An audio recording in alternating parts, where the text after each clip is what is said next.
The wall. Thank you, Henry Stickmin. Okay, so shovel. Fine. I'll do the normal thing. I'll dig under. I will dig under.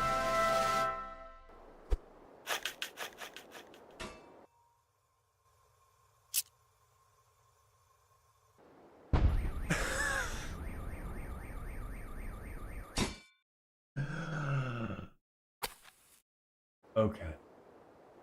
Surely, the explosive.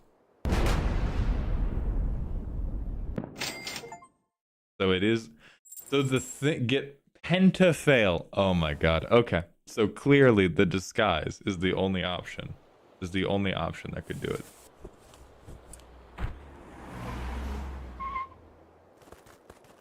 Eh? How did we lose one? I think we should throw it in the back, just to be safe. You ever wonder why there's a bank out here? Well, I think it's supposed to be like more of a vault, you know? Oh, that makes sense.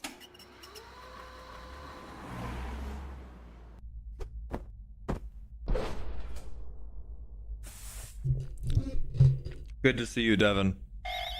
Freeze! Don't move!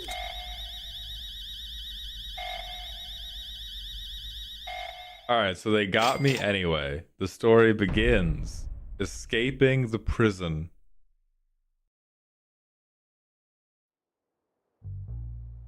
Oh, you. You're free to go. Not really, but you've got a package. Oh, okay. Don't get your hopes up. We've already checked it for anything useful, haven't we, Dave? What? Oh, there's subtitles? Yeah. Okay. Of course I checked it. I mean, if I didn't check it, I'd lose my job, and I don't want to lose my job. See you around. Free to go. Okay. This doesn't seem... Yeah, main menu.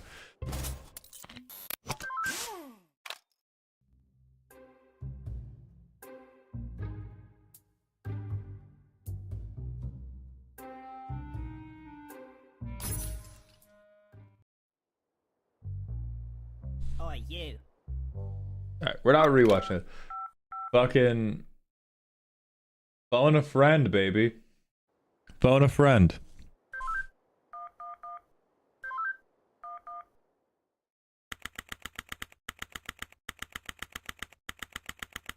We made it. We made it. Witness, please continue your testimony. Okay. I was riding alongside my partner in the armored van, and suddenly spotted a bag on the side of the road. We got out and eventually decided to throw the bag in with the others. We didn't know there was someone hiding in there. Objection! So, the defendant crawled into that bag in order to break into the bank. Is that correct? Dog, why does his hair look like mine if I gelled Really it? that obvious? I have proof that the defendant didn't hide himself in that bag. Well then, what are you waiting for? Present this evidence already. Grumpy, that is what,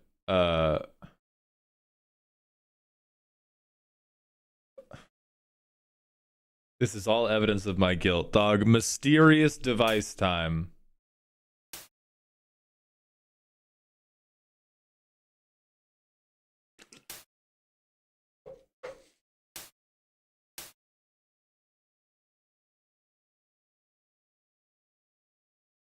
Oh no, this would do it. Okay. I'm presenting the mysterious device. What is this? It's evidence. And how exactly does this prove anything?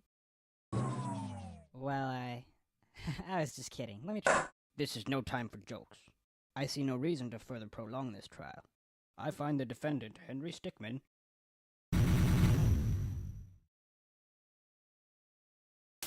Has to be the bag. Because the knot being tied on the outside is the Ace Attorney shit. Take that!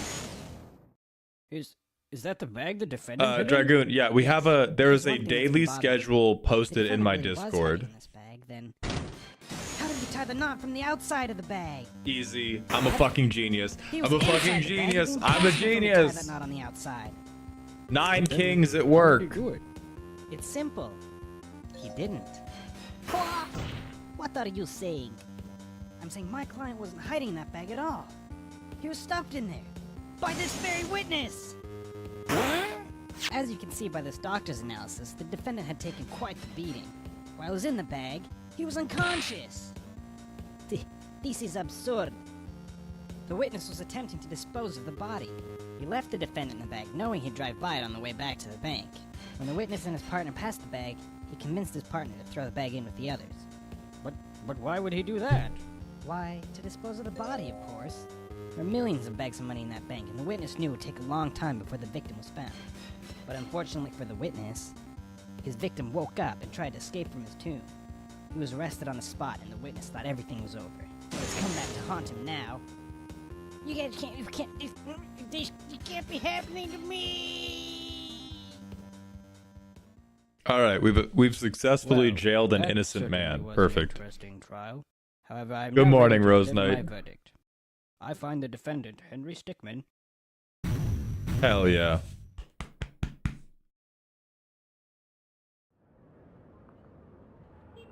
I'll see if I can... Oh, thank you, baby.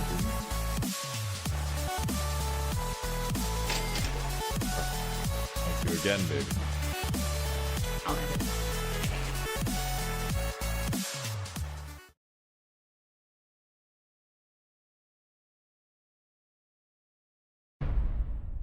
Stealing the diamond.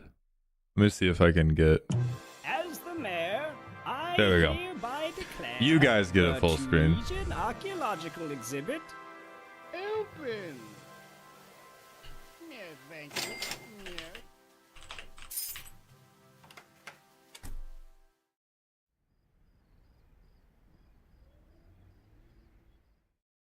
Oh, this looks so good, baby. We'll be sneaky. We'll be sneaky. Yo, let me get the jumble hoppers, bro.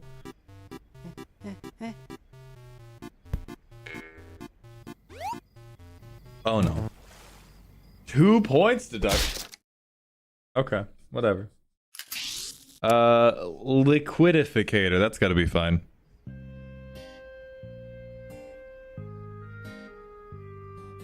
Turn yourself into a liquid?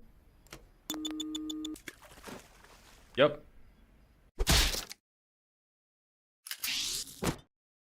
Give me the shrink ray. Why is he using it on himself? Bro's an idiot. Bro is hopelessly... Yup. I love Dune. I love Dune. Fuck you, Henry.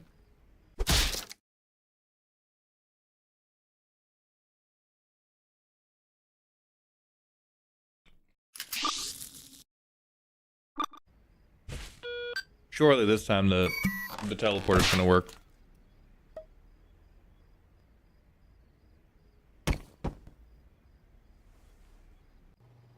Holy fuck, the teleporter just worked.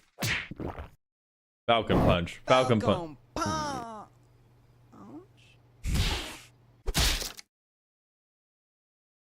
And I am that man, game. Oh, look, a penny.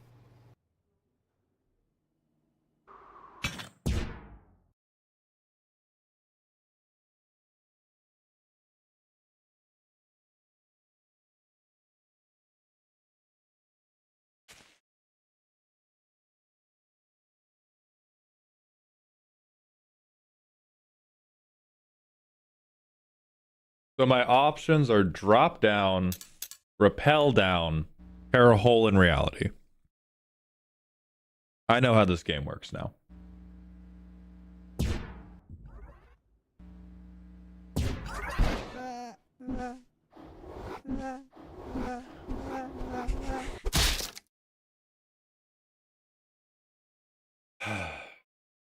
I am not reading that shit.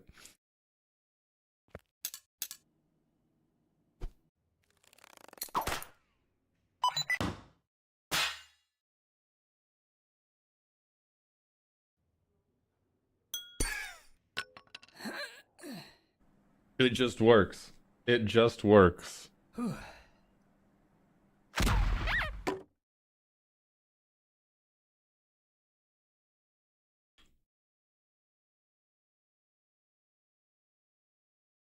In what goddamn world are these the options? Cannon. Why am I in it? Why am I in a cannon?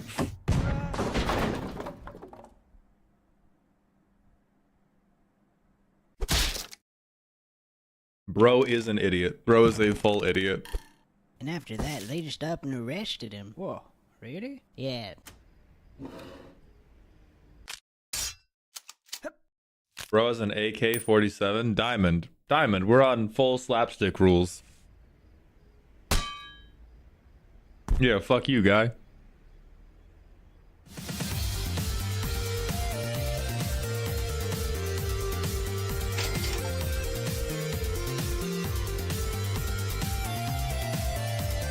Yeah, we killed that man. We killed that man with blunt force trauma. Now we infiltrate the airship. Well, well. Look who finally decided to wake up. You've been quite elusive, but your skills make you worth the catch. You'll be perfect for the job. We've been having some issues with a group of thieves known as the Topat clan. We know they're guilty, we just can't pin them to any crimes. You'll be going into the airship to bring them down. I don't need to remind you that we've got you on several charges. Attempted robbery, breaking yourself out of prison. I can give it a shot, JT. Even stealing a Tunisian diamond. We've got quite a lot of counts on you. Do this job right, and we'll drop all charges against you. Charlie here will be bringing you close to the airship. The rest is up to you. Find a way to bring him down, and you'll be a free man. Hey, how do you want me to bring you in?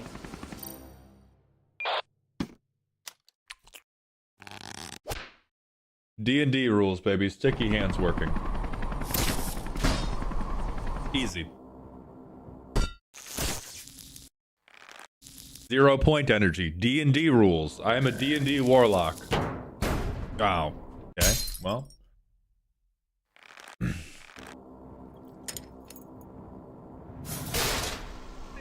you hear something over there? Nah, man, I didn't hear nothing. Oh, okay. I'm still... I'm not dead. Oh, I just did it. Hot fucking damn. Oh, okay. Never mind.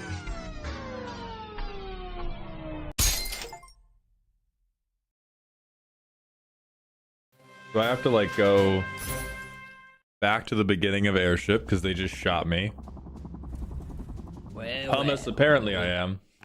Alright, we're doing grapple gun.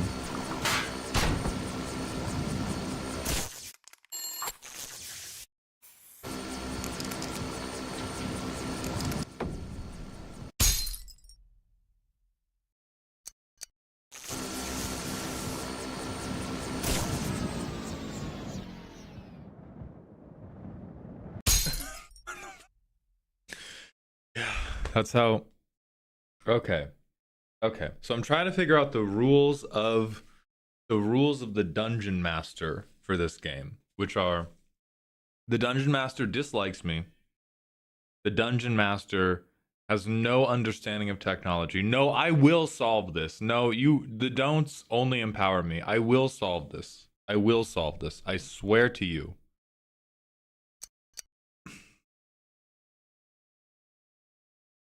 For this type of Dungeon Master, no, there are rules. There are rules. These people are sadists, but there are rules to sadism.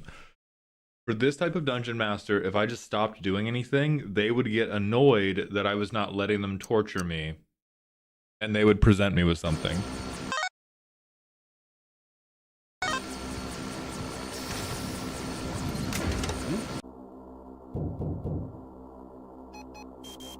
Too easy. Too easy.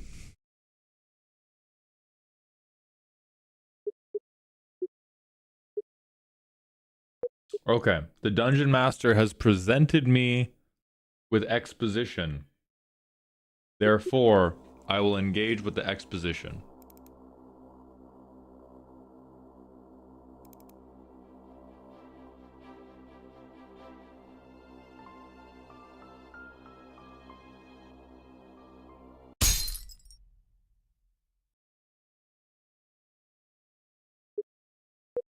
Fuck it, vent time. Fuck it, vent time.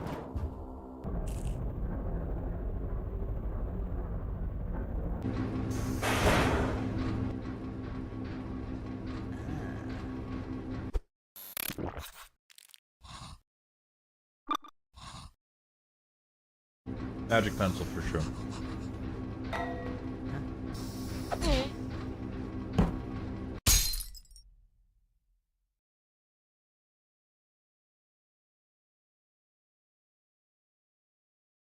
I don't know, game. Maybe because you forced me to draw one.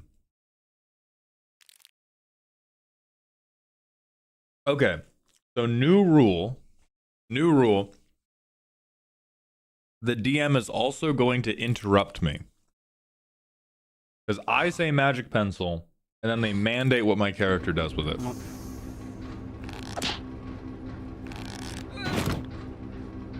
Yes, that proves the rule. Grid teleporting.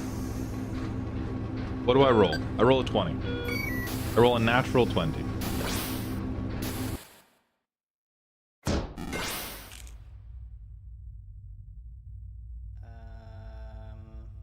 Dog.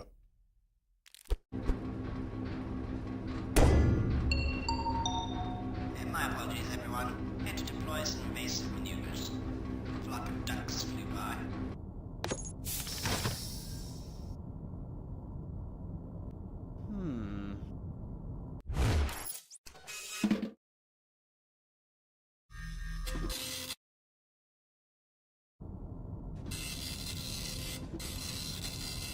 Yep, this is normal. See, this is the magic item the DM gave us, and he's angry we haven't been using it. So this is why it works. All right, so the DM hates magic, but has been handing out magic items all game, and these are the only types of magic that work. All of these are magic items. The last magic item that worked was a reference, so I think this is also a reference.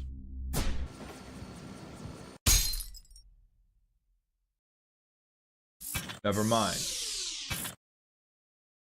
Maybe it's the claw pack. It's not the claw pack. So it's the shrink and grow.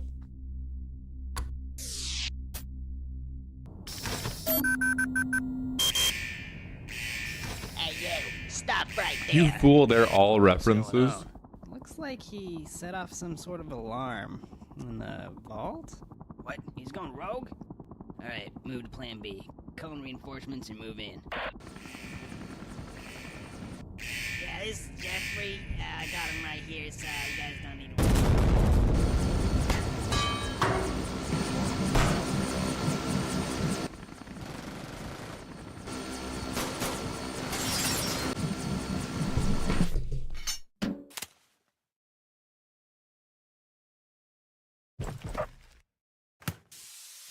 I think they gave us power armor.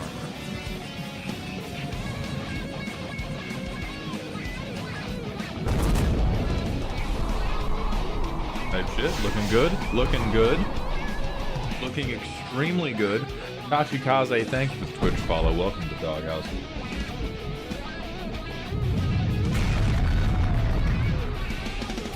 Move out, man. Let's go. Come on now.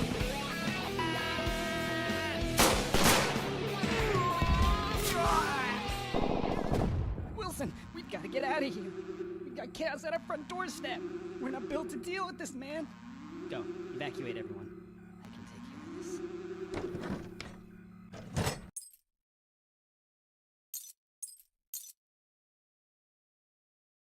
Nani the fuck? I don't know any of these references. I'm gonna go with the nameless one then. Yeah, Tachi, I'm not the best at promoting it.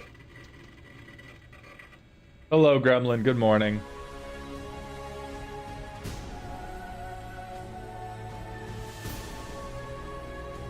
That cannot be good.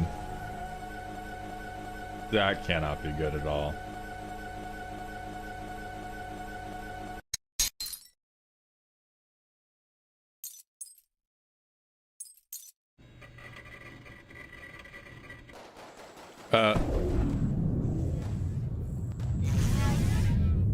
Okay, this looks fine. That looks less fine. Goodbye. Why did he do that? Why didn't he just leave? Why would you just leave?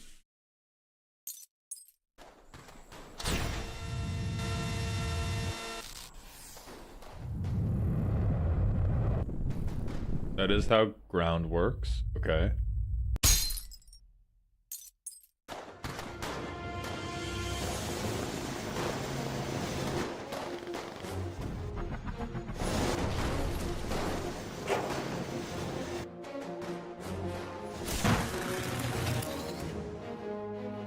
There he is. Where's my power armor, by the way? Now forget about it. We've got to retreat, or else the Topat clan will be history.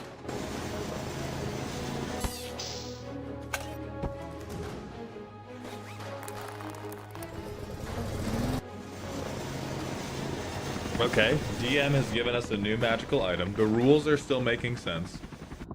Orders, Captain?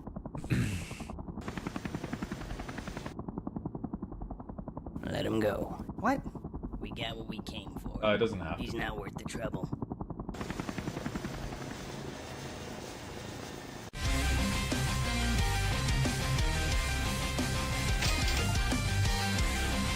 What do you mean?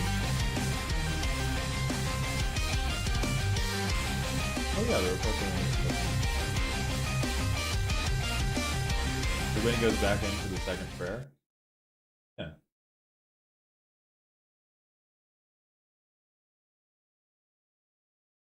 Okay, if you put it to a place where you think it looks better, then I trust you. All right.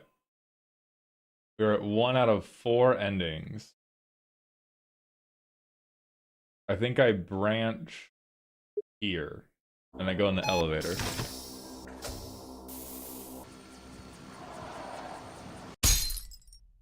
Motherfucker. All right.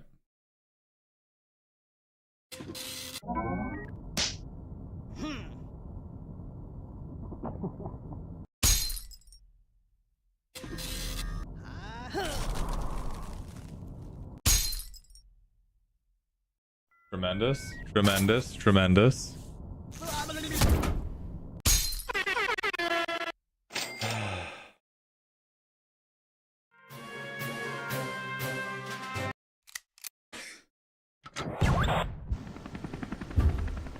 Check. This is Charles. Thought I'd give you a heads up. There's a guy down there, a bad guy. So, yeah. Good luck.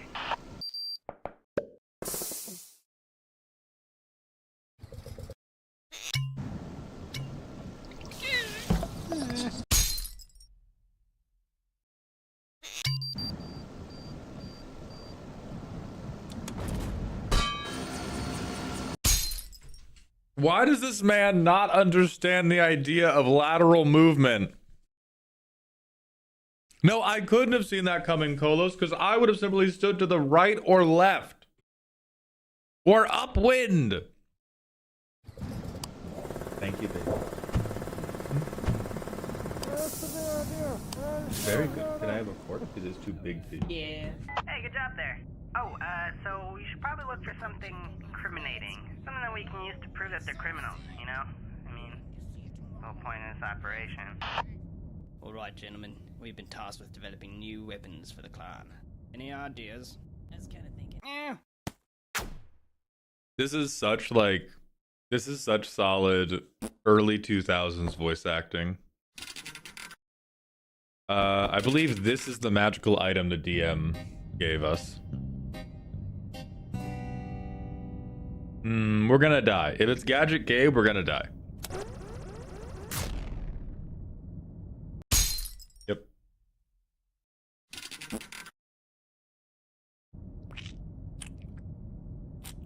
No, we can't do that. Why not, man? This is how glue works. This is exactly how glue works. What do you think, man? Well, I'm still kind of new here, so I'm not really sure what to say. Door's jammed again. Oh, hey, you see that record sign? Where it says records? That'd probably be a good place to look, right? Let me just, help you get across that gap. Alright, here I come. Da, da, da, da, da, da, da, da, da, da.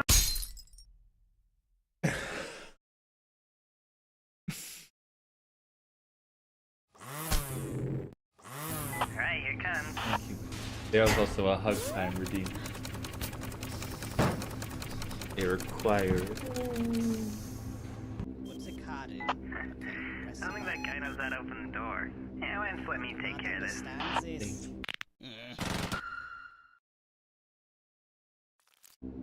Fuck it. Moderators, kill this guy. Yeah, eat shit, dude. Oh man, I remember this. Good thing nobody knows about this or we'd be in a lot of trouble. Whoa, whoa, whoa, whoa, whoa, Falcon! Oh man, I remember this. Good thing nobody knows about this or we'd be in a lot of trouble.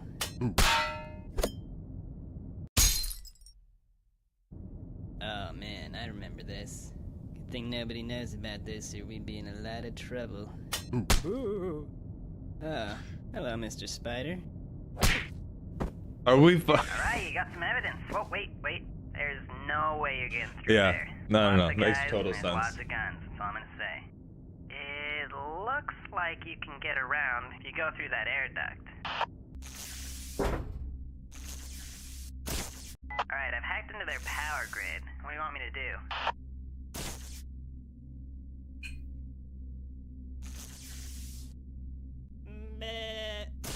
Okay. I don't understand what that means. Okay. I don't understand what that means. Okay. Trust. I don't understand what that means. Trust. It's coming. It's coming. Okay. I don't understand what that means. Okay. It's coming. Just wait. I don't understand Trust. what that means. Trust. Comedy. Okay. Comedy comes in I don't 27s. understand what that means. Comedy does not come in 3s. It comes in 27s. Okay. It is coming. Let me I don't cook. Let me understand cook. what that means. Okay. I don't understand what that means. It's coming. Okay. Shutting down the power now. And now we die, right? Yeah. Alright, I've hacked into their power grid. What do you want me to do? Okay, I'll reroute the power to a random room, that's fine.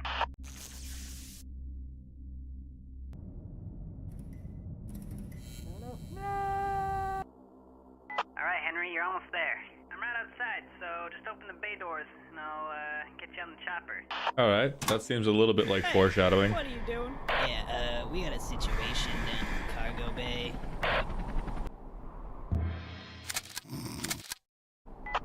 Hey, there's a button on your earpiece. You should press it.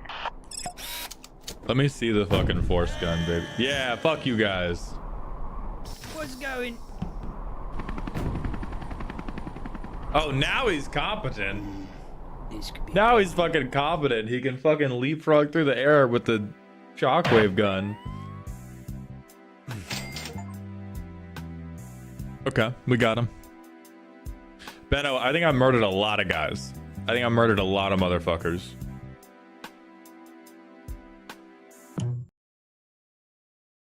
Alright, we're at 2 out of 4 endings.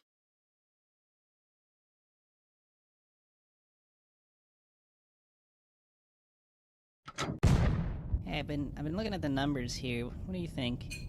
Ah, yes. Let me have a look. Go, I'll hold him off. Come on then.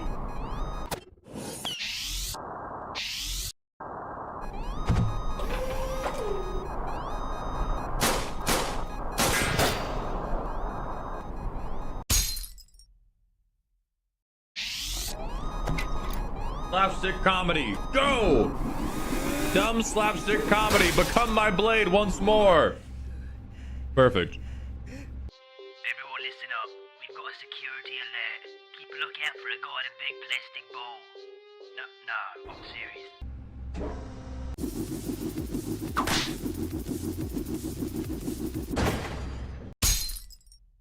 Joe Russell, thank you so much for the $10 super chat on YouTube. Time I pay the tithe. Wanted to say thanks for the magic vids. It's actually helped my pod get better. The comedy keeps keeps the idiots around and they learn by proxy. Joe, thank you so much for the donation. That is going to add time to the subathon clock because we are counting YouTube viewers. I appreciate you, and I'm glad that the videos have helped. I'm currently being tortured on variety time. I've been murdered by a fucking... Boost. Oh, thank you, Zanarm. Hold on. Called Sword of the Sea. Sword of the Sea. For Zanorum. Alright, it's now added.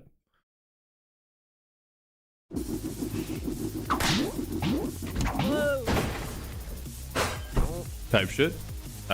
Easy. Hurry up now, activate the doors.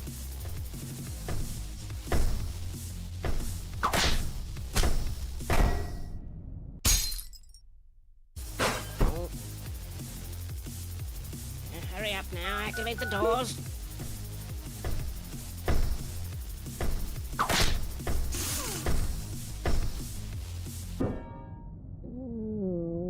God damn it.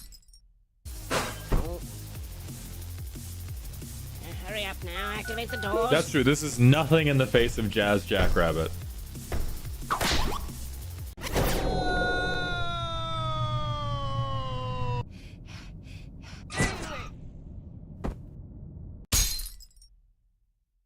Okay, so the joke is I eat beans and then I fart and the fart is gonna propel me past the wall. Alright, Henry Stickmin.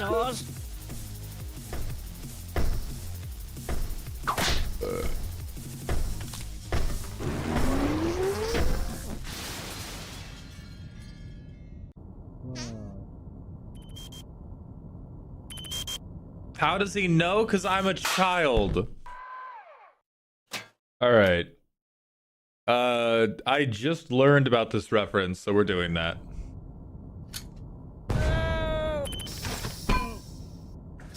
No, get away. Easy. Yeah, of course. Easy. It's gotta be the fucking yo-yo somehow. What is happening? Bash.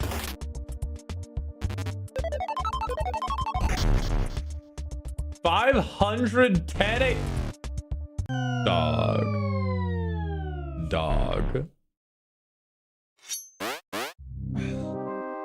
I have never played Earthbound in my life.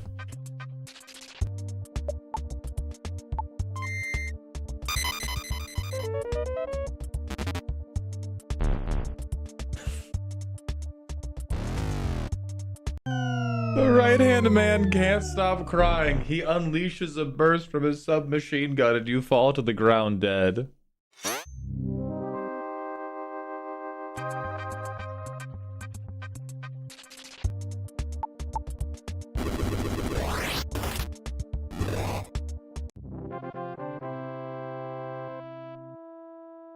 Alright, so I killed this man with a rocket launcher.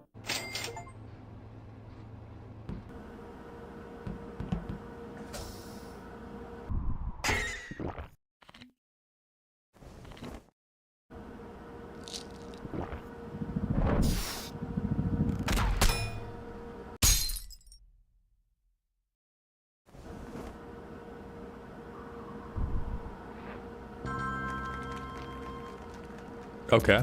Help. Why am I even chasing this guy specifically? Like, don't I need evidence? How is this? Defeat my right hand. How is this furthering my goals? I surrender the airship to you. And he's giving me the ship now. What? Now just get it to us. He's the leader of the group, but that's not evidence. They said we... No. We're stopping... No, we're stopping all of this. Hold on. No. Fucking talk to me, right? Because the beginning of this mission... I've accepted a lot of 8-year-old humor today. The beginning of this mission, they said, we know they did it. We just can't prove it. We need you to go... Henry, we need you in this airship to find proof that they've done it. Bringing me the fucking guy does not bring me any proof. It, like... It's Batman logic. It would be like if I was working for the government and they were like, we know Jeffrey Bezos is a criminal. We just can't prove it. And I was like, great. And they said, we need you to prove it. And I said, I can do it. And I'll go in and I just kidnapped Jeffrey Bezos.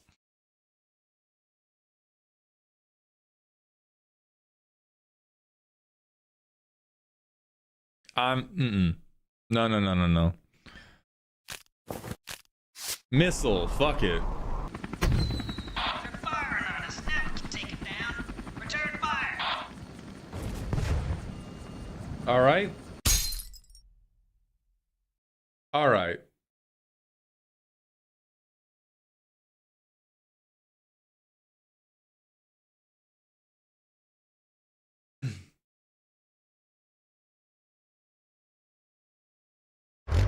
Hank. Yeah.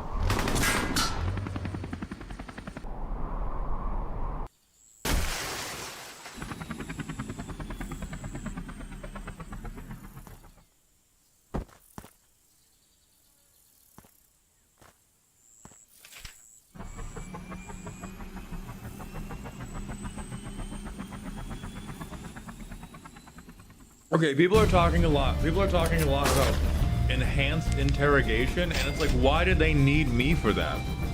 If his whole thing is being a good thief, why do they need me to be a kidnap? They have an army. This is one airship against the US military. If they just wanted to kidnap the man, that is easy to effectuate. That is easily achieved.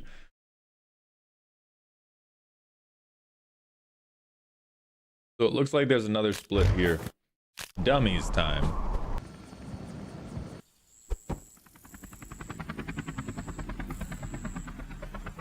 You think they're alright? Pretty big fall. I'm sure Henry had a plan. What is it? Henry! Alright, so now I've joined. See, that makes sense.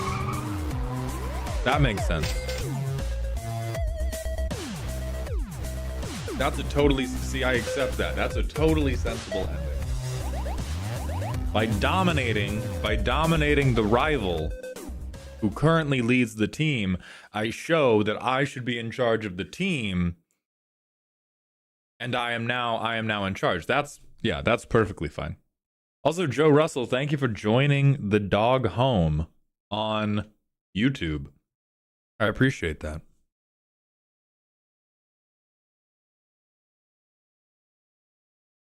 I have successfully beaten the pub stomper, and I may now eat his decks. I thought this said fleeing the climax, and I thought this was going to get real spooky. Hello, Henry. Welcome to the wall. Some of the most cunning and notorious criminals are kept here, and now we have the infamous Henry Stickman. You're going to be here for a long time. Grigori, take him. You wait here until cell found.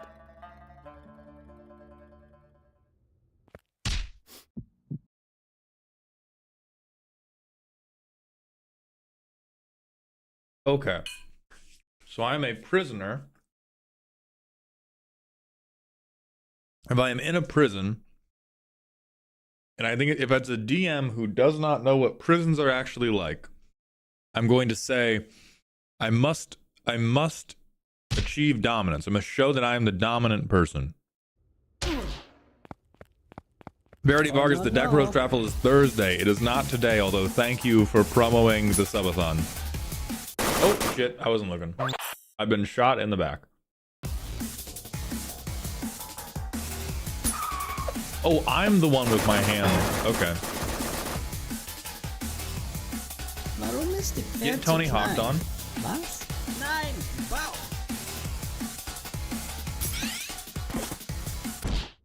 Could have seen that coming.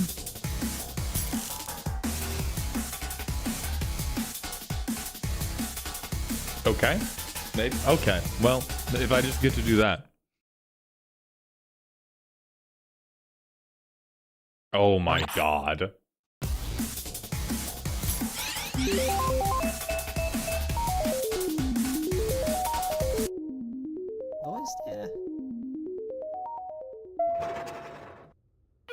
Sir, I got a message. Yes, go ahead. Yeah, it looks like Henry Stickman. Stickman. Yeah, Henry Stickman has escaped. You still there? Attention! We have an escaped convict. He was last seen heading towards the surface. Do not make me do this myself. Okay. I don't know what this is. I guess I steal the tank? That seems like the most reasonable thing to do. Or, yeah, that. Okay, I'm gonna kill this guy. Why is he so big? What?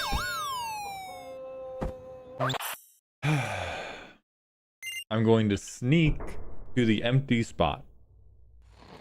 Tremendous.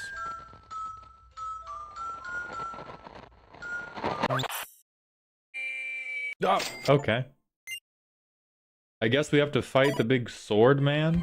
Why do I? Okay, but I just have a sword. Yeah. Type shit. Type shit. Alright, he's up there somewhere. We cannot let him get through this gate. Oh, nice art. Hey, you want to trade arts? Yours looks so nice. Frosty's escaping! That's the funniest one so far. That is hands down. That is hands down the funniest fucking choice. That is the funniest choice that has happened all game. No, it is still incredulous, Ethel, because he's a white man being shot. But it's still the funniest thing they've had. That is how sandwiches work.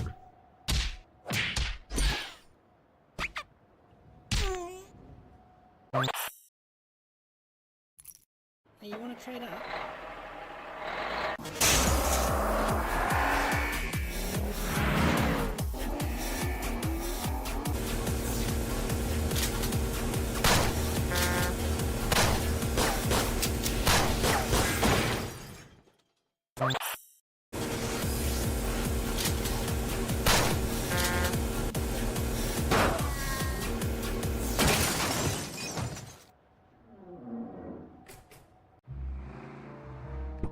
I have to say, Henry, I'm Okay, impressed. I think we're fine now. I am.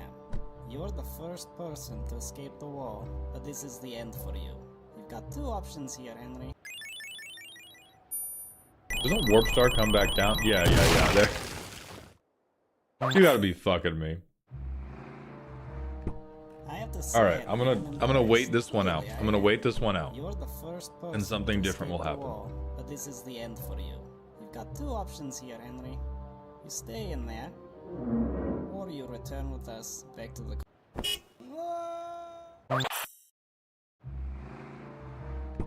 I have to say, Henry, I'm impressed. Really, I am. You're the first person to escape the wall, but this is the end for you.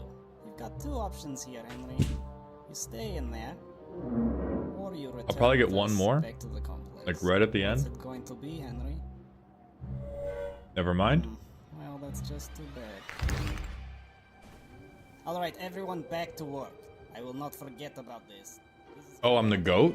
paycheck. I'm the fucking greatest? Okay.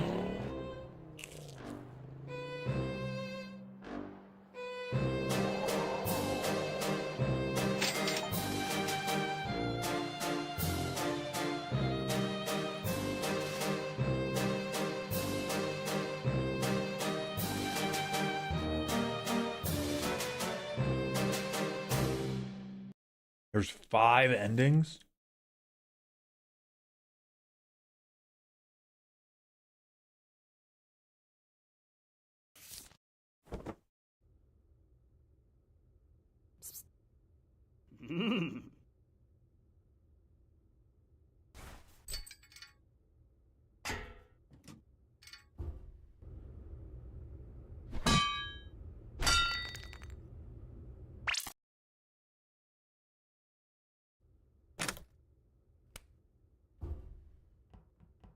Okay. I have a partner in crime. I played a very small amount of Super Hot. I did help the girl. Cute. I ended up buffing up my guys and doing like 70 damage. That's funny. Tall guy. Yeah, last night. Tall guy's undefeated. Is this a fucking Magic the Gathering reference? Buddy,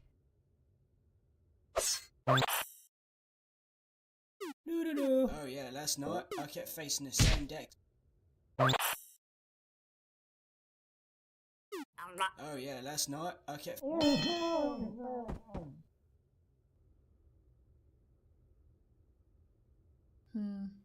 If we can get you up there, you could get in and open this door.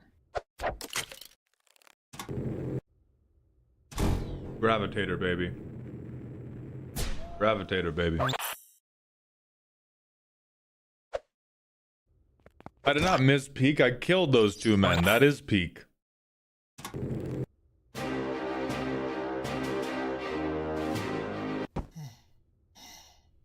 I should have known that a woman choking me was the correct answer. Quick, in here. Hold it right there, inmates.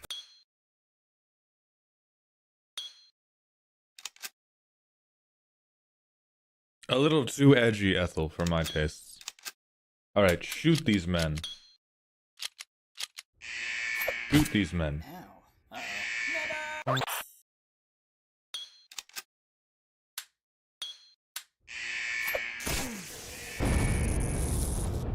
I learned that. Whoa, okay, but... No, but I learned from Ultra Kill that that's supposed to be good for me.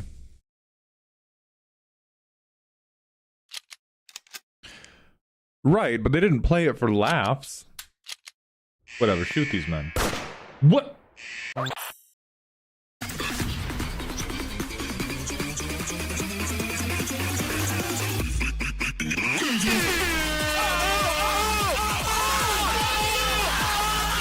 Fucking amazing. Fucking amazing.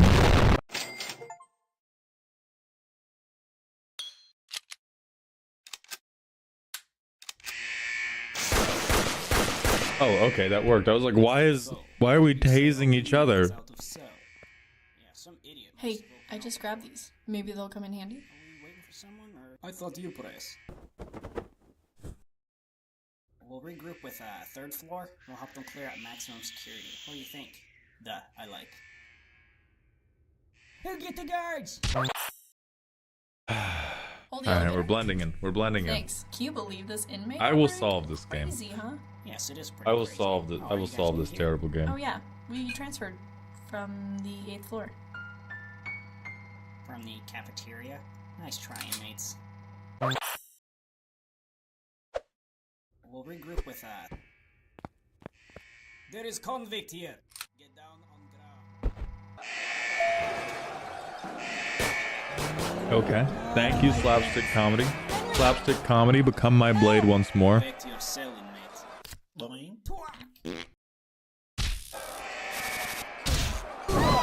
Finally. Oh, god damn it. Perfect. I want a Smash Bros move to work. Let a Captain Falcon move work, you bastards.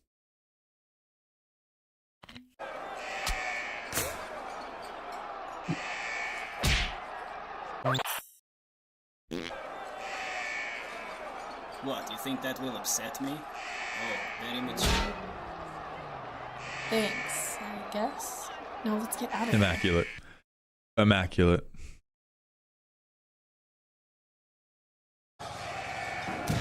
Well, if it isn't Henry. There has not been an incident here in 50 years, and the day you show up, this happens. I You are saved going to her. regret everything. Oh, okay. Alright, dope. Real.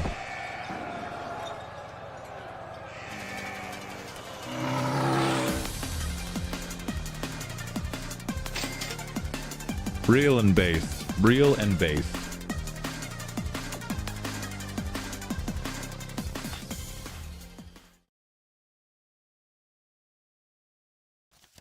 We have 2 out of 5 endings.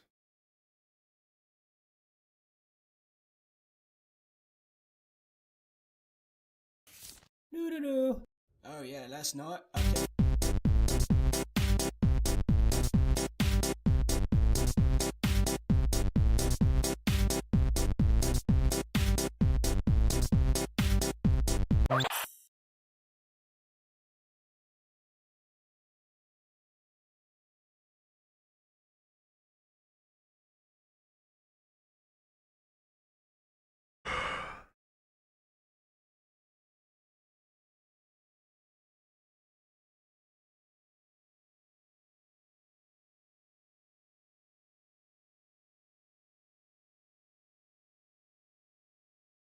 I am never judging Skibbity Toilet harshly again.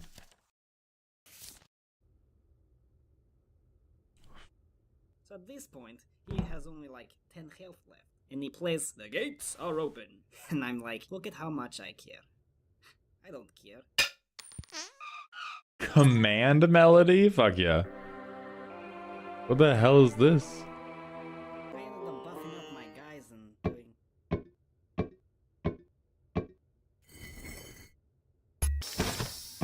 Okay. Alright, so it does just work.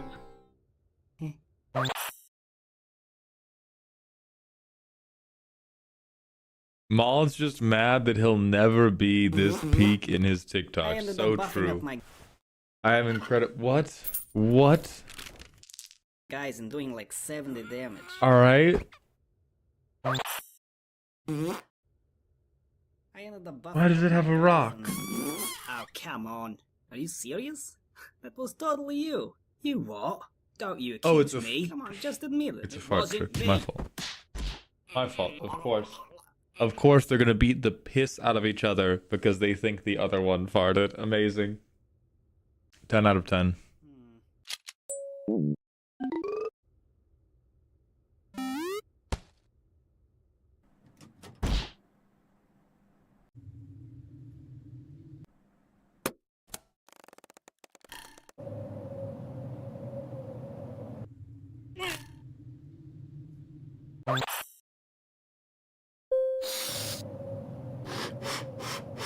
Yep, this is how balloons work. This is how balloons work.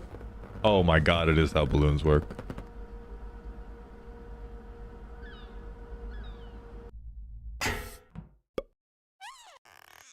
Gotta be plunger boots. Plunger boots save me. I love you, plunger boots. Plunger boots would never fail me.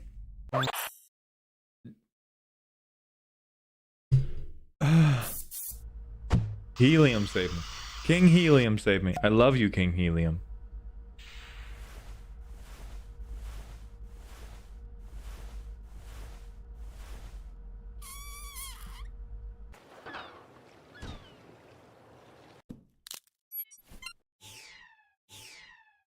Yeah, let me see the Sha Dynasty. Hit them with the Sha Dynasty. This is Henry Stickmin collection. Blend in, become a shadow.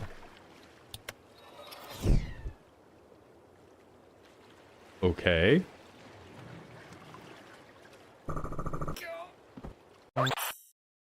I'm just cooked. Alright, well, no, video game reference. Gadget Gabe has done nothing but let me down. And now I have a fursona. The secret to true freedom. I understand the allegories now. The SS Annie? I'm not going in there. Annie's gonna kill me. Annie's gonna have been like a plant. Someone just leave. I think it was Smith. Get dinghied on. Probably off to see his family.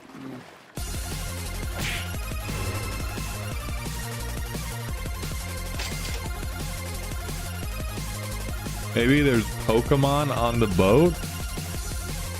Yeah? Yeah, Hala? Willing to bet your life on that, Hala? We have 5 of the endings.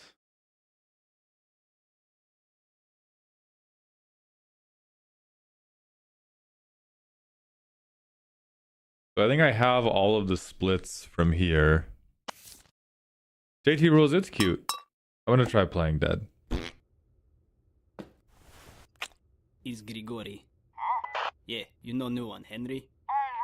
He's dead. Yes. Put him with others. Okay. I mean, I think it's less a... I think this is just our generation's version of like TikTok compilations, right? Because it's not even a game. It is a collection of clips that you click through, but the gameplay loop that you are trying to achieve is, oh, well, I want to go back through and I want to see what the other clip is. Have a good time. Yeah, it's Choose Your Own Adventure, which is just the previous... It's our generation's version of Choose Your Own Adventure, which is... If there's old people, moderately old people, and now young people. For old people, it's a choose your own adventure. Or it goes the evolution line, right? The the Charmander to Charmeleon to Charizard evolution line is choose your own adventure, the Henry Stickmin collection, to TikTok compilation.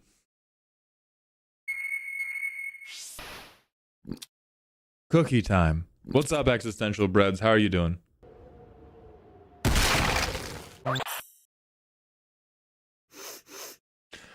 Teleporter has never failed me.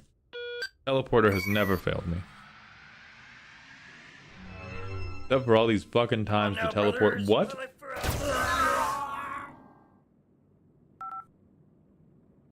Leave Noob. Is this like StarCraft? Fucking beautiful. Beautiful.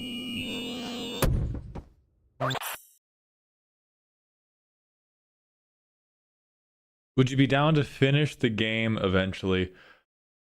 I'm not really sure, again, mainly because it's not a game. Like, it's a,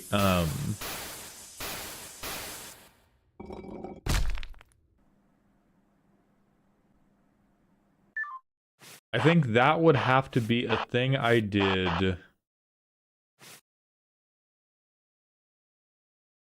It would have to be a thing I did exclusively for content, because again, like there's no playing of this, me doing this on stream. This is Maulhound Reacts to Funny Moments compilation 2000s edition. Yeah. I think that's the title of the video.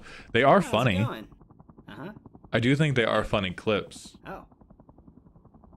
But I've never... Oh, I see. Maybe when I had... This might be something I save in the pocket for if I become a better variety streamer and I get better at reacting and throwing down like witticisms on the spot.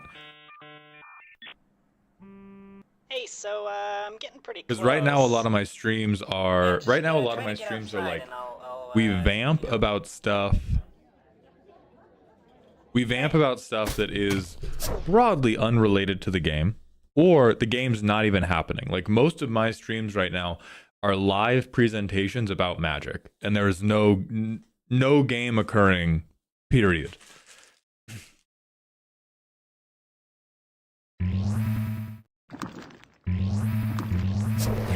I mean, Hassan does that and he's made it a career. And that's why I said I keep it in the pocket till I'm better at... Well, okay. I'm not doing the League reference because Flash fucking sucks. Flash is the poor man's Blink Dagger, and it is a fucking embarrassment to game design. And League only persists with having Flash as a summoner spell because they refuse to put actually cool movement tech into their game.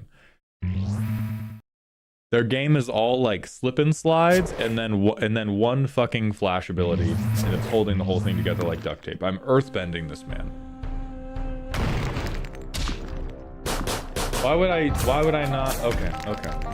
We reacted. They can earthbend. Tremendous.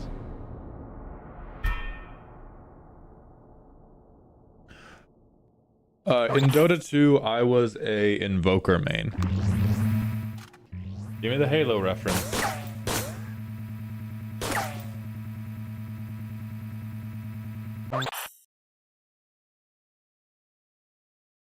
God damn it. Where you going? God damn it, League of Legends stays on top. What? Oh, we're flashing the wall. Okay, that is a good reference. So, I see the wall. That's a very good outside? reference, Nice. even if Flash is dog shit. Yeah, there's a guard in the way. I got this. Yeah, it'll be just like the old times. Yeah. Helicopter time, I think. Helicopter time. This is the greatest plan. Not again. Mini Charles time. Cut that man's head off. And there you go. Hey, I'm seeing a helipad up here.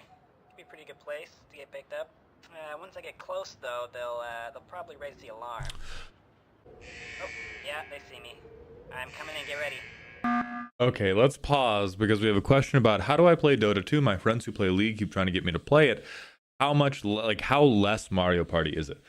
I think you should approach Dota with the same amount of Mario Party energy as you approach League. The upside of Dota is you have much more control over what's happening. You have much greater agency than you do in League. In League, you have like, don't miss your last hits, don't get killed by your enemy laner, kill your enemy laner. You can procedurally generate the entire game. With Dota, you have way more things you can do. There is much more math involved. There are way more variables involved, but many of them are in your control. And so I think there is more skill expression in Dota, but that means the ceiling is much higher and the floor I think is higher than League. Like if you fuck up in Dota, oh my god. There's some argument for it being less punishing because in Dota you can you have a courier that can bring you items, and so it's easier to stay in lane in Dota. In League, if you play your lane a little bit wrong, you get tapped on the head twice and then you have to go home. And then because you went home, you're now a level behind, and now it's even harder to fight them, and they bully you even harder, and then you have to go home again, and then you're even further behind. Whereas in Dota, before you play against really good people, it's easier to stay in the lane, but it's harder to win it. Because in League, you can only attack the enemy minions. If you kill the enemy minions, you get money. Delicious. In Dota, you can kill your own minions. And if you kill your own minion, it provides reduced experience and no gold to the enemy team.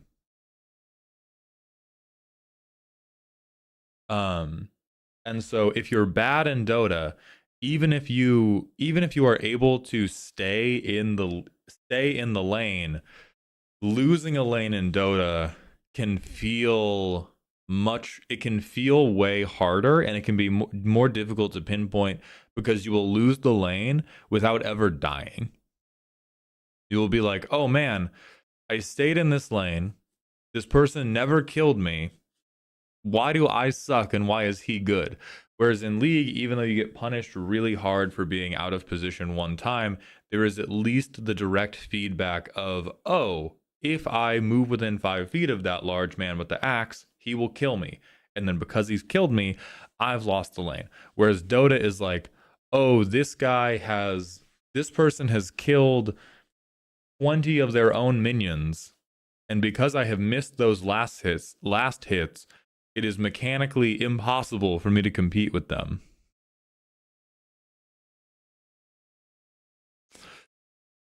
Zenorum, no shade, how good are your friends? Because into bad Dota players, none of this matters. Into bad Dota players, nobody's good enough to do this. Like back when I played Dota, which is now a long time ago, which is now quite a long time ago, I did one ranked grind. And I did a ranked grind for 1 month at the end of a summer vacation. I was like, when I start school again, I have to stop playing Dota ranked. So I'm going to see if I can get to, at this point in time, the MMR scale has changed a lot. But there were like third-party sites that kept track of your MMR. And I got to 3K. Which is like it was at the time the top quarter of the game, which is still not very good, but it was top quarter, so it was better than most of the population. And like denying, which is killing your own creep, barely mattered at 3K. So 75% or more of the MOBA population just does not have the capability to act on any of these things. And so it may just be that like Dota has, because the ceiling is so much higher, there's so much cooler stuff. Like the ceiling of what you can do in Dota is way cooler. You can get things that will, like every character can get a thing that will upgrade their abilities in special ways. There is an item in Dota that will jack your damage through the roof, but if you die, you drop it. You can get a blink dagger, which gives any character... Imagine if Flash was twice as far and any character could buy an item that did it. Cinema. And so if you're playing bad Dota... you can do you can do way more anime shit if people are not good enough to hard punish you. But then when you get to the top end of Dota, these people are playing with all of these little bits of agency, and you just get totally cleaned out for not being able to last hit well. But you said your friends range from bronze to plat. And so I would say the Dota they're playing is probably just not good enough for these downsides to come into effect. And they're just looking at the way, like, I cannot overstate how much more flexible the average build path and ability path is in low level Dota than it is in low level League. Like, low level League, you are doing the exact same stuff the pros are doing, you are just doing it badly. Dota, when you're playing at a low level, is like D&D homebrew levels of goofy. And so it can be much more fun. But if you're like really bad, oh man, is it impossible to play.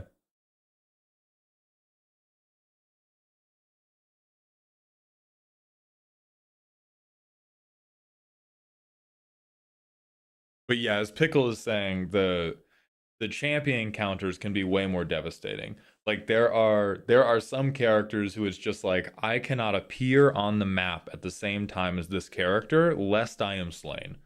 Lest I explode. I cannot be a pixel on this screen at the same time somebody else is.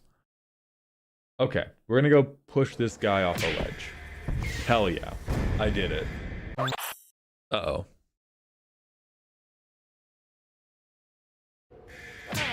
Get him! Ooh, it's a lot of fun. I will eventually propagandize transitioning my friends to League, but it's not until they have... Oh shit, I did it. And so just pushing the rocket launcher over was enough to do it. That's amazing. But there's genuinely, like, if you have to get a grasp of last hitting.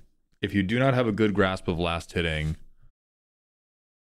if you don't have a good grasp of last hitting, the game is just like firmly unplayable.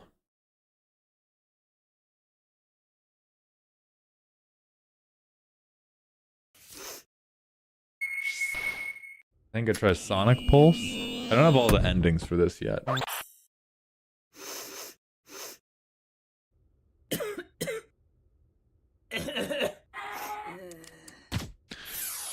I don't know if League has them now, but I know League is getting them. Ahoy!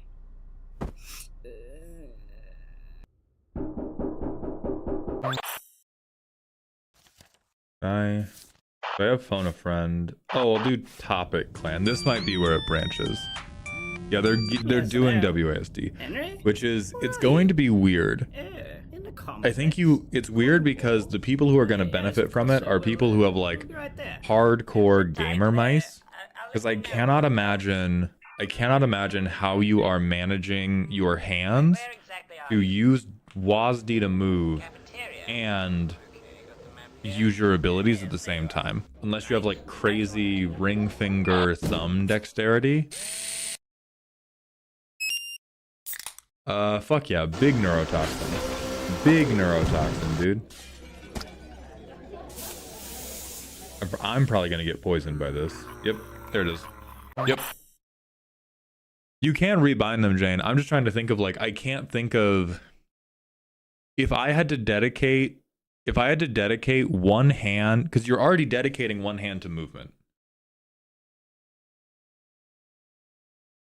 Right, Q and E while I'm doing WASD is that type of like crazy finger dexterity I'm talking about. Because imagine you have to...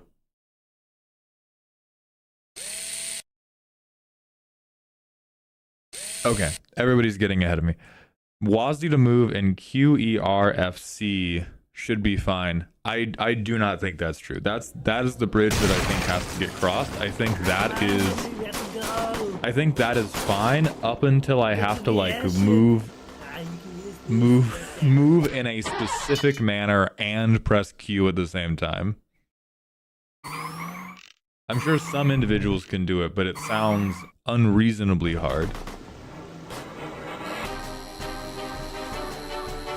Yeah, that's why I was talking about the mouse. Like if you begin rebinding a bunch of mouse buttons to use your abilities and you're going like, okay, mouse button 1 is Q, mouse button 2 is W, and then like left click is R.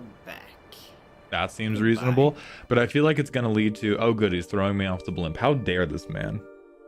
I am resetting. Oh no, that's an actual ending. No, let me kill this guy. Let me kill this guy. Fuck you. Fuck this guy.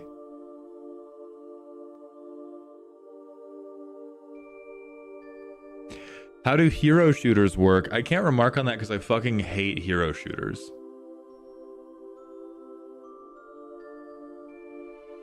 But I do actually think WASD will be a lot better for some people.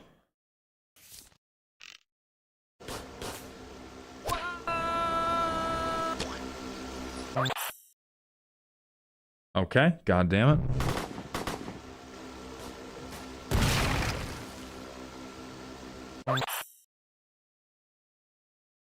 God damn it. Alright, so we've done this one.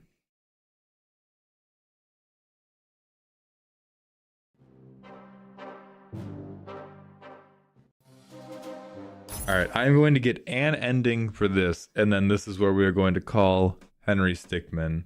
So I have to pick... Okay, I have to pick a thing. I'm going to be the head of the Topat clan. And I have a criminal girlfriend.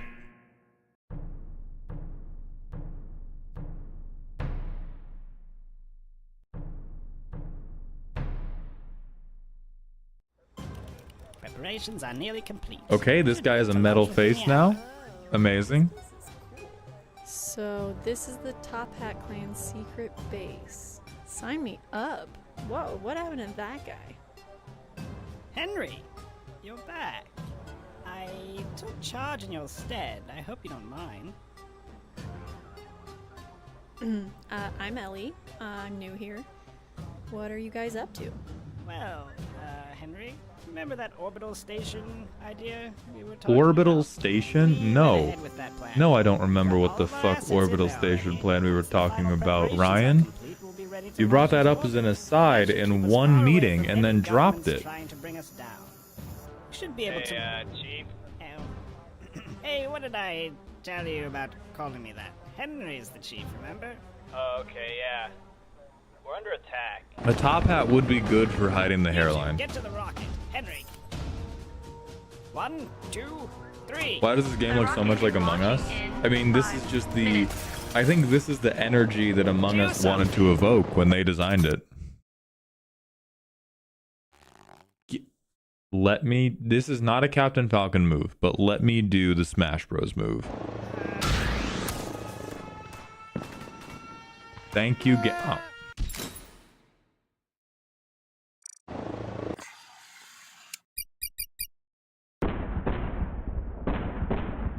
Has to be a miss. If it's a VATS reference, yeah, there we go. There we go. 95% miss. Oh, it's same devs, even more so. Hands up!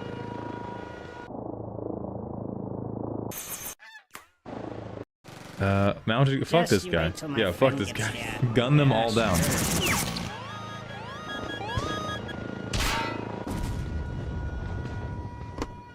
Bomb has been planted. Isn't this an EMP? Okay, has to be a Link reference. I have no idea what reference this is. Maybe this is like a Red Dead Redemption reference. It's high noon.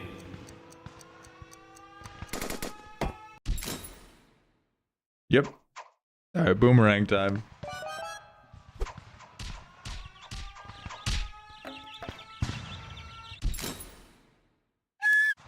Okay, so the flute's gonna do it, but how is the flute gonna do it?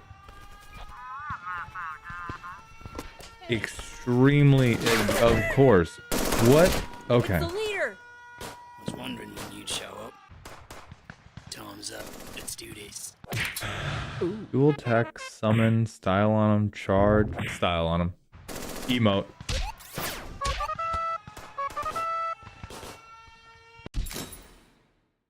Okay, it did work. Alright, summon. Summon. Give me some boys. Bring me my boys. Who in the hell?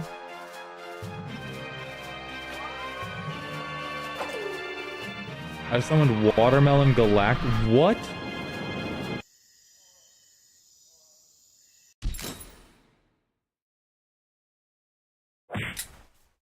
Alright, whatever. Whatever. Dual tech.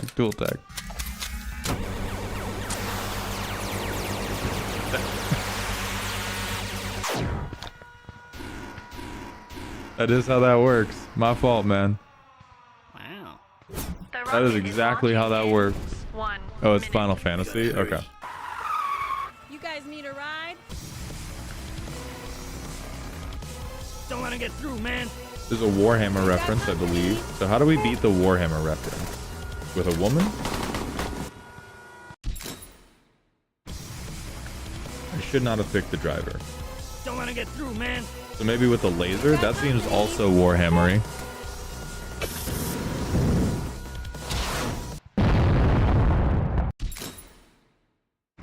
Okay, not quite. It has to be Henry with his -2 int then, or maybe I can let it run out. We've got company. I'm just gonna let it run out.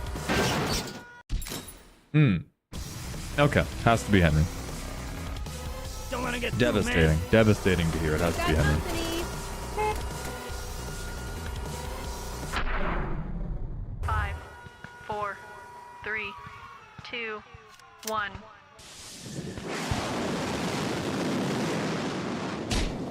Wait, Tremendous. Henry's still down there. I'll keep the door open as long as I can. Come on, we gotta go.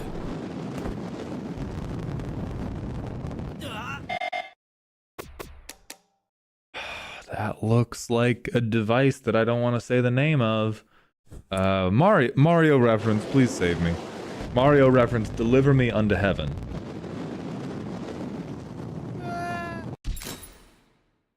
Thank you, Mario reference.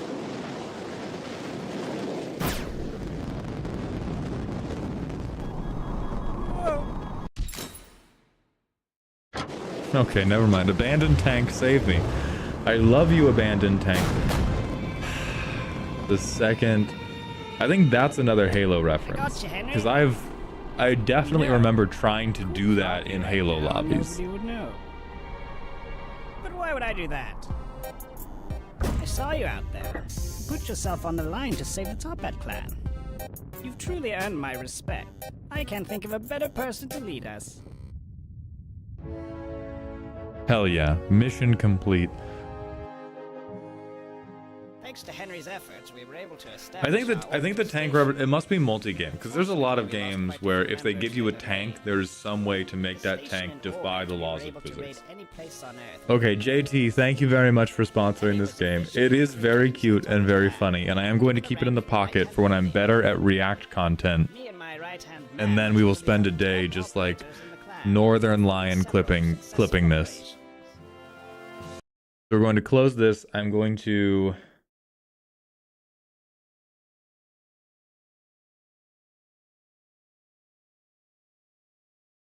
Where did I? Henry Stickmin collection. Cleared. We still need mini shoot adventures. I don't remember who. I think Rig Riot on itch might have been Swift Slayer on YouTube, actually. I'm going to put that down until I'm proven wrong. We still need Rig Riot on itch. We still need all these other things, but we have Risk of Rain 2 and Portal 2, which is happening after the collab today. Biggs, we played Ultra Kill yesterday. Have a good class, JT. Thank you for coming by, and thank you for supporting the subathon.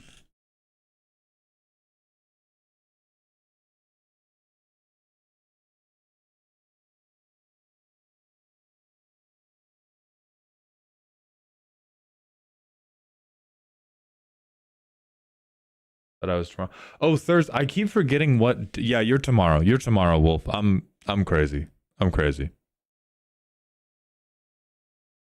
Well, there was a Snake fan. There was a specific rocket jump reference that happened earlier in Henry Stickmin.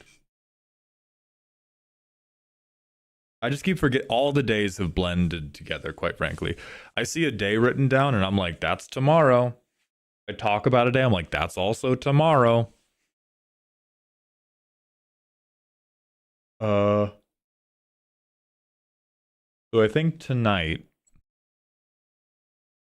is there anybody on this list who is guaranteed around tonight that we haven't already talked about? Time is not real. Time can't hurt me, but I do want to try to schedule a little bit well. Existential Breads, and you're on Disco Elysium.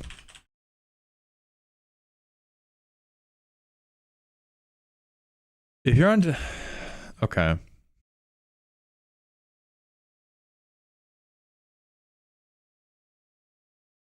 All right, so Fade King. Yeah, let's add this to the list too. Fade King, let's talk about Super Meat Boy. Is this a game that we can... Like, when I pop this open, will it be playable? Or is it going to... Does it have a lot of preamble? Or do you just get into being a Meat Boy? Pop and go. Then... If it is pop and go, then I think what we're going to guarantee is Risk of Rain 2 and Super Meat Boy. Because a lot of the other ones, the people that are in here, like Baldur's Gate 2 feels like a game where we are going to go, we're going to do tutorial, one fight, done. I think Disco Elysium is like, we navigate 2 conversations, done. Oh, Ultra Kill's finished. Okay. I think there are things where I think there are like some of the stuff that has more preamble. I want there to be space to go a little bit longer if I do like it. Versus, I think like Portal 2, we kind of get straight into it. Good morning, Dog Sauce. Welcome to the stream.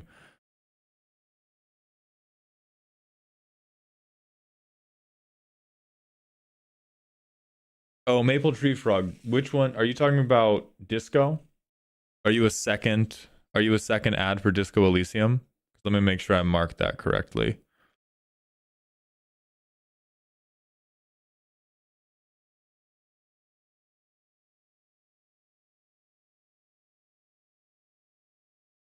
Keyboard, I'm gonna lean towards not requiring. Yeah, I thought maybe. Okay, right. Second ad. Okay, so I do have that twice.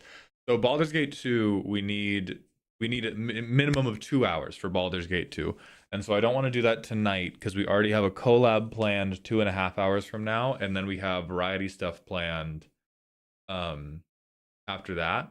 So Baldur's Gate 2 has to be on a different day. And probably has to be next week if I'm being super real. Another thing I'm not going to repeat, I'll be honest, you guys, this was in part because of a thing that I'm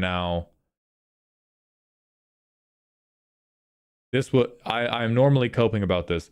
This was in part not my fault, but I slept super fucking bad yesterday. And so taking the stream half an hour longer, I was like, it'll be fine. It'll be 8:30. What could happen?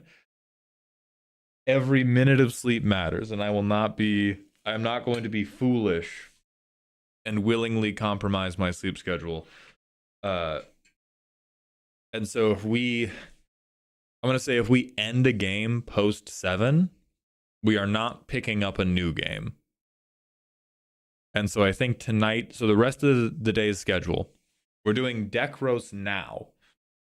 If you are in chat, there was one person who was a previous Ko-Fi redeem. I believe their handle is Drakeno. If you are in chat, we're going to do you first. I know MMX was in chat earlier. And I know Onyx was in chat earlier. And those other two people, and I also know Ontario is in chat. And Ontario was a Mango Money moment. So we're probably going to prioritize the paid. We're probably going to prioritize the paid, which means if we can find Drake No, we're going to do Drake No. And then if we can find Ontario, who stayed up way too late playing Commander. Wolf, I'm like, that's both a funny bit, quit staying up late to play Vampire Survivors and Nine Kings. Every time I close stream, I go hug Z and I looked him in the eye and I go, we can't play Vampire Survivors. And they give me the big eyes and I give them the big eyes and I go, we can't play Vampire Survivors. And then we get in bed wishing desperately that we could stay up all night playing Vampire Survivors. That time will have to come after the subathon. No, we don't. That's the thing. We genuinely, I'm going to say something crazy to you. We consider the things that we want, and we think about what we want to do the next day, and we value in our mind's eye the things we want to do rested the next day as highly as we value Vampire Survivors right now, and we get in the bed. Do we watch an episode of Bleach after we get in the bed? Yes, because we like Bleach. But we value being rested and being energized for the cool shit that we want to do, and we get in the bed. So I'm going to hit the manual ad break. You can, hey, you are my fucking hero for deferring, actually. Yeah, get an idea of the deck. I would love to look at the deck when you have boots on ground experience. No, we do have the stay up late to reclaim personal time thing. We want 100%, we very much do, and it's fucked up our sleep schedule for a long time, and I think it's just it's because we are privileged enough to do content creation as a career. And so because we're totally self-employed, we get instant feedback that is not externalized to a boss who's being a dick to us. Like, we're the boss who's being a dick to us. And so we have had a feedback loop. We've had a feedback loop that has just now like booped us in the nose enough to go like, oh, we're fucking up our own day. We have the freedom to reclaim personal time by doing stuff that we think is cool in our 9 to 5. And so it helps us. Dog sauce, I choose commanders to roast in shorts based off YouTube and TikTok comments. But it's absolutely been a result of like not, it's not a willpower thing. Every base heavy TikTok edit will try to convince you it's a willpower thing. It's just been a thing of explicitly repeating, hey, this made our life worse, right? And then we both explicitly say that. And we've said that a bunch of times and then still done it anyway. And it was only after like 50 to 100 rounds of waking up feeling bad and being like, we do not want this to be how we feel, that the patterns actually began changing. Yeah, it was like having a partner to lean on who also wanted to make the positive change, and it let us like it let us do a baton relay of who was leading the charge on making the positive change. Like sometimes I'm too tired and I'm gonna make the decision that is worse for me, and Z is there to help remind me to thank you. Mm-hmm. I have hug time. I'm talking about our sleep schedule and how we trade off who has to be the one with willpower. Yeah. A good balance. Still, the flare up is still pretty bad. Getting through. Bad as yesterday.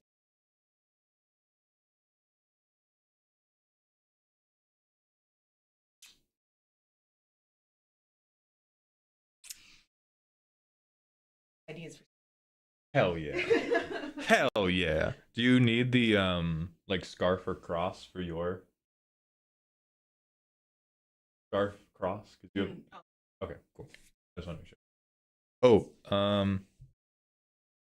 you will have to put these on charge. They're like they're like 2/4 or half full right now. Okay. But yeah, I would charge them just in case. Do you need the stand? Not that, but I would take what's behind you. You what do you? I might need guys, a coffee table. hold on. No. Hold on, guys. Z's telling me right now they don't need the microphone stand. Can somebody tell me? Actually, might need that spoon to cook some. But Can somebody tell me what the fuck is wrong with that? I'm just stirring the pot like this. yeah, exactly. Yeah. Oh, thanks for the mic stand, babe. That's exactly what I needed. God damn it. Let me.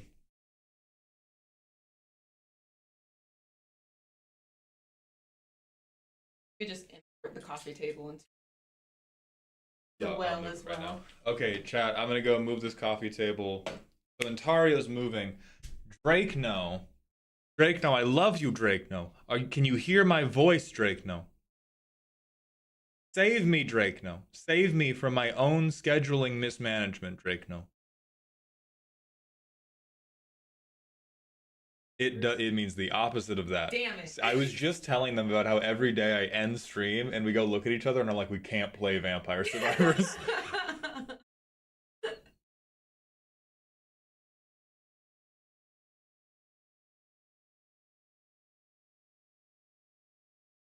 No. It's not. Thank you, Wolf. I believe I've seen them in chat a different day, and it's very specifically Drake no.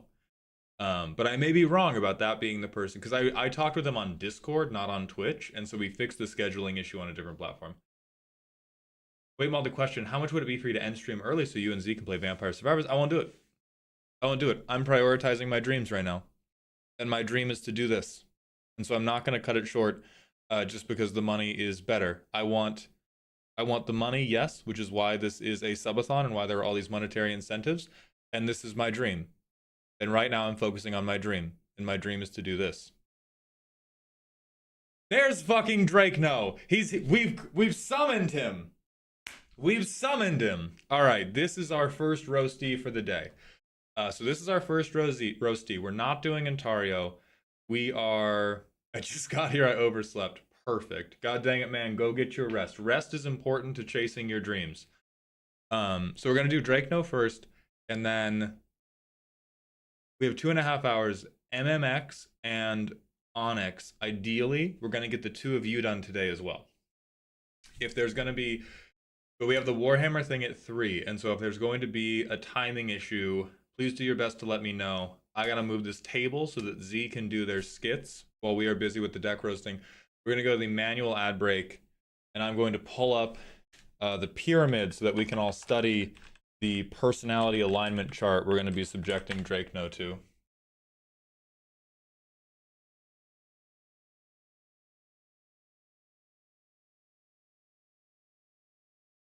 Well, thank you so much, Breads.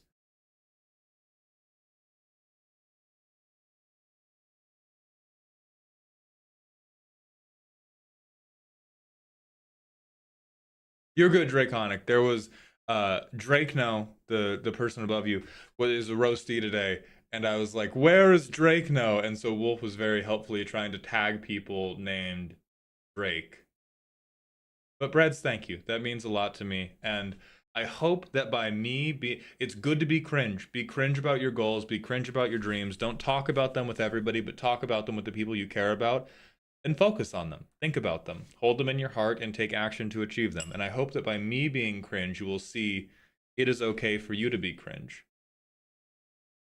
Jane, Z does not yet have a YouTube page, but they will. If I have a goddamn thing. I think they like technically have one, but they don't post anything to it, and it's gonna change. The shit's gonna change. But they are Z main character on all of their platforms. They are on Blue Sky, they are on Instagram, they are on TikTok, and they will soon be on YouTube. And they're on Twitch.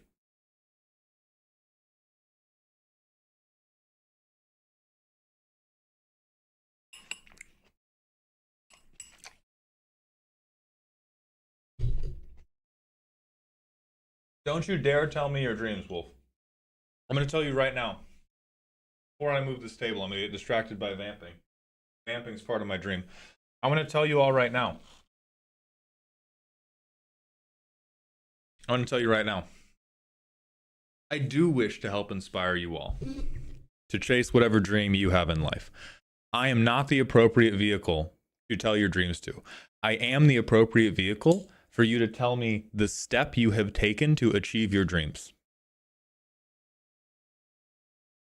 Do not tell me specifics. Tell me what you have done to effectuate the dream, and I will cheer you on every single step of the way, and I will tell chat to cheer you on every single step of the way. We do not shout our dreams into a large room.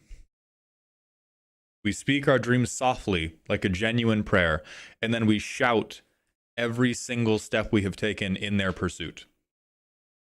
And that is what the cheers are for. You can say broad statements like when I say this is my dream. Do not dare tell me specifics. Telling other people your dreams is the easiest way to kill them. Dreams are an inverse Bankai.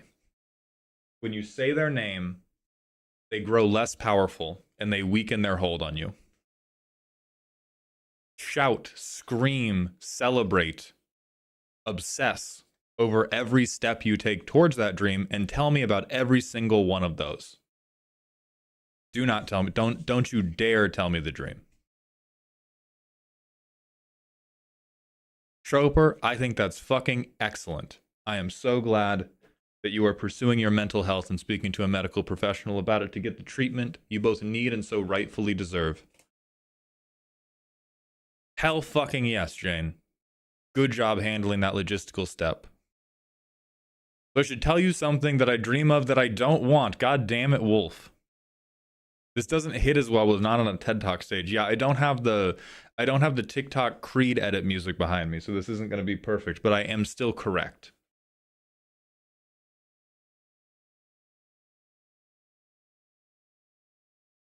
Hell yes, Aegis. That is awesome. 200 games in a row as a pro DM is like, that's nearly 1,000 hours. It could be more depending on the length of games you run. That big fucking claps. Go take that Vyvance, Drake. No, go take that fucking Vyvance.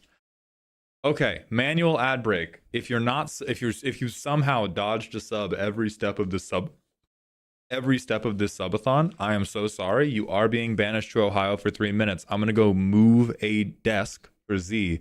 I'm gonna come back and we're gonna pop open Drake Knows deck.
All right, we are back.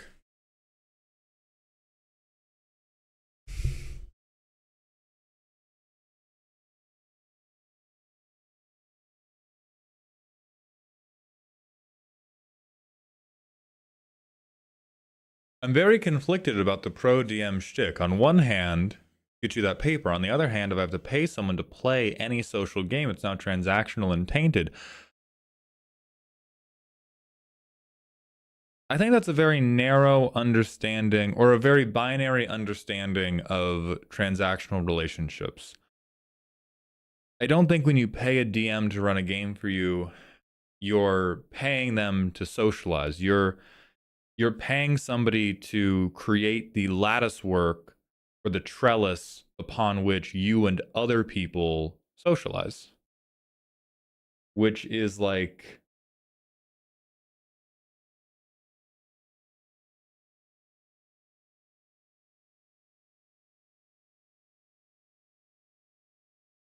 you know, if you go to a convention to meet people and play Commander with them, it's not transactional and stilted because you paid to be at the convention.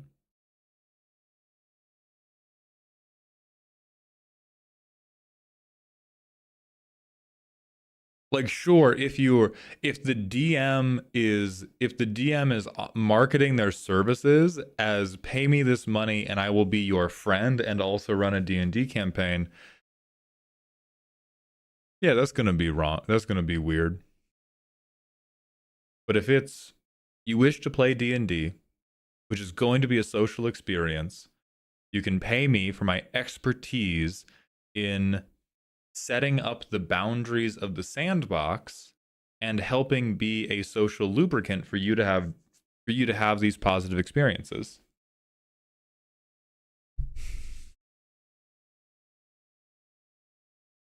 I think our scope is, if I can't pay people to be my friends, I want my subs back. Perfect. Perfect bit. And there's also like a million pieces of logistical setup that the DM has to do that is very much like job levels of investment. I'm not even getting into that. Like, let's pretend you were paying the DM because they were an improv god and they weren't doing any of these hours of back-end work of prep that helps a D&D session go well. I still don't think it's disingenuous. And then once we add in all the stuff that you're paying them for, of like setting up battle maps, getting good art for the battle maps, getting good art for the NPCs, setting up stat blocks that are going to create a compelling game challenge. My word. Paying for the social experience is such a small part of that.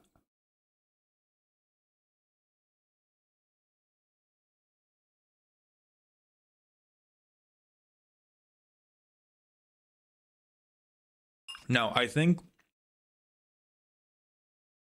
when we could begin talking about the difficulties inherent to that is if it got to the point where you were paying the DM and every other person in the party to play D&D with you.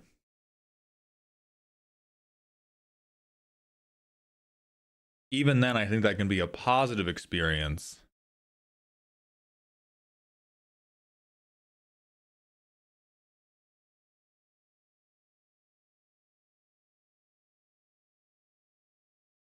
But so then, Yoshi, I just think the specifics of your situation are, again, tunneling the scope to something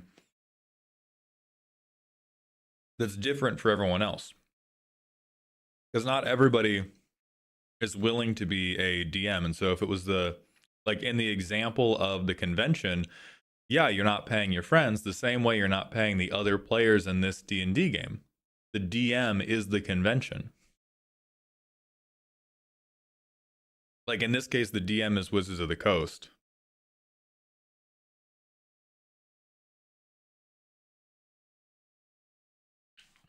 Anyway.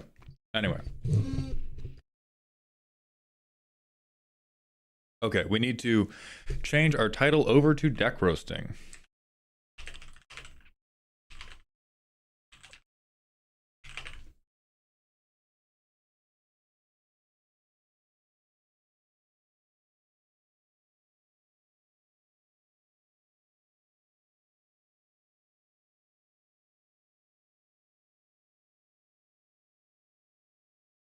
Oh no, there will be more distractions. It's just we're gonna do work as we are distracted. We're gonna swap over to magic. I'm also going to, we're gonna post the video that we made, and then we're gonna set the Doom Scroll streams live as well.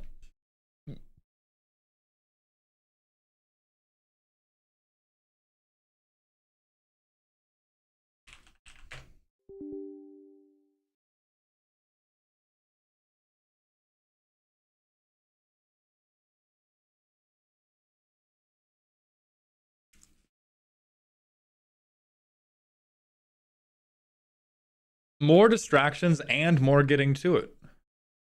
More distractions and more getting to it. Both things can coexist. You can be heavily distracted and still say, I'm going to do this now.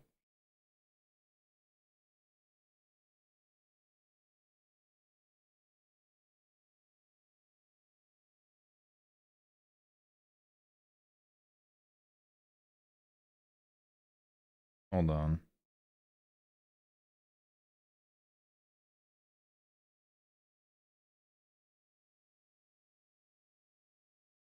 You can be heavily distracted and say, I'm going to do this thing now. Am I going to think about squirrels while I do it? Am I going to think about how badly I want to play Vampire Survivors? Am I going to think about my next 9 Kings build path? Yes, and I'm going to do it. Hey boss, do you think there's a point for each bracket where the amount of single target removal and board wipes is too much? I think that's less of a bracket situation and more of a desired gameplay experience situation. At bracket 1, it's probably the easiest to define a hard level there, because I shudder to think of what the bracket 1 gimmick could be that made it, trying to fix my posture. I shudder to think of what the bracket 1 gimmick could be that would make it appropriate to run overmuch removal. But in every other bracket, it's more about like, at some point, you run so much removal that your deck is no longer doing what it intends to do.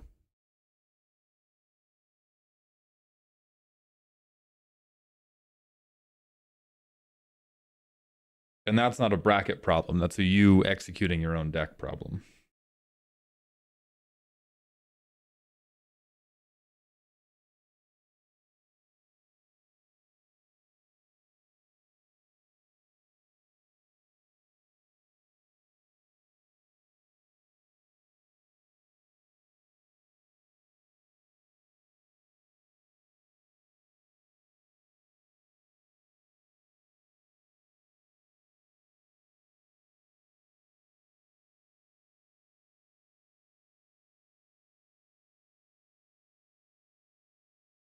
And Tardale, I haven't played enough 9 Kings to know whatever you could mean by the phrase rat maxing.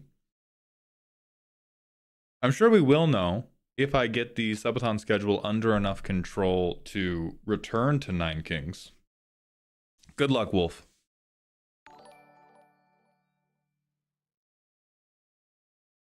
Erudite Roach, thank you very much for the Twitch follow. Welcome to the doghouse, my friend. I'm currently setting a video live and then going live on platforms to help pump that video.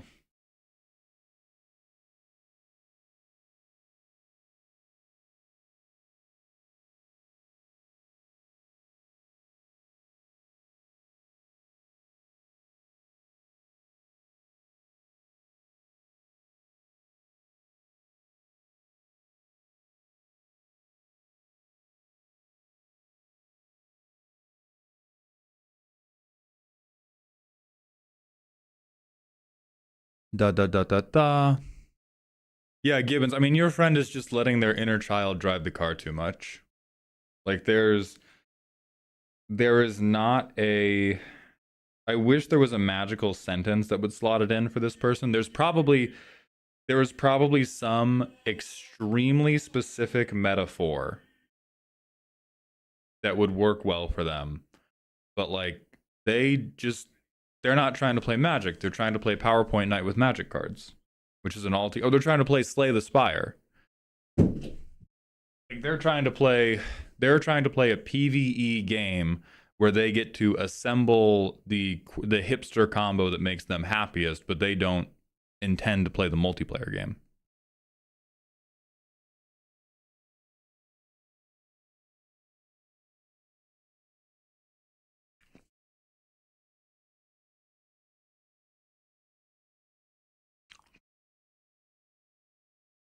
Yeah, Raven, there is no fucking way to know something like that, dog. What's the schedule for the rest of the week? I got the schedule for the rest of the day.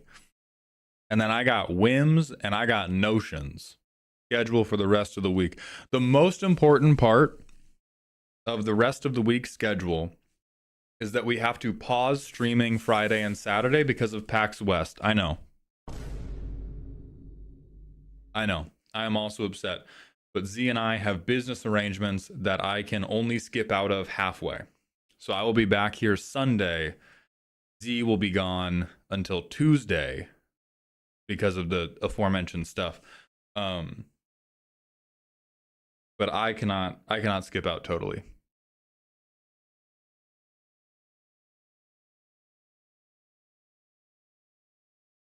YouTube will not export my fucking video. All right, Grumpy Dude, have a good one.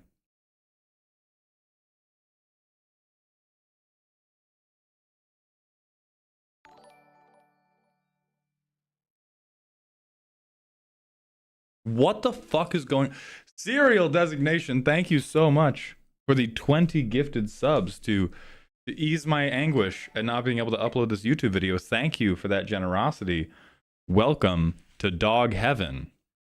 You've unlocked a post-it note, a temporary tattoo, and or cameo, and you may now sponsor a game.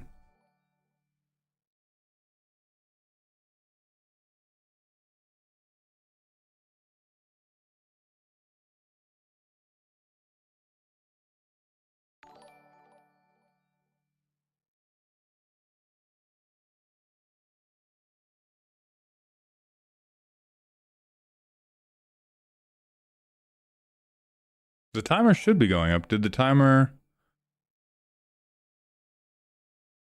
Sometimes it takes a second. Sometimes it can take a second.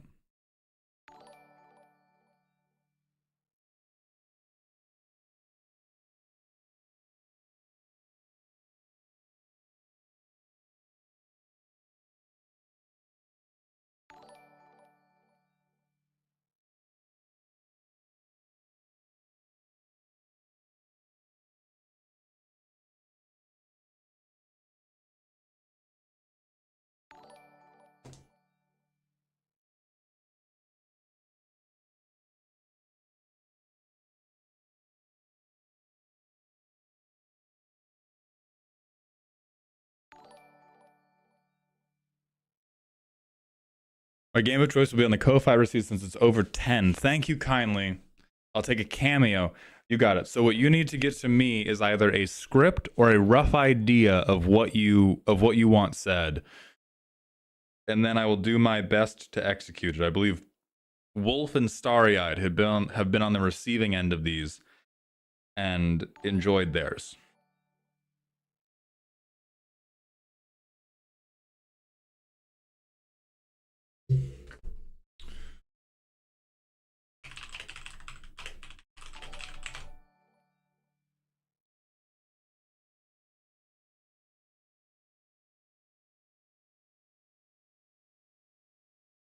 What the fuck is going on, man? All right, hold on, everybody. I think if I...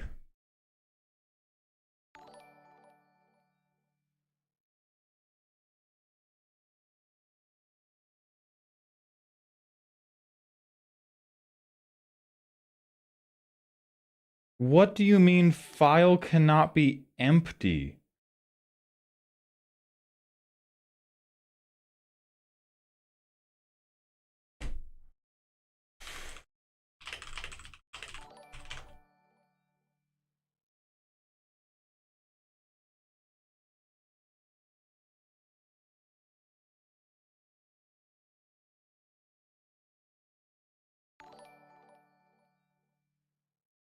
Okay.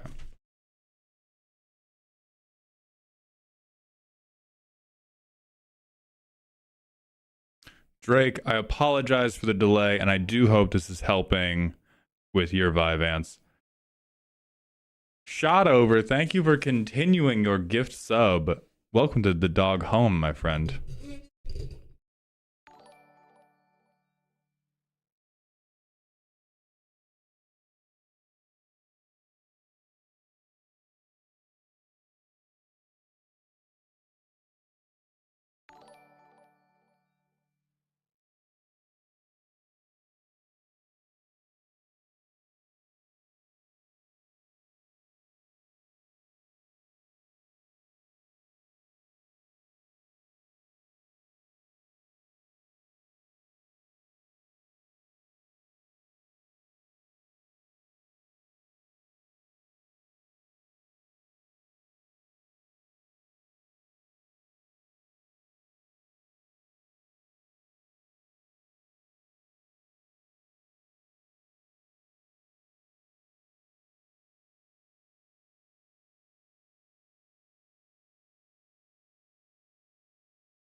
What if I screamed incredibly loud, chat room? What if I screamed outrageously loud?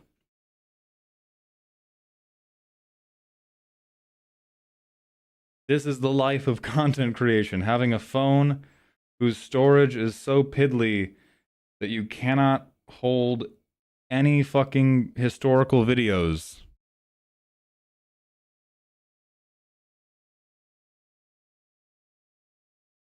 Okay, that'll do it. We're just maxing it. We're maxing out the storage drive on my microphone.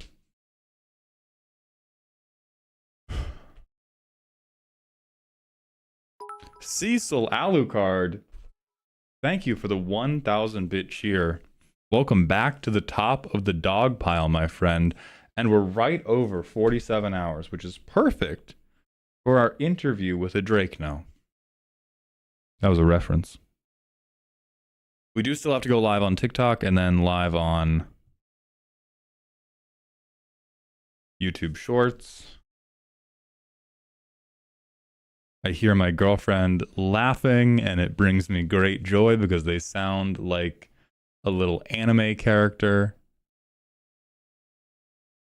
All of these, I swear to God, all of these sound effects are like straight out of anime.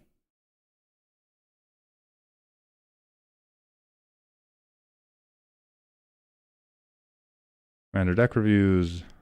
Please don't error. King Bible? King Bible. King Bible.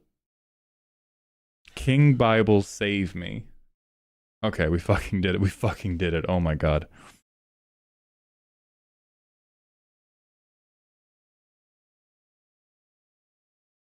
And we oop. And we oop indeed. The most holy of actions.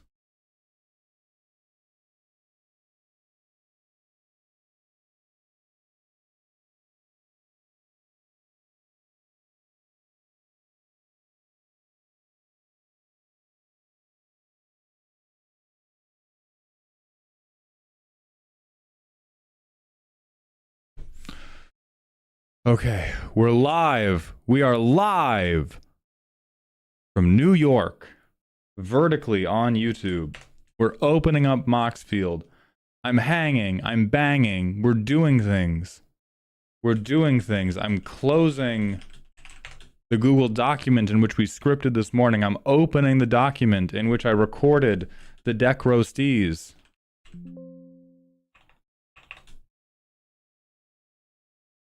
Drake, no. Oh, I found you. I found you. Control F couldn't find you, but I did, because I'm different. Who the hell is Joshua?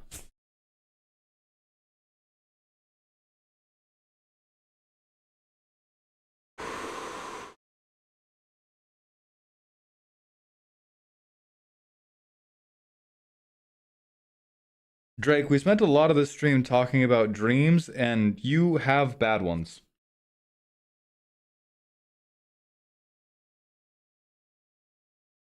This is... Okay. I'm gonna go live on TikTok. You got me fucked up. You got me fucked up. You got me fucked up, Drake. Proliferate will make you a god. Not in these colors. We're in fucking Boros, dog. You get equipment and you get tokens. And anything else is you being greedy. So we've got quirked up white boy does backflips. Oh, we actually are live on TikTok. What do you mean exactly?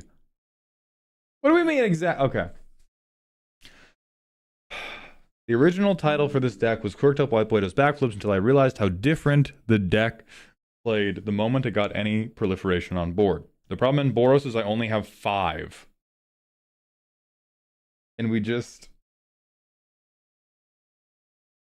kept plowing ahead. My deck goes so crazy if I can resolve this effect.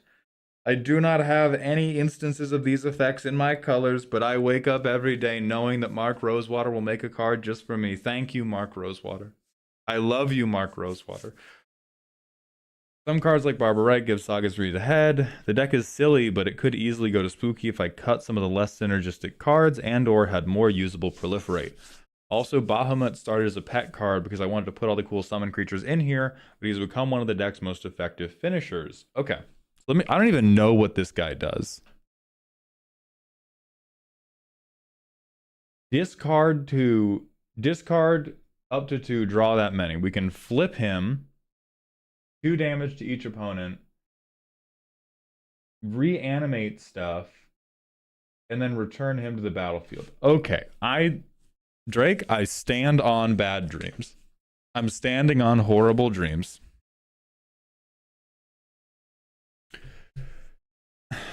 And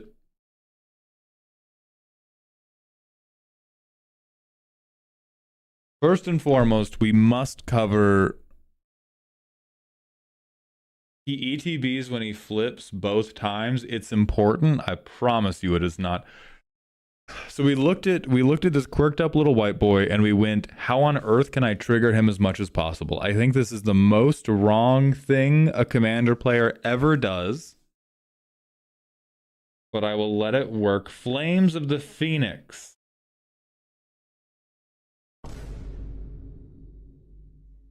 Me when the red card has fire on it. All right. All right. So we're on like Netflix adaptation levels of faithful to this theme. We can get anything in the deck so long as it looks vaguely like the thing. General creatures. We're gonna reanimate Marauding Mako? We ain't doing this. We ain't doing this, brother. Alright, so we want to mass cycle, mass reanimate. We also have Savine's Reclamation. These are just guys. These are just fucking guys. We just have some guys. I got Darksteel mutationed once and never forgot. This is the first reasonable part of your deck list. Low-key fire. Second reasonable confirmed part. Mega Flare is confirmed heat. Protection. Not true. Unless you intend to tell me this is a Joshua combo deck. This is please let me finish. And then they shoot you. The rest of these solid, sure. Ramp. Yeah, you're in Boros. You're suffering. Rules are confusing, but this does work. When a permanent you control leaves the battlefield, if it had counters on it, put those counters on target permanent you control. So we're putting like, we we exile Joshua and we put Joshua's counters on Joshua because he's back on the battlefield before resourceful defense has to trigger. Jesh, thank you for the 100-bit cheer to point out we have an illegal number of cards and only 35 lands. The amount of times this is exile the commander is hilarious. Exile a skeleton, spirit, or zombie. So we are playing against Season 1 Yu-Gi-Oh! Bad guys. We are trapped on Duelist Kingdom, and Drake submitted this card from their phone. We do a few backflips. So we can read ahead. We can proliferate.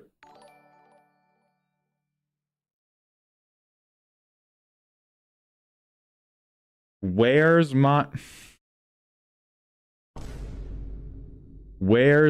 proliferate, bro? Please give me... Where are you, King Bible? So our deck is like... Our deck is mostly ripping through cards to find our sources of proliferation. I genuinely do not understand why this proliferation is that good, because our creatures look like they are terrible, and I cannot identify any ways. Maybe Good King, maybe if we Good King mogged, if we mogged them over and over and over again. I need to understand. I don't understand.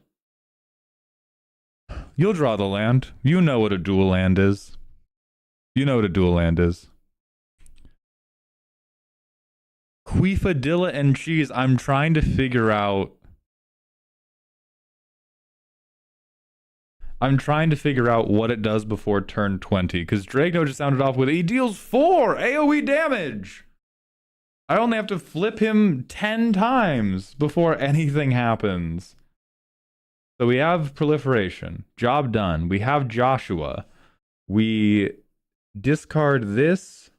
Discard a land. Draw 2. We go this. We go Brass's Tunnel Grinder. Things we want in the grave. Probably these two, because we can reanimate them. So we get all these things.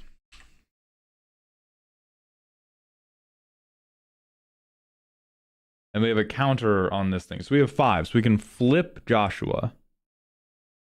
I flip Joshua. He enters. Add a counter. And boom, proliferate. So I get Brasses, I get Joshua up to 2.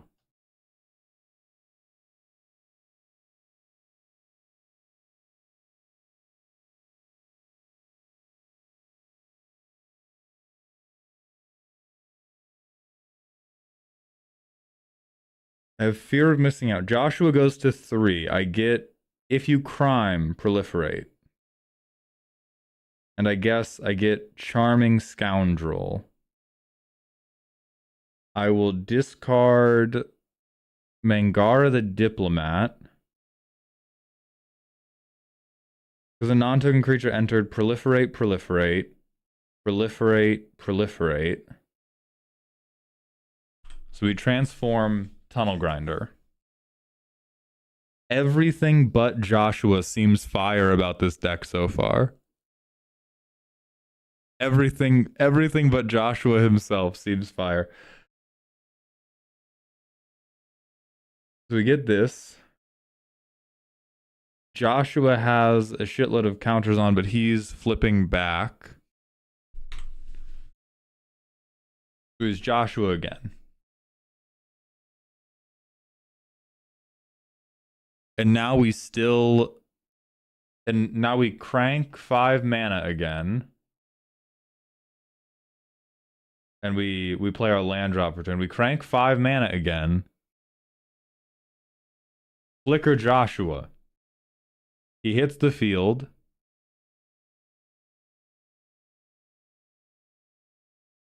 He goes back up to 2. Oh, he's summoning 6, so we wait another turn before we can crank Joshua. I Sun Titan. Sun Titan save me. And I guess I would use my flipped land to cast Sun Titan, so I get Discover X. I get Staff of Completion. Okay. Sun Titan, I get Lauren back. Sun Titan and Lauren both proliferate, and so I have a 6 mana patrolling Peacemaker.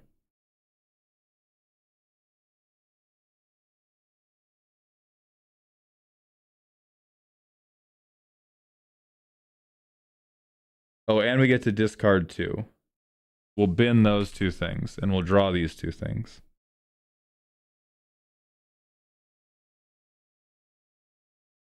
So now we have our haste enabler.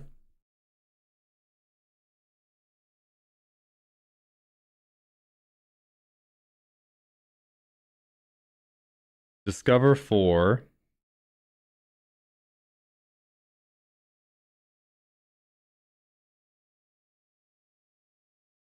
I get Mog. I am now mogging, as the kids say.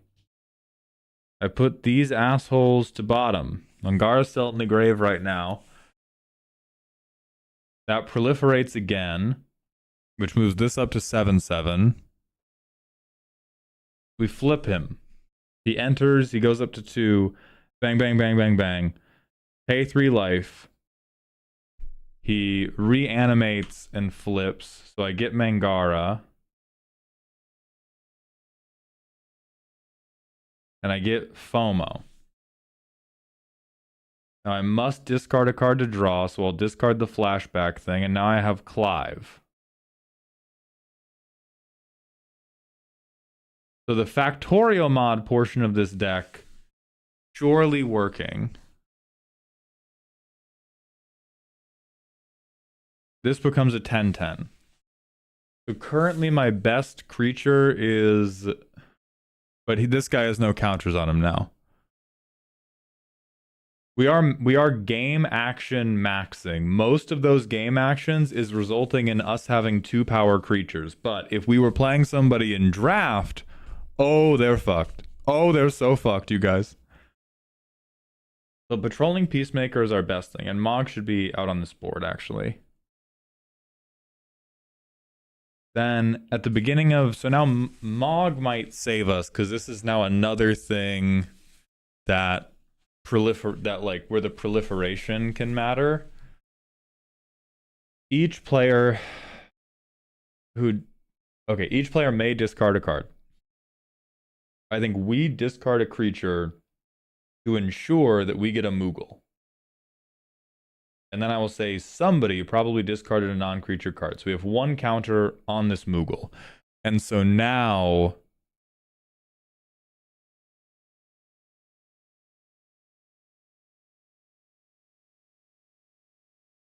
What did Idon say that was really fucking smart?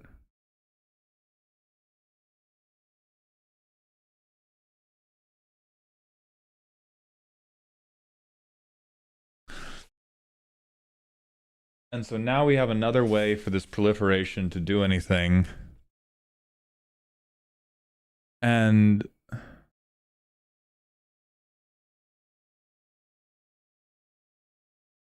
So now, oh my god, what? Okay, well, alright, our commander's gonna enter a lot, who cares? We discover, that's 5 mana. Discover 5. I get Imperial Recruiter. At this point, I have no fucking clue who Imperial Recruiter finds. What's this, power 2 or less? That's most of our deck, sure. So it can't be Dion, can't be Good King Mog. Could be Karmic Guide, but we're going to flip Joshua anyway to get Karmic Guide.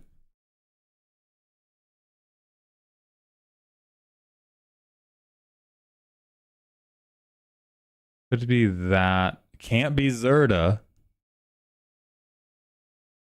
I guess Karmic Guide. So we get Karmic Guide. We have so much mana that we hard cast Karmic Guide, we get Clive. Yeah, I mean, fuck this card. So we draw equal to Devotion to Red, which is 1, 2, 3, 4, 5, 6, 7, 8, 9.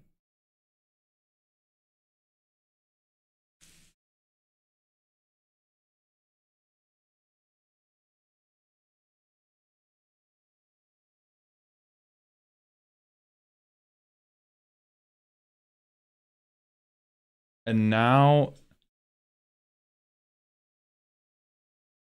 And what do I do with these assholes? Nothing. I do nothing. And now I don't have the mana to flip Joshua because this is still a 5 mana ability every time I want to use it. Okay. We're definitely in silly.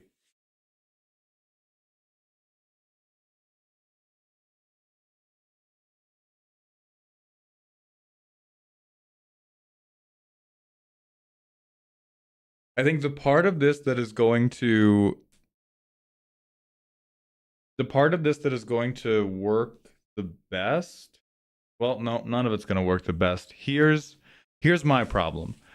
We're talking about, well, we can attack exactly 2 of our creatures no, we have, let's see. If it's turn 8 in the commander game Candyland where none of us interrupt what the other person is doing, we have 3.5 creatures that matter.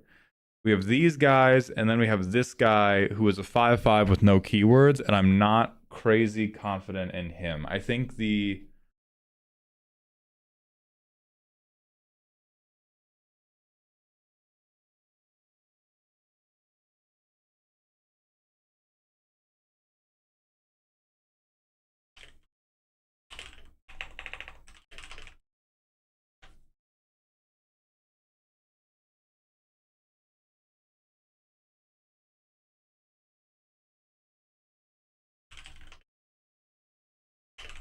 Sorry, I'm just trying to get some footage of your deck. I'm just trying to get your footage of your deck being played.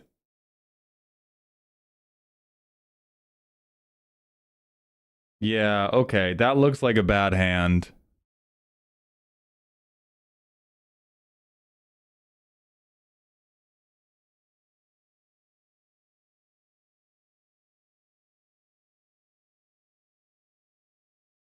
Yeah, so here you play Joshua, right? Discard 2, draw 2. Not quite, yeah. Missed a land. Okay, I think this is the same issue. No, we can win on board because we've gotten tremendously lucky over the course of the game and we're pretending that nobody else has heard of Swords to Plowshares, which is like...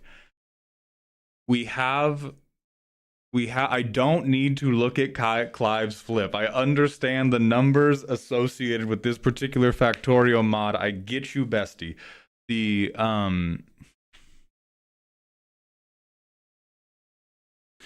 I agree with your assessment that the ways we have to win are tremendously narrow. And I think we have wildly, in our own mind, overemphasized the power of proliferating in this particular deck list. If you ship to me, I'm doing a Boros proliferate deck list, my immediate thought, with Joshua even, my immediate thought would be, oh, so we're going to have some of the best +1/+1 counter cards in white. And I think we are over focused on Joshua needing to flip 18 million times. Like, I think that is the thing that is holding us back, because so much of the deck has to be dedicated towards how do I find these 3 specific ingredients that allow him to flip a lot, instead of, and this is the rule that I always return to when I build commander decks, what would make me happy if I did it once? Because that is generally about as reliable as you get in a commander game. And so there is some combo, or there is some confluence of cards that will assemble a line assemble a line in which, okay, Joshua enters, he flips back immediately, and I get one rotation of Josh every turn cycle, but that does not build a deck that is consistently satisfying. That builds a Balatro run, which is oftentimes not what we were doing in Commander. And so I think it should be more things that you are happy to... More things that you are either happy to proliferate without access to Joshua, or more things that you are happy to reanimate without access to proliferate. Like, the inherent problem that we are never, ever going to get away from is that we need to draw... There is less than 10% of the decks. Less than 10% of the deck makes us happy. And the rest of the deck is duct tape, plastic forks, and pharmaceutical grade copium trying to get us to the 10% of the deck that does make us happy. And that's never a workable position in low power.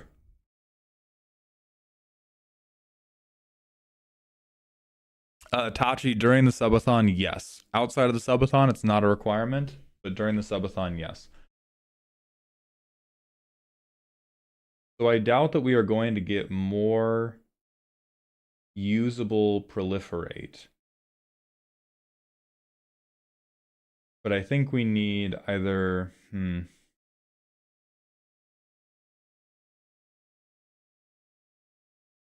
I think Ixion is probably the heart of the problem, where it's almost good.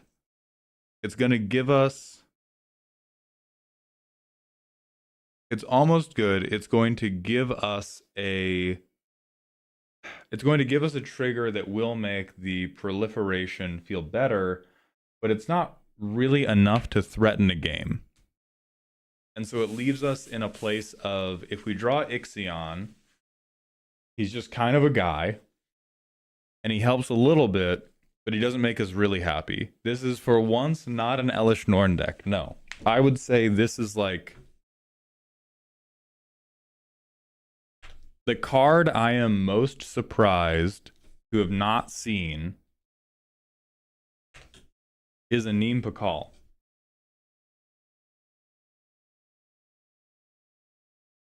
This is just like, oh, it's bracket. Yeah, this is horrible for bracket 2. This is a bracket 2 TED Talk ass deck.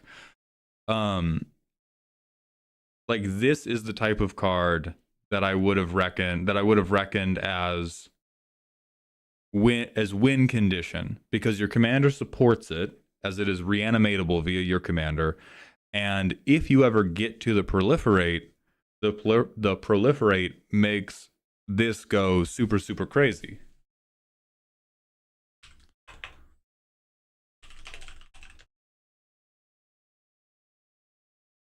I feel similarly about Assembled a Legion, yeah. But yeah, we need more things that are like... We need more things at medium mana values that we could just cast that might take over the game. We have too many... My god.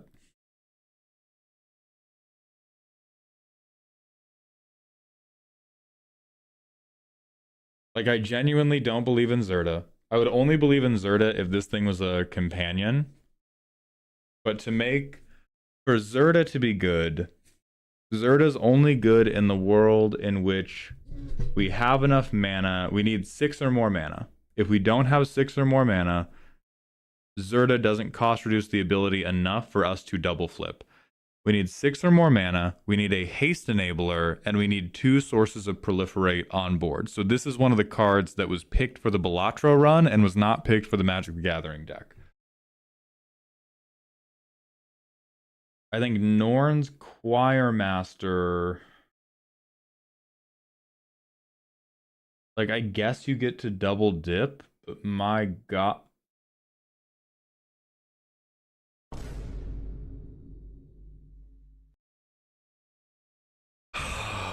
I love it when the hopes of the nation rest on the shoulders of a 1/1 with flying. And a 1/1 with a minimum amount of evasion. So, Ecstatic Angel seems fine. Resourceful Defense doesn't actually seem that good. Until we are committed more to having a +1/+1 counter game plan. And then maybe it's like second Ozolith for us. But this is another situation where it only works if we are playing a variant of Commander in which everything is free. Right. And so if we pivot to being more on 1/1 commanders, yes. For the Joshua thing, holy no. Holy no. Peacemaker seems fine. And then Barbara also seems fine. But I really don't believe in Zerta. Where's my proliferate? All right, here's the section of the deck I take the most issue with. Like, we're digging. This is where we go. I'm going to dig super hard for proliferate instead of just having more cards I like playing. Like, in intent, I would actually call this a bracket 3 deck. I would just call this a bracket 3 deck that isn't good enough to do what it wants to do.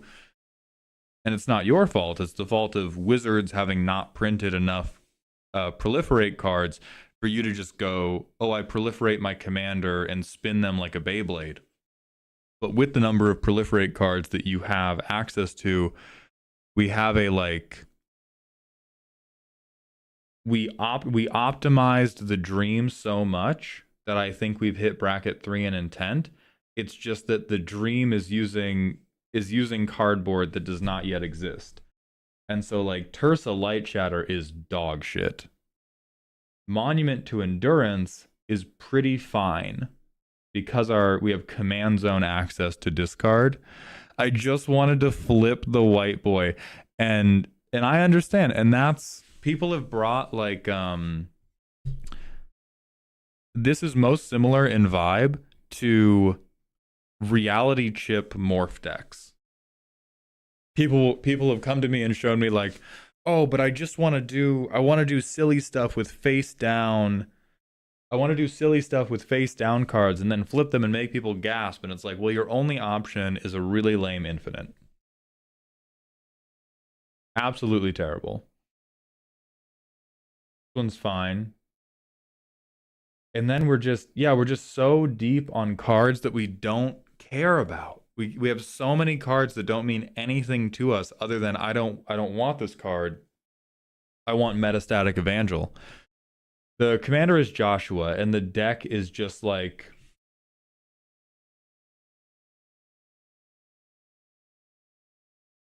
this deck is, and I'm not saying this is about you personally, Drake, no, but this deck is the natural result of somebody abusing Adderall and coming up with blueprints for a machine that cannot actually exist. Like this is every scientist who has a mental break and thinks they have discovered a new way to create permanent clean energy, and it's just like the hydrolyzation of plastic that we have known about and has been too inefficient to actually use as a replacement for drilling for hundreds and hundreds of years.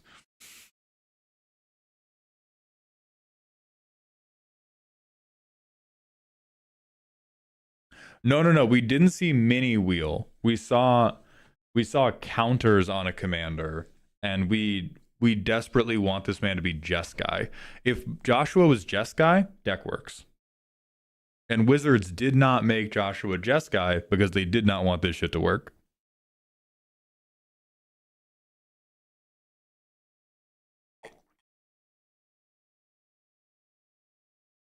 Yeah, we're every scientist, we're everybody who's ever sworn up and down they've made a water-powered engine. And so let me think about what we get rid of. Probably Karmic Guide.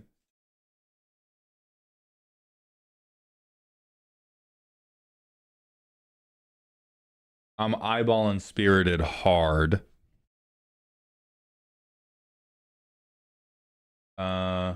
Bahamut is genuinely good.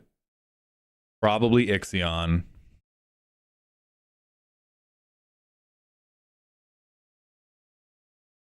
I mean, I think Kilo with Josh in the deck and a bunch of tutors is the better deck for flipping the white boy. If you want to do white boy does backflips, that is a bracket 3.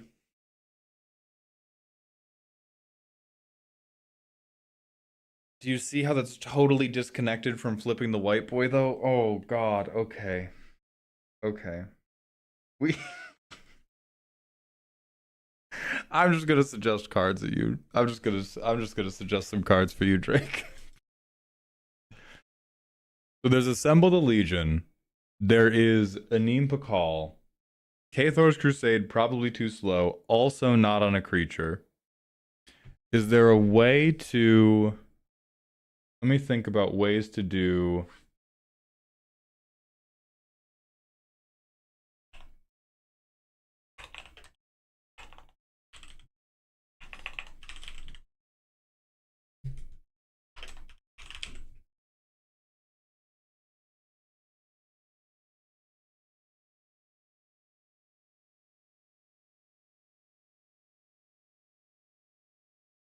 We're not really gaining life. If we made this a Soul Sisters deck, that shit would not work well. So we already talked about Anim Pakal. You could put in Threefold Thunderhulk. We could... Machias the Lunarch is not going to be incredibly good because we don't have a lot of untapping. I don't think we have enough legendaries for Aerith. Someone recommended Excalibur.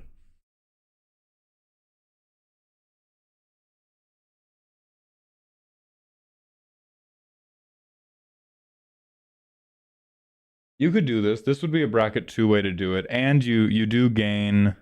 You do have a lot of instances of life gain.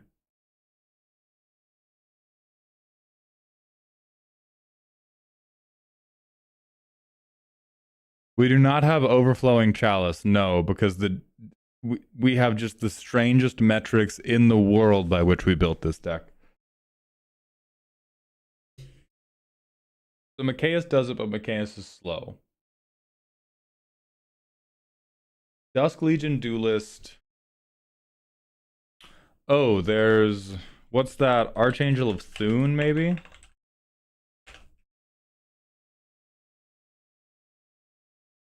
This is a way to work towards it. Strixhaven Stadium is not funny in bracket 2. The Strixhaven Stadium is not a funny bracket 2 win con with a proliferate deck that wants to play solitaire. For bracket 3 we can begin talking about it, but for bracket 2 we're trying to move this deck out of the Tinker's Corner. The bracket 3 version of this deck is Kilo, and then we combo off with Joshua.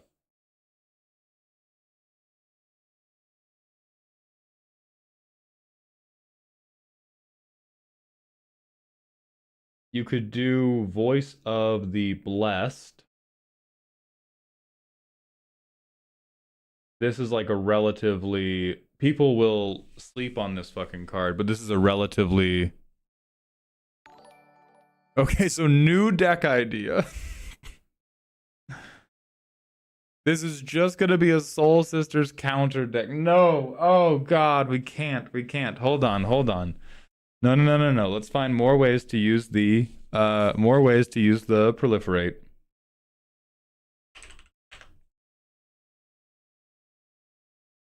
How about this? This one, the life gain doesn't matter, but this is tremendously good at killing one person.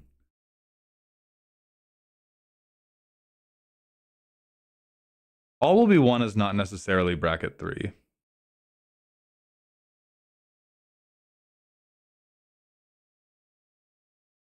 We could do what's that mouse?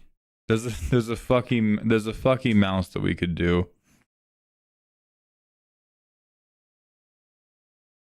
I mean, I think the thing is, like,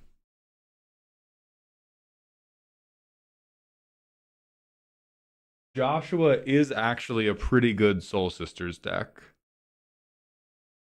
Hearthfire Hero. Yeah, that's another way to do it. If we're going to suggest cards that will pull you away, pull you away from being a goddamn Boros life gain player.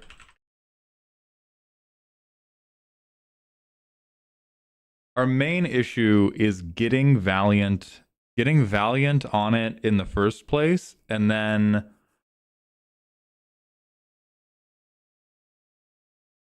all right, so let me take us down a different route. If we're trying to do White Boy Backflip, how do we make this stuff matter? Because there's some proliferate stuff like Heartfire Hero that we can use. There's some stuff like Muster the Legion that we can use. I'm kind of thinking of damage doublers being the other thing that is our savior. Because then it becomes the lifelink mode of Joshua matters twice as much. That means we have to do half as many backflips. The damage from Heartfire Hero and the damage from Urabrask's Forge will be twice as big, which means we have to proliferate half as much before this is scary.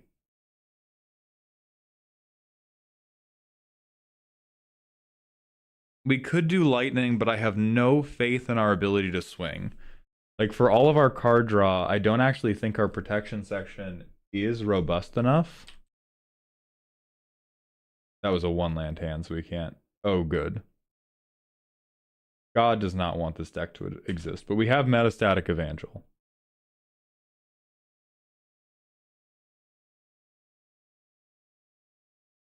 So we have Bahamut already. Me, when I Josh on my Wa, I put these two in, and I draw these. Spectator Seating, Brass's Tunnel Grinder. You are not proliferate. You are not proliferate. Next turn, I crank that white boy. This gets this up. I do all my life gain damage and gain life.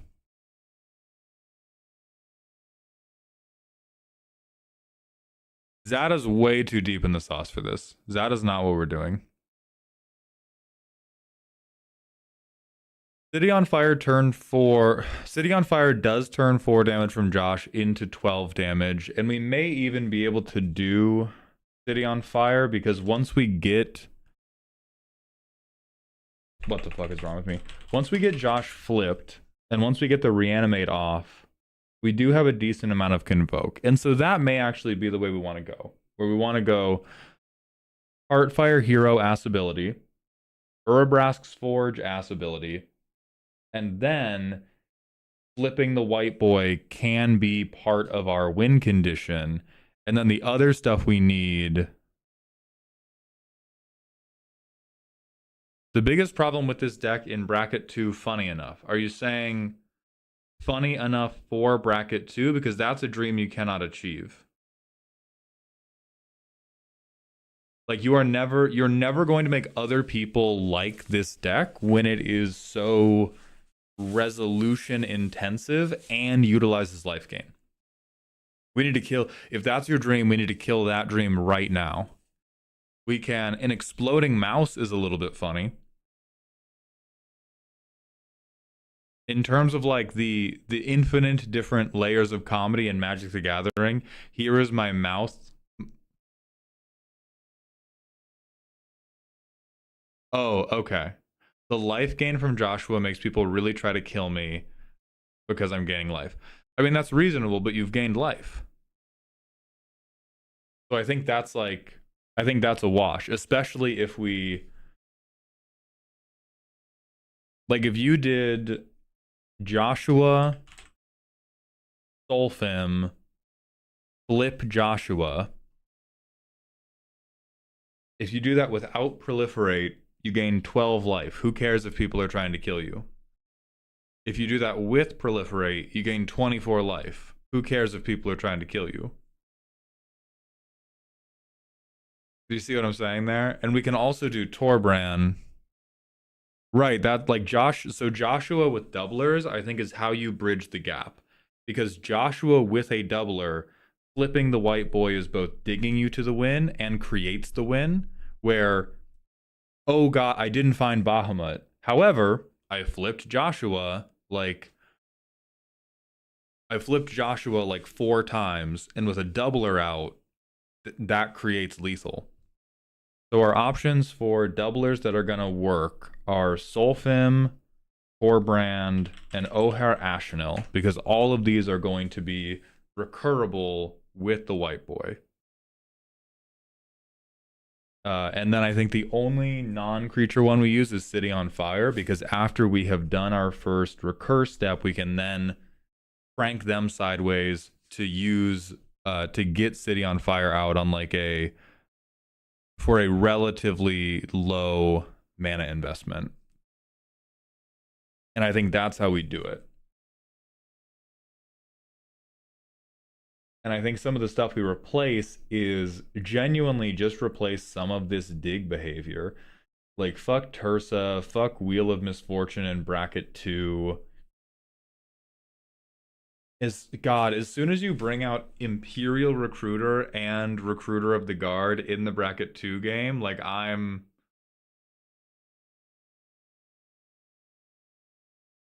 Drake, what's happening at your table? What do you mean O'Hare Ashenil's the boogeyman, but Solfim's fine when they translate to the...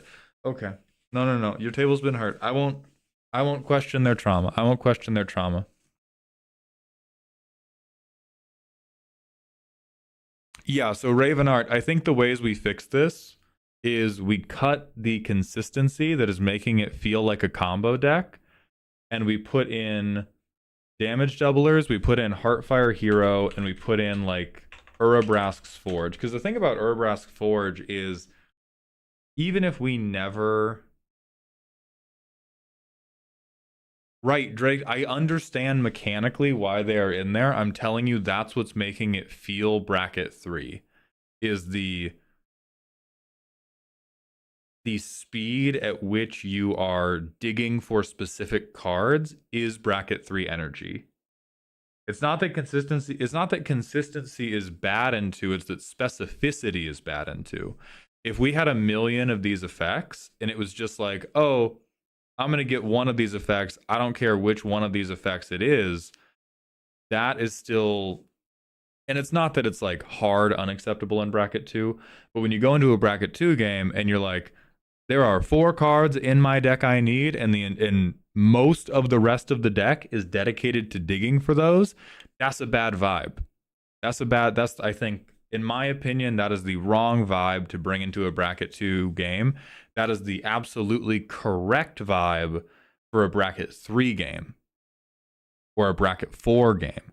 For a bracket 2 game, you kind of want to have some Henry Stickmin adventure energy. You kind of want to have some like a couple totally different things are going to happen, and I think all of them are funny, and I am not particularly invested in any single one. Yeah, so let's keep you on flipping Joshua, but damage doublers and damage amps are how flipping Joshua... Damage doublers, damage amps, and then not Soul Sisters, but a couple of the like best life gain payoffs. That is how we make... Flipping Joshua is the consistent thing. The variable and fun thing is, what is the payoff going to be? And I can go in any of 3 directions. Christmas Land is this weird flip combo comes together. Non-Christmas Land is I get a different proliferate payoff, like Muster the Legion. Non-Christmas Land is I get a damage doubler out, and Joshua is backflipping over C4. And then the final one is like I get Heartfire Hero, and that's a different proliferate payoff.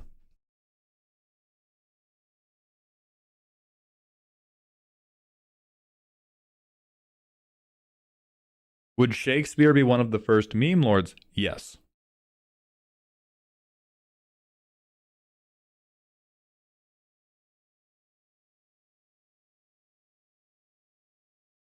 Yeah, like we don't add life gain. We don't add life gain enablers because Joshua is our life gain enabler. Solphim, Solphim. Yes, Donkey Juice, and that's what I'm referring to when I say the best ones. I'm saying the best ones are probably like Archangel of Thune, Voice of the Blessed, whatever. And here's Gleeful Arsonist, another way to make this work.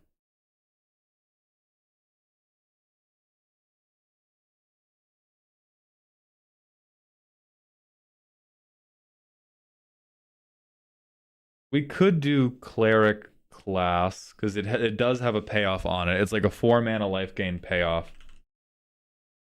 Archangel of Thune's probably the better one. Anything we can get on a body is going to be preferable, because that's going to be something we can get back with Joshua when we try to flip him.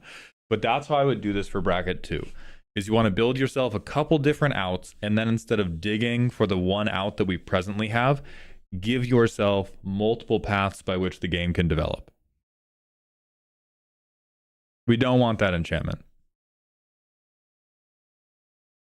And so stuff I would kill is probably like minimum Zerda.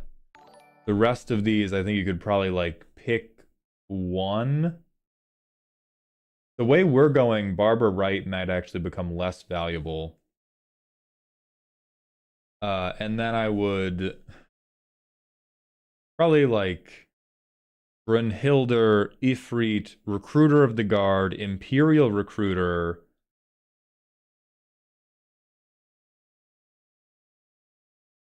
Wheel of Misfortune,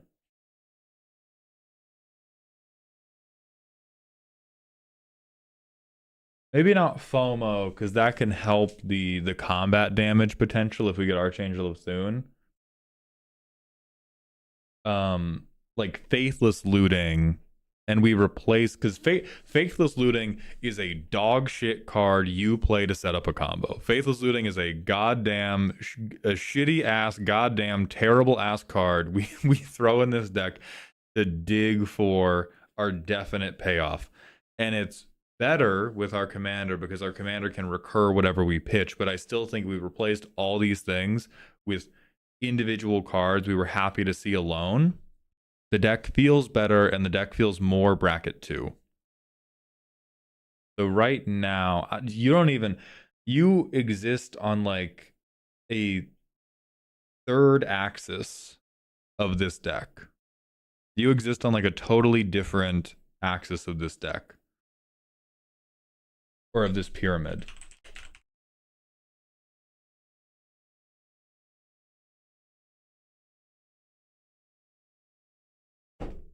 No. No, this is pushing your glasses up and going, This is totally unnecessary and is only in the deck, would only go in the deck for you to feel very clever when you proliferate it onto it. It exists for no other reason than to be a fidget toy. Do not put this in. Put in your 3 favorite life gain payoffs. Put in your 3 favorite proliferate payoffs, being like Anim Pakal, Gleeful Arsonist, Heartfire Hero, Excalibur 2. And Excalibur 2 is a life gain payoff. And we just fuck you up with additional payoffs.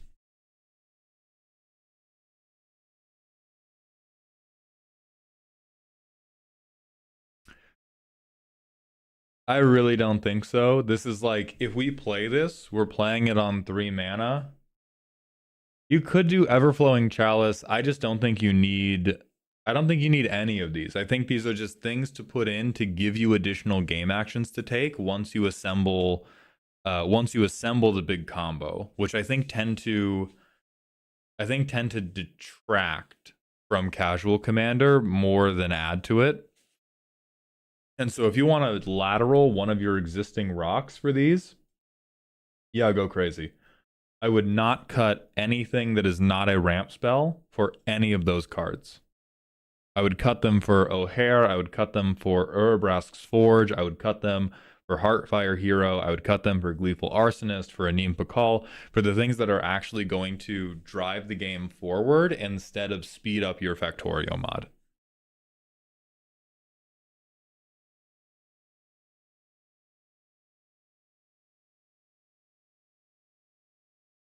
And so I think we have to move Arkham.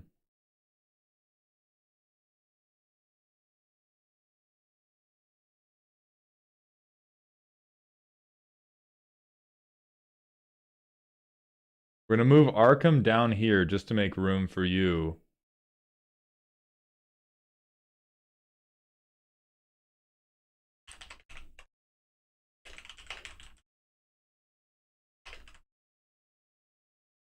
And we're going to make you a new circle. And we're giving you Squirrel from Ice Age type beat. 100% the Kilo Precon was my favorite deck for the first 5 turns of the game because I was just stacking stuff like Pentat, and then I took a 50-minute turn with the Precon and I stopped playing the deck. Yeah, and I think these are the things... These are the things that are going to make the Joshua deck feel unsatisfying at bracket 2. We want to think about, like, what is the fewest game actions I can take to have the dopamine hit. And then bracket 3, we're dancing. Bracket 3, we're taking long turns, we're building these complicated engines, and when they come together, it's big and it's beautiful. Bracket 2, you just got to be like, card A, card B, ha! Donkey, I'm not convinced we're attacking enough. A lot of our creatures are dog shit, and if we are succeeding, we are very rarely getting an opportunity to swing our commander because he is either being tapped to transform or he is being proliferated, in which case he is flipping back and is having summoning sickness. I think attacking is just too... Like, attacking is how we're going to finish it. But attacking is not, we don't get the party started. Deck is also low-key a symptom of my brother hating aggro decks. Well, he has to get better. He has to heal, and you're not going to heal by taking, but you're not going to heal him by taking it easy on him. So I would say double back down on White Boy backflips, but do it with damage doublers, life gain payoffs, and then like 2, maybe 3 more proliferate based payoffs for if you do get to proliferate. Cacophony Scamp.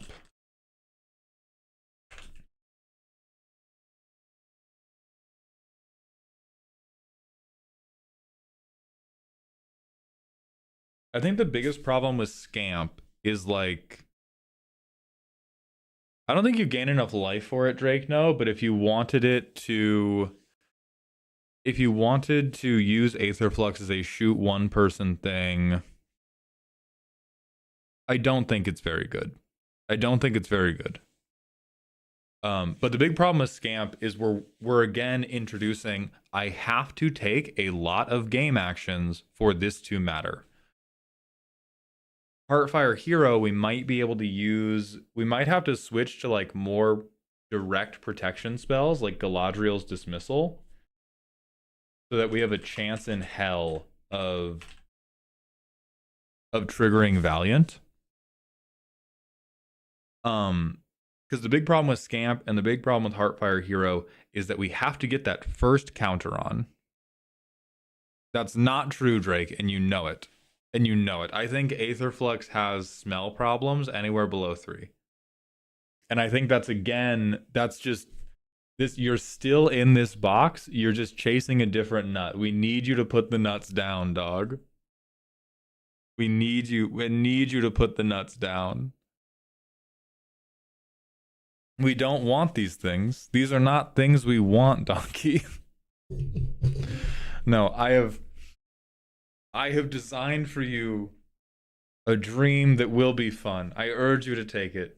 Greg, this is where we're going to end your deck for the day. Thank you very much for submitting. I do hope we have helped you. Please stop chasing the nuts and the neighborhood cats around. Spicy Lemon Water, thank you for the Twitch follow. we are going to hit the manual ad break, and then we're going to look for one of our other submitters for the day. I also saw Cinder in chat a little bit ago, who we are doing a collab with for Warhammer in just under an hour. Perfect. Perfect.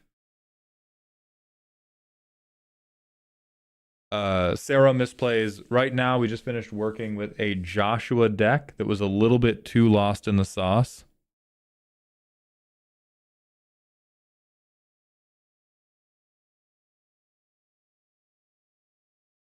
For everybody in chat who is asking about how to get a deck reviewed for the duration of the subathon, we are only accepting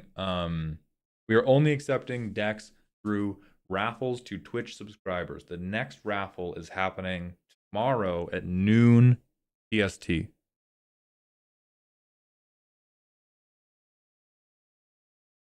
Yeah, you got to win at marbles.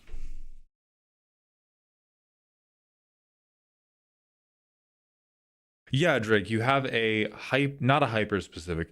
You have a relatively niche pseudo combo that when it works is Christmas Land. And I think instead of leaning into how do I make that work more often, you have to lean into what other things could it do that would still feel good, which is a distinction between bracket 2 and bracket 3. Because bracket 3, you do lean into how do I make this work as often as I can. Bracket 2, we got to have different things to do. We gotta have different shit going on. All right, so Onyx and MMX, are you both here? I'm gonna go redeem Hug Time. They're both here. All right, I'm gonna redeem Hug Time, and I'm gonna think of a devious way to pick who wins.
Alrighty. Why is the text so small on Twitch? I swear to God, I made it bigger at one point.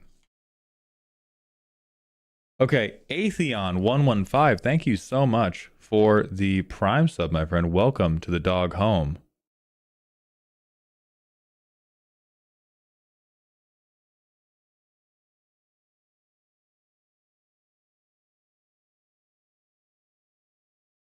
Fade King, it's no points for a raffle ticket. You merely need to be subscribed to the channel. If you are in chat and subscribed, you'll be able to enter.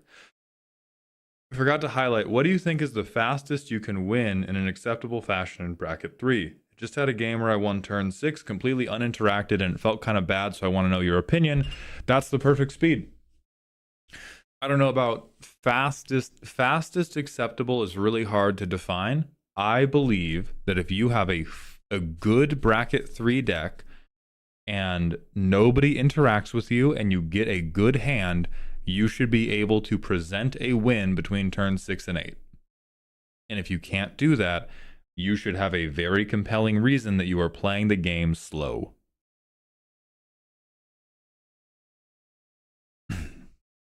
You should be like, oh, I'm a control deck. I couldn't have won by turn 7, but I could have stopped, 2 individual threats and I could have board wiped once. Then it's fine if you don't have a win ready.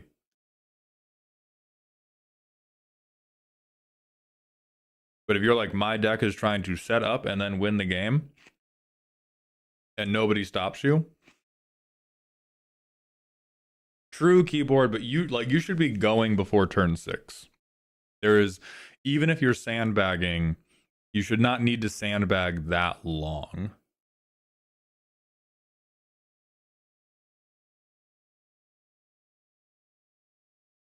Drake, proxy him. Proxy that business.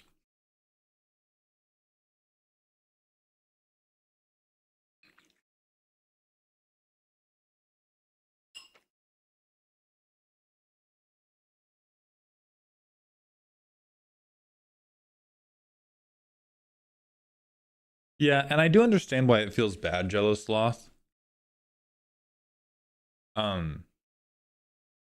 It makes sense that it feels bad. Allow me to reassure you that you were not in the wrong. You were playing the good cards that were in your deck in the format, in the power level of the format where you are supposed to play good cards in decks that can use them well. That's XCOM, baby. Marine 3950, thank you for the Prime sub. And Spicy Lemon Water, thank you for the Prime sub as well. I appreciate both of you contributing to the subathon. What if you win turn 6 to 8 even with interaction going against you? Too context dependent, 2 feet under. It's like, in that situation, we're then investigating the specifics of like, well, what was the interaction? Did they spend the interaction on a card that wasn't actually pivotal? Did you have a deck where you have like, oh, I need an effect that generates treasure, and maybe you have 5 in the deck and they blew one up and you just happen to top deck the other? That's just really good luck. That's fine. If it's, oh, well, they interacted with me, and so I played the Vampiric Tutor. I played the Vampiric Tutor to get the Trinket Mage, which would be a ridiculous line, but please, the individual cards don't matter. If it's they interacted with me, and so I used a bunch of free interaction, then performed Tutor Chain to get the backup plan, or I dropped like an Underworld Breach on top of a Tutor Chain. And even that can still be bracket 3 because of the restrictions on game changers. It's just too much context at that point.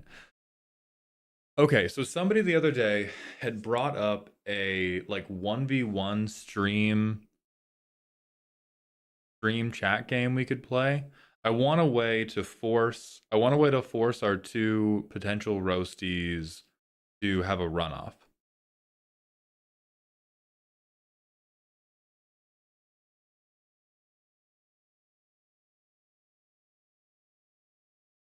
Underworld Breach is not Thoracle level. Because Underworld Breach in many ways scales to how much can the rest of your deck combo off.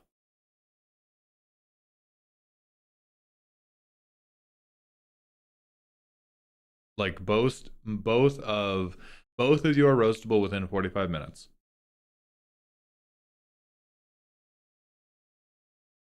Edamame, I have genuinely no idea. Like, is Underworld Breach a CEDH staple? Yes. So is like fucking Soul Ring.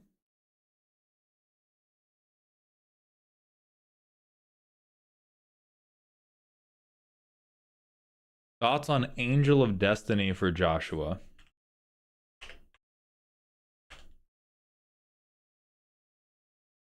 Go take a fucking cold shower right now. Go walk outside. Go take a walk outside right now. Yeah, like Swords to Plowshares, CEDH staple, doesn't matter. It's still strong as hell, but that's the point of the Game Changers list. Like,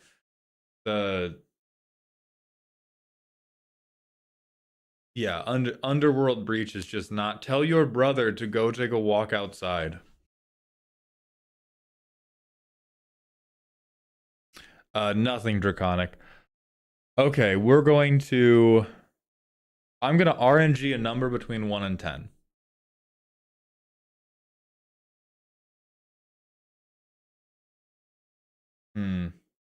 Oh, but then there's like turn order. Terraphon, thank you for the 7th month at tier 1. Welcome back to the dog home, my friend.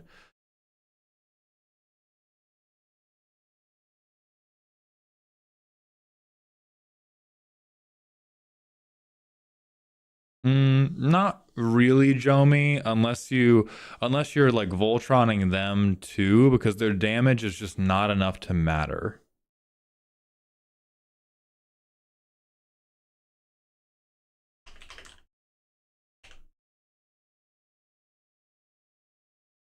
Okay. All right, Onyx has defaulted to 2nd. MMX, we're doing your deck.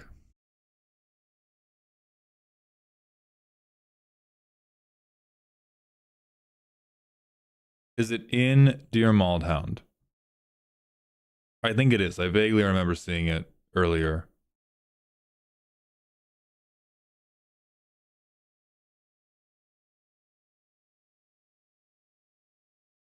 That's Meowski. Oh, is it? It is, yes. Okay. So the deck we're going to be looking at is my pet project Lands deck. It's meant to be bracket 4, but how well it works is unknown. It takes inspiration from one of my favorite 60-card decks of all time, Legacy Lands. It'll be our first Vine Boom. It's a control value pile deck that utilizes lands in the graveyard in an attempt to win a slower game. The main win con is to sacrifice and loop Mystic Sanctuary every turn to recast Torment of Hailfire, while other strong lands like Glacial Chasm and Castle at Pendrell Vale keep opponents in check.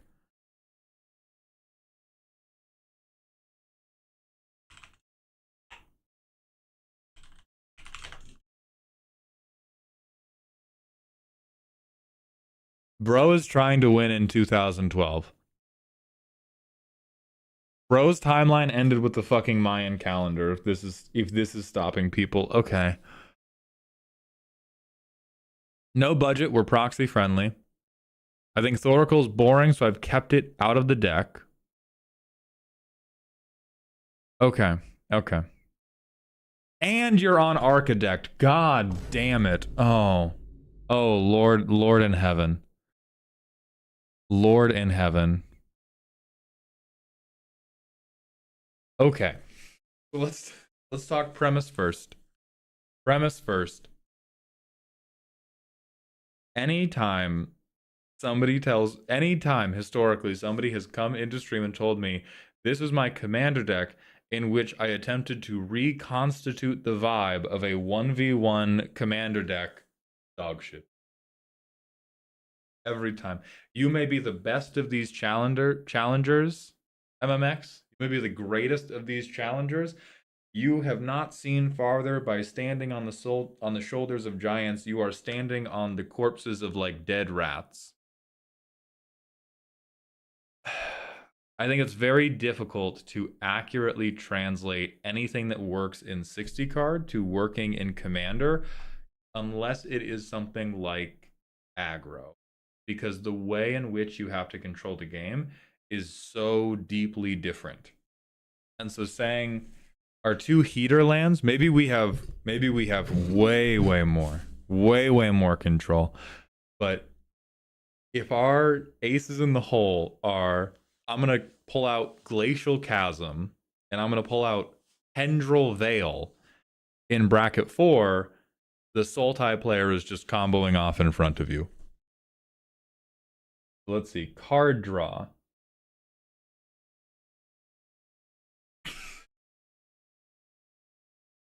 Not right under the... Not in between Mystic Remora and Rhystic Study.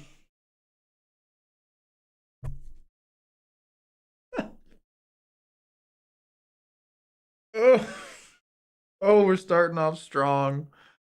We're starting off strong. It says draw a card on it. Muldrotha can recast it. What's the problem? All right, Mole Drifter. Lorien revealed. Solid card. Oh, yeah. Okay, we've seen EOE spoilers. We have seen EOE spoilers.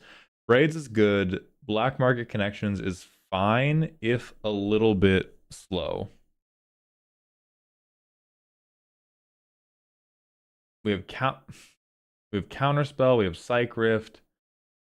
Okay, we do have a decent amount of removal. And we have reusable stuff like the seals.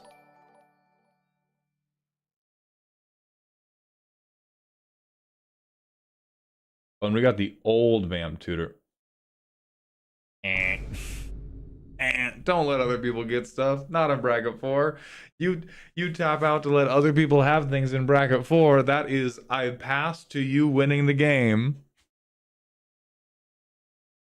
That is, they either refuse because they know you're the lands player, or you pass to somebody else who was like, yeah, I'll get Gaia's Cradle. Sure, take your 4 lands. I will take Gaia's Cradle.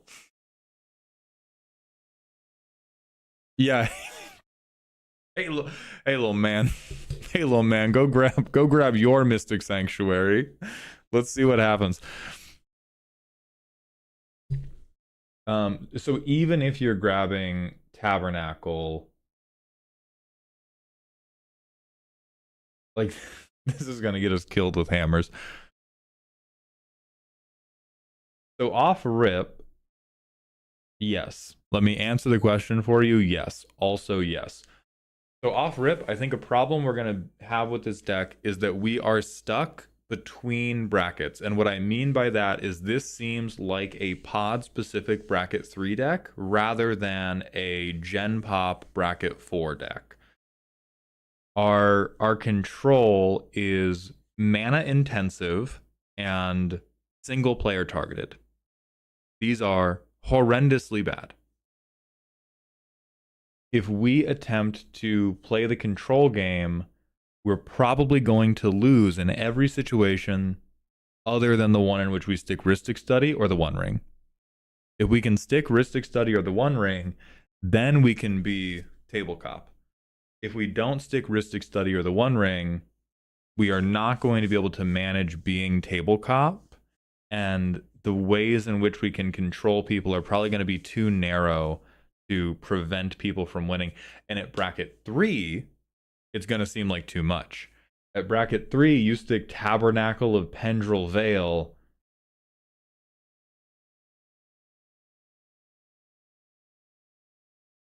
And I'll say some kind words at the funeral.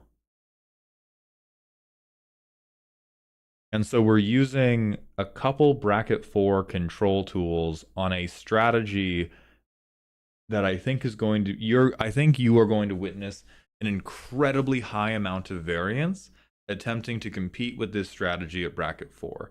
Because I think of like what I think of as the pinnacle bracket 4 deck is a Tasigur infinite mana deck.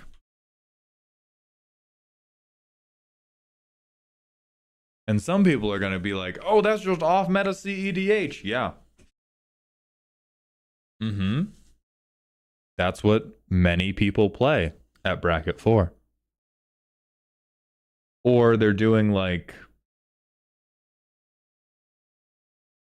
Or they're doing something way worse than that. In which case this deck is going to just step all over their dreams really quickly. And so we can... I think we can test this more specifically in the playtest.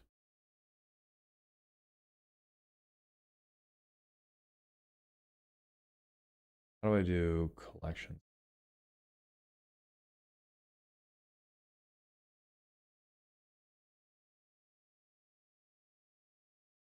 Okay, not including out of deck cards. We are going to Moxfield, the Promised Land. We are not living in Architect with the haters and the doubters.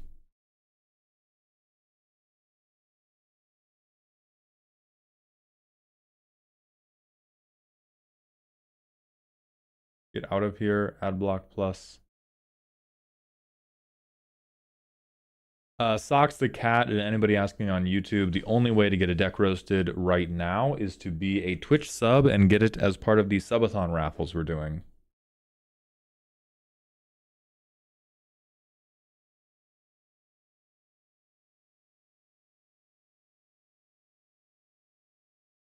Let's import. Where's my goddamn... Oh, I'll scream, Architect. Architect, I hate you, Architect. Architect, you are a piece of shit, Architect.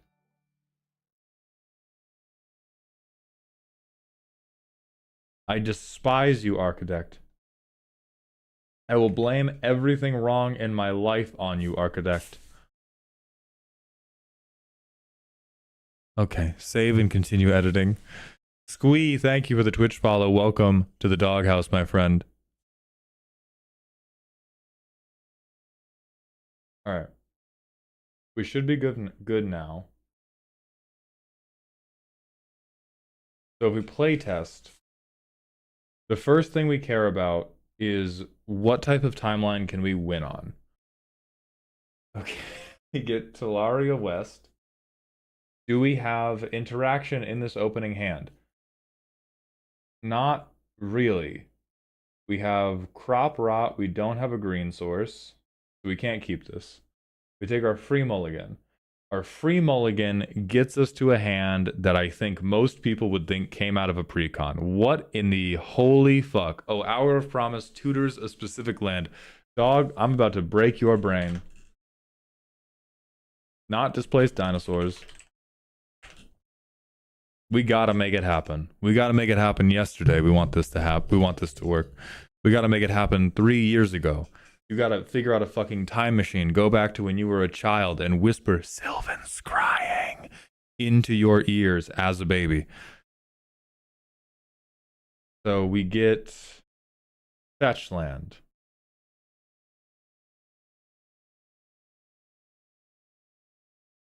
Sure. Fetch Land becomes Island Swamp. We don't have a turn 1 play. We do Nurturing Peatland. And we can draw a card. Tabernacle at Pendrell Vale. Baby. Hell yeah. Hell yeah. Eat my ass. So turn 3 we do this. We get Soul Ring. We've tabernacled everybody and we can Beast Within. Now on most bracket, and this is where we find ourselves caught between the brackets. Most bracket 4 decks, somebody has comboed off above your head. Most bracket 3 tables, the jazz music has stopped. And there is just there is the Gojo domain expansion unlimited void between those two worlds. We're at bracket 3, loud record scratch, no more jazz music, and everybody looks at you and is like, oh, so you're gonna win right now, right? And you go, oh no, I'm playing a control game, and bully, bully, bully, bully. And then you go, well, I knew this was a bracket 4 deck when I made it, that's fine. I'll bring it to the bracket 4 table.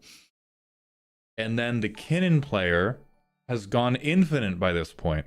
They don't care about the 1 mana they need for Tabernacle at Pendrell Vale.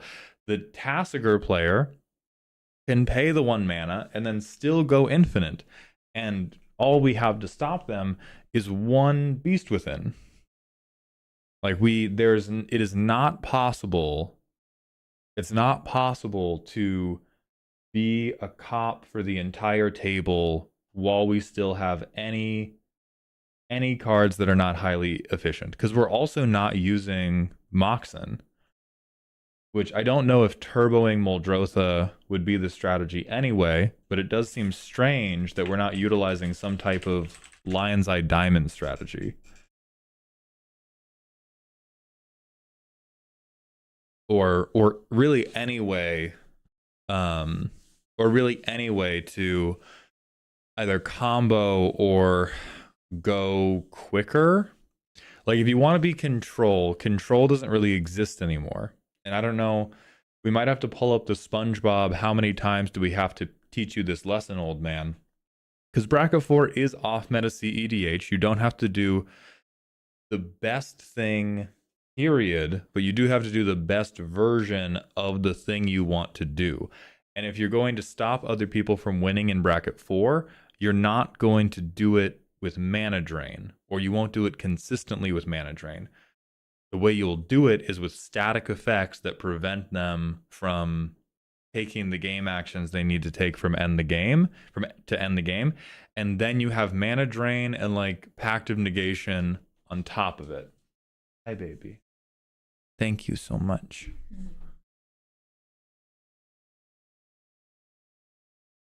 No, I need to be cleaner. I gotta. Yeah.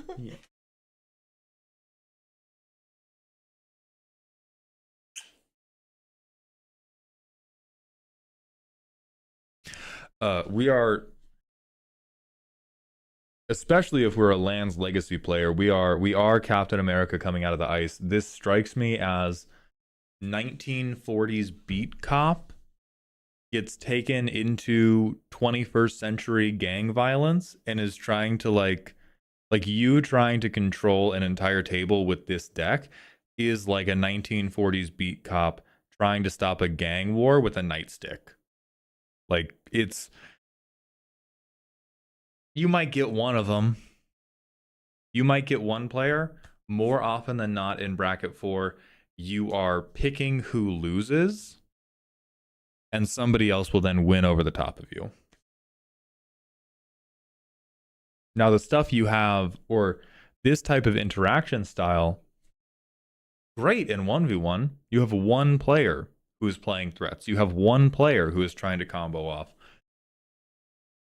And the mana is so tight that Tabernacle at Pendrell Vale is enough of a pillow that you can fully smother them. But in like...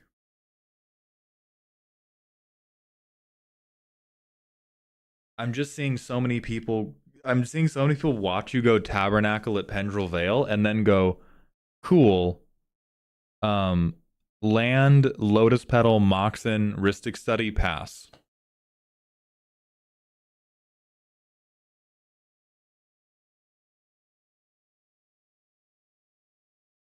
Play your control game.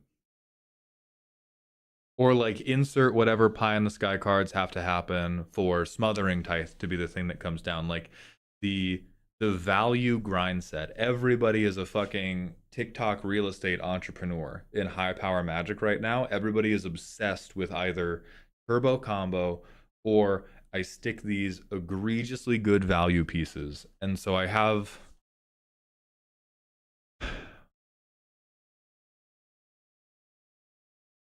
I know this is going to sound biased, but... Or sorry, no. I think the appropriate setup is... I know this is going to sound like woke nonsense, but there are a lot of challenges to succeeding if you're not white when it comes to high power control Magic. You need the white CEDH pieces. You need the rule of law effects, which kind of hurt you because you want to be recycling your graveyard so aggressively. And so I think what might help you is to look at other high power Muldrotha lists, because these are going to be combo lists for a reason. You just don't have the tools to stop these other crackheads from immediately winning the game. Story of my life.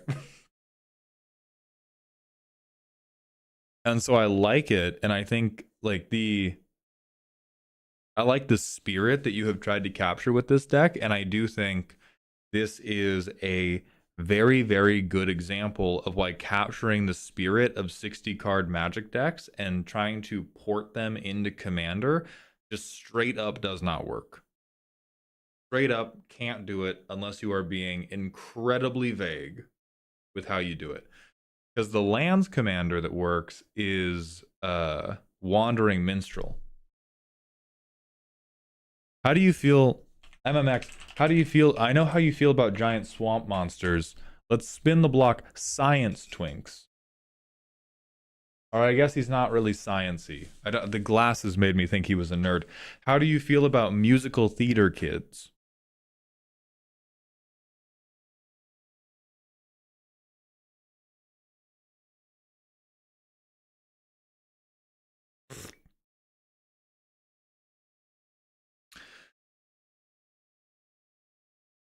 Indeed, Sender, yes.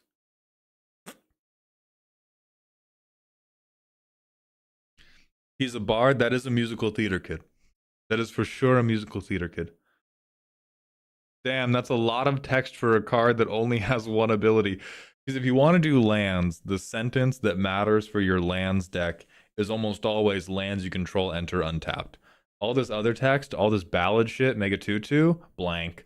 This activated ability, mostly blank. This just reads, I have an infinite mana outlet. And even this, it would be, you would be going off meta to build it as control. You would be going off meta to build it as control, but I think that is less impossible than the task you have set before yourself with Muldrotha control because you have shut off access to stacks. For everybody asking in YouTube chat, the way to get your decks reviewed for this month, we're doing a subathon. So you have to join us on Twitch, which I have just posted the link in YouTube chat. And if you're subbed, every couple days we're raffling off deck roast. The next raffle happens tomorrow at noon. Honestly, I'd rather rebuild Muldrotha as 3. I think that can be done pretty well. I think the effects you have to drop to rebuild Muldrotha as 3 is mostly the stinky city of go fuck yourself. Like, we have, obviously we are over limit on game changers, and so we can cut down the game changers. I think the rest of this list is pretty close to an acceptable control 3, except for the stinky city of kill yourself. That one's a little bit too far. That one's a little bit over the line. But if we got rid of that and we were trying to mill ourselves and loop, Torment of Hailfire, you can't do this loop infinitely, right? You're just recasting it, you're just tapping out every turn to recast it, and then you sack Mystic Sanctuary and play Mystic Sanctuary again once a turn cycle. That sounds like a very good bracket 3 game plan.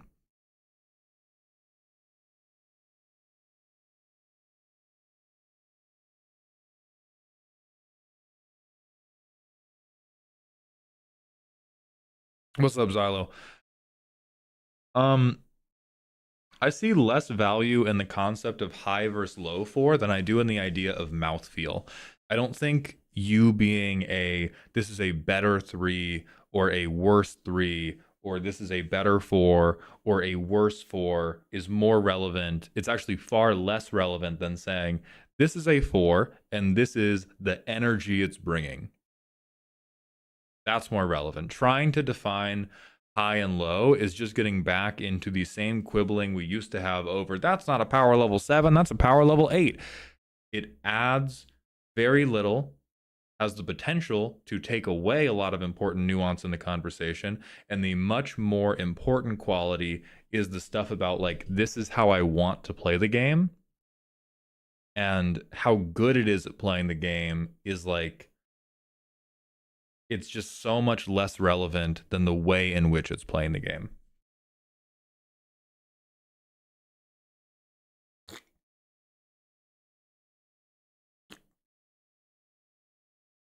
Okay, so let's work on What can we do to make this feel more satisfying at bracket 3?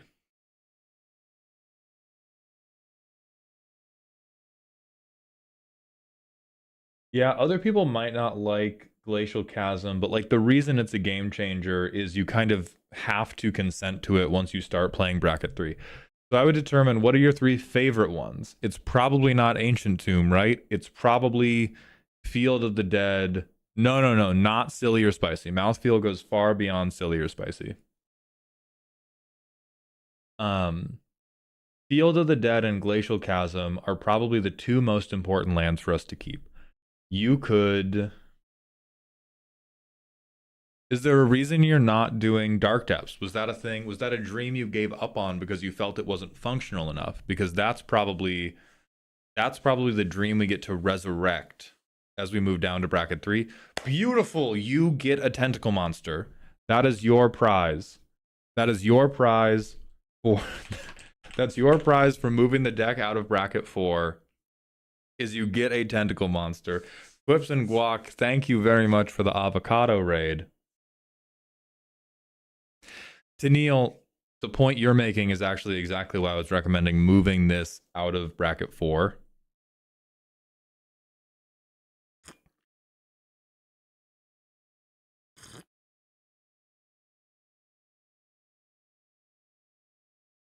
Quips, I hope you had a very good stream. We're powering down a Muldrotha list right now.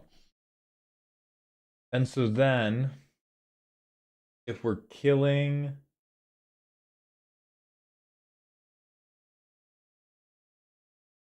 If we kill Tabernacle, and we kill everything but Field of the Dead and Glacial Chasm, and we put back in Dark Depths, we have Vesuva. Consider removing the Muldrotha. That should power it down. Thank you, Quips. Enjoy your ban. Thank you for the raid, sir. Enjoy your ban.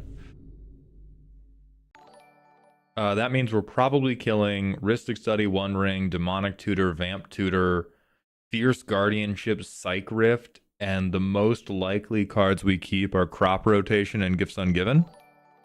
And we have to pick our favorite child out of those 2. Dizzy Dre and Linethel, thank you very much for the Twitch follow. And Astrid Star, thank you for the Twitch follow as well. He did think about the smell. So MMX, I think that's the next big choice. Is what is the 3rd game changer I want to keep? And then the rest get to be silly stuff that's not good enough for 4. And then you get to have a really good time.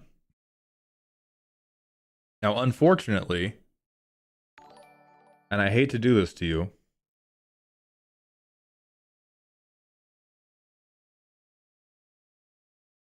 we are going to have to enroll you in long-term care. We are... The premise of this deck is, I am old enough to remember the dinosaurs. I am old enough to remember their fall. Remember my story. We are not actually good at this game. This is a vibes first review process. We are not fucking good at this game. Are you / can you go to MagicCon Vegas in May? I'm probably not going to Vegas. The actions of the Trump administration have killed a lot of interstate tourism. Vegas has been hit particularly hard by that. And all of my... everything I know coming out of Vegas is that prices are ballooning rapidly because tourism is just diving fucking down. Maul, what software do you record your podcast with? Sterile, I have no fucking idea. My fingers are not in that pie. I just show up and talk.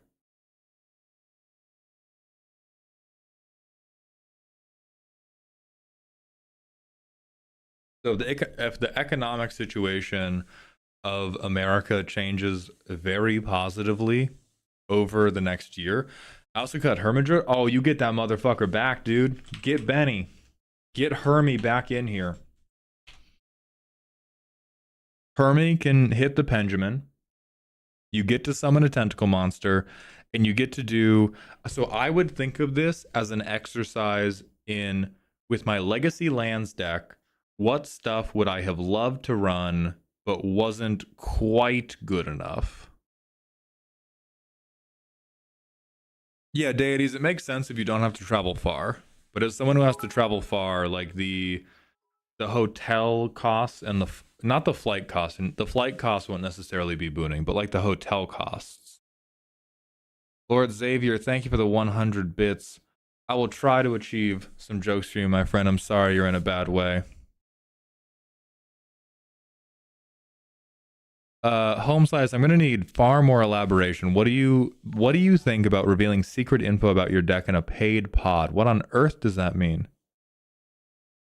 Oh damn, DMC. I'm sorry to hear that. Let me put exclamation point roast in this. Cry on the stack. I am not yelling come. I am not screaming come. That's not the bit. You put in like $6 and the winner gets like 20. That is the worst idea this side of Russian roulette, but we only shoot at our dicks. Why are you doing that? And it's not CEDH?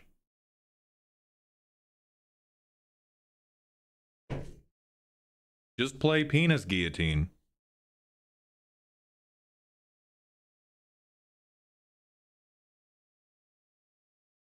Got called 3 whole slurs on my bike ride. That's a new record. Terrible vibes. Terrible vibes coming out of our lived experience today, you guys. I'm horribly sorry. Eldang Faust and Kaled QC. Thank you very much for the Twitch follow. Welcome to the doghouse, my friend. We get to Hermit Druid.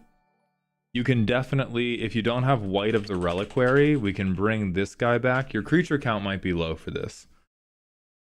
But is he fun and good? And does he not say basic land? We can also get Sylvan Scrying. We can... None of the, like, Lotus Field stuff matters that much, I don't think.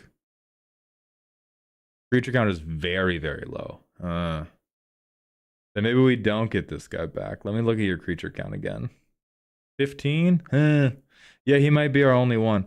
And we do need all of our other ones. We do really want all of our other ones.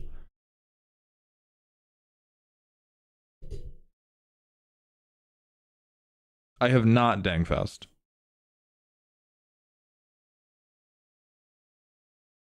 Oh yeah, do we have Scape Shift? That might have also been considered too slow. Would be a sorcery. We do have Scape Shift. We are scaping shifts. We are shifting scapes. We can't do Knight of the Reliquary. We have Head Shredder, yeah. So what's the difference between brackets 4 and 5? Been trying to make sure my favorite deck doesn't cross into CEDH, but I've been constantly accused of doing it. In my mind, the difference between bracket 4 and bracket 5 is how much am I building for my own deck versus how much am I building for the decks of others which I know about. That is a very important distinction. In bracket 4, you should be building the very best deck you can, and if you can put in asymmetric effects that are going to stop strategies that aren't yours, great. Bracket 5, you are paying attention to what do I think other people are going to be playing in my pods. I'm going to bring cards that counter them. Like, I think I'm going into... I think I'm going into a lot of Timnacrom. What cards can I bring to prevent Timnacrom from winning? Bracket 4 is like, I'm playing a graveyard deck. I need counter spells in case somebody tries to like cast graveyard exile effects. I don't really think there's a good way for you to stop somebody from Urborging your ass. Or not Urborging, Bojuka bogging your ass. But if it's like, I'm building in protection from the things people are likely to do to me, that's bracket 4. If I am going out of my way to play a thing that will kneecap what I think Josh is going to play, that's bracket 5. Why the Spellbomb? Because they like it, Shadow Walker. Because they fucking like it. I'm playing bracket 4 Esper Control, so it's more of a stop everybody deck until I get to my win con. Yeah, I think that's very difficult to navigate in bracket 4 because control is somewhat forced to be meta. That's probably the hardest one to maintain the distinction between. Because if you're playing a control deck, you have to cover all your bases, and by nature of covering all your bases, you are verging into meta deck building territory.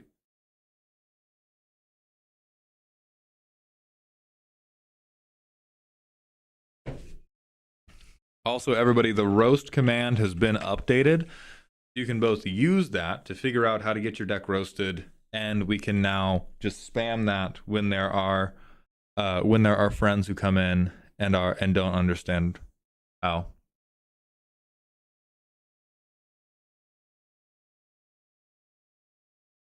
"25 cards of popping things or field wipes and then draw cards. Does that mean it's CEDH? Definitely not, travel rank. Definitely not.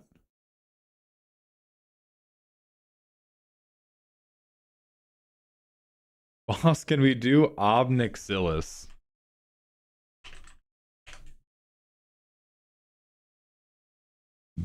Which one? The Fallen? I guess technically we could do that, yeah. It's pretty expensive, it's pretty clunky. Yeah, MMX, how do we feel about this one? And it's also MMX CIX, so I need to fix you. Okay, I did fix you. Victory is never yours. Thank you for the Twitch follow. Welcome to the Doghouse. They are on Elvish Reclaimer. They do know good magic cards. They do know good magic cards. The distinction is just they know, I think, the best, or they know a feeling of 1v1 magic. I think we have Undergrowth Recon.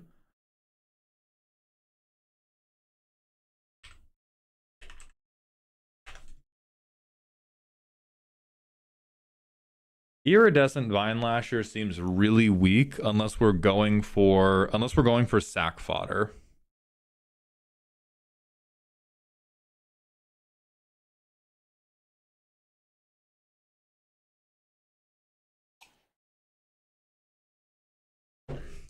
Elk, you don't like anything that's not a flicker combo. Get out of here. Yeah, like I really don't like this. However, I do like this. We are not running battles. Imash Mugmug, thank you for the Twitch follow. Welcome to the Doghouse. Yes, this is Urza's Goon Cave, in which he is a goon and raises his goons, aka his henchmen. This is totally, yes, this is a goon cave, Elk. We have Ice Till Explorer already.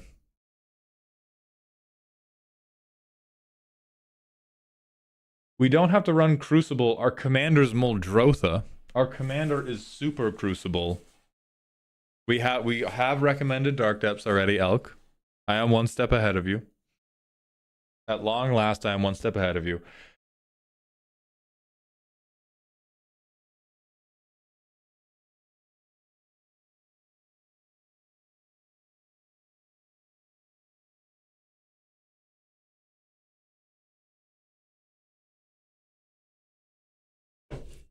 MMX, I think this is where we are going to leave it. At bracket 3, this deck, the stench is too awful. At bracket 4, you are ultimately still farting into a tornado.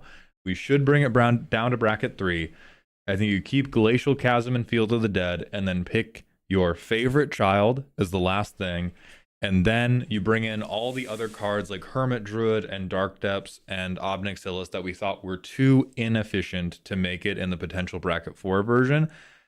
Then I think you have a relatively good time at bracket 3. You still need to, I would still say this is a deck to like present to the pod as, hey, this is control. I'm gonna remove a lot of stuff.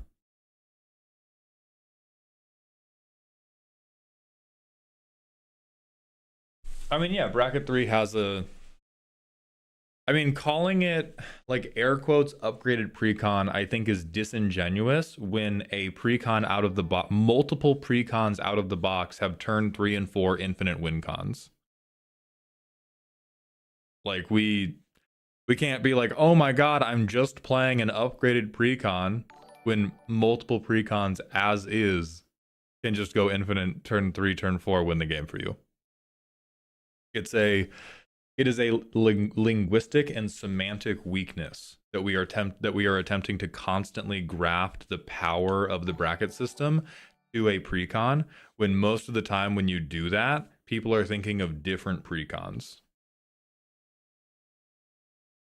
Can I deliver you an on-topic Blue Sky post I'd love you to rant about? For sure.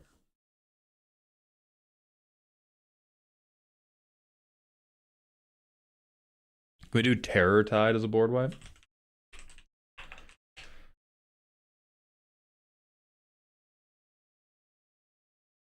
This could be cute. It's okay. It's no Toxic Deluge. And MMX, I hope you enjoyed and either exhaled heavily through your nose or at least got some useful insight of the deck on the deck.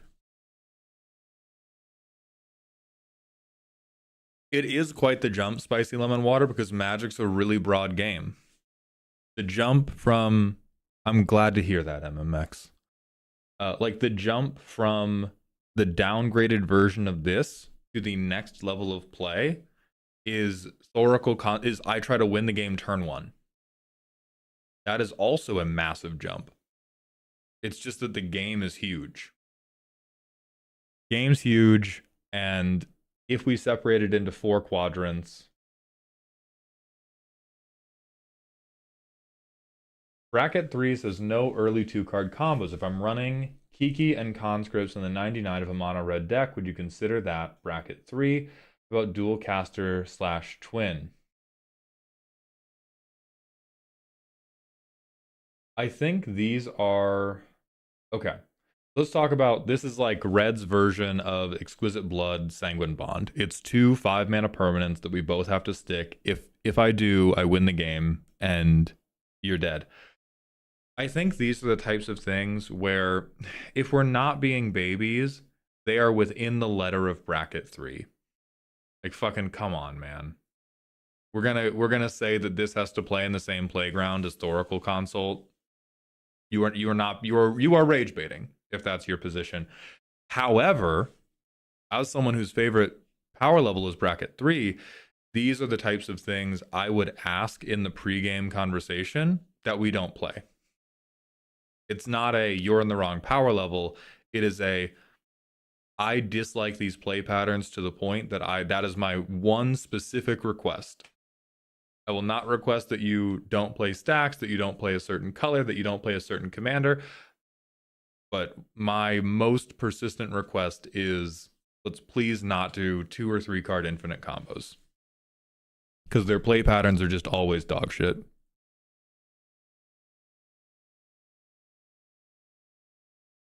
All right, look at Elk being right.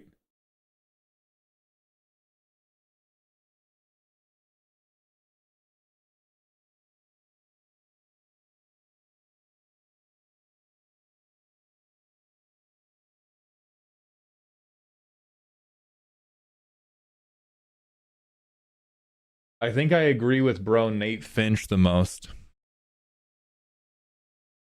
I think I agree with bro Nathan Finch the most here. It's like, yeah, it's bracket 3. Please don't play it against me.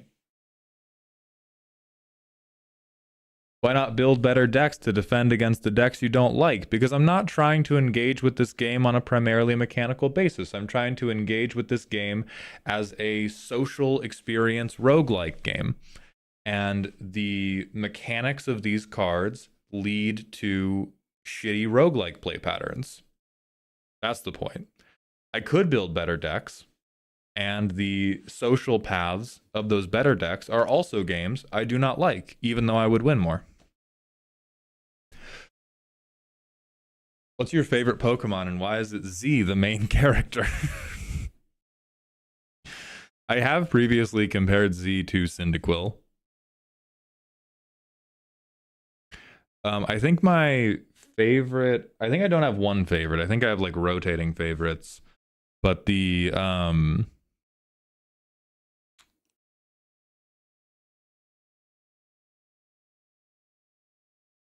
Thank you very much, MMX, and I appreciate you sharing your creation with us.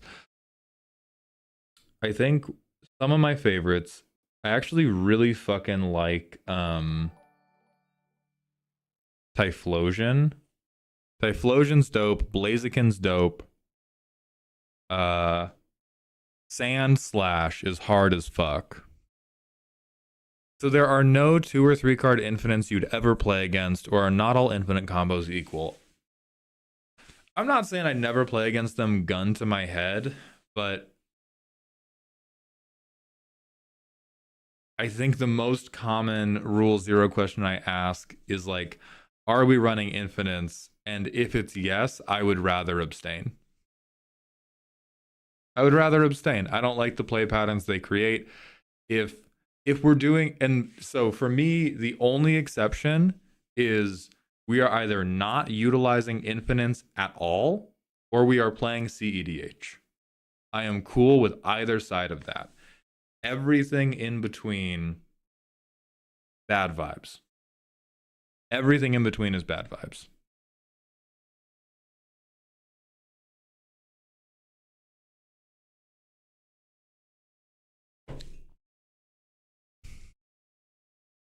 This is tough to hear as I'm sleeving up a jury deck that has a few ways to go infinite. Well, I mean, thankfully, like, not every Magic deck you play has to make me happy, right? We are all allowed to like specific things, and it's okay. Like, we don't have to, you don't have to prove your, you don't have to justify your preferences to the world. Like, look at me. I hate green players in Magic, and I also won't take any move that doesn't do damage in Pokemon. That's hypocritical as fuck. And it doesn't matter. Because it's about the fun. If it's like an 11 card infinite contraption, then the line for me is, did you build the deck to only resolve that? Because then I also don't like that. If it's like, oh, inadvertently,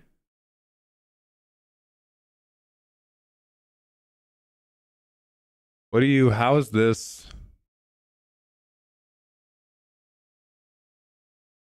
How is Peregrine Took Experimental Confectioner a board wipe? Stack 3 foods, make 3 rats plus 3 foods.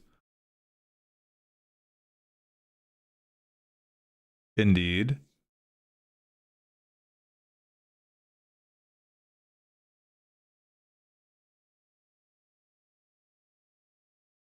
Oh, it allows the table to board wipe to prevent me from winning.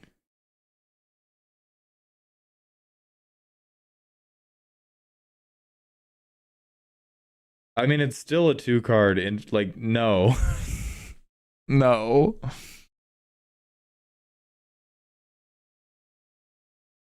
That, I don't think that changes. I think you get a turn, like, you get a turn to respond is better.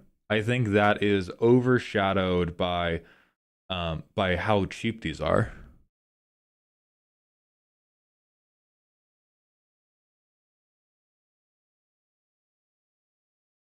So infinite combo bad, but 1 turn kill combo okay for you? I mean, yes, if we're listening in bad faith. The reason I said that I like us to either not use infinites at all or to play CEDH has much more to do with the social expectations of the experience we are stepping into. CEDH I'm back on because the expectations are set extremely clearly, and we are all using similarly powerful tools. There is no mess, there is no fuss, there is no quibbling over specific cards and whether they are okay or not. We are just all doing the most broken thing possible. And when it comes to anything below CEDH, then it's back into this just totally unnecessarily complicated gray area of, well, what if it only smells pretty bad instead of really bad? In which I will not, my time, and not because of anything about me as a person, as a human being, our time is too valuable to waste it on shades of gray in a subject that we don't care for no matter what. If you don't care for any of the shades of gray, why fucking engage? And I know that I don't care for any of the shades of gray, and so I just don't step into it.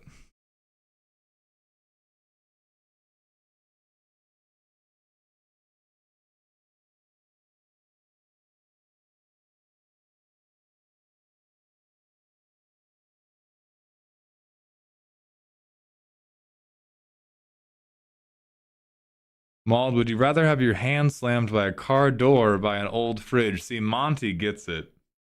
Monty fucking gets it.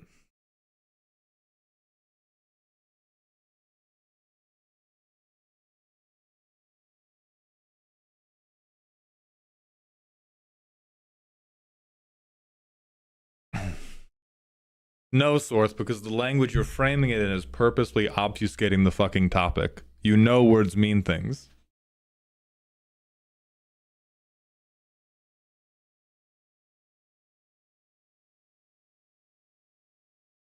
Would you rather rip a baby in half on live television or eat a cheeseburger? Alright, Raven gets it. Raven gets it.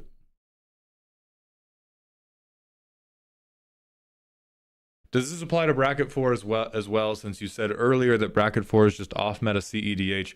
Bracket 4 is, I would never play bracket 4 unless I knew every single person involved in the game, and even then I would not play bracket 4 Magic with 3/4 of the Magic players I know personally. That bracket sucks shit. That bracket is a fucking disaster. Very similar to Infinites. I'm Mash Mugmug. Thank you for the Prime sub, my friend. Welcome to the dog home. I appreciate that generosity. Elk, I'd play bracket 4 with you. I think you... Well, it's not that bracket 4 is bad, Tony. It's just that bracket 4 has the most play patterns that I dislike so many of them, it's not worth engaging in them for the few instances in which it might be enjoyable. So I prefer 3. I'll go to 2. I think my preferences would go... I would most prefer 3. After 3, it is like 50-50 between CEDH and bracket 2. Bracket 1, a little bit below that. Bracket 1, pretty far below that. And then bracket 4 is like is 10 miles of shit lower.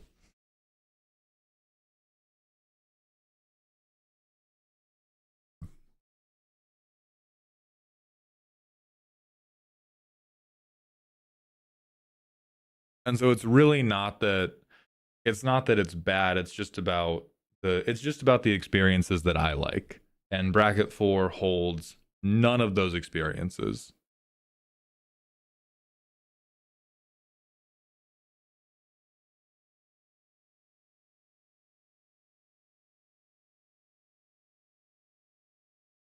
I agree with you, Mike. I think that bracket 4 decks have some of the most outrageous internal variants.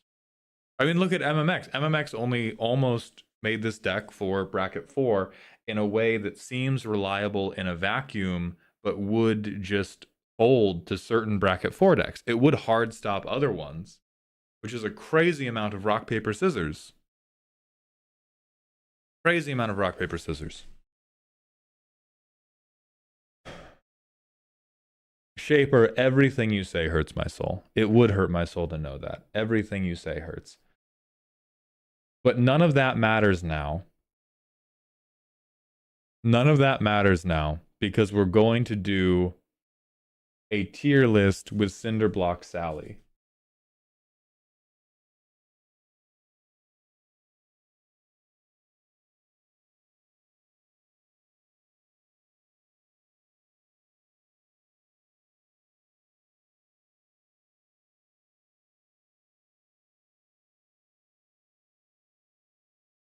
Well, no, I guess maybe go into options here.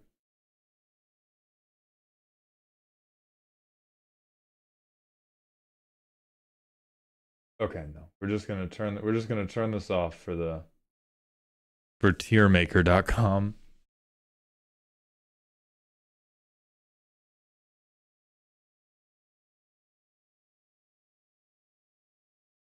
Would Allura with Bloodthirsty Conqueror and Sanguine Bond be witchery? I mean, it's not witchery. That is the exact type of play pattern I don't want to engage in. It is like, it's really too weak. It's really too weak for us to be like, oh my god, bracket 4.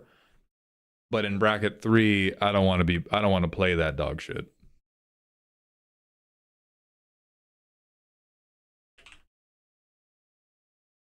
All right, it's time for Cinderblock Sally, everybody.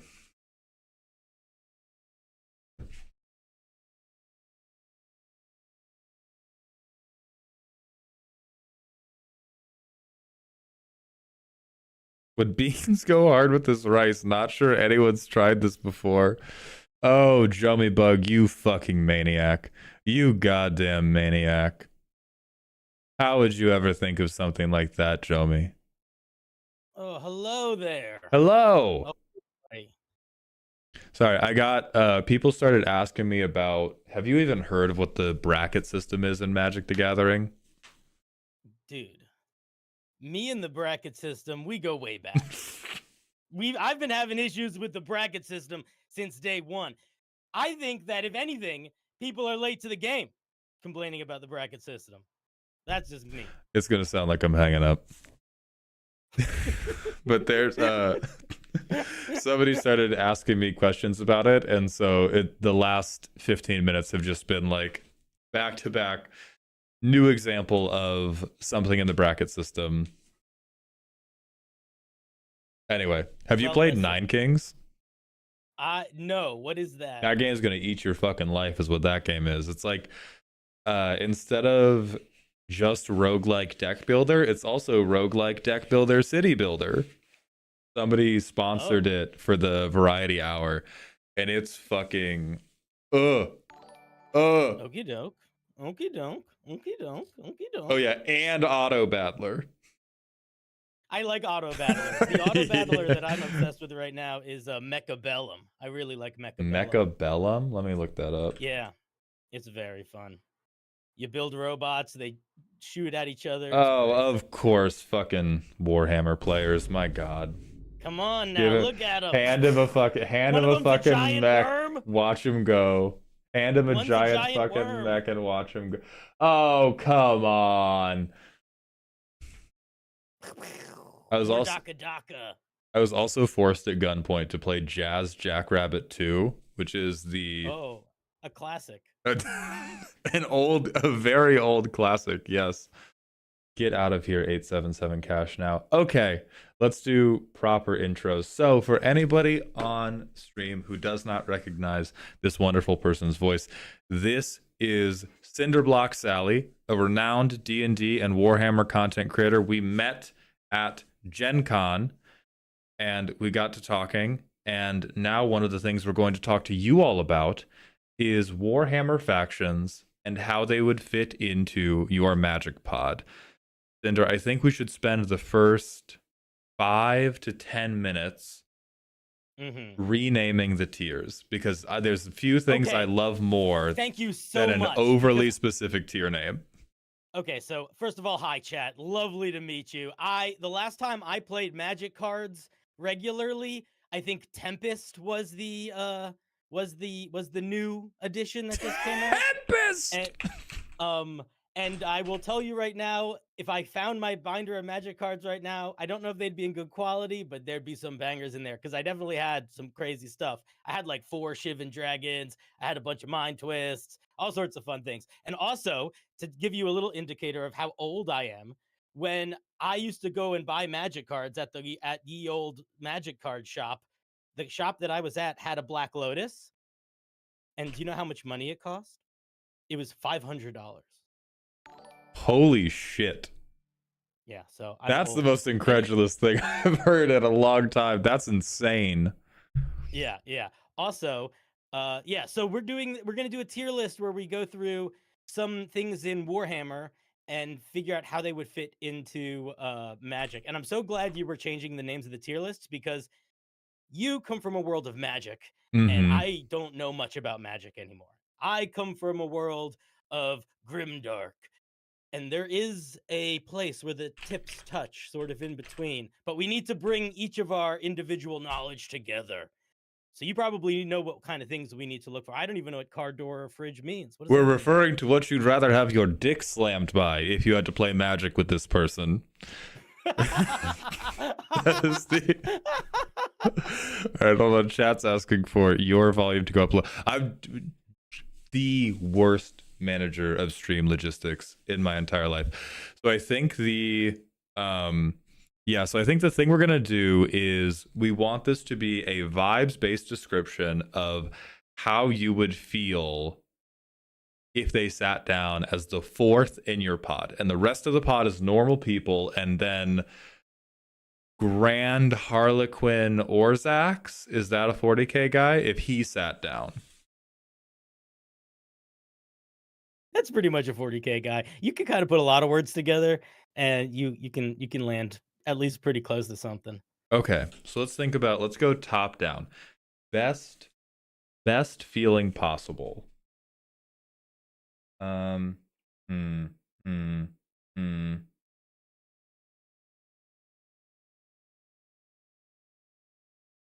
you trying to come up with a term that could be the best feeling possible across all borders, or specifically Magic the Gathering?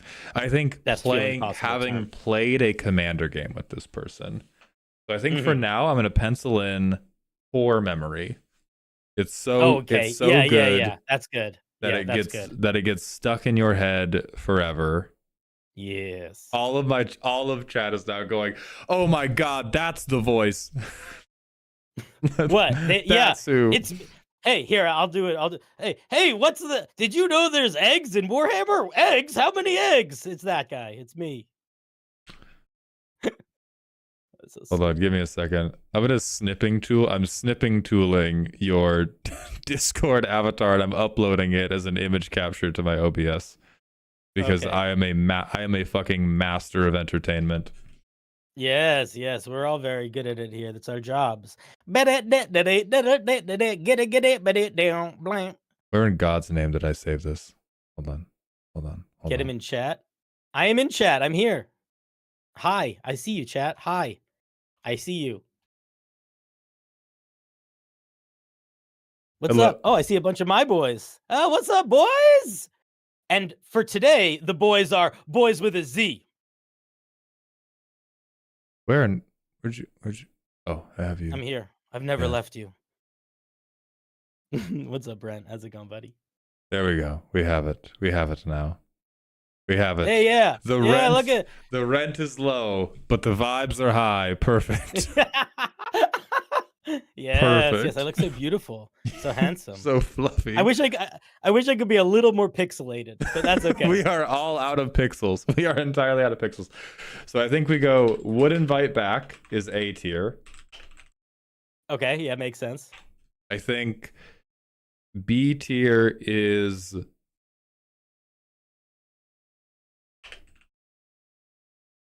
I've got a friend coming. Is what you tell them when they ask to join your commander pod. Okay. And then let's think about C tier. I think this is even worse. It's probably on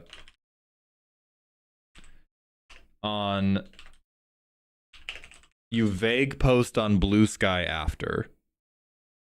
I don't think we do emergency deodorant aisle. I think so. Rather than car door fridge, because that's just a callback to earlier in chat. I think we go like viral Reddit post is the worst person. Okay, yeah. Okay, let's chat. How are we feeling about these? How are we feeling about core memory at the top? Would invite back. I've got a friend coming where you try to initially stop playing with them. You vague post on Blue Sky after, and then viral Reddit post. S is a bit meh. Okay. The tier names could be 40k memes. Cinder, run me up a 40k meme. Stat. What do we have? What's in the Well, no, archives? because the problem is most of the memes would just give away what the tiers would be, I think. Surely. I think that's okay. I think that's okay. Do you have an example? Make my head a little smaller. I want to be able to see it better. Sorry, that was me being very neurotic about your layout. For example, the salamanders are very memey in they would just be the S tier. But there's then that's just the category for it. Oh, okay. I think the category should not be 40k memes. Who said that in chat? Time them out for 10 minutes. They're out of here. Damn, that's crazy, white bread. You're fucking dead, man. I'm kidding. Don't do that. No. You said it. You said it. Oh, wait, it was existential breads. Sorry, existential breads. Die. No, we will never. You've been fired from a salamander cannon. We may dip you in a philosophical little bit of olive oil and balsamic. Yummy. What does Daka Daka mean?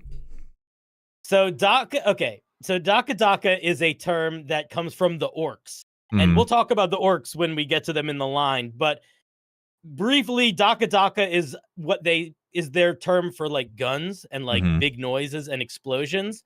But it is sort of like the word fuck in that it can be used in a lot of different ways. So it is literally like a noun, like we need more Daka, or it could just be like we're really excited, so we're yelling Daka as we're shooting Daka. Yeah. It's about the most words in orc are both a thing and a thing that you yell. Okay, they are both a thing and a thing we yell. So how do we? I've rewritten it as S tier is now Daka Daka, and then A tier is would invite back. Below that is need more Daka. And then it's you vague post on Blue Sky after, and then the final is viral Reddit post. I think we could. Right. I accept this middle ground. What is WOG? You know what? Let me start recording before I ask this. We could. Yeah, sure. We could orc if we were okay. Oh my god, we're starting. Okay. Okay. So here's the thing about Warhammer. Tell me when you want me to start ranting, and I can begin ranting. Okay, so here's the thing about Warhammer that is going to be immediately important for everyone in chat to understand. Otherwise, this is a conversation that never goes anywhere. Warhammer is a million different things. It is deeply inconsistent. It retcons itself constantly. And if you are looking for someone that is like an up-to-date, archival knower of everything to the max, I'm not your guy. Because that's not what I like about Warhammer. What I like about Warhammer is the miasma of ideas that are smashed together over years and years and sort of kept as like this weird, almost creative writing project of a fantasy universe. So I will tell you what all of these things are, but you're going to notice when we talk about them, and chat will probably notice, there's a lot of stuff that we're not going to talk about that much because we could make this list just Space Marines. We could make this list just orc factions. There's a billion things in Warhammer, and we don't know all of them, but together we can learn some of them.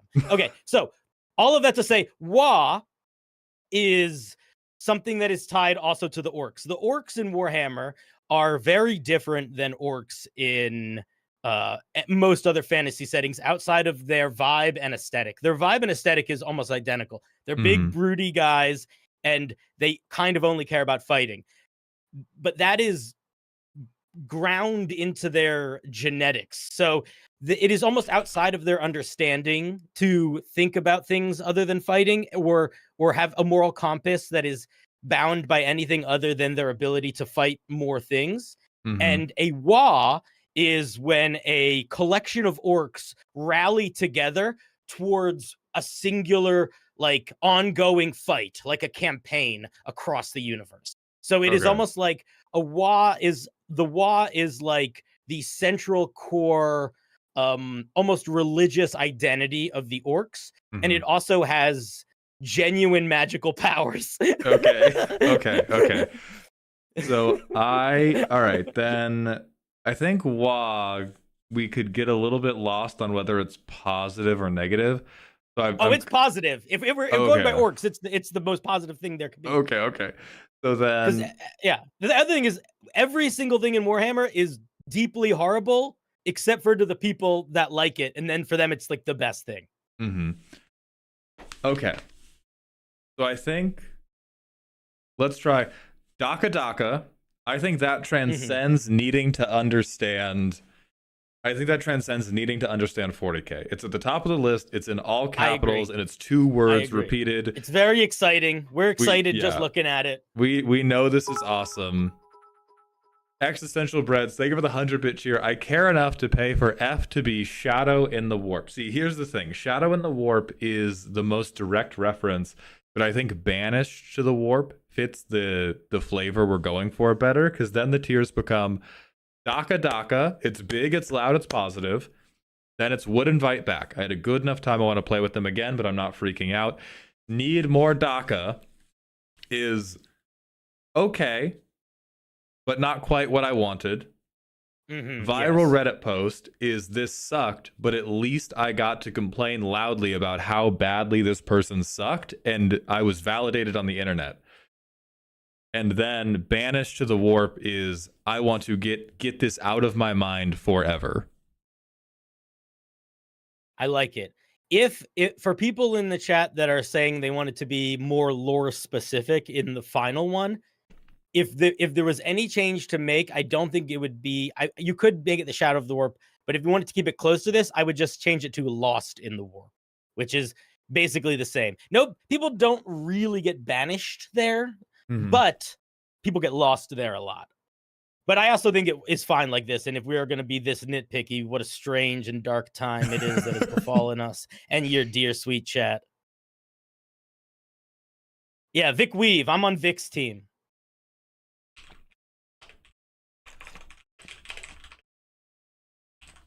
I forgot to change the Twitch title. Give me one moment. Okay, then I think we rock with Commander Deck Reviews, Subathon, Day 7 Shut the roast. fuck up! Shut the fuck up!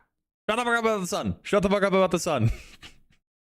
And I went like a whole day yesterday where I spent a clear like 8 hours doing variety games, and the whole time it was filming Commander TikToks in Magic the Gathering. And I had the gall to be confused when everyone kept coming in and being like, what the fuck are we doing here? That's a weird world. I don't know. Sometimes that's nice. It's a little bit of engagement right off the bat. It's like your show starts with a mystery that the viewers get to unravel.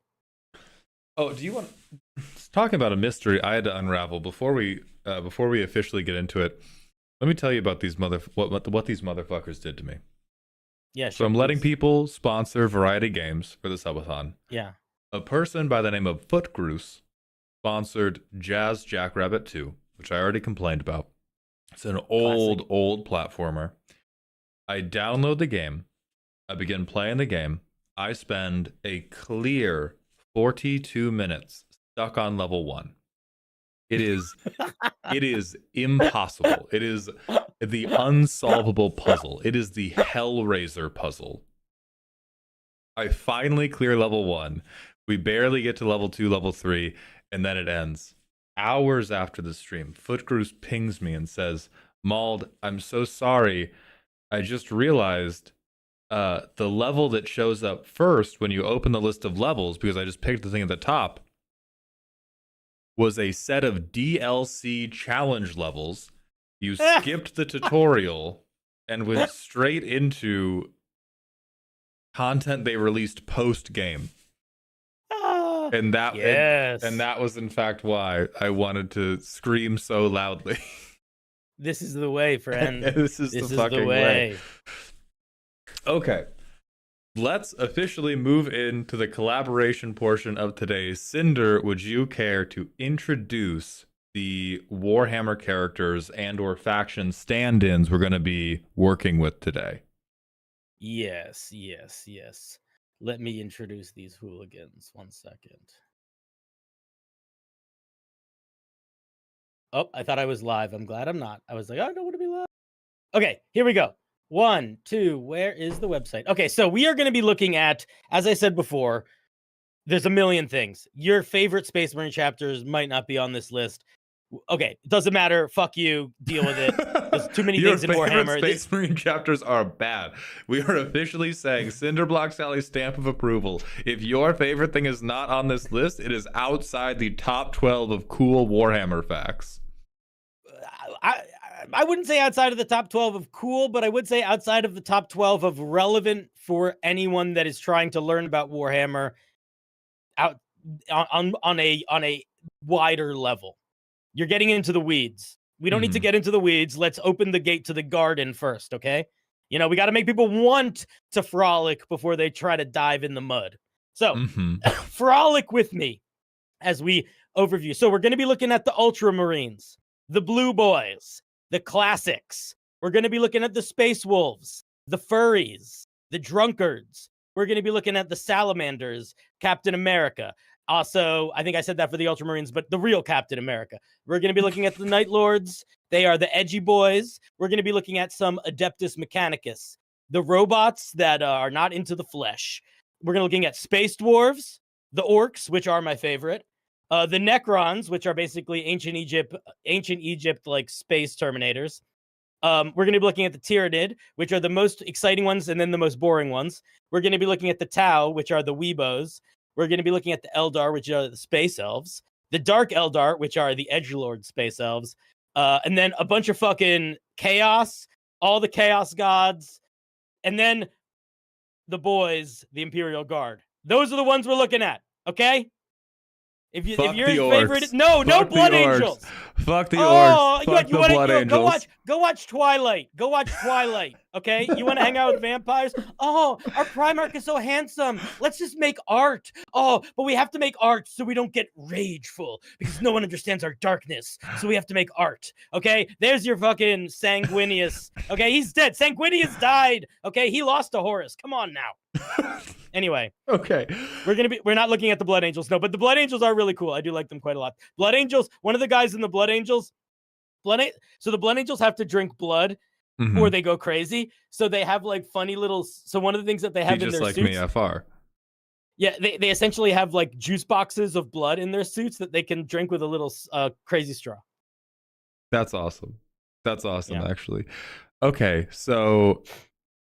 All right, let's open with the Ultramarines. What do they do for fun? Okay, so the Ultramarines are the most popular kid in school. They are white privilege incarnate. They are trying to be good, but sort of very like naive in that they've never really had it rough. Like they've always been the most popular person. Always been the most popular person. They've never had anything bad happen to them. They've had bad stuff happen to them, but in the context of Warhammer 40K, no. Like no one in Warhammer has a good time, but for all the people in Warhammer, they basically have been the most so like they have the most plot armor. And they have the most units, so like they're the ones that are just played the most. But also their leader is legit awesome. Their leader is like he was like around 10,000 years ago and he sort of got killed and then he came back 10,000 years later and everyone sort of like reveres him because he's like of the ancient times, but he's just trying to like do his job. And if he leaves his space armor, he dies. So he always has giant gauntlet fingers. And there's like a great short story that is basically it's called Armor of Fate, if anyone wants to read it. And it's basically a short story is him sitting in his office struggling with armor and like getting frustrated that he can't pick up paper and stuff. It's great. But so they're fine. I don't love them in particular, but they are the poster boys. Every Space Marine game is them. just being cool and handsome. Yeah. Then let's graph this to Magic. These people, this sounds to me like Esper Pillow Fort, and every card is sourced directly from EDHREC, which is a site. It's a like compiler site you can use to get recommendations for your commander decks. But what will happen is it just suggests what is in aggregate the most generically good cards for the deck. Yes. So I agree. But do they also work? Like, is it a Yes. but do they end up working in a way that might be Yes, like annoying to someone like it's that puts a lot of heart into building a deck? It's super competent, and people get really fucking frustrated because these people just show up and they're like, "What's up? I built such a good deck," and it is the most boring thing. It is the condiment equivalent of mayonnaise. If you could somehow it's like non-fat mayonnaise in terms of flavor, but it is 100% effective and is the most likely person to win the game. Yeah, that sounds like Ultramarines. Yeah, that's that need like more DACA for sure. That is not that sounds not. Yeah, because they did Marnius Calgar in Magic, and he is Esper. And I think that's hardcore need more DACA. You don't like playing with this person. You would never invite this person back. But they're also they're just them. They're just that they can fill a seat at they can reliably fill a seat at the table. They are a body to play Magic the Gathering with. They have coiffed white boy hair, and they have really obnoxious clothes, and they wear a snapback, but they don't call anybody a slur. They're not misgendering people. They're being just okay. They're just being totally okay, and their deck sucks to play against.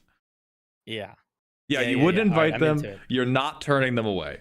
You're not I have beef with this person. You're they walk by the table, you look down a little bit and hope that they're going to buy packs or something, and then they sit down and they're like, "What's up, man?" And you're like, let's play. Yes. Okay. Then tell me about the Space Wolves. Okay. Space Wolves are, now I'm going to say this again, chat. We are mixing lore. I'm going to be referencing retcon stuff. I don't care. I like the things that are the most interesting. It's all nonsense imaginary, eat a dick. But the Space Wolves are essentially Vikings. They live on this ice planet. They figured out how to make a type of drink that can poison them and turn one of their internal organs off so that they can get drunk, because normally Space Marines can't get drunk because they're just they have too much going on. They like wearing the bones of things that they catch and fighting with axes. They are boisterous and loud. They are a little bit independent morally. They sometimes seem like more good guys, sometimes seem like a little bit rougher, but they also are they're like the scary barbarian that at the end of the day does the right thing, but along the way does a lot of horrible stuff. Mm-hmm. They love partying. They love pranking each other. They are notorious for holding in their farts until they're in drop ships and then farting to piss each other off. One time their Primarch got so drunk that he threw a spear that the Emperor gave him because he thought he could throw it at the moon. Mm-hmm. And then the rest of them had to spend 3 days drunkenly going through the snow looking for it.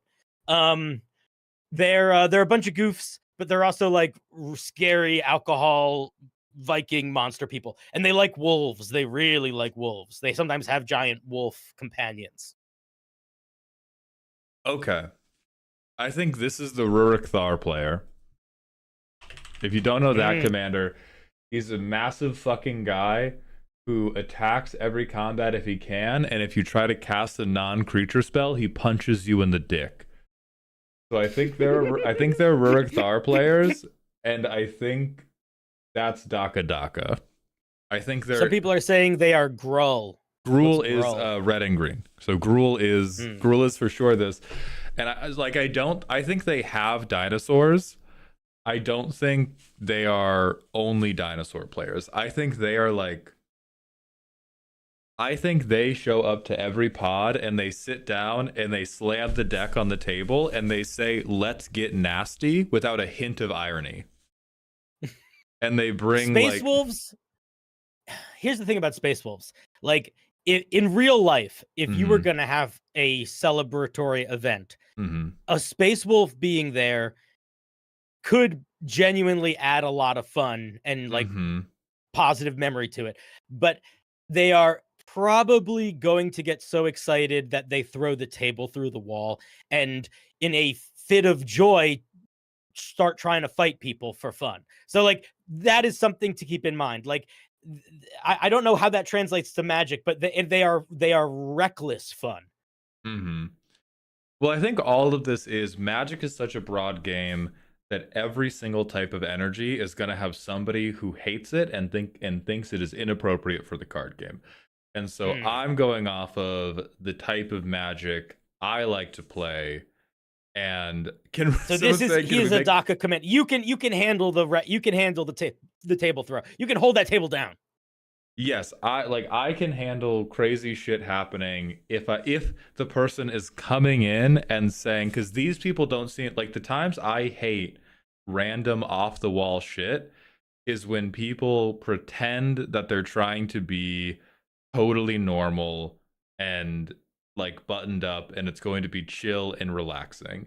If these are the type of people to sit down and go, let's get wicked, but delivered much more genuinely than that, I'm so on the same fucking page, and that is going to be one of the best Commander games ever. All right, then I think DACA for sure. All right, now tell me about the salamanders, because everybody in chat thinks they're the best. Okay, so the salamanders, both across the entire spectrum of Warhammer 40k, there are mountains of debate in all directions. And there's also a variety of debate in terms of how serious it is. Like we are getting into the weeds versus like goofy, silly arguments. Mm-hmm. From the memeiest of memes to the most obnoxious of like semantic, every single person agrees that these salamanders are the best Space Marines in terms of being good people. Mm-hmm. They are the good older brother. If you were going to equate them to something in the real world, they are the only Space Marines that are anywhere close to like a fireman as opposed to a army person. They are also the only Space Marines that maintain relationships with their families. Like most Space Marines, the process to go from being a person to a Space Marine starts when you're really little.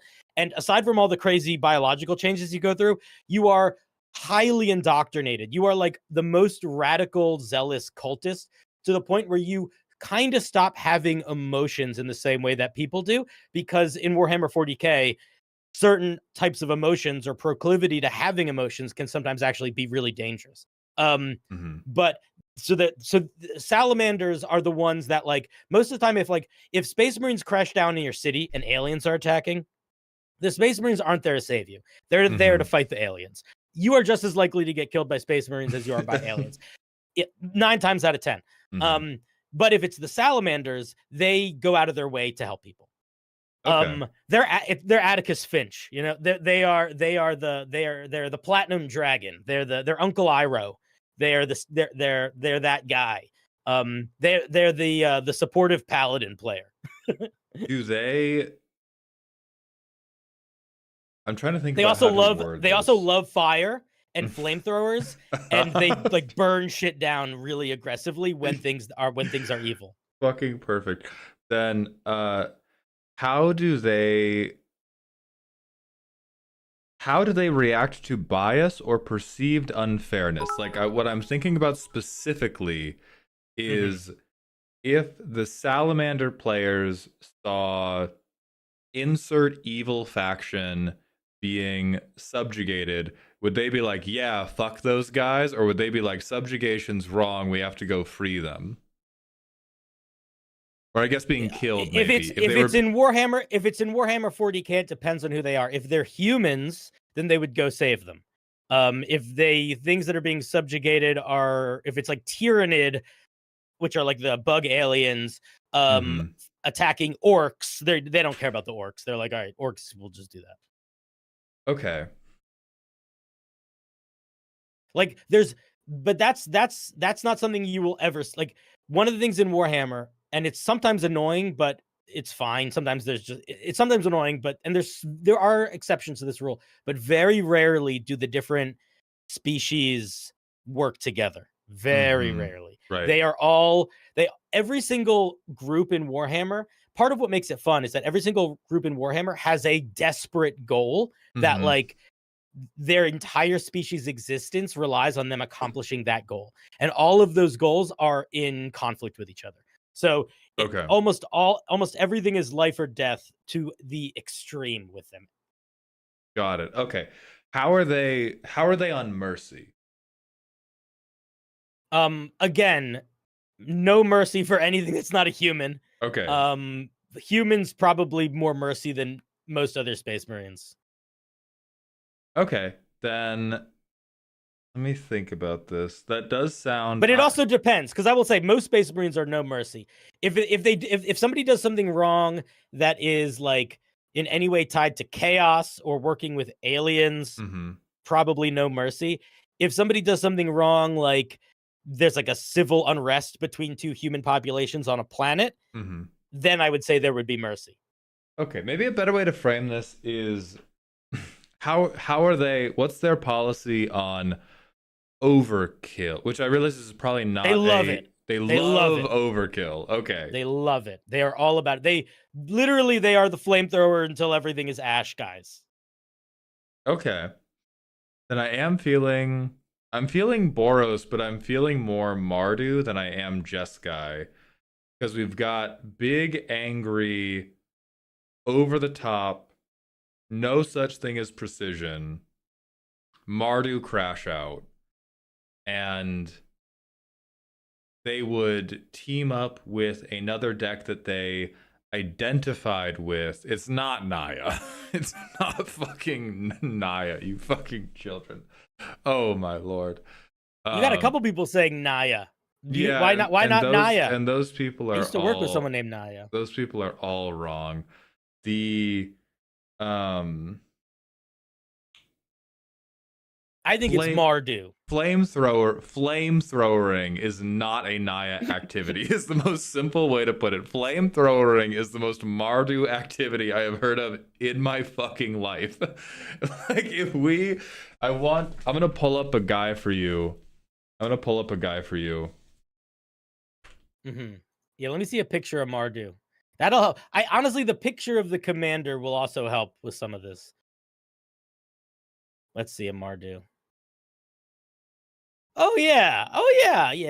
He could be. I could see that Mardu. I could see Mardu being a. And then I want to pull up a Naya guy for you. They're also blacksmiths. I don't know if that matters. Yeah, this is also fucking really Mardu. This is Naya. They make a lot of stuff. This is Naya. No, Naya is probably going to be some space elf or Tau thing. Yeah, a fucking hamster, man. So Who said Naya? Y'all are crazy. It's a little rabbit. Cherry picking to the extreme. You are correct. It doesn't matter how nice they are. They could be sunshine and daffodils till the cows come home. A Space Marine is a guy that's 8.5 feet tall, wearing like half a ton of armor, carrying a rifle that shoots little explodey bullets. They're too big to be a little rabbit. Yeah, and like, oh, here. This is Naya. But we love you, chat. This is Naya crash out. Is whoever said Naya? We still love you. We still like Naya. We still like that person who suggested it. They're pretty cool. This is what. Oh, I like this guy. But this is the like energy of the Naya commanders. This guy looks like the mayor of a town in a musical. Yeah, exactly. That's Naya crash out. Okay, so this is going to be their Mardu. They're Mardu, but they're cool. They do have the sunglasses on. I wear my sunglasses at night. The burp. That's fucking perfect. That's comedic fucking timing. Yeah, Cloud Strife is Naya, and he's a bitch for it. So I'm gonna put salamanders in Daka Daka above Space Wolves. I think these are people who show up and they're like, what's up? We're playing this game and we are fucking ending it. I could see Mardu. I could see Jund if we swap white for green. But I think that red has to be in there.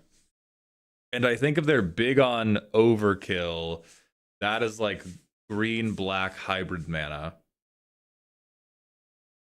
As I've heard, I don't think that's true. That's only true for other humans. Like, you guys are... We're grandfathering in the other people at the... We're grandfathering in the other people at the table as humans, when in reality it would be the salamanders are the humans and you guys are the orcs, and like, we're being too literal. Like, the other commanders at the table would not be other humans. The other commanders at the table would be Eldar, would be Tyranids, would be Xeno scum. Like, you guys are not their friend.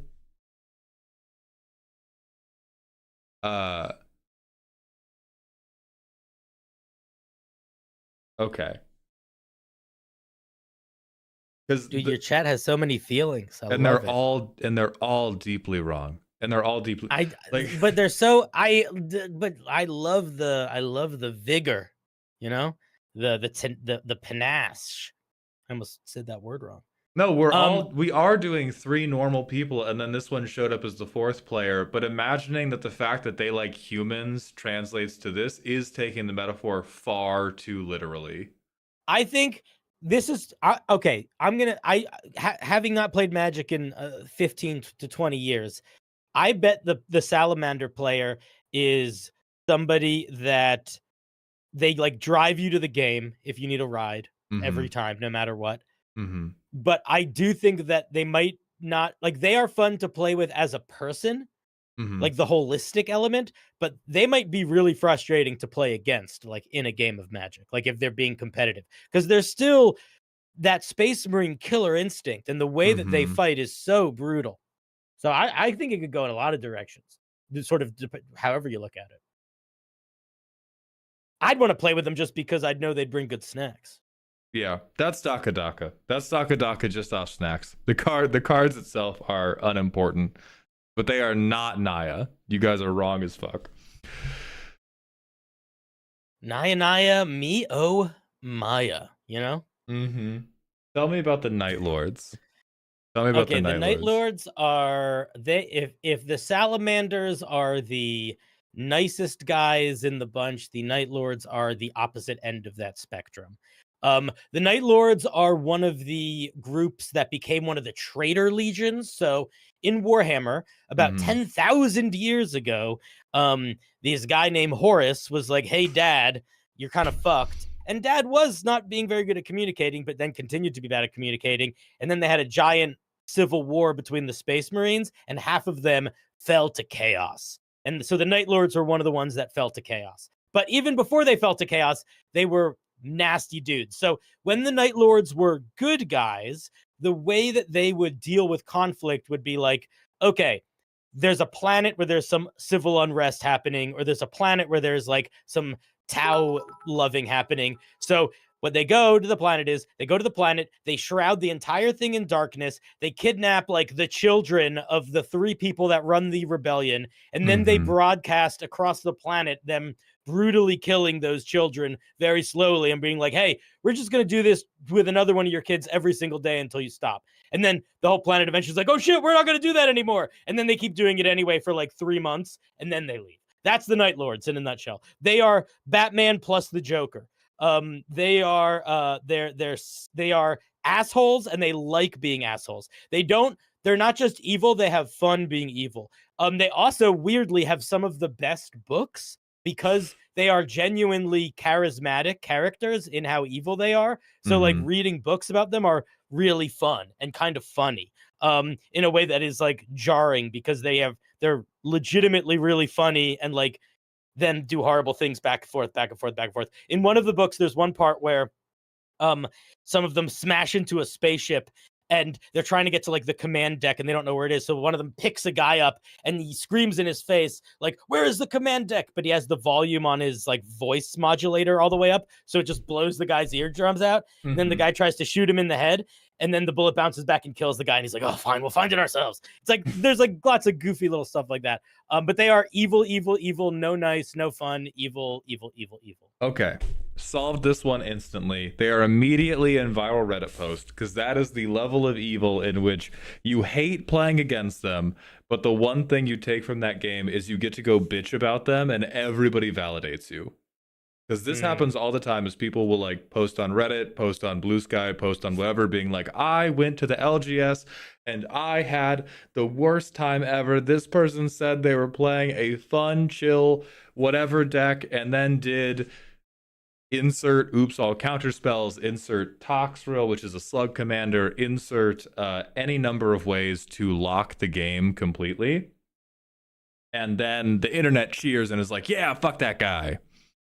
And so I think that's viral Reddit post immediately. Okay. I think for colors, I genuinely do not think you can give these people one color. I think this branches into 3 different types of behavior. I think this is one. Unfortunately for you guys, this is 90% of Keurig players. This is 90% of Keurig players. Oh my god, yeah, it looks like, look, he's got spikes coming out of him. There are 10 so emo. There are 10% of you who are redeemed. It's 90% of Keurig players. It's a bunch of blue-black players. Like, there's a bunch of people who also play this, who are playing blue-black because they're like, oh, it's a Keurig deck. Counterspell. It's a Keurig deck, but I wanted access to counter spells.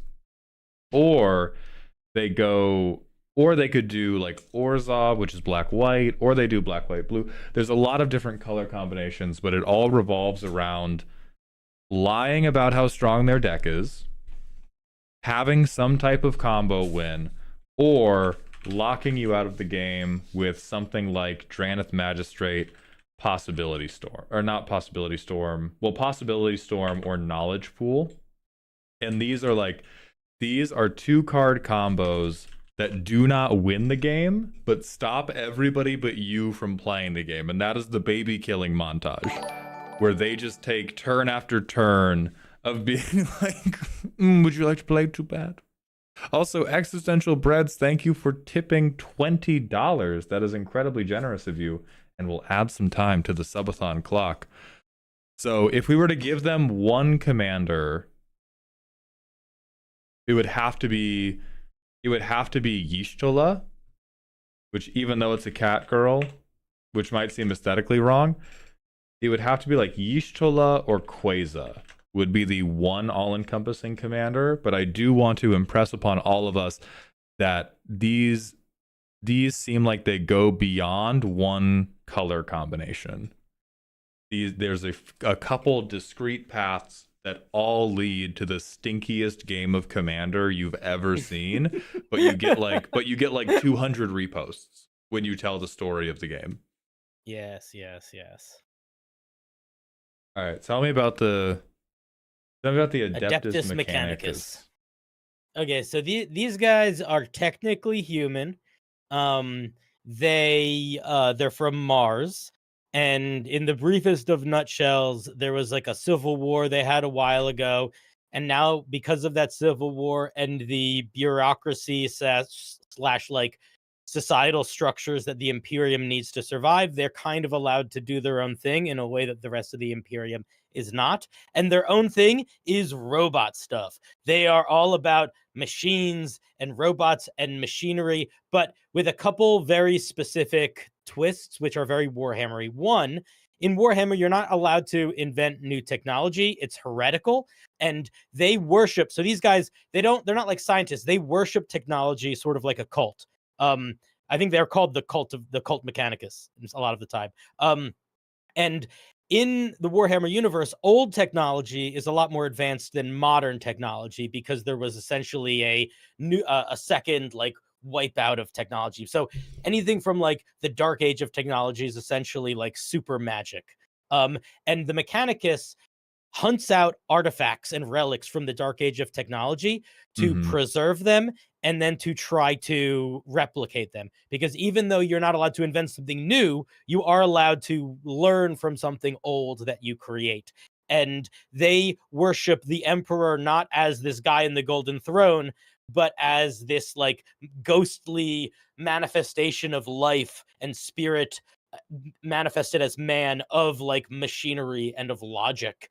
And like the way that they like the way that they repair things is their repair techniques are called litanies. Like there's like the litany of percussion, which literally just means like banging on the thing till it works. Okay. And they like replacing their body parts with robot parts. And a lot of the older, more powerful ones are basically just a brain inside a giant, complicated machine. And they fucking hate AI. Interesting. Okay. Couple clarifying questions. How much better do they think they are than the average person? Everyone. The flesh is weak. The flesh is genuinely weak. Okay. How strict are their rules? Incredibly strict. Zealous religious cult strict. Okay, these are blue-white artifact players. I think there is an argument for blue-white versus red-white. They obviously have to be on a blue artifact list. I think, is it players to me, based on what you've told me, the orcs are not this. Mango, do not clip this part. Mango, clip it. God damn it. The orcs are closer to red-blue than, or the orcs are red, really. The orcs are red. These guys don't seem red. These guys seem white and they seem blue.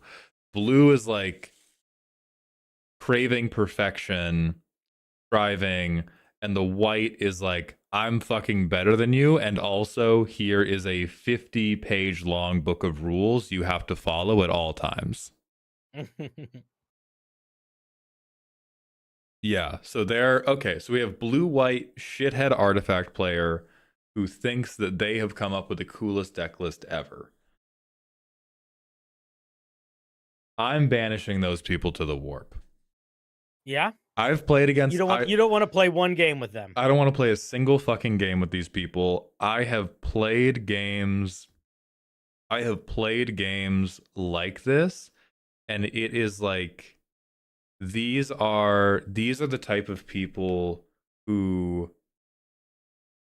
With the bracket system in Commander, these are the type of people who will like optimize a deck for a lower bracket and do the strongest thing possible all of the time within the letters of the law, knowing it is bullshit, and then they're like, but this is bracket 2, baby. This is bracket 2. Why is your deck bad? Why don't you have an 11-part combo line? So yeah, and these people, it's just awful. Yeah, how do they feel about loopholes? They feel the same way about loopholes that I think any religious order does, where like if they need one to do something sort of corruptly, they will make it, but they are not going to let most, like, as an organization, they will do a loophole, but if an individual is doing a loophole to go out to like defy the organization, they wouldn't allow that at all. Oh, okay. Yeah, banished to the warp. This is everybody who brings a bracket 2 Azorius artifact combo deck to the LGS and is like, it's not broken, I'm just really good at Magic. Fuck them forever. I am never playing a game with them. I am leaving the LGS before I play a game with these people. He said it here first. Let's move on to the leagues or the leagues of Votan. It's leagues. You'll notice some spelling mistakes You'll notice across the board. A few fucky wuffies. They are I'd like to consider them foreshadowing for my generalized knowledge as opposed to my specified knowledge. The Leagues of Votan are space dwarves. They are also, unfortunately, one of those things that got like retconned into something kind of bland.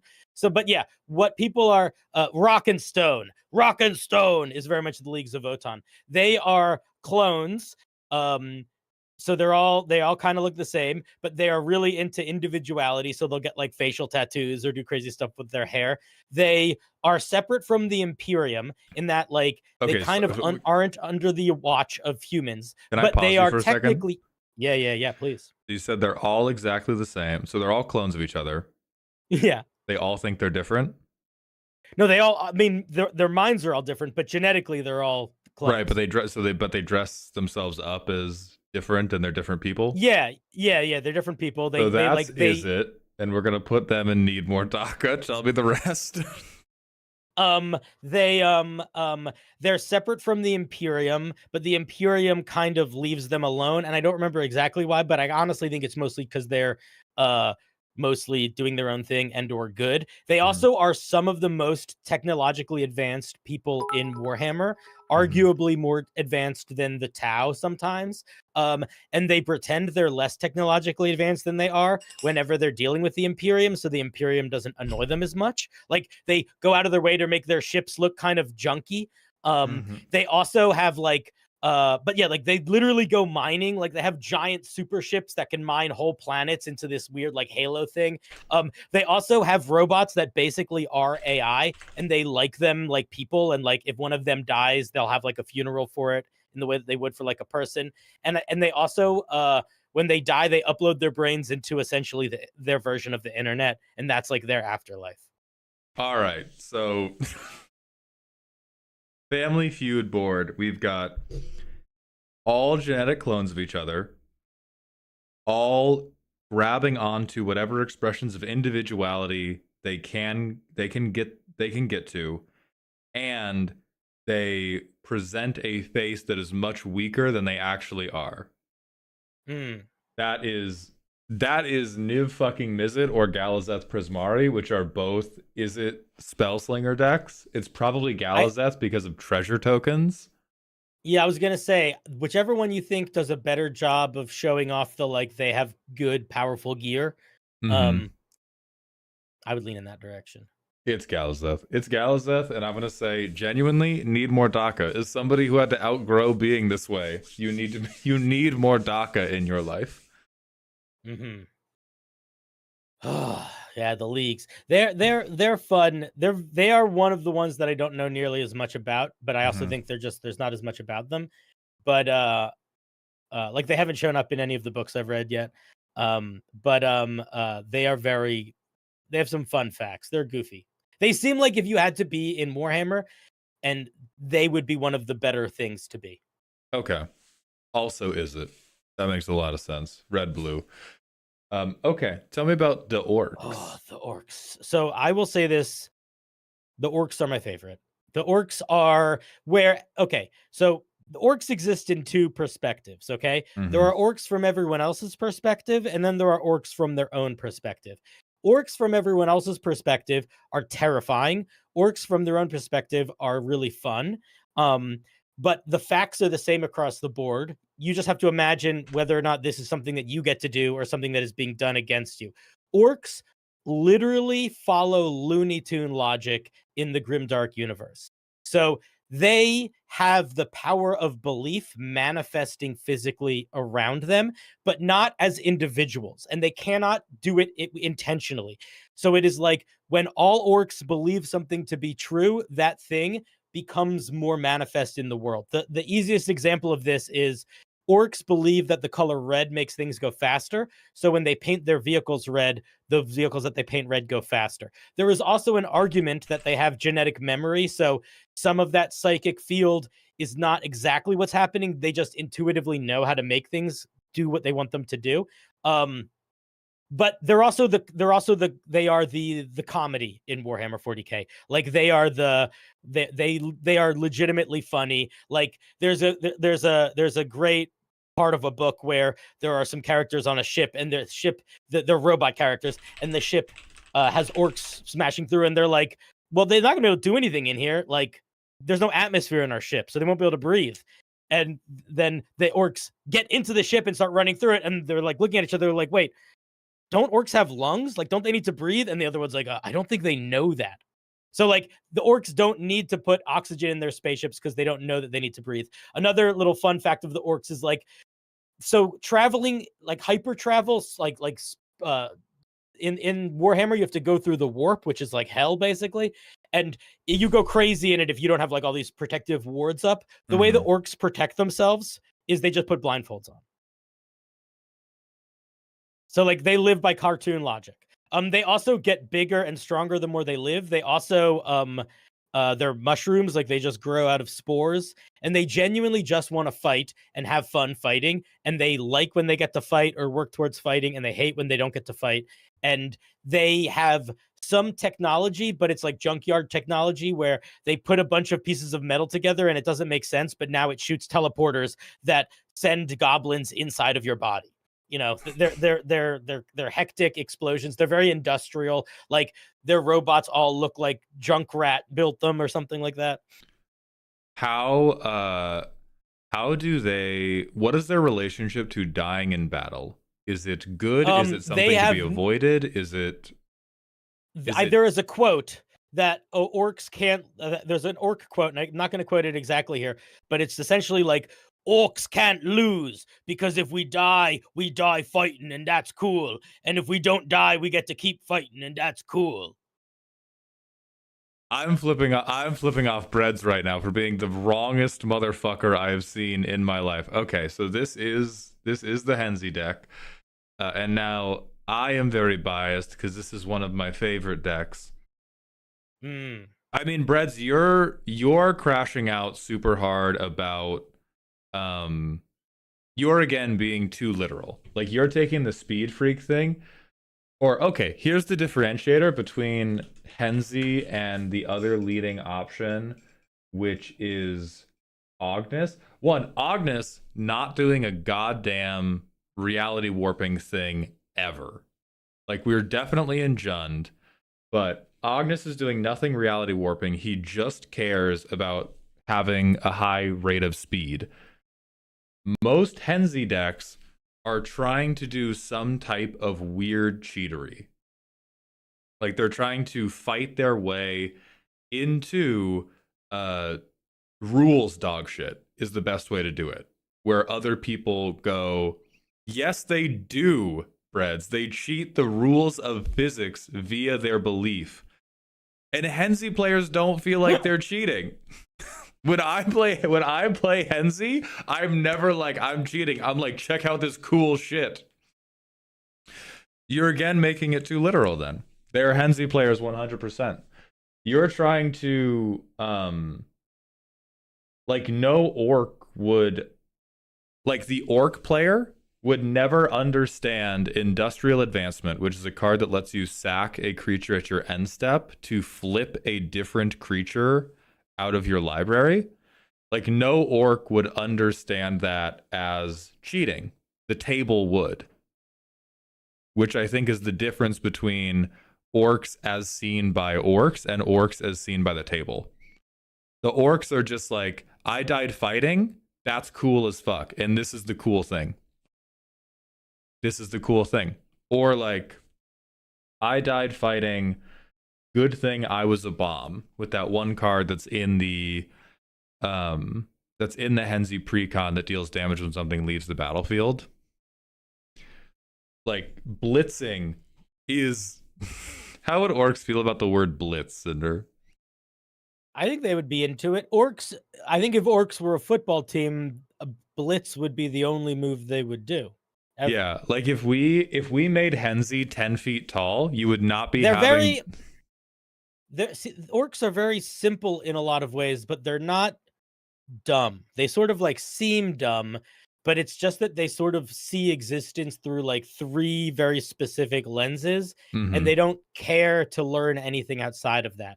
And it leads to them doing things that end up being rather clever a lot of the time, or being able to like bend the rules of reality, not necessarily intentionally or not, but regardless, it makes their plan work, even if their plan is crazy sometimes. So like, I'll give you an example. There's a scene where there is an orc, there's a titan, which is like this giant human ship mech walker thing, and an orc thinks it would be really cool to just drive right into it. And he's like, yeah, we're just going to smash into it.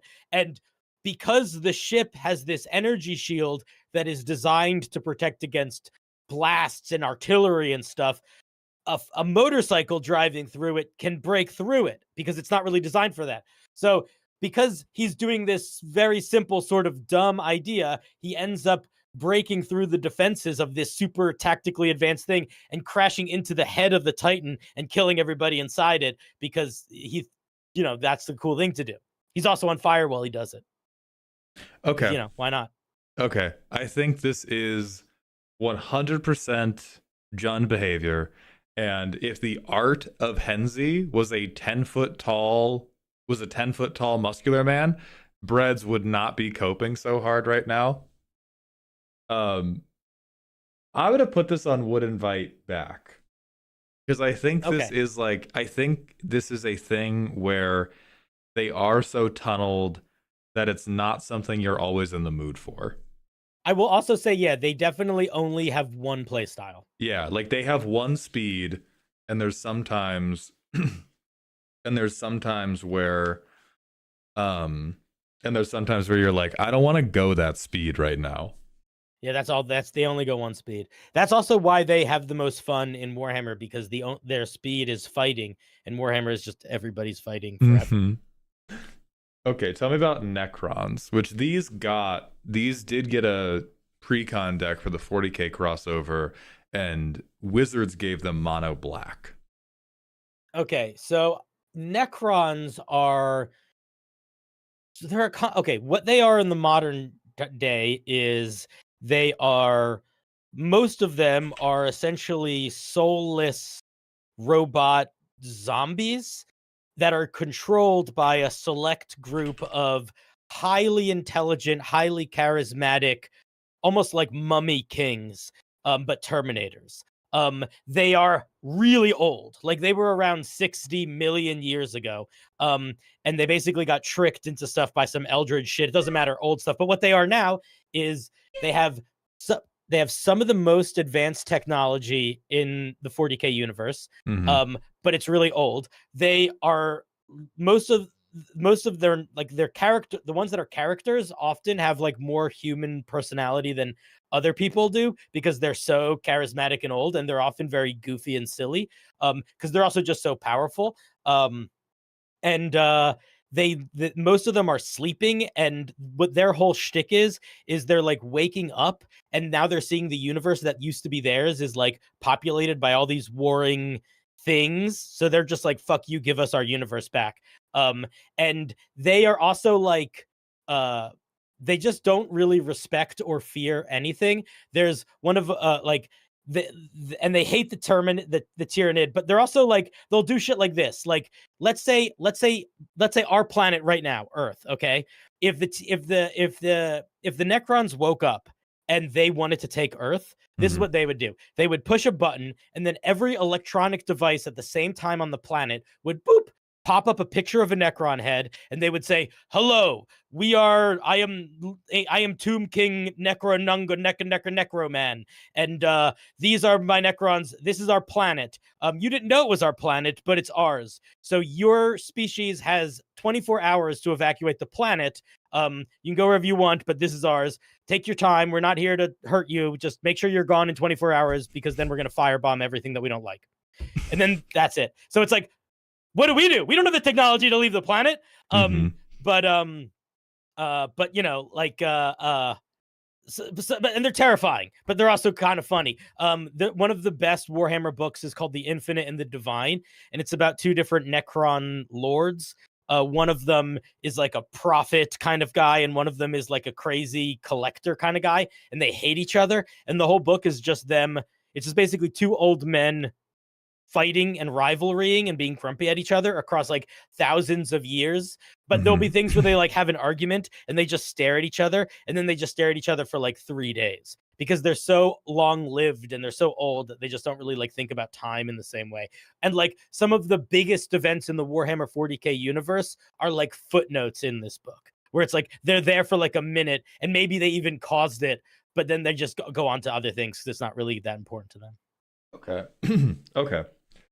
And there's super ancient old metal guys, lots of lasers. They're cool. How strict are they on rules? Almost, I would say, I don't even think they have rules. They're almost more like they have like ideologies, but a good way to think of them is like warlord kings.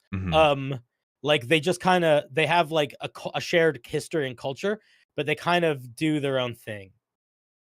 Okay. And that often leads to them fighting each other. So they do kind of whatever serves them, but whatever they decide to be the thing that serves them is absolute until they decide something different. Yeah, there's like the Necrons are like a select group of kings, except instead of having a kingdom, they have a kingdom's worth of mindless but very powerful Necrons and ancient technology to do with whatever they want. Okay. Yeah, I do agree with WotC's decision to make them mono black. I feel like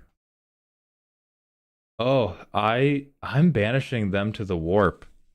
Because why can I ask why? What kind of player is that? I feel like this is the type of player that, like, what I'm getting is, oh, I could combo win right now, but that wouldn't be any fun. Take your next turn, and then I'll win. That dude, in one of the Warhammer, in one of the short story like show things, there's a scene where a Necron traps some Chaos Marines in like a time bubble, and he's like taunting them, and then he turns the time bubble off just long enough for the Space Marine to fire a shot at him, and then he turns the time thing back on so he can pluck the bullet out of the air and crush it in the Space Marine's face. Yeah, this is like that sounds exactly like take one more turn. I'm never playing another commander game with these people. So it's the play with your food type of people who I think on top of this is hates the bracket system because they hate telling you what's in their deck.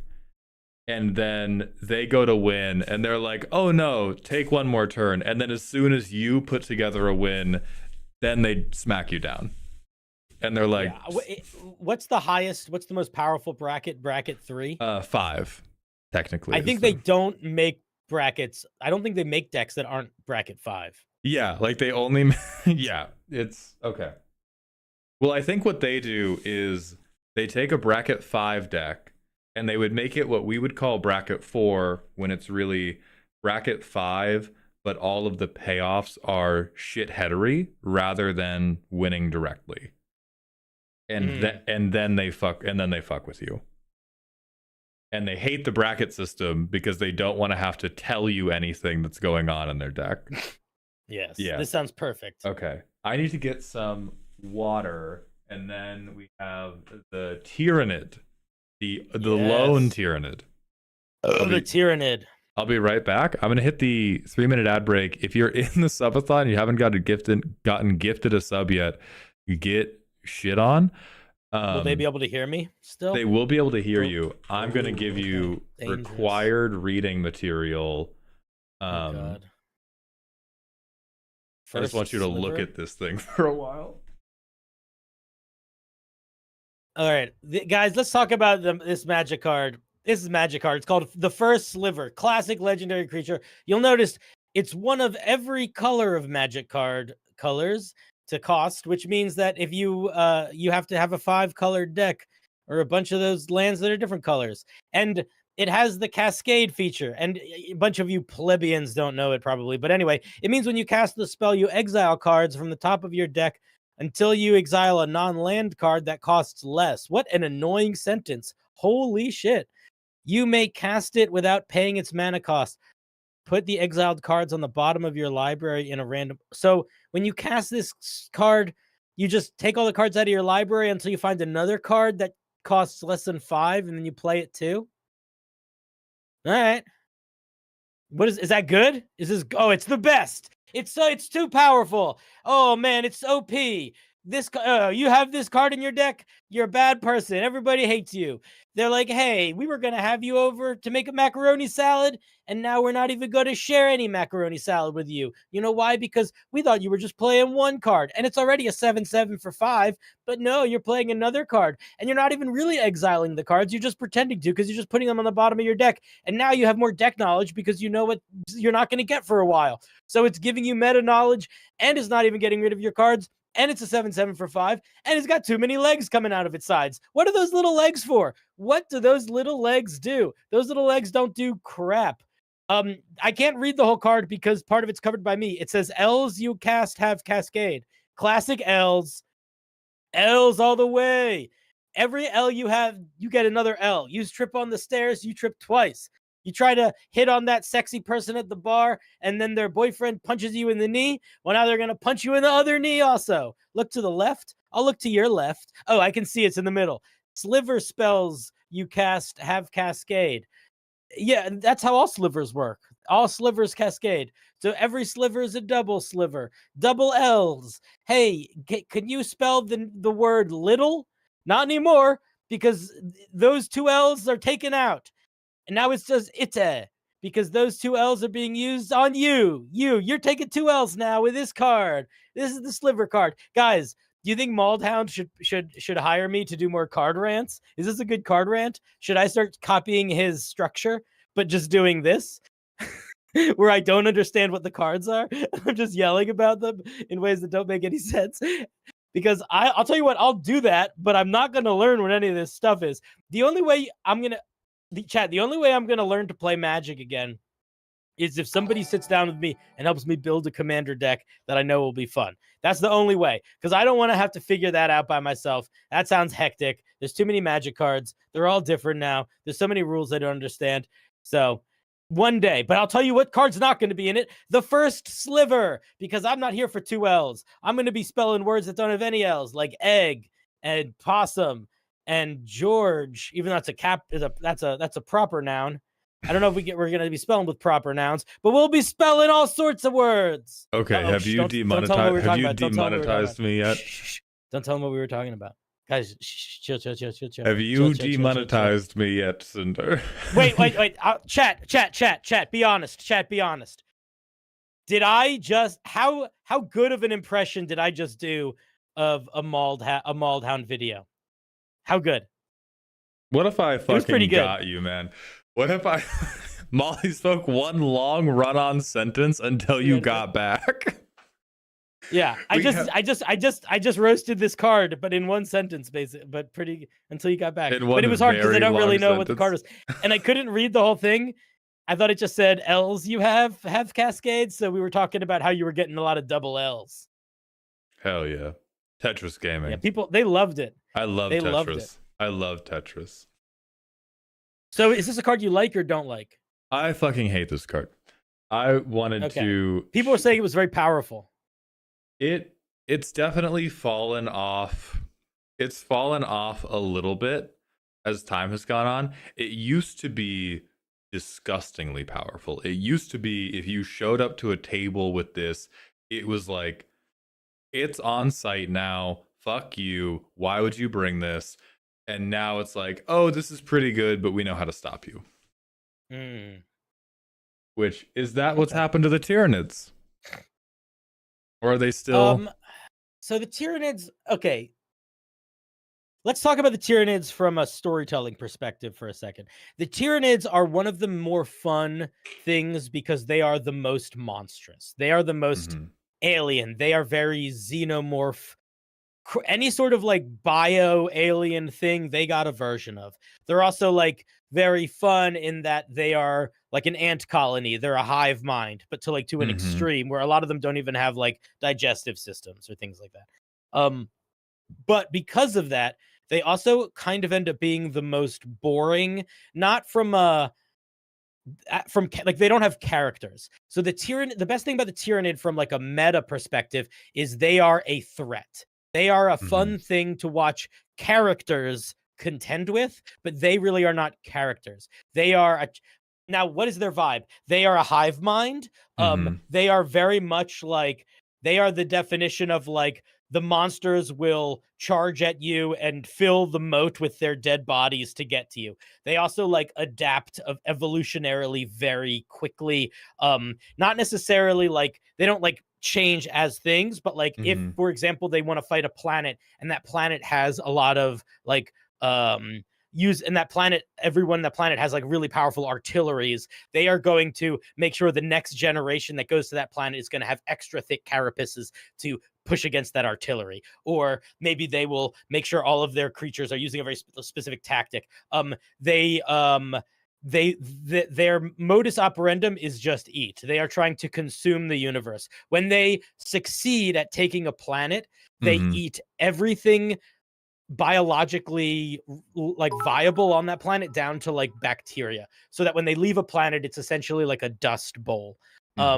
They also have like this, their hive mind has such a powerful force that it like pushes back the warp, and the warp is essentially magic in the 40k universe. Anything with demons or psychic powers or magic powers or stuff like that, they sort of just turn off. Like when they go to a planet, that planet gets cut off from the rest of the universe, from any sort of magical connection. So like they can't communicate with other planets, they can't like really travel to other planets. And anyone that has those sorts of warp powers on that planet like start to go crazy. They're the Zerg. But they didn't even fucking need Kerrigan. That's them in a nutshell. Okay. I think I understand this now. Wizards has also assigned them a color. They assigned it Temur. I don't disagree with that color. I am going to do a little move, and then I'm going to justify why I'm right. We're going to just put them into a viral Reddit post. The reasons I'm going to put them there are as follows. These sound like the people who, similar to the orcs, have exactly one thing they want to do. They're doing their thing, and they're doing at maximum speed. And this also sounds to me like player at the LGS who is updating their deck every week to shut off other people's decks. Like the Tyranid are actually very similar to the orcs, as if the Tyranid are the orcs if the orcs had intelligent design and the Wa was something that was more conscious and focused. Yeah, I think the only thing saving the orcs for me is that childlike joy. And I think the Tyranid... Yeah. They do bring joy. The Tyranid don't bring the joy. The Tyranid are no joy. They're just xenomorphs. They are emotionless, lifeless, personalityless. You can't befriend a Tyranid. There's a couple circumstances of lone Tyranid creatures sort of getting left behind by the swarm, kind of doing their own thing. But their own thing is just a more wild animal version of being a Tyranid. They don't like become buddies with anyone or do anything fun. This seems like player who makes no jokes at the table, participates in no jokes at the table, plays their cards, hates the idea of politicking, and they'll play a card that just like blows out your whole deck, and they'll be like, oh, when did you get that? And they were like, oh, well, you beat me last week, and so I looked up ways to beat your deck. Yeah. That's what I'm getting from the adaption angle. There's a couple Tyranid hives. So Tyranid also have their own factions, and they're just like different swarms that have essentially evolved in different ways. And there is one in particular that is like their main thing, is like they rapidly adjust. But that adjustment is a big aspect of all of them, because that's sort of their thing. Like if they don't have to adjust, they don't. And sort of where they are at now is essentially after like, potentially millions of years of those adjustments to sort of get to where they are, but they still make little tweaks. Okay, then if I could, to sum this up the most concisely for translating them into a magic player, I think this is the person who wins every casual commander league that your store has by angle shooting over the course of the league. I think this is the person who is like right up against the walls of what is allowed within the rules every single week. They don't let people do take backsies. They don't make jokes, and they fucking counterpick everybody's lists. And they are competent, and it just sucks. And after the end of the league, everybody posts to Reddit being like, "Can you fucking believe this dipshit who just won $50 of store credit?" Is it also the kind of thing where they are potentially the biggest threat in the room, and like maybe the only reason they're not the biggest threat is because they're one player amongst many players? Oh yeah.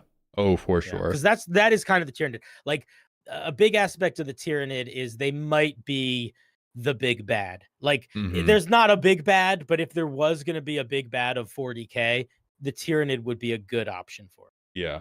Okay. Tell me about the Tau. The Tau are funny. So the Tau are the newest ensemble in 40k, both in terms of being added to the lore and in terms of being the youngest thing. So basically the deal is when the Imperium of Man travels around and they go find new planets, if there's sentient life on that planet, they'll mark that planet and be like, okay, we're going to go kill that. So send a ship to kill that. So they went to a planet. They saw some people on the planet that have sort of like fish-looking heads. And the people were like banging rocks together and making little fires. And they were like, all right, cool. Let's go mess with these people. Or we'll burn these people down. So let's write it down in the books. And then they didn't come back to that planet for like 5,000 years or some amount of time. When they get back to the planet to go like, all right, let's go exterminatus these guys, they had technologically passed the Imperium. And by the time they went back to deal with these little guys that were clanging rocks together, they had Gundam-style mech suits that were way more well-designed than Space Marine armor in a lot of ways. They had the most powerful long-range weapons in all of 40k, and they still do. And they're essentially the anime sci-fi guys. If the Space Marines are into like force and power, they are like dexterity and range and nimble. They are also very naive.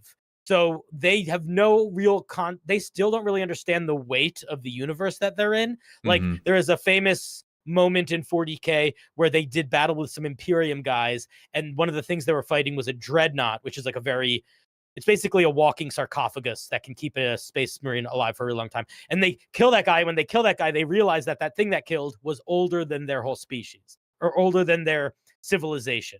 And it was like a big moment for them. They also believe politically in this idea of the greater good, and have sort of like at first it seems like they're nice because they're the only guys that when they go to a planet, they don't just kill people. They're like, hey, you want to work towards the greater good with us? And they'll work with aliens. They'll work with any other species, whatever.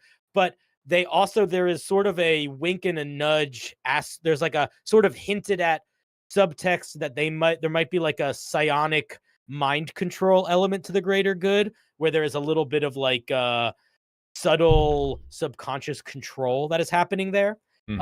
So there's still some darkness there too. And yeah, they're the anime guys. They even have I made a video about this guy recently. They even have like an anime protagonist guy that like runs around with a laser sword and tries to be all cool and misunderstood. So they're like the little kid that has the most powerful laser gun in the battlefield. Okay. Then that sounds to me like a group hug player. But dude, I love Farsight, man. I didn't do him dirty. Farsight's great. Farsight's great. There's also no argument that Farsight isn't the quintessential anime protagonist. Yeah, like I think I'm not convinced on the specific commander that I have pulled up, but I am convinced on group hug player who is running combo. And so other options for this are they could also be Zedru, they could also be Miss Bumbleflower, but they are for sure something that is group hug, but they are also running infinite combos. And the flexibility Cinder's talking about means red or how do they feel about like proliferating things? Like, are they trying to expand aggressively? Is the greater good an expansionist ideal or a collectivist thing? a bit of both. I mean, it is definitely expansionist. Like they are sending out people. They're not trying to. They are going out into the world. They're trying to bring people in. Okay, then I think. Then yeah, I think this could be Kaineos and Tiro, or this could be Mrs. Bumbleflower. I think the colors are less important than this is group hug, and also it has every high power infinite they could fit in the deck in there, and every printing of every card is foil. And like the most I agree with the most expensive foil of everything possible. Like they have the $600 basic lands. So I think Magic cards are crazy. Basic lands, we get that outside, dude. Give me a bucket. I'll get you a bunch of basic lands. Hell yeah. I'm debating between need more DACA and would invite back. That's not the worst thing ever once you know, but it does probably leave a bad taste in your mouth before you know. I'm leaning on... It is also a very specific, similar to the orcs, it is a specific play style, right? It is like they are, if you were playing a real-time strategy game with them, they just build long-range rifle guys and fast little spaceship long-range guys, and that's the only thing they ever build. So a little bit of the same vibe as the orcs in that way too. Yeah. But yeah, I mean, also I will say from a social perspective, they are also folks that will likely, they are like, they'll bring some food and stuff, but then they'll also bring pamphlets and try to get you to go to their church. Okay, so I think it's a bit of a give take, you know, like they will be a good like it'll be the best coleslaw you ever had, but you will have to sit through 20 minutes about you know, Jehovah's Witness or whatever. Okay, then I think we have to go for the first temporarily transient group, where I think the first game you play with them is need more DACA, and over time, when you're like, okay, this is Jeff, he brings good food, watch out, he is running Approach of the Second Son, he is running tutors, he is going to talk to you about Mormonism, just don't listen to any of that shit, and just eat the biscuits. And I think he like eventually becomes would invite back in a vacuum. Like once we can constrain, you would do it. It's like when the pod knows how to handle it. He's probably a really fun guy to have around. Yeah. And maybe he is not the one you invite over when you're teaching magic to your cousin. Yeah. Okay, and then what about the Eldar? The Eldar are space elves. The Eldar live their entire existence basically trying to relive the past and make up for past mistakes. They used to be super fun-loving space elves that did whatever they want and made lots of beautiful things and had big crazy parties. And then they partied too hard and got a little crazy, and it created a demon lord, which we will get to in a little while, which is essentially the demon lord of partying too hard, Slaanesh. And now they all exist in this weird, shitty situation where when they die, their soul is immediately consumed by Slaanesh. So their society has essentially split into different sub-societies that are dealing with that or trying to deal with that in different ways. The vast majority of them do this thing where they have these soul stones where when they die, their body is sucked into the stone. And then that stone has their soul and they can use it to plug into like the spirit internet that they have, or to like sort of bring people back to life in like warrior robot things. They are, but they fight very much like space elves. They have a lot of elegant sword play stuff. And then sometimes giant, crazy bone constructs with swords. They think they're owed everything. They're really hoity-toity. They will burn 1,000 human planets to the ground to save one soul stone because there's not that many of them left. And yeah, they're not quite so artsy fartsy as they used to be. And that's kind of them in a nutshell. Okay. Would you People also either love them or don't care about them at all.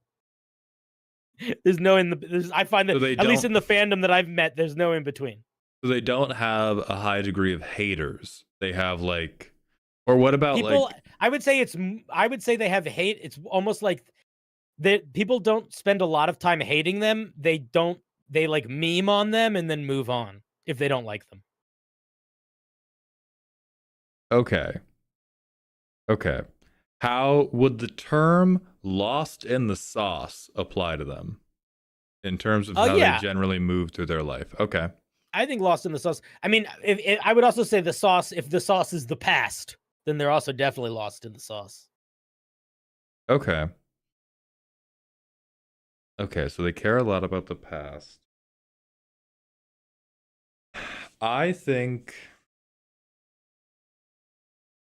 Exarchs are literally lost in the sauce. True. I think they also have some really like, fun guys too. They have the sort of like artsy fartsy guys, like crazy jester fighters and things like that. Then I think these are Sultai people. So Sultai is green, blue, black, and chat was talking a lot about landfall. I'm actually going to throw it back to our goat MMX with the Muldrotha deck. I think these are lands players. I think these are players who have a lot of like weird combos and are either like insufferable or you love them.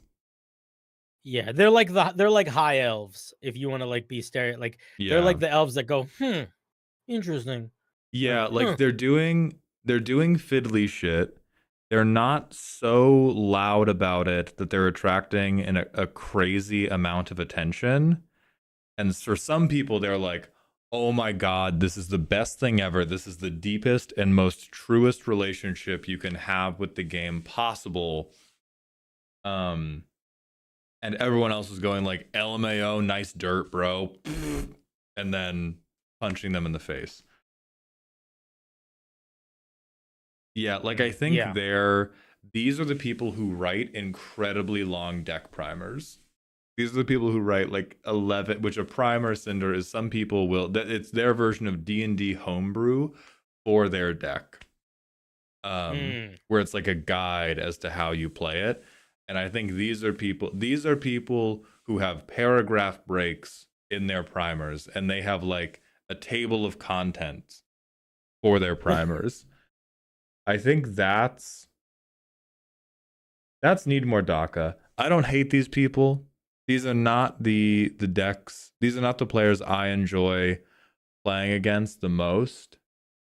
I could see like, I don't know. I think this is need more DACA because I dislike fiddliness in my casual games. If I'm in a pod, I dislike when a deck is taking a lot of game actions to go a very small distance. No matter how they are very fiddly. I think that's a good way of putting it. Yeah. Whether or not they're effective at winning the game long term, this does seem like an intensely fiddly experience. And I would be like, please, can you stab me? And they would be like, no, I actually need to explain to you where I sourced the wood for the handle of this knife and where I got the planet that I conquered to get the metal for the alloy to forge into the blade. What they do. And eventually they'll stab me, but I'll be like, please, God, stab me in the head. And okay. Talking about the Dark Eldar. Okay, so the Dark Eldar, you got to take everything we just said about the Eldar, throw it out the window, and replace it with Hellraiser mixed with anything BDSM.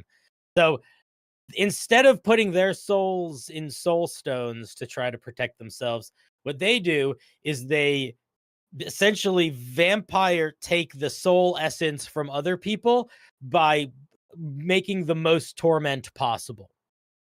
So they essentially like their entire culture is around like creating and preserving torment, essentially, and hurting in as many ways as possible to as many people as possible. They like you know the Rick and Morty episode where they go to the Hellraisers and it's like, pain is good. Like that is them. Yeah. Okay. Also, the people that like them tend to be like the people that earnestly like them genuinely also tend to be people that are a little red flag in like you they can be one of the factions you like amongst many, but if they are the ones that you jump to as your favorite one, like you got to get out a little bit more. You know, you're probably spending you were on the weird parts of E-Bomb's world, you know? Yeah, I think. Okay. My first thought was to go to Blim, which I don't know if you've seen They're this very commander neat, who... Vic. They're very neat, but they are vile and cringely dark to an excessive amount that is like that can't be the only thing you eat. Like I like ice cream, but I can't eat it for 3 meals a day. You know what I mean? Okay. So I'm thinking, so there's a commander called Blim, and the main thing Blim players do is when their commander hits you, they get to give you a thing that they control. And typically the things that they give you are things that lock you out of playing the game or are like a ticking time bomb that will make you lose the game. And they do a lot of like, I have no idea how I'm going to win, but I have a very clear idea of how I'm going to fuck you out of winning or engaging in this game for the next 40 minutes. Yeah, because that is genuinely that's what they're about, is like prolonged pain. And like, how can I make you feel the most frustrated? Like, and pain on all levels, mental strife too. There's a really good short story that is a conversation between a very high-ranking, powerful Dark Eldar and a guy that he's tormenting. And the way that he torments the guys, he just walks into the room and has like a conversation with him every other day. And it's just one of those days. And it's sort of like speaks to that they like fucking with people in all levels. It's maybe the only Dark Eldar story that I like, because it's not gross for gross's sake. It's just kind of like spooky mind games. Then there's a very narrow interpretation I'm going for. There's a new Final Fantasy commander called Kefka, and I want to be so clear. This guy sounds like something I would get at Ethiopian food. This guy is fucking awesome. This is the coolest motherfucker ever. Now, he is totally inappropriate outside of high power magic, because the thing he does is when he enters or attacks, he makes the whole table discard and he draws based off of it. In high power, this is the sickest fucking thing ever. This guy is amazing. It is dope. It is cool because we are all trying to shank each other. No matter what you do with a Kefka deck, the moment you bring it to a low power table, you have ruined the vibes, and the Kefka player just thinks they are succeeding. Because that's very Dark Eldar. This is called hand rip, and hand rip as a strategy is like in lower power for sure, and in most casual tables, people are like, God, I fucking hate this. God, I hate this so much. How dare you? How dare you? How dare you? And the Kefka player is just like, play better cards, maybe. Didn't bring any card draw. Couldn't do anything. And then you do something, and they counterspell it. Like, oh. As someone who is bringing a Kefka deck to Atlanta, I don't think this is all Kefka players. I think this is anyone who believes in Kefka as a bracket 2 commander deck. I think anybody who's like, I have a bracket 2 Kefka deck, that is Dark Eldar. And I think that is banished to the warp, actually. I think these are the people you just desperately want to forget that you ever met. Yeah, I'd buy that. I'd buy that with a grain of salt. With a bell on. Tell me about Slaanesh. All right, so before I tell you about Slaanesh, what we are going to be transitioning to here, and it's what we're doing for the next 4, are the Chaos Gods. And the Chaos Gods in Warhammer, just to explain what they are, is each of the Chaos Gods is born of a manifestation of all of the feelings and experiences and trauma of everyone that has quote unquote a soul, or sort of like a soul in the 40K universe. So each one of these Chaos Gods is a semi-physical manifestation of like the main horrible things that people are feeling, because the 40K universe is pretty horrible. That being said, they do sort of manifest as characters, but they are also they are like vibes incarnate. Slanesh specifically is the vibe of excess, of debauchery, of feeling, of thirsting, of yearning, and all of that times a million, to the point.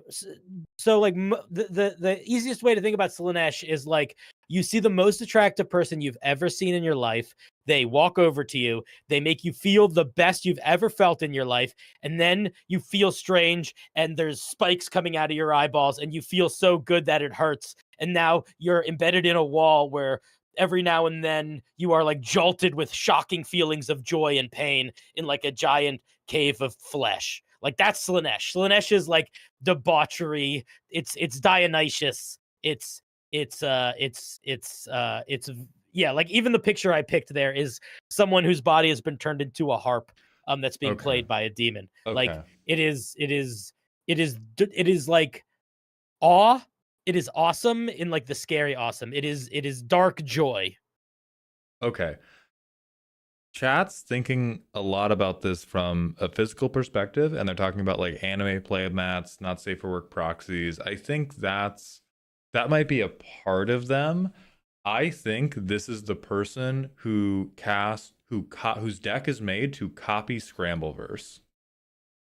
Let me show you that. I don't know what does that mean? Describe. Scrambleverse is when you take, and this is going to sound wrong at first. This is going to sound wrong at first, and then I'm going to bring it back around.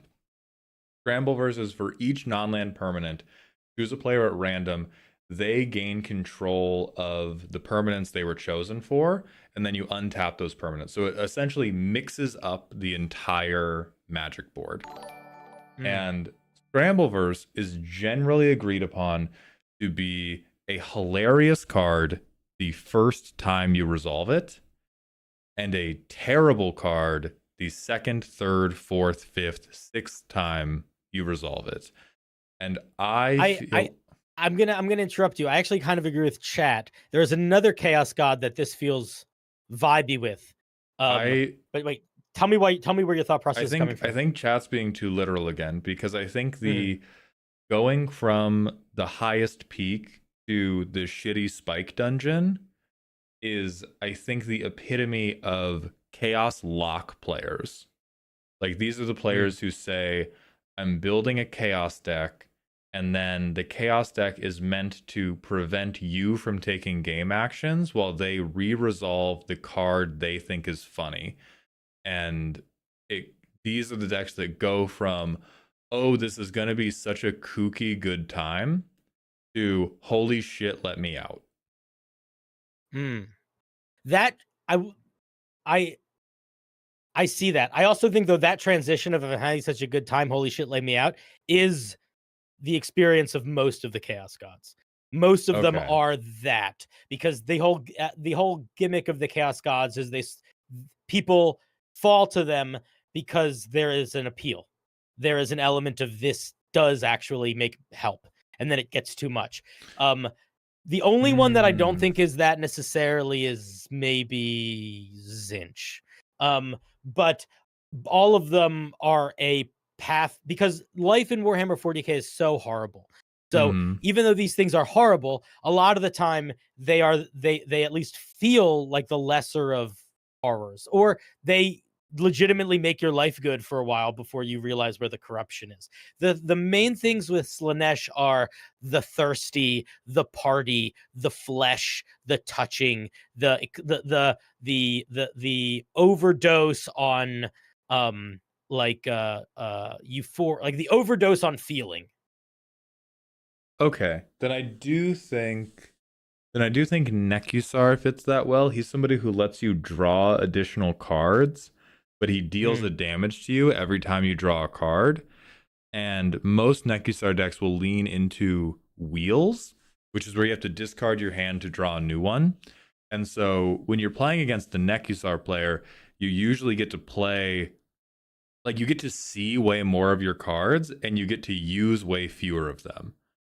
Oh, that's very Slanesh. Because they keep giving you more stuff, and then they rip it back out of your hands before you're actually able to utilize it, and the whole time you're taking damage. And that's the spike dungeon. And then they're like, but I'm giving you But I'm giving you more cards. Don't you want more cards? Here, draw more cards. And then the drawing more cards is killing you. Yeah. I like it. Okay. I think Also, I think that's- just from a color vibe perspective, blue, black, red makes sense from vibe. I don't know what cards are those things, but the vibe of them I think hits. That's warp for me then. That I dislike those decks greatly. I very much dislike when I played with these players, I dislike how these players politic, and they generally take the role of like barely even a player in the game. Aegis, thank you very much for gifting a sub, my friend. Welcome back to Dog Heaven. Yeah, like I'm getting the vibe of someone who makes the game feel both short and impossibly long. Short in the sense of the actions I can take are so constricted, it doesn't feel like I have real choices. That makes everything really short. And then long is just the torture is never ending, in part because they don't want it to end. Yeah, I think that fits really well. Okay. Tell me about Korn. I know a little bit about Korn from Reddit memes. So Korn is the blood for the blood god, skulls for the skull throne guy. That's where that comes from. Mhm. And Korn is essentially the chaos god of violence and murder. So to worship Korn is to do battle. There are lots of arguments that Korn is potentially the strongest chaos god because you don't need to necessarily worship Korn intentionally. You just need to do horrible violence and you are paying tribute to Korn, and the whole of 40k is in constant violence. But the people that do worship Korn are essentially like violence is the answer, and that is sort of the beginning and the end of their existence.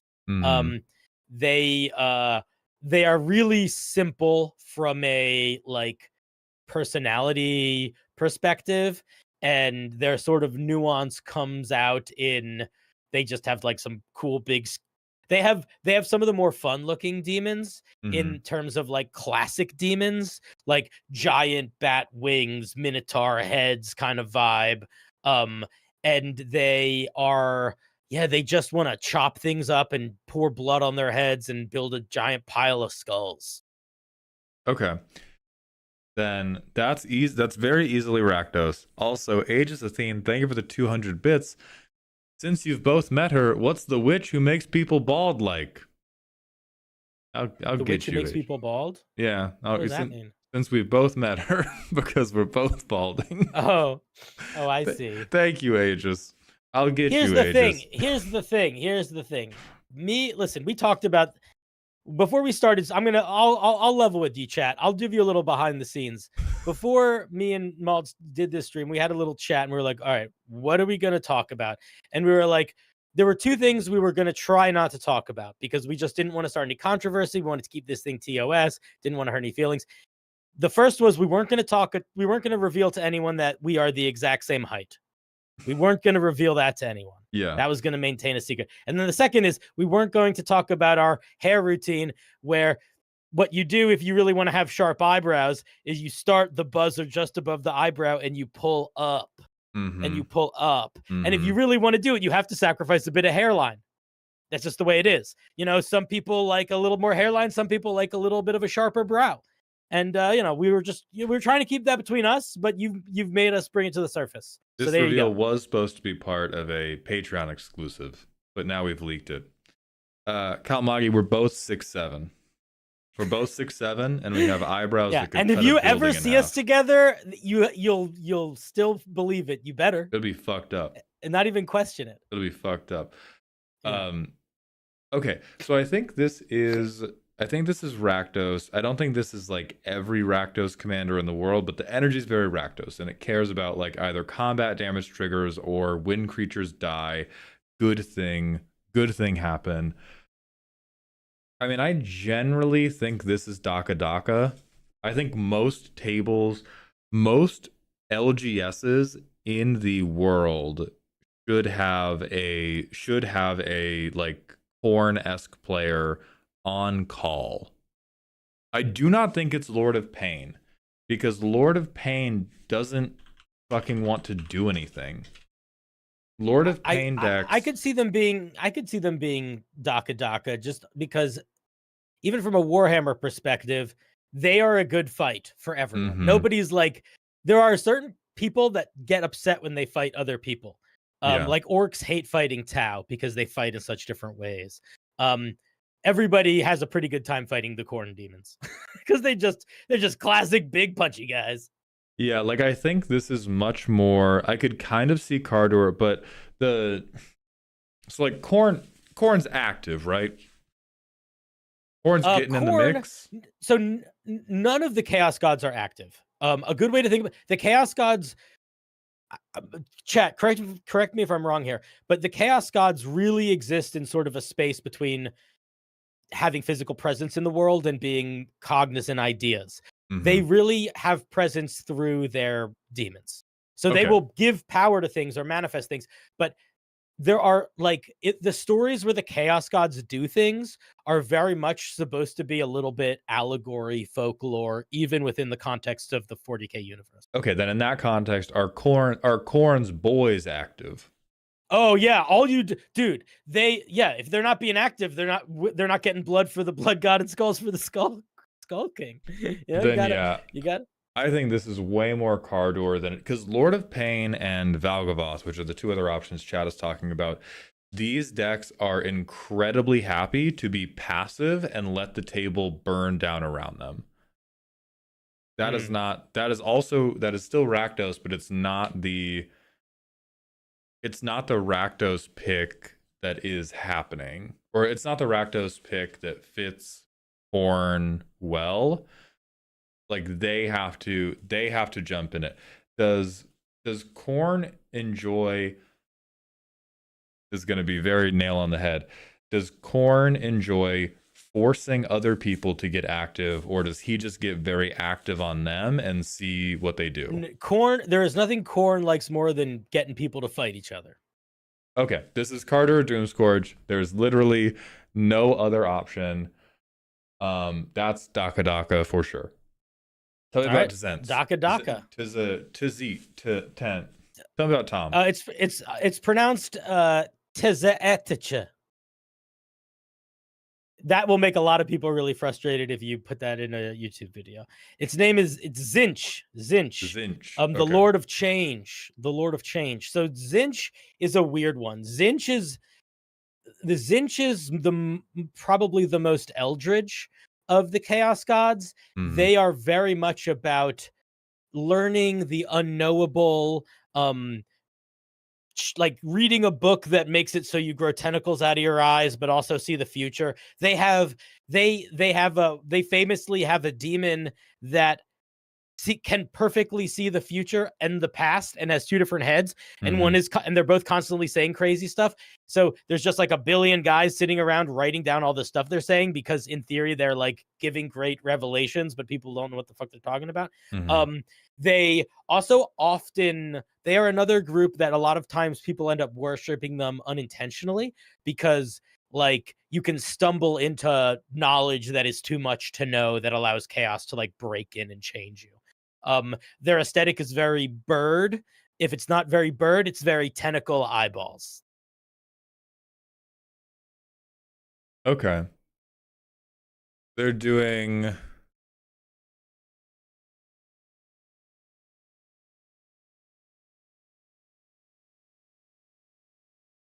All right, so they're doing chaotic things. But you said they can see into the future. It's very like knowledge, premonition, prophecy, oracle, but all with like twisty tendrils and madness. Okay. How? Let me think of some more clarifying questions. Do they take risks, or is it like all is written and so everything we're doing is predetermined?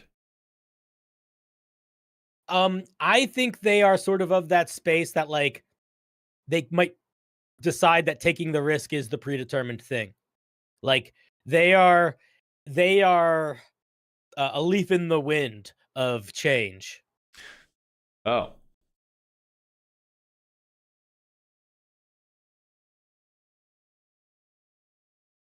But are they? Is there a way for them? Are they like fixing the match, so to say?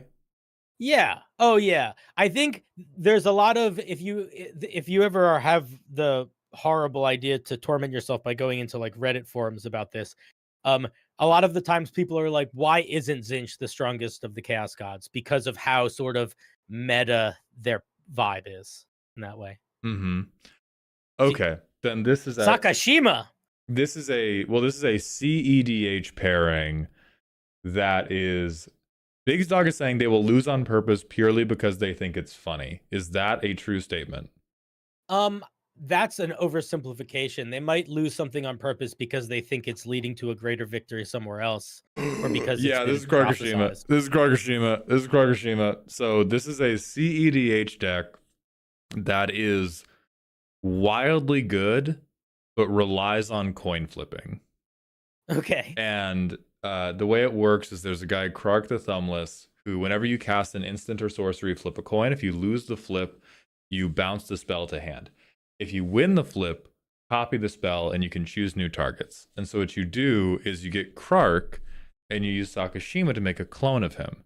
And you're trying to get as many of these triggers to go off as you can. And there's another item that lets you flip coins twice and pick the win result, or choose one result on purpose.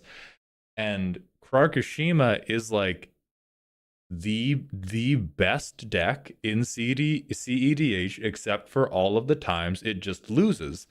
And typically the times it just loses is because the pilots have this like immense mental calculus they're trying to crunch of, is it better for me to win or lose this flip? Because a lot of their like synergy pieces will be, whenever I cast a spell, this good thing happens for me. And so sometimes they will lose the coin flip, but they bounce a 1 mana spell to hand, and they're like, perfect, I get another spellcast trigger for 1 mana. And sometimes they do want it to go through.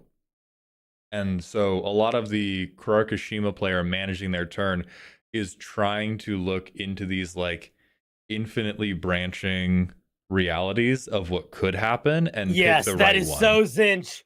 That is so Zinch. Also, the fact that they're casting more spells and that this guy's a wizard, because all of the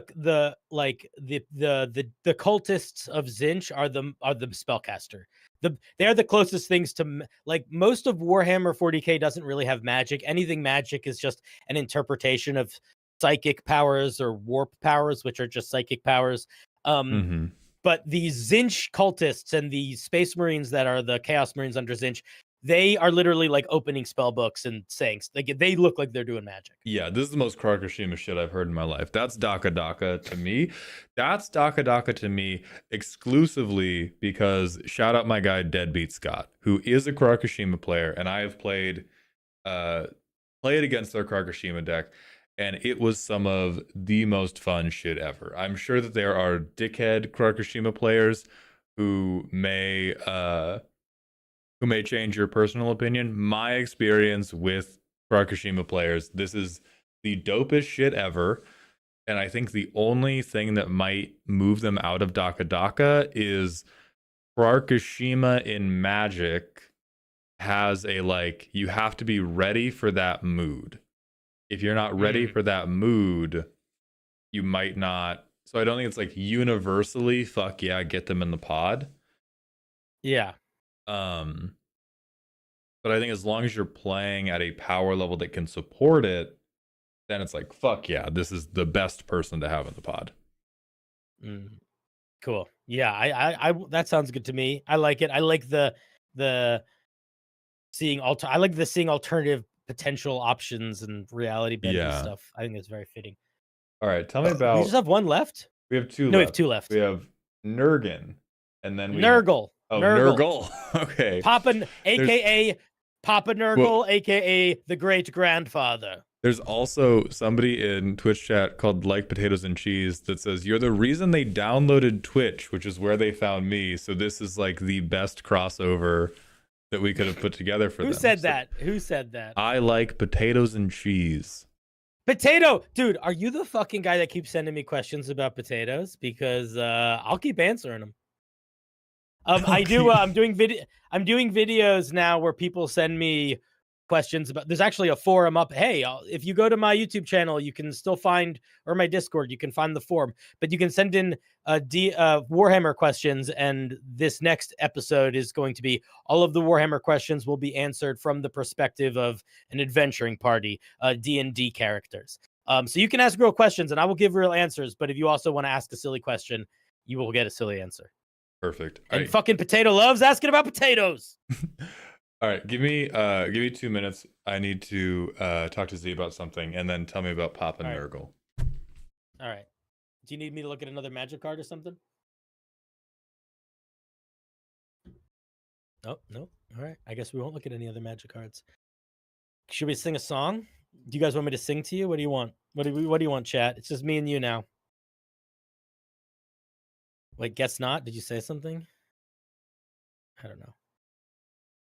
All right, this is a song. This is a song about this is a song that I wrote about my family. Okay? Many, many years ago when I was 23, I was married to a widow who was pretty as could be. This widow had a grown-up daughter with hair the color red. My father fell in love with her, and soon the two were wed. This made my dad my son-in-law and changed my very life. For my daughter was my mother because she was my father's wife. To complicate the matter, even though it brought me joy, I soon became a father of a bouncing baby boy. I'm my own grandpa. I'm my own grandpa. Yes, it's funny, I know, but it really is. All right, so I'm with you on hot dogs. I'm yeah. not convinced he's a brisket guy, though. Can you elaborate on that? Yeah, I don't know if he'd be a brisket guy either. That's true. That's a good point. It's a good point. All right, so what's he do? What's this guy up to? Okay, so Papa Nurgle is the in the same way that Slanesh is the chaos god of thirst and whatever Khorne is of violence, Papa Nurgle is the chaos god of entropy. And that is manifested through visually and aesthetically through pestilence and plague and disease and rot. So, but it is also like, in a weird way, it is also like rest and stagnation. So like the people that might fall to Papa Nurgle would be the people that watch your Twitch stream, where you're just like, you know, a bunch of fucking nerds sitting learning about magic cards and Warhammer, or like my audience too, people that sit in their chairs for too long.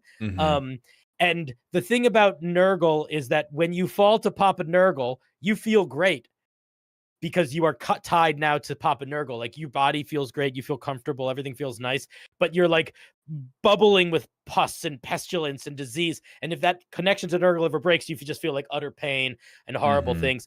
Nurgle is also maybe the only chaos god that genuinely like has love and care for the people that are under him. It's just that the expressions of that love are like by making you really sick and full of plague and vermin and horrible stuff like that. Famously, there's a creature called the Beast of Nurgle, which is the picture that I used for this tier list. That is like a really nasty looking creature that genuinely has the attitude of like a puppy and is just trying to like get positive attention and like be cute and be friends. But when it touches you, it like fills you with like bacteria and horrible stuff and like crushes you to death. Okay. I think it's really easy to place these guys Golgari, green, black, and then you could add white or you could add blue. I don't think the commander is as important as the energy. The energy I'm getting from this player is somebody who is consistently trying to derail the game to get you to engage with them socially. And when they do, they're just incredibly cringe.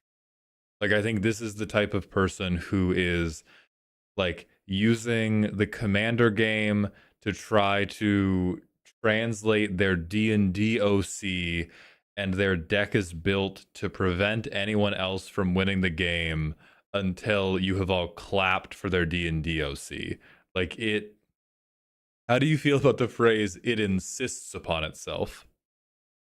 I think that from the lens of like in a playful way, I think yes. I think the idea of I'm going to make this game last as long as possible is very Nurgle though, because Nurgle is like anti-change. Yeah. Nurgle is like don't ever change.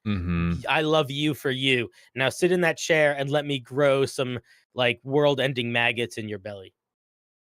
Yeah, and let me tell you about my very cool Drow Ranger. I think that's viral Reddit post. I think that's for sure. I think that's a viral Reddit post where half the comments say, "Fuck Nurgle, Nurgle's such a bitch," and the other half blame the person who played with Nurgle for not conceding and just walking away. Yeah, the other reason why it would be on a Reddit post is it'll be the situation where they bring food to the game, but the food they bring is half-eaten Chinese food that they left out on the kitchen counter for 4 days. Awful. Yeah. Okay, tell me about the Imperial Those are all the Chaos Guard. Gods. Yeah, those are all the What? Chaos Gods. Nice. And so we just have one left. And I saved this one for last intentionally because I wanted, in order to understand what makes the Imperial Guard cool, you need a lot of you need to understand the setting that they take place in. So let's just take a moment, look back upon all the other things we talked about, how extreme they are, how horrible they are, how violent they are. The Imperial Guard are regular people. They are regular people with no powers, no crazy things. They have okay technology, and they have to protect humanity against all of that we just talked about. They are, the only thing they have going for them is numbers, and their stories are, in my opinion, often the best stories because they are the stories of, the Astra Militarum, the Imperial Guard. I mean, there's lots of different human sections, right? I picked the Imperial Guard because they don't have any of the fun, fancy stuff, right? They don't have the Sisters of Silence. They're just fucking guys. They're the most just guys. The Imperium has a lot of sort of human magic-y, its own shenanigans. Like the Space Marines technically are part of the Imperium, but the Imperial Guard they are just regular soldiers fighting against reality bending chaos demon gods and ancient terminators and swarm hive minds and orcs that can bend reality because they think it's funny, and they just have las rifles and tanks and like spaceships that look like battleships, and they're just barely scraping by. And like every fight they go into is like, if they win, it is impossibly not epic because how stacked the deck is against them. A normal, this is not necessarily true anymore, but but who cares, because lore is imaginary. But like the average lifespan of an Imperial Guardsman is supposed to be like 20 minutes. But still, they go out and they fight and they protect humanity. There's a couple really amazing epic speeches and epic parts of stories you can hear, like about the Imperial Guard. One of the coolest Imperial Guard things is there was a story where basically a planet got destroyed, like broken apart. And the guard on that planet, which was Cadia, the Cadian guard, kept fighting as the planet splintered apart, meaning the las rifles were still going off and could be seen from space as the atmosphere and gravity faded away. People were suffocating and floating, and they were still fighting. And the line is that the planet broke before the guard did. And that's sort of the Imperial Guard, is that like they are regular people fighting against all of that fucking nightmare. So I think they're cool. Okay. But they're also just regular dudes. Is when they win, is it through like overwhelming force, or is it through like large force and also scrappiness? Both. I would say most of the time force, but within the game lore, I would say force, but within the story lore, scrappiness often. Because most of the stories often focus in on like a squad that has to do some crazy thing, or, you know, people being really brave in the face of horribleness and that sort of thing.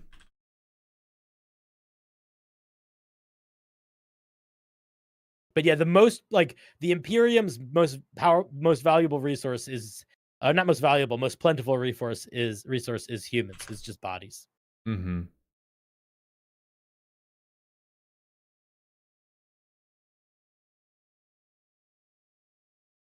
Yeah, the Commissar.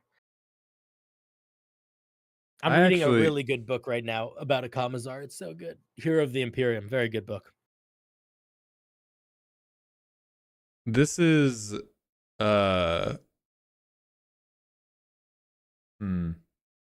You think they nailed it? You think they got it in one? I don't think they got it in one, but chat thinks they got it in one. What I dislike about giving them black is that the way this would translate, or like this may be the perfect flavor card of what card they would be in Magic, but in terms of what player they would be in Magic, the Orzhov decks are very, very happy to not utilize their overwhelming force. Or like white-black decks are really big on sacrificing soldiers, but not necessarily in battle. White-black is like, we are sitting back and I am like, imagine if you could make better bullets by draining the blood from a human man. Like that is what white black is doing. It's their soldiers are armed with blood rifles. And so for how they are as a player, I would say one of the Odrics, which is a mono white commander, and I'm thinking specifically of mono white tempo. Tempo is a game plan where you're not trying to have the biggest thing, but you're trying to get enough stuff out before other people can get their big advanced defenses out to overwhelm them. I think that could be. I will say, when you said like they sacrifice people to make better bullets, that is 100% something the Imperium would do. But I also think that might actually be something other branches of the Imperium would do. Maybe not the Guard specifically. Right. The Guard is pretty classic military, but there definitely would be a lot of folks that would be like, yeah, let's do that. Let's take 30 troops of the Guard and melt them down into a new weapon that we can experiment with. Yeah, corpse starch is what they eat, though. That's just what everyone in the Imperium eats. That's just making people into food. Okay, so they fight, but they don't have a lot of care for each other, is you're saying. There's not a lot of like genuinely, their most plentiful resource is human life, so it's what they care about the least. Like they value the stereotype in like World War II of like Russian soldiers needing to share rifles and that sort of thing. It's like it's sort of a little bit that vibe where it's like the equipment the soldiers are carrying is more valuable to the Imperium than the soldiers. Okay. There's a joke in Warhammer. Actually, I think it's in Hero of the Imperium. I don't know how accurate it is, or it might just be a joke Caiaphas Cain makes. But there's a joke that in right next to the military hospital for soldiers with trauma is the factory for making skull servitors, where they would, which is like something that you need a person to basically be lobotomized to make. There's like yeah. Okay, then I do think this is. We're going back to red, white, black, and I'm thinking of one of the Zergos who they made up this new keyword called mobilize, which is when this thing attacks, you make a 1/1 who just fucking dies at the end of the turn. And Zergo says whenever a creature token you control leaves the battlefield, if it was attacking, you get a card. If it wasn't attacking, your opponents lose life. And so it's churning a bunch of literally nameless shitheads into value and damage to your opponents. Sure, yeah. I can see that. Chip them down by throwing these, because there's a bunch of other mobilized cards. And so you get a bunch of other mobilized cards and you're like, okay, I attack, give me 10 more Garys. I throw 10 Garys at you. Do you block them? I draw cards. If you don't block them, or like, do they die? No. Well, they die at end of turn anyway, and you still take damage. It is the definition of I throw bodies at the problem until the problem does not exist anymore. Yeah, that is very the guard. That is very the guard. Mm-hmm. Okay. Then I think this is Zergo Stormender. I think this is like... I'm trying to decide between Daka Daka, Wood, and Bite Back. This is a good vibe. This is a... I was going to say, if you pull out the how they fight versus how the card would play, just from like a meta, what are their stories like? They are fun. They're some of the more fun characters and stories, some of the more epic, heroic moments, because it's medium exciting when a super soldier does something super. It's very exciting when a regular person does something super. You know what I mean? Mm-hmm. Yeah, I think this is similar to the Orcs in the sense of fun. You enjoyed the game, you want them back. With players like this, the gas is kind of on from minute one because of how they're trying to bury you in bodies, and that's not a universal vibe. And so I think that's the thing keeping them out of Daka Daka. It's that similar type of like one speed energy, and that one speed doesn't fit in everywhere. Cool. Yeah. Okay. So this is Dude, where we did it. We've done it. We've done it. We've firmly and confidently taken the entirety of 40k lore that matters. Yeah, if you see a thing that isn't here, it's fanfic. These are the only official things in Warhammer. It's fanfic, and we fucking made it up. Yeah. If you weren't at the beginning of the stream, we did a whole thing about how there's too many things in Warhammer. This is a smattering of things. There is likely something that you love that we did not cover because this whole thing could just be orc factions. It could just be Tyrannid factions. There's a million of everything. Yeah, we're painting with a broad brush. And the Sisters of Battle are in Wattpad, Good Girls Oria, along with all the other fanfic, as with everything else that is not currently on this fucking screen. Yeah, we don't have the Inquisition. We don't have any real Chaos Marine factions outside of the Night Lords, and they're not even. They're like half. They're barely Chaos faction. They're basically Chaos before Chaos. Ugh, who even cares, man? Who even cares? We don't talk about the Catan. I don't know that much about them though. Dude, this has been fun. This has been awesome. And you said you hadn't. When did you say the last time you played Magic? Earnestly, probably 20-ish years ago. 20.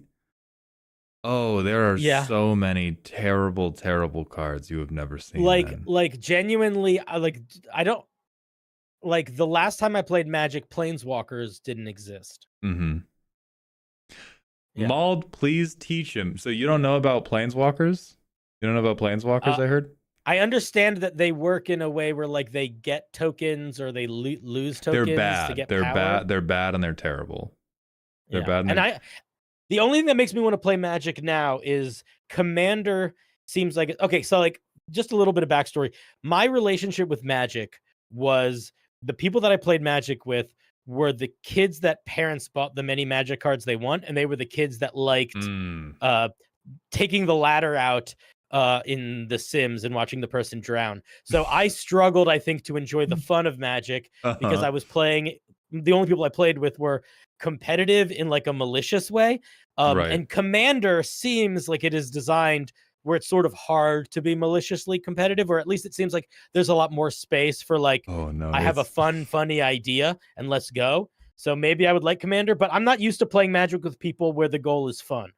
Right. I will say Commander is probably because it's so broad, it is the easiest game in the world to be maliciously competitive in. And it's also the easiest game in the world to totally avoid it in. And that's kind of the issue is like, it can fit everything. And the bracket system can kind of help you fit everything. But then you have people who are overly competitive and are trying to like the brackets are almost It's kind of Can I ask you to judge something really quickly? yeah, go Not a ahead. magic card or something. So I have a friend who just got into magic recently. I will name him after this because I don't know if you know him or not, but I want your honest opinion. I asked him the commanders that he likes because I want you to tell me if this means he's a good person or a bad person. Yeah. So the two commanders that he likes, and I don't know anything about these. These are literally just names on a page. I don't know if I'm going to be pronouncing them correctly. The two commanders that he likes are the one that he's been playing the most is called Y'shtola, and that's like a furry cat person, I think. I'm familiar. And then the card that he said he's trying to build a deck around is called Magar of the Magic Strings. So if you know somebody likes those two styles of decks, what kind of person is that? What's he like? Is he good? Is he bad? Do you want to play Magic with him? You got to get away. You got to get. You gotta. Are these red flag? Are these red flag commanders? This is. I will say. Yeah. I can't remember which. I think you remember when I made that Keurig comparison, and I was like, "This is 90% of y'all." Yeah. This is that situation. If the Venn diagram of the commanders you like are Y'shtola and Magar of the Magic Strings, how long have they been playing Magic for? I think that they got so similar to me, they played when they were little, they got back into it through their partner. And they've been playing it, I want to say, for like 3 months. Okay. 3 months actually. But they're like a game, they like complicated game stuff. Like they like deck builder games and that sort of thing. Yeah. I think if you settle into these commanders after a long time, you are the devil. You are the devil from the Bible, and you should be burnt at the stake. I think these are very, very shiny commanders to a particular type of gremlin when you're just starting out. So I think it is a green flag that should let you know this person's going to have to go through something. This person is going to have to go through a metamorphosis to heal. They're on a journey, but it's not like a bad journey. It's it's going to some bumps in that road. Yeah, it's going to be a little Anakin Skywalker-y at times. This is a journey's occurring. If this is their, because I will also say, if I play Magic, if I do build a deck at some point, which I don't even know where to start, but if I did build a deck at some point, I would be playing probably a little bit against both of those types of decks. Okay. I don't know if that's the thing I need to think about or not. Do you want to know who? Do you want to know who? Yeah. It's a Zach Speaks Giant. This is Zach Speaks Giant. You met him at Gen Con. No, his name appeared in my head, or his face appeared in my mind when I was thinking about the type of rascal that would play these cards. Yeah. This is Zach. Okay, that's horrible. That's horrible to know. We got to save him. Is very. I don't know. I don't have the knowledge. I have the spirit, but not the knowledge. You know. Yeah. It's Zach without a C. Zach without an H. You don't love him enough to know that. You don't. Atsu? No, I'm just kidding. But he's great. But it's no H. If you ever really want to piss him off, though, spell it with an H. Oh, he hates it so much. Okay. Existential bread, $20. Yeah, tip. thank you so much for the tip. Okay, then let's. I can never calm down. This is not it's not how my body works. All right, I calm down when I go to bed. Yeah, my jaw will fall off if I talk too much more. But an idea is forming in my head. I detest the idea of leaving you to the vagaries of a Magar of the Magic Strings player. So I would very much like to next week. Oh, when can we do this? I remember we spoke. Well, and you said I'm going away. Yeah, you're going away for a while on Saturday, and I'm going to be gone at least until next weekend. Okay. I don't know how far into next week, but at least into next weekend. Then I think we can add a long shot goal to bring you back. And would you be interested in building your first commander deck with me? Yeah, sure. That'd be fun. As a learning experience. Excellent. And I will say, I will need it to. I will want to. I am vibes as much as and themes in my heart as much as I am like strats. Like I pick my characters in the games that I like to play not just by I figure out how they work, but I like being them. Do you know what I mean? Oh, 100%. And I think that will work perfect. That will work perfectly because when I build decks, I am typically optimizing around an artistic vision rather than optimizing around a mechanical outcome. And I have the card Rolodex to help us get like good mechanical outcomes while we execute those vibes. Cool. But yeah, it will be vibes first. Ooh, this will be delicious. Hell yeah! I'll let you know when I'm coming back, and we can do it at some point into the future. Who linked Megamind steepling fingers? That was R9. You're going down. You're going down. You son of a bitch. Son of a bitch. Oh man, this has been great. Thank you so much for having me on. Thank this has been you. Lovely. Thank you for being on. This was an incredible amount of fun. I think the tier list is awesome. And now we have a secret level unlocked. We have a secret level unlocked. So if anybody in here has never heard of Cinderblock Sally before, please go follow them. They make tremendous YouTube content. And I will speak to you later about when we can have you back on. But this was awesome. Thank you so much for coming and sharing all of your knowledge. And thank you for filtering it into the language of Magic the Gathering. That was very cool. Very informative. As someone who doesn't really understand much of the game yet, it was very informative. Oh, but you will. You will. And you will hate Planeswalkers as I do. If we do this, I will be able to. This is just. I'm going to go in a second, but I just so you know, a weight that you need to carry is if you do this, then I can say with pretty much straight up 100% honesty that you are responsible for me getting into Magic the Gathering and League of Legends. How do you feel about that? Is that good? Very good. Welcome to the greater good, brother. Welcome to the greater good, indeed. I feel like you just have to get me to do WoW in there also, and then sort of hardcore World of Warcraft. Yes. It's another thing I've never done before. All right. This has been great, dude. Thanks so much for having me. Thank you so much. Tell Z I say baka. Baka. I'll write down each individual one. Noise. Make it high pitch. Yeah. Don't worry. Don't worry. Okay, good. All right. Thank you so much. Yeah, no problem, buddy. We will be in touch in chat. I will let you all know when we are getting Cinder back on.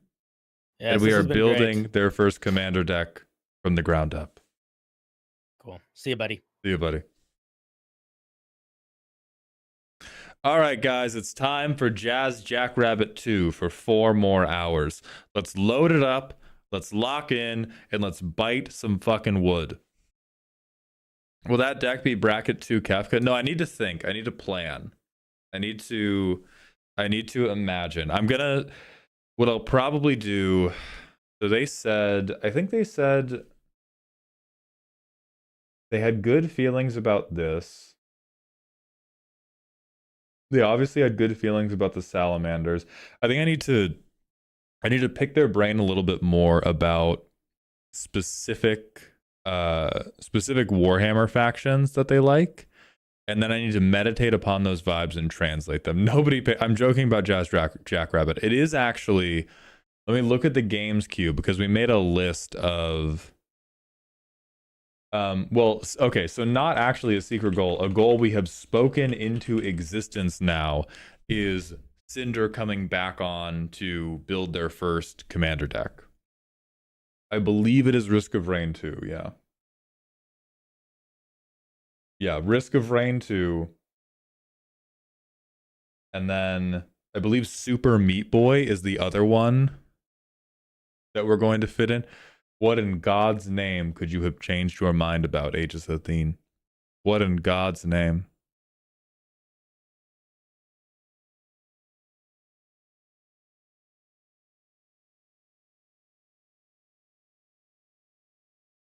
What in the Lord in heaven's name? I'm opening Risk of Rain 2. Another hour. Don't play with me. Do not play with me. Celeste is there. I haven't seen mixed. I haven't seen mixed for a while, I don't think. So I think they might be busy during the weeks. So we have to pop open Risk of Rain 2, which I did download because I am not an idiot. I am smart. I am a smart human man. RX Briggs sponsoring an hour of the variety game of your choice is the reward for donating 20 or more subs. Freds, at this point, I begin to lose faith that we are ever returning to XCOM during the subathon. I need to close Cinder's thing. I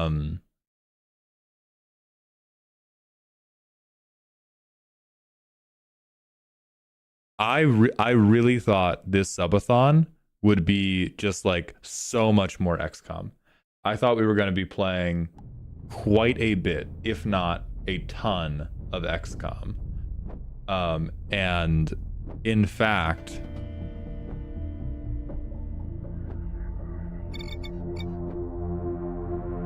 and I thought XCOM was going to be the variety. When is League happening in the subathon? Huftad. Do I have a specific collab that I'm still trying to line up for that? And that will determine when League is happening. R9, I think I'm going to go with single player, at least for the beginning.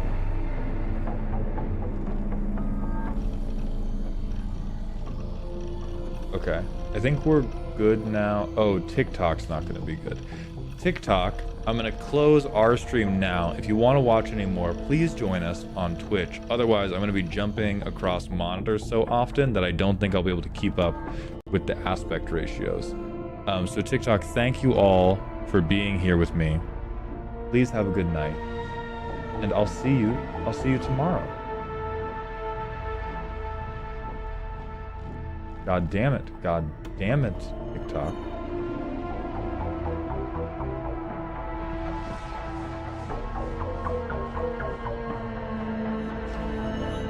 Okay, there's a distress beacon. There's the art style's cute.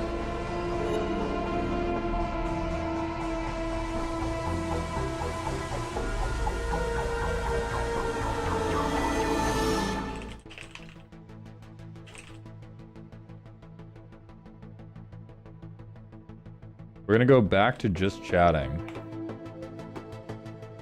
We're gonna go back to just chatting, the eternal home of the variety streamer.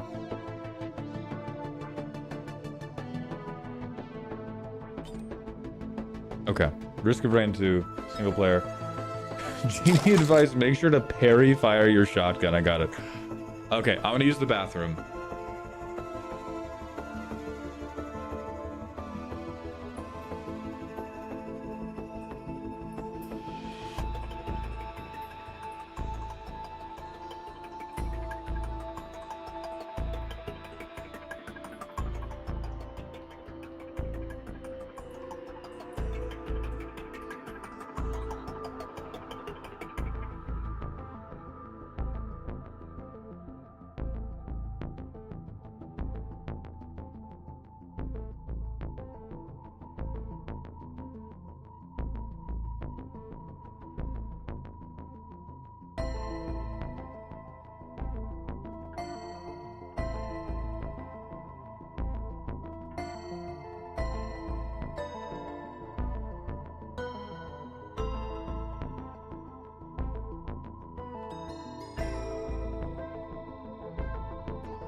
Okay, we're back. We're back. Alex on YouTube was also saying, oh, I was like, oh, this is a Timmy player until I remembered the awful, awful crimes that Magar does. Will Patterson, I'm starting something called Risk of Rain 2. I would like to once again remind and beg everybody on our vertical platforms, please come join us on the variety on the wide side. Join us on Twitch where you can see the whole screen and your chat can be on screen and your metrics will count towards the subathon shit. But thank you all no matter where you watch me. I'm gonna blast Twitch with an ad break now. Maybe I should have asked for that at a different time.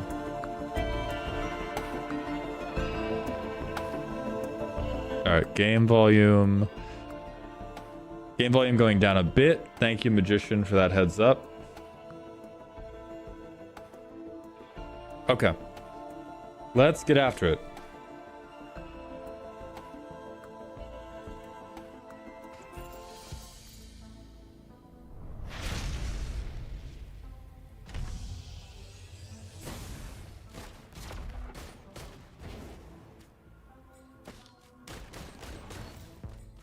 Easy. Find and activate the teleporter.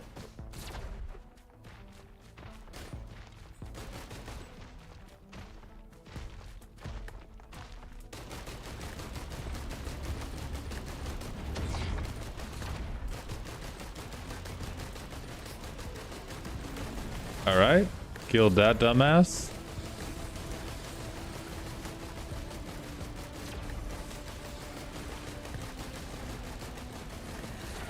Alright, killed that dumbass. This game is not difficult.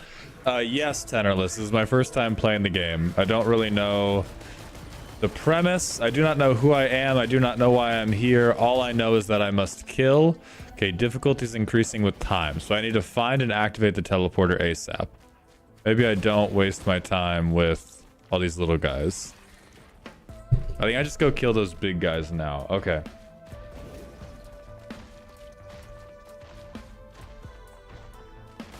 This looks important. Well. Oh.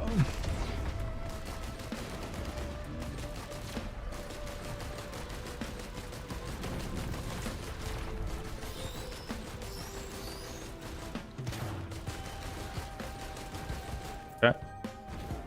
Easy. I see a little question mark over here. That seems meaningful.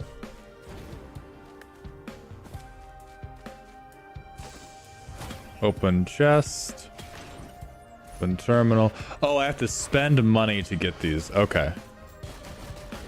So I collect currency by killing monsters. I can turn that currency into chests. Alright. I'm understanding it now.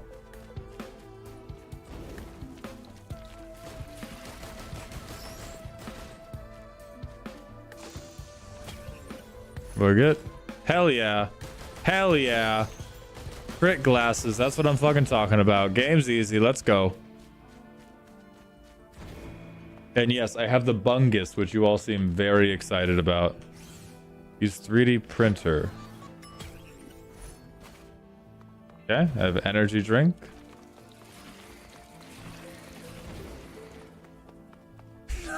We mourn the Bungus, apparently.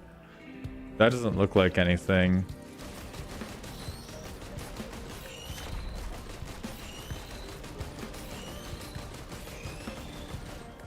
Okay.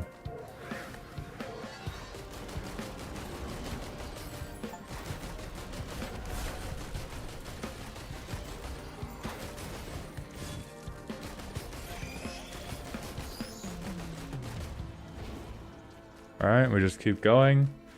I turned the Bungus into Red Bull. Yes, Little Deb, this is my first playthrough. This all seems fine. That does not seem important. None of you seem like teleporters. Sorry, Lizard. Sorry, Gev.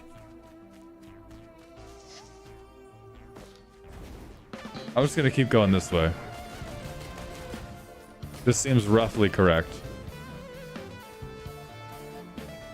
The music fucks very hard. Okay, I no longer feel correct. There's fall. Oh. Criminal. Is this the... Are you the teleporter? No, you're a barrel. Fuck. Are you the teleporter?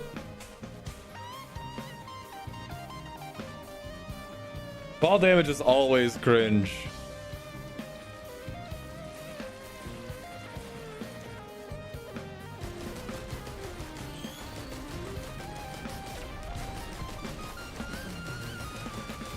Alright. What if I just fucking murdered things for like half an hour? That seems fun. Whoa! Whoa, whoa, whoa, whoa, whoa! This is like, it's so much easier to kill things than ultra kill that it makes me just want to walk around being an assailant. Oh, this is where I started. Fuck, that's not very good.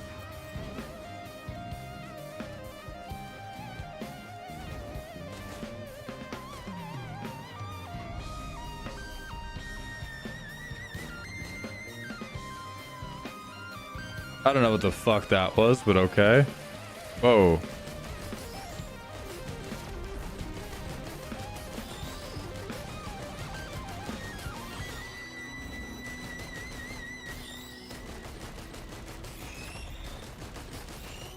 Okay, I'm level 4, if that... I don't know if the levels matter, but I'm doing it.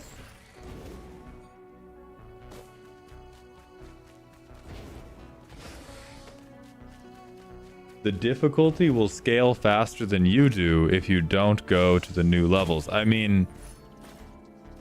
Okay. Chance to stun on hit. Type shit. Classic Diesel, thank you for the Twitch follow. Welcome to the doghouse. Hell yeah, more glasses.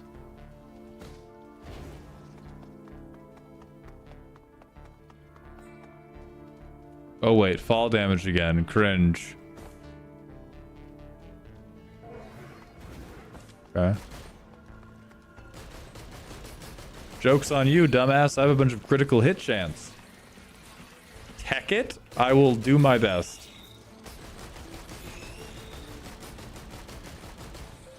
Oh, you can actually... Okay, hold on.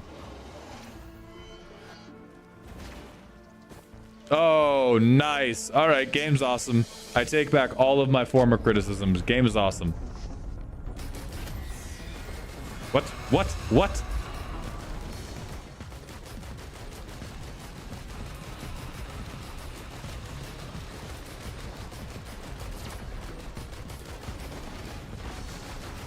You stay the fuck away from me. I'm killing your mom. Stay back. Stay back. I'm killing your mother. Stay back. Stay back, everybody. I'm killing your mother now. Stay back. Stay back. Stay back. Stay back. Stay back. Oh, goddamn. Criminal.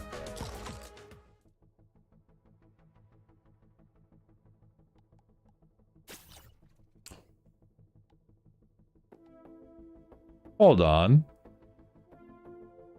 Hold on. I could have played a good character? I'm sorry. I was playing the dipshit with the pistols when I could have been playing a good character. I could have been Uryu Ishida this whole time.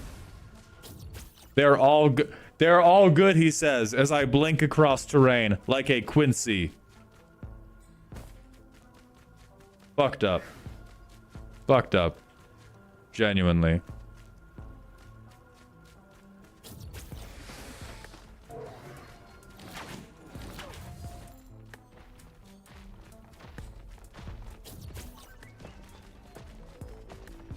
Mauled, how many last hits for Blink Dagger? Not enough.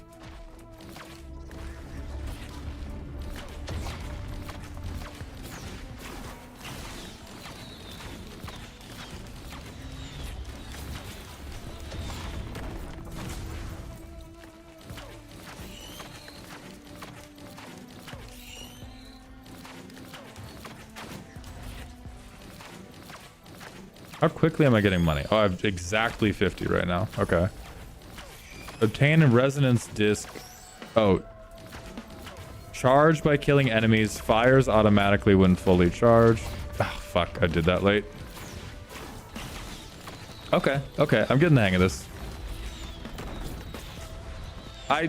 Alright, well, just wait. There we go, I'm fine now. I'm fine now.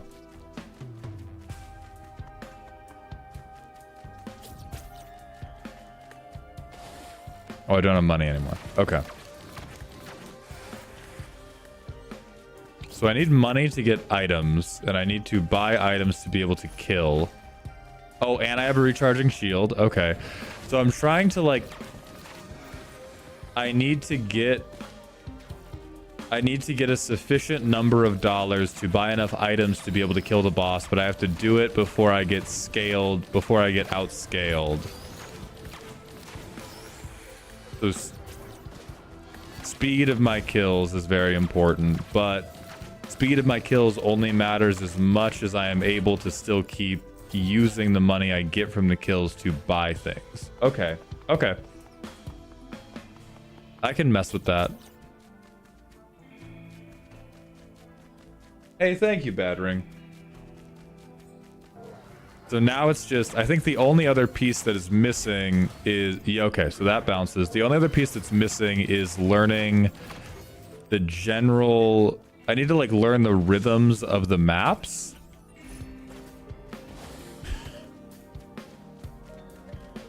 It's just that easy. It's just that easy, quite frankly. I don't want the 3D printer. Shrine of Chance. It's just that easy. It's just that easy.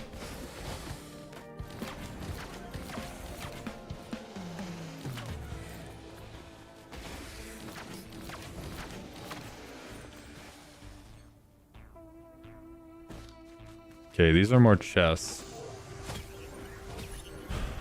Increase attack speed. Whoa, whoa, whoa, whoa, whoa.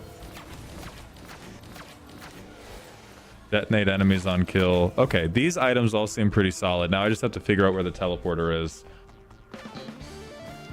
Actually, incredible start. Of course it is. I'm playing.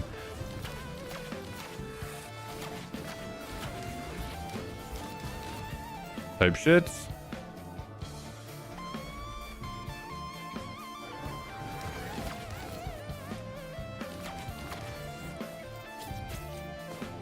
Okay, I think it might be like over here.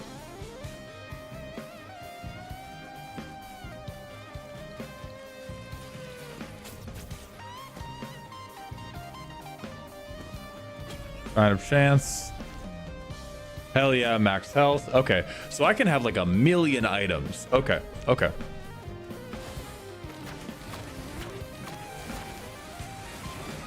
Nice, nice being alive, dumbass. Try this.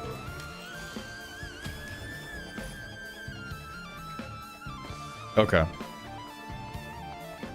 Now we are going to find the teleporter and we are going to wreck fucking shop. Where are you at? There you are. Let me double jump. Let me double jump.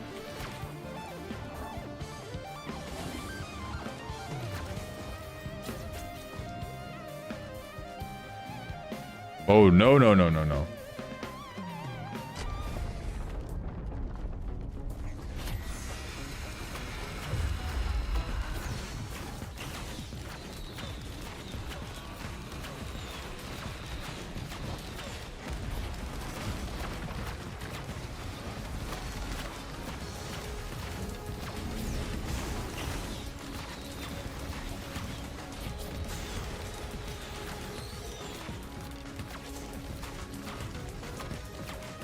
Easy. Okay. Okay. If I do 1,000,000. Oh. Oh, that's less okay. Oh. Okay. Perhaps I need to learn. Perhaps I need to learn more.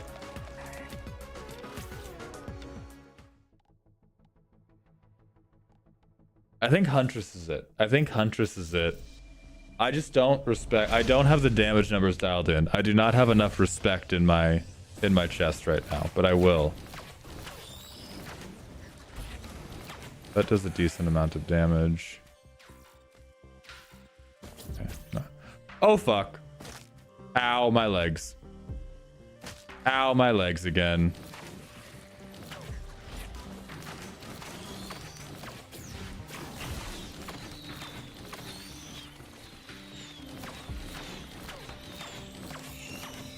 Stood 3 pixels too close to Fizz.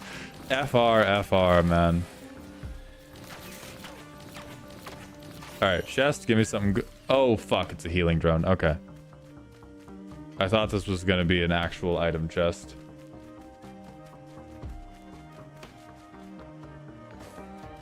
Peroxide Lobster, thank you for the Twitch follow. Welcome to the doghouse, my friend.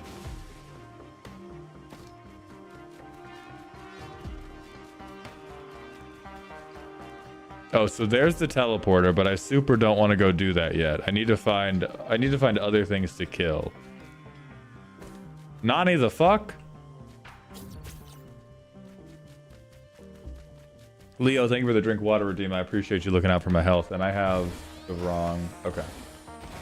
Second Omega, thank you for the Twitch follow. Alright, I picked up some money there.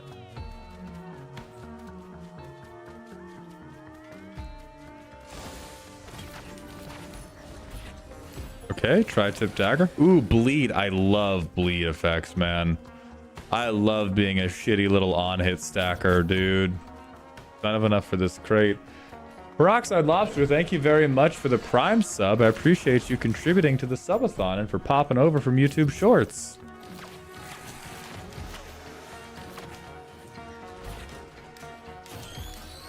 Alright, crazy heat. Oh, I have $24. Oh my god, this game hates me. Yeah, the creature density is like embarrassingly low this run compared to last run where I was just given like an endless amount of things to fuck up. Okay, delayed heal after damage. Oh my lord. This region is like littered with loot, anti-littered with enemy guys.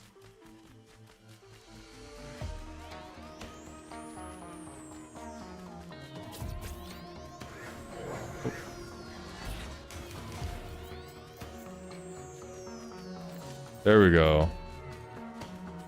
Now we got a little something going. What's this guy? Oh, a gunner drone. Oh, okay, I'm picking up a lot of drones this run.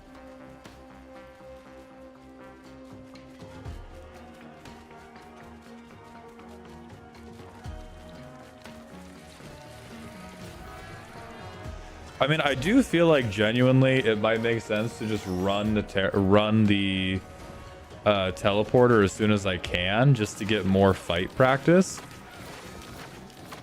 Because I don't feel like I'm item limited on the fights. I feel like I am idiocy limited in the fights right now. Oh, now we're getting some boys.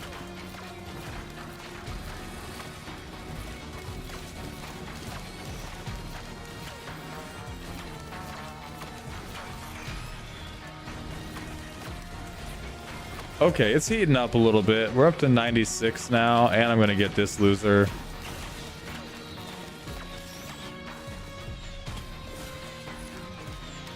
Okay, max health. That will help me not get myself exploded. I have 96 money. I think it makes sense to hit any chests I can find right here, and then it's just go time. Like, what does this thing do? Healing chest. But is it like... Okay, I have another med kit with me. Yeah, we're just gonna do it. We're just gonna blow it.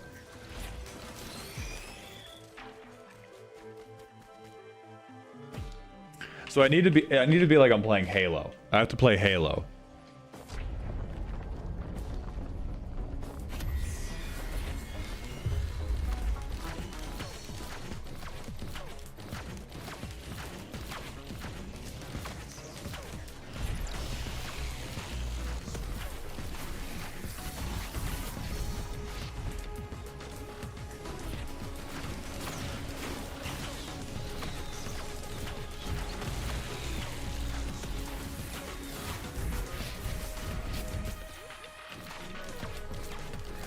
Okay.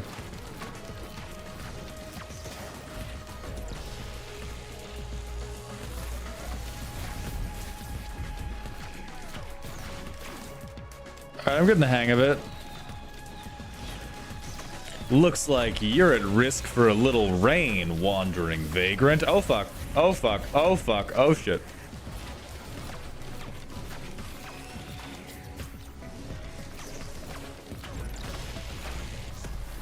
Okay, got him, got him, got him. Whoa.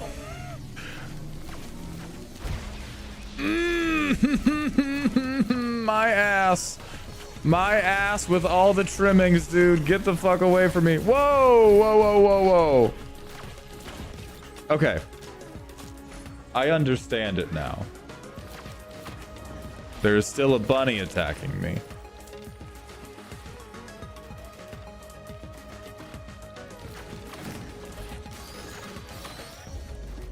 I get a guitar now. All right. Sure, man. Sure, man. I get a guitar.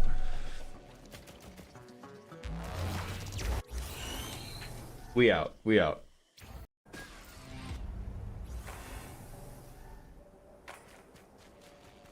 That's first boss done. First try.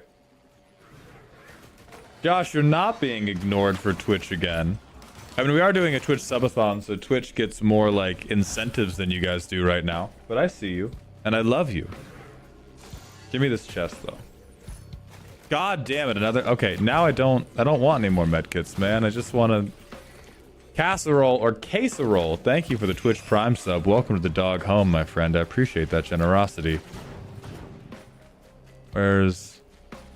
Okay, so every map... So this is on some, like... BioShock shit. There's always a cliff, there's always a teleporter.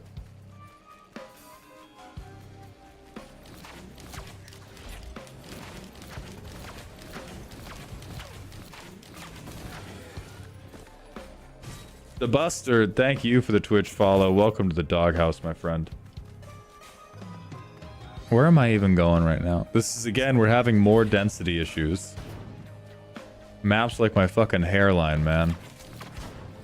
What's this? I don't have the money for you. Oh, here's the teleporter. I almost certainly do not want to do this yet. I mean, fucking unless, I guess? What's down here?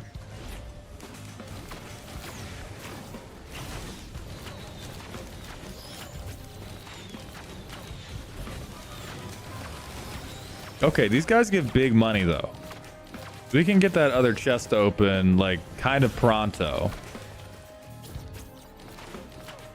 Oh my mawo shinderu. That's not too bad. 194 and... Hi, baby. This is pretty fun, actually. What is this? Risk of Rain 2. It is a, like, roguelike, map clear RPG. I guess roguelike Monster Hunter would be the way to do it. Okay, so now I run real fast. I can't hear a word you're saying. Oh, that's right. The yeah, the headphones really are too good. I'm asking why clans are coming after your ass. There's multiplayer? It is multiplayer, yeah. There's like weird little environmental enemies that change every time. Clams are one of the main ones, and so it looks like the premise of each map is you have to find a teleporter. And the longer you take, you remember that one stage from God of War where it gets harder the longer you go? Yeah. It's that. And it's in the upper right. I'm currently going through medium.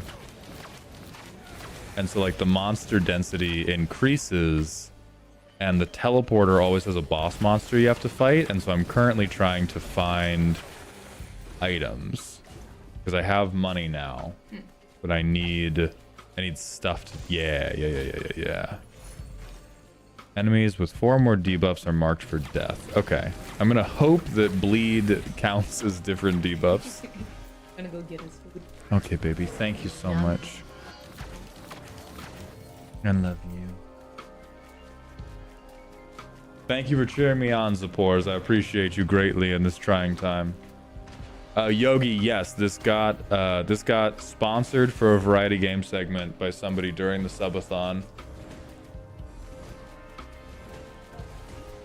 Okay, I'm ripping this. I believe.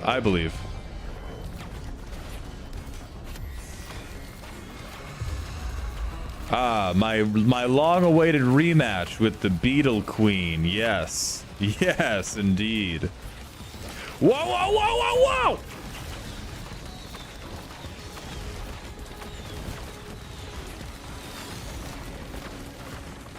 Oh, fuck. Jumping is better, man. Come on. That's corny. All right, whatever. I'm a Halo player now. I'm a Halo player. And I am not damaging the Beetle Queen at all. Okay, but she's going to shoot a shotgun at me. So I actually kind of... Yeah, I don't want to be near her, actually. Fuck you. Fuck you, FRFR.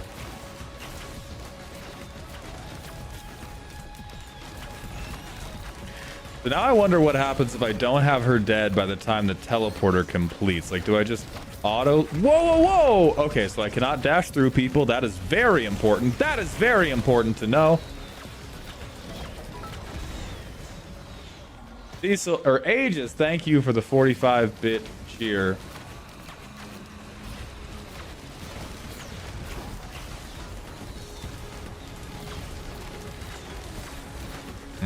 I feel like I can't clear the ads fast enough for this one. No, I probably have the wrong strategy. I probably need to stop focusing on the ads with my main weapon, and I probably need to just like chuck, like turn around, huck a boomerang, stick and move, stick and move, stick and move.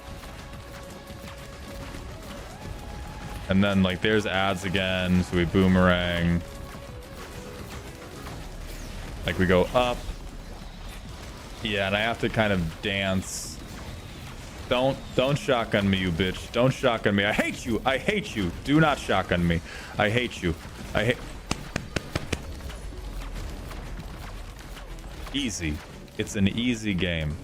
There is no risk and there is no rain. There is only me and my dope-ass bow. Okay, but we're about to hit hard difficulty. Beetles on bottom, where they belong.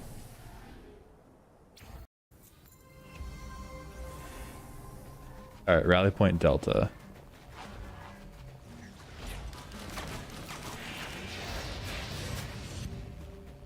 That looks important. Okay, so these are all just like stuff caskets. Oh, teleporting resets my money. That sucks. I really thought I was going to be able to...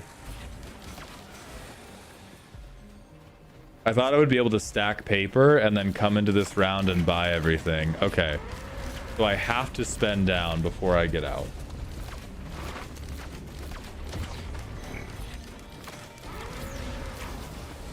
Well, is it a fair trade? Because didn't we previously confirm that...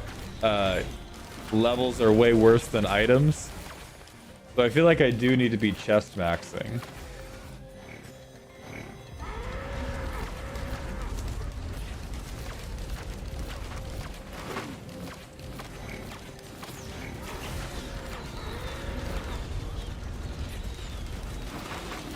Okay, that's that guy down.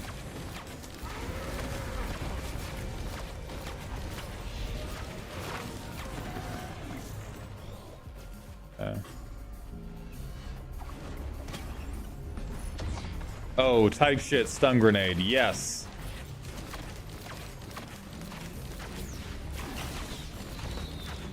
Oh, get stated on, bro.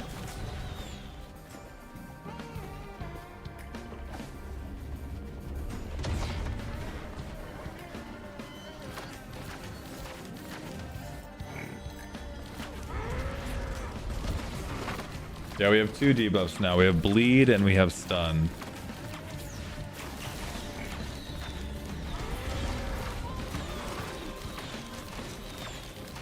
Getting a lot of money. I'm not convinced that it's worth the time investment I'm spending here when I don't know where the teleporter is, but I am getting crazy money. Oh, shit. Okay.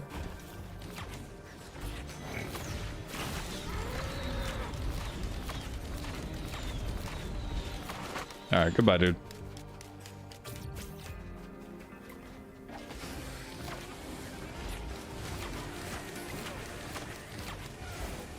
Okay, my princess is in another castle type beat right now.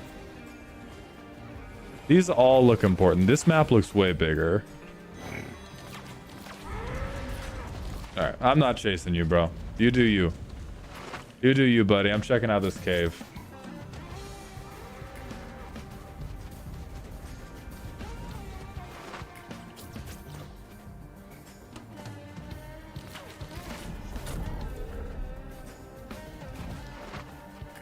God dang it. So Ethel, it didn't actually work perfectly. One thing that I have to beg Twitch chat's forgiveness for is I was actually super wrong about the retention graph. It sucks. We're gonna see how it does on YouTube, but the I really thought that we had a good hook, and fucking the retention rate is horrible. The shares are really high, and the likes are high, and the comments are good, and so everybody who watched it really fucked with it, but like nobody's watching that video.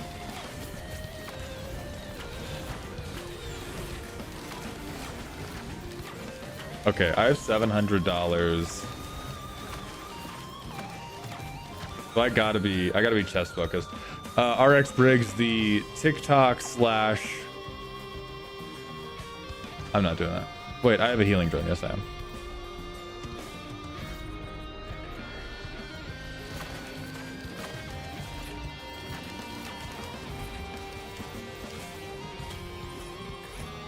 Okay, medkit. Dope. Still have 4 of these.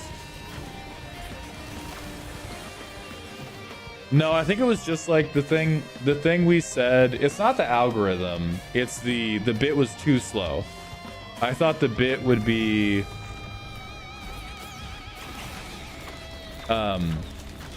I thought that the intro would be engaging enough that people would wait to see what happened, and I was wrong about that. I was super wrong.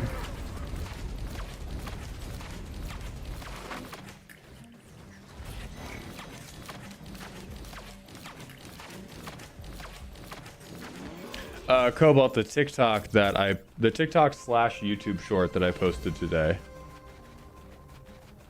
It was a very funny bit, and I think it has the highest share rate I have ever had in my life. So like, when people watch the bit, they are almost universally going, oh fuck yeah. Oh, that's cool. They are almost universally going like, oh shit yeah, I liked this bit. The problem is just I can't get anybody to watch past the first 10 seconds, which is you live and you learn. You know, I had what I thought was a compelling idea for the opening, and now I just know that's super wrong. Never do that again. Oh, we're about to hit very hard, and I'm gonna get cooked, dude. I need to okay. I need to stop fucking around. I am enjoying the murder too much, and I need to begin spending money.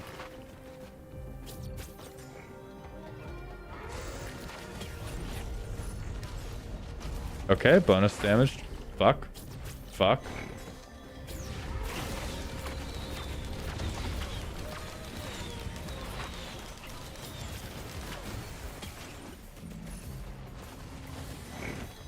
Okay, shield generator is like, I don't know. It's not nothing.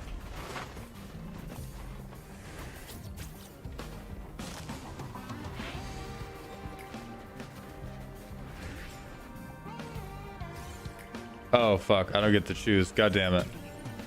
Well, bungus!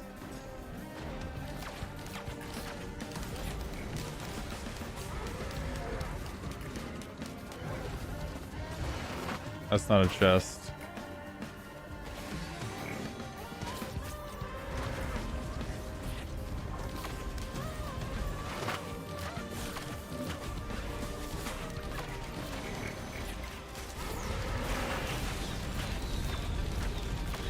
Okay, we're in very hard now. Can I survive at all, or am I just cooked on damage checks? Oh, here, shit, it's the teleporter.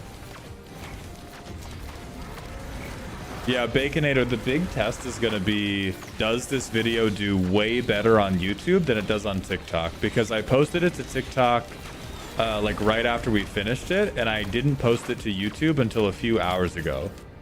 So right now, I actually know very little about how it did on I do not want the 3D printer. I like what I have. Oh shit, that doesn't work. So right now I actually know very little about how the video is doing on YouTube, which typically has a longer attention span.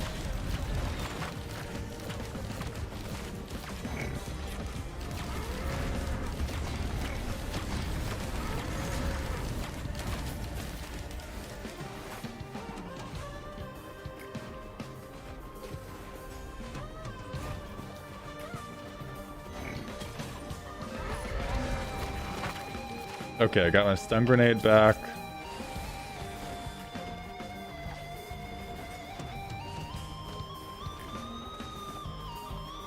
Please tell me you... No, none of you allow me to trade money for goods and services. I think we just have to run it on the boss and hope. Because if I get above very hard, I am cooked.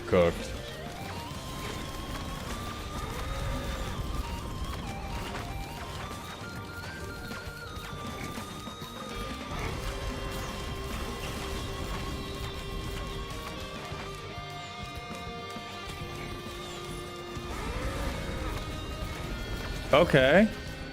So big lifesteal's good. I gotta get the fuck out of town, man. Goodbye. Imp Overlord?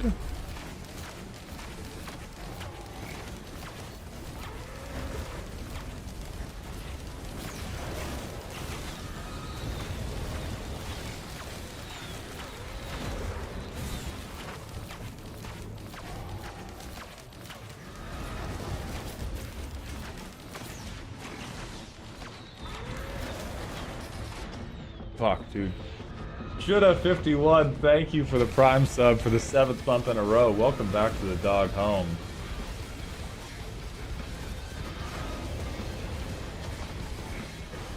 Lord Bacon, I'm just talking about a short that I set live on my channel a little. It's the Final Mulligan is the name of the video. This game is awesome. This game is sick as fuck. I do actually want to try, I want to try the commando again, now that I understand it.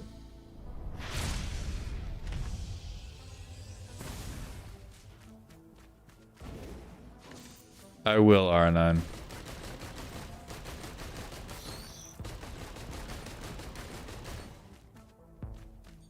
So my first goal is where are chests? I need to participate in capitalism as quickly as possible. Oh, that's like a turret thing. Okay. Oh, and this gives me shit to fight for money. Okay. Oh, I get it. I fucking get it.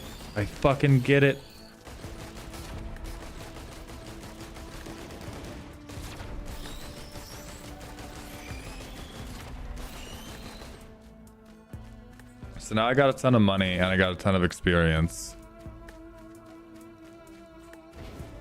Okay, so I can roll faster. Can I air roll? I can. Okay, so I can maybe try to cheat. I'm gonna see what's up there. I see a little something.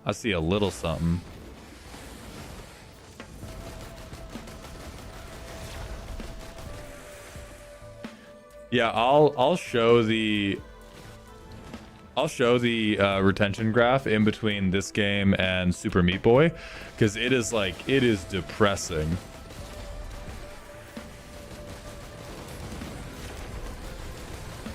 Okay, gathered all you boys up. Yeah.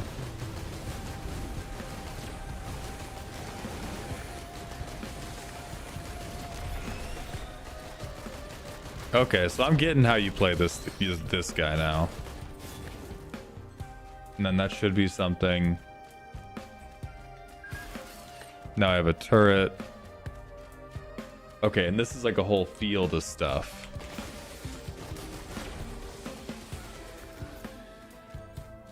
Well, no, Xylo, they do because they watch Zach the Bold do it. It might be the difference may just be that I need talking from the beginning. But like they watch Zach the Bold setup. I can do setup. I just have to do better setup. It's that simple. It's very tempting to write it off as like, oh, their attention spans are cooked, therefore. But I think it's more to do with like, yeah, you know, I just didn't make a good enough promise.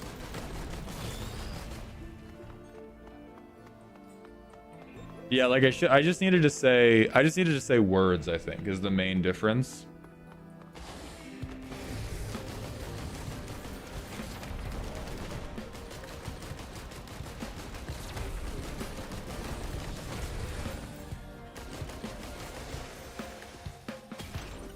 Yeah, give me stun chance on hit. Oh, I still haven't found the fucking...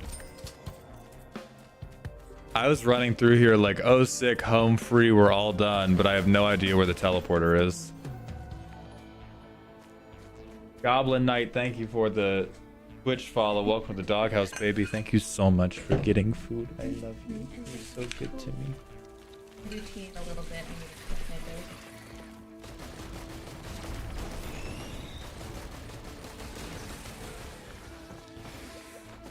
We gotta find some stuff. Oh, there it is. Okay, we're good. I think we do...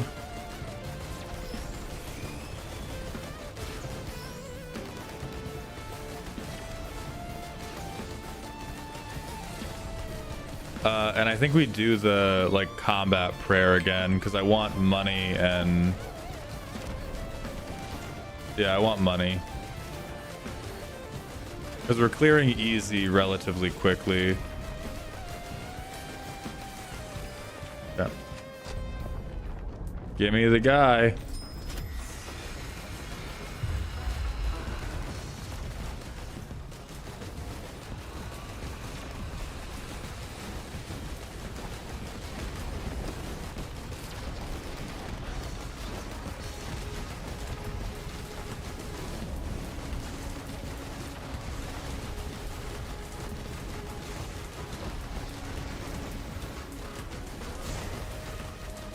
Okay, bitch. Okay, bitch. Don't do all that.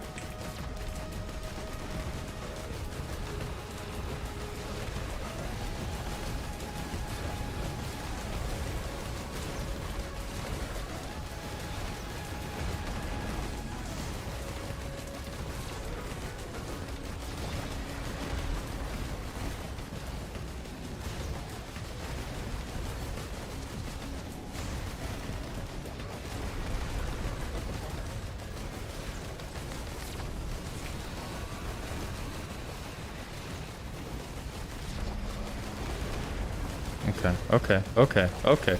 Everybody calm the fuck down. I gotta kill your mom. You will all get your turn after I kill your mom. Got him. GG's. No, I said got him GG's. You are all clearly still going. This is fucked up. This was not in the Rule Zero talk. This is fucked up, you guys.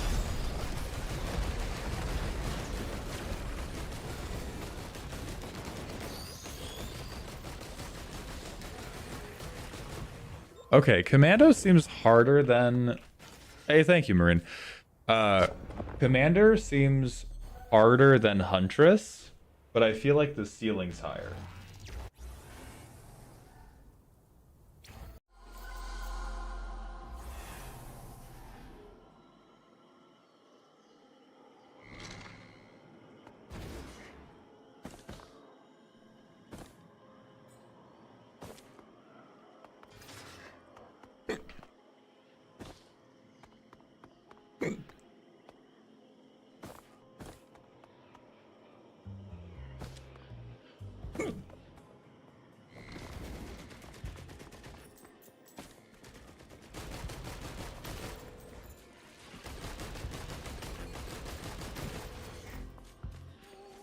I need like a fucking bleed effect. Well, no, I don't. I need to find any loot. Right now. I think that's loot. I doubt I'm going to be able to open it, which is... Zapor's Z picked up Panda Express for us, so I got a bunch of just like chicken. Oh, $64. You better be worth a ton of money, man. I swear to God, you better be worth a shitload of money. Thank you for being worth a ton of money, man. I appreciate you. Okay. We want a debuff stack. I can't do that yet, but that's okay. Axel, I ad-libbed that part and I was like 50-50 on it. But I liked that video a lot. I think that was a very, very good skit, and unfortunately, bungling the opening kind of fucked the whole thing.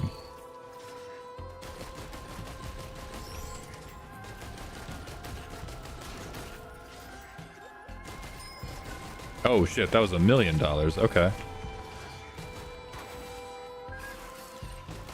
2 gunner turrets. I'm just gonna become Lockheed Martin this run.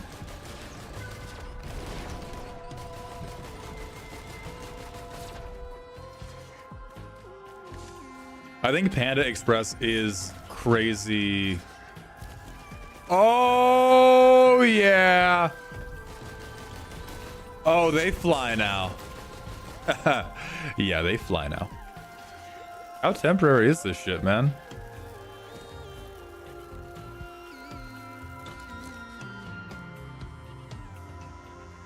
I like hearing...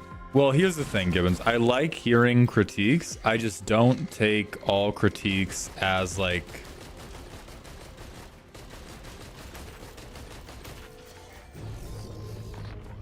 Hiroyuki, thank you so much for the Twitch follow. Welcome to the doghouse.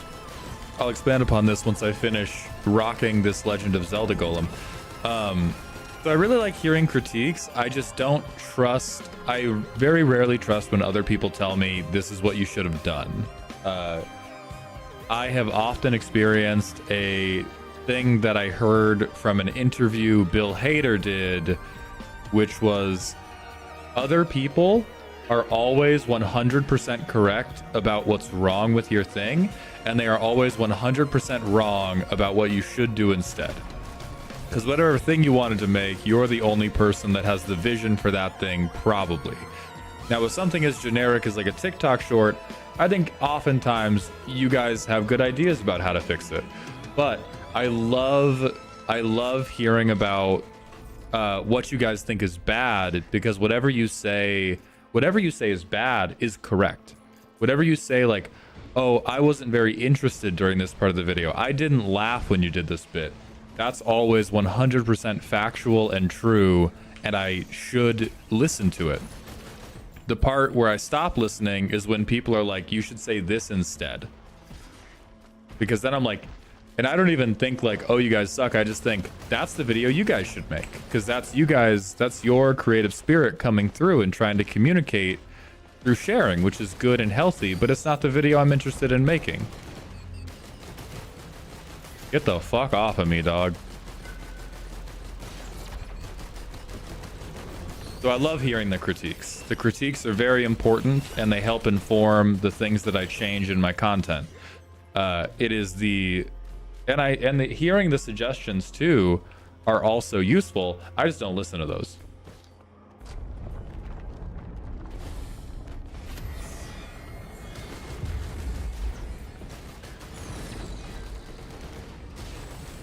Yeah, it was a lot different from other things I've done, for sure. The background music was weird, and like I thought the okay, bro, okay, chill. Whoa. Oh fuck.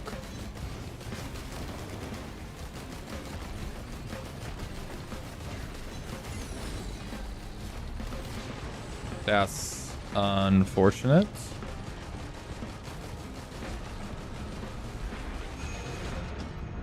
Damn it.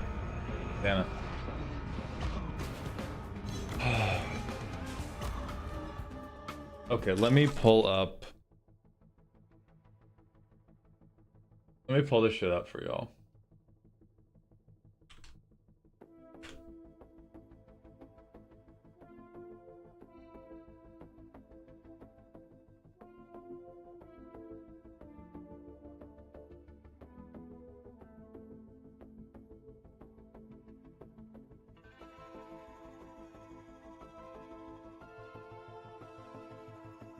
And we're gonna get it with the Risk of Rain 2 background. So stuff we care about. Again, the views are not disastrously bad. This is still a let's break this down one thing at a time. The views are still pretty good.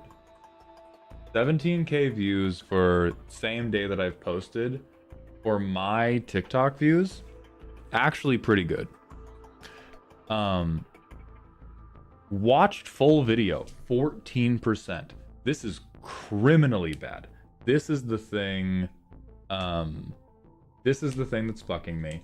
When I do a skit, if it's a good skit, this number is normally between 40 and 50%. New followers is fine. The only metrics that matter up here, you typically want to have a 1% share rate. If you have a 1% share rate, that's good. This video has like a 4% share rate. The shares are fucking outrageous. I have almost 700 shares for 17,000 views. This is so good. So this says to me, the people who liked this loved this. That's very positive. That tells me the joke was good. The joke landed really, really well. Most people stopped watching at 3 seconds. And it just took too long. If we look at this, like everybody went away. But if you made it like 30 seconds in, most of those people made it the whole ride. But by 10 seconds in, less than 1/3 of the people were still watching. And so I needed dialogue, or I needed that opening priest bit to have something more visually engaging. The when you keep getting mana screwed was just, I think it was the right ballpark, but it wasn't enough, is what I'm currently taking away from this video. And what I see from the YouTube analytics may give me more ideas to think about, but I'm very firmly like,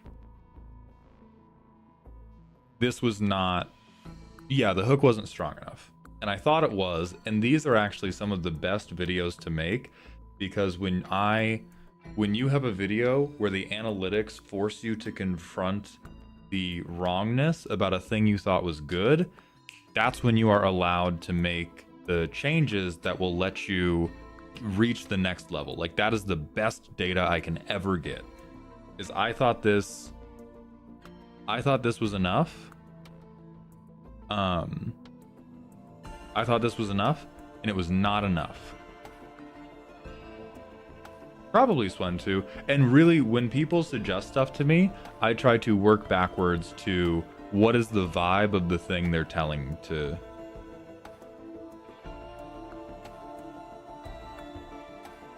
What is the vibe of the thing they're telling me?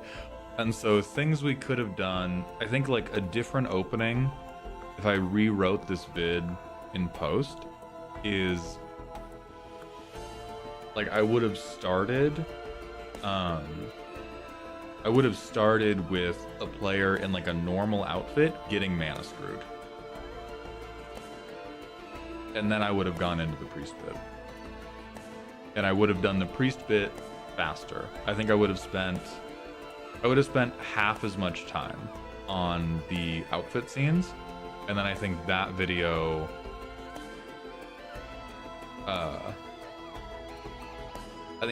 does way better. And so we've learned, and we will apply those lessons in any future videos that we make together or I make alone. And it'll be great. Oh yeah, Bullnut, this is most videos. Like, this ain't special. Let's go.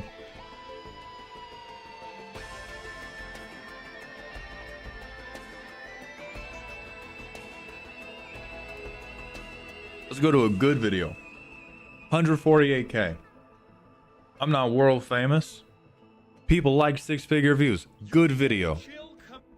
We are not debating good video. 19% watched the whole thing. Most viewers stopped watching at 2 seconds. I hold the graph. I hold the graph a little bit better through the middle, which is what made this video like jump up a little bit more. And that's the only difference. Hi, baby. Thank you.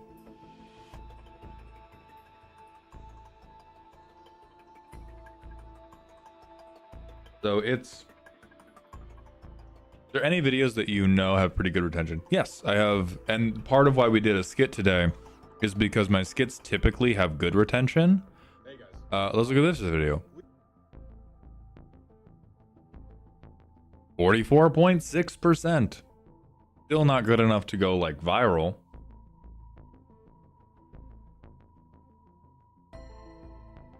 But this is what I expected the graph to look like. But in execution, I made it too slow paced. And this is the pacing of videos that I'm much more used to writing. And so I think this was just, I tried to do a thing that was a little bit different and I did it poorly. And now I know for the future how I should do it instead.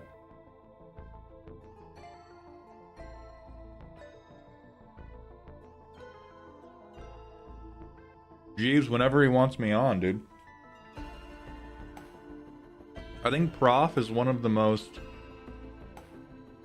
Lord Bacon, thank you for the support. The algorithm's weird, dog. It'll come your way eventually, though.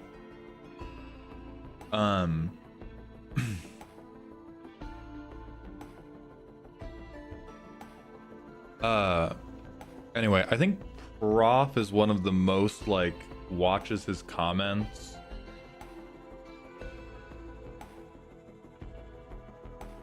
Oh yeah, he hires people to watch his comments. What of the first 2 seconds are you freaking out, screaming, and we cut to what happened? I think that's better. And somebody asked about, is it ever worth it to delete old content and then post a better version? No. Just make the better version and post it anyway, and don't worry about deleting it. I think the worst thing...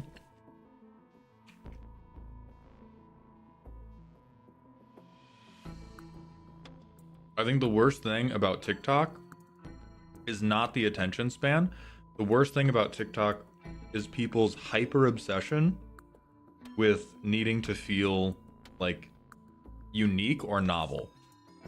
If I film a video and I have a good idea for a refilm of that video or a different take, both of those motherfuckers are up. Both of those motherfuckers are getting me my $5. I will tell you that right now. How do I get my...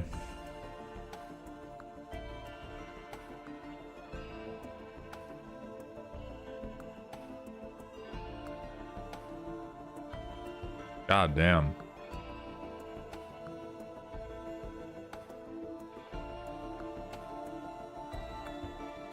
This is probably why my channel's not doing very well on TikTok, because I'm failing to capture... Like, everybody who's seeing my video has seen it before. And so I either need to branch out or I need to do a better job of appealing to these non-followers to branch out via them. It's from Risk of Rain 2 Gravity. We've been playing it in the background.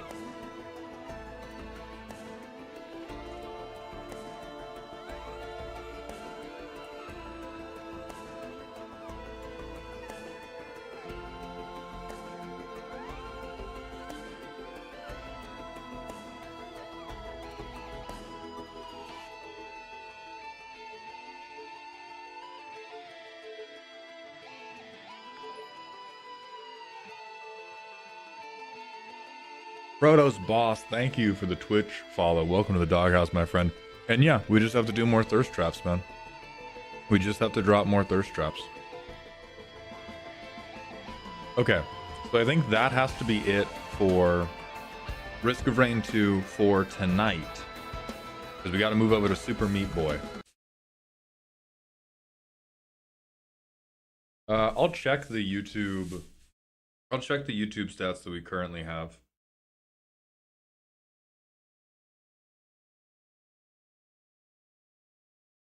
It is just getting fucking crushed, man.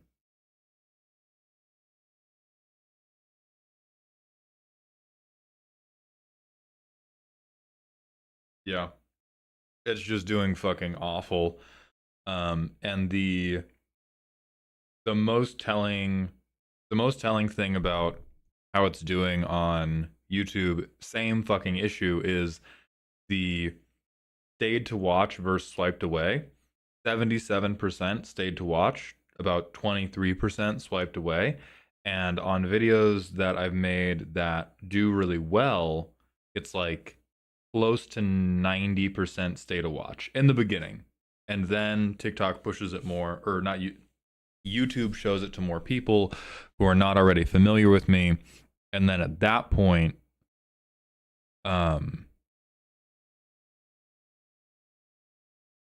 it starts to go down. But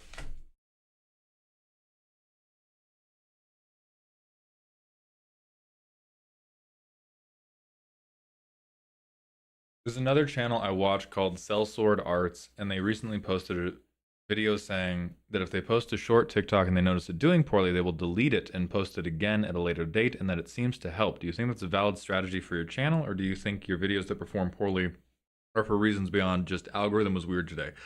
I don't believe algorithm was weird today is an actual thing, and I think 90% of those people are playing within a zip code where statistical noise, they are calling statistical noise success or failure. Like, let me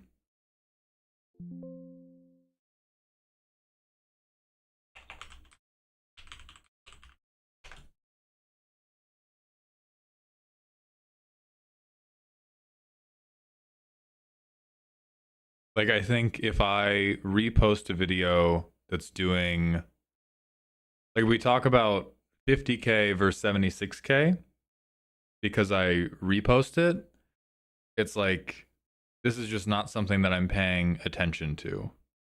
Like, I don't think the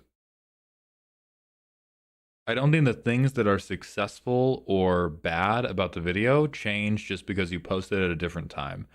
And I don't think a video that is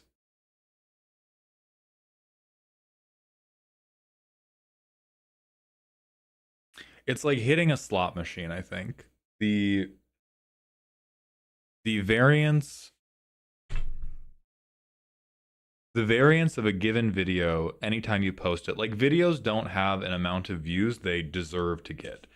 Videos have a range of views that they will probably get for a given audience, and I don't care very much about the specific value that a given video ends up in. I care about trying to identify the range that it plays in and trying to identify the things I can do to multiply that range by 10. Those are the things that matter. Like, when I became in order to become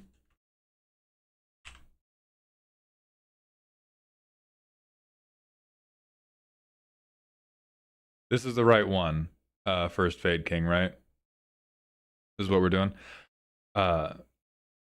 In order to become a full-time content creator, it wasn't like, oh, I need to get my videos 10,000 views higher. It was like, how do I add a 0 to my audience?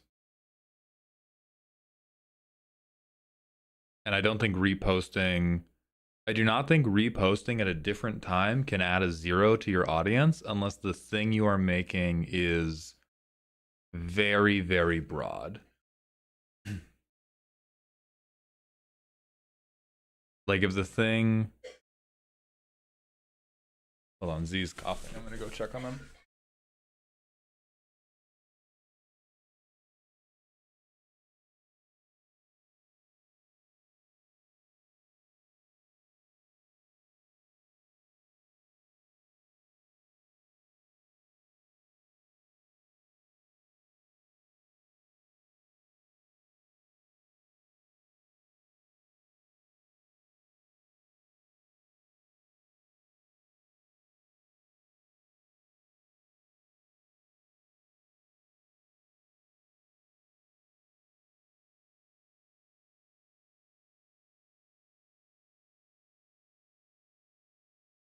But anyway, like, I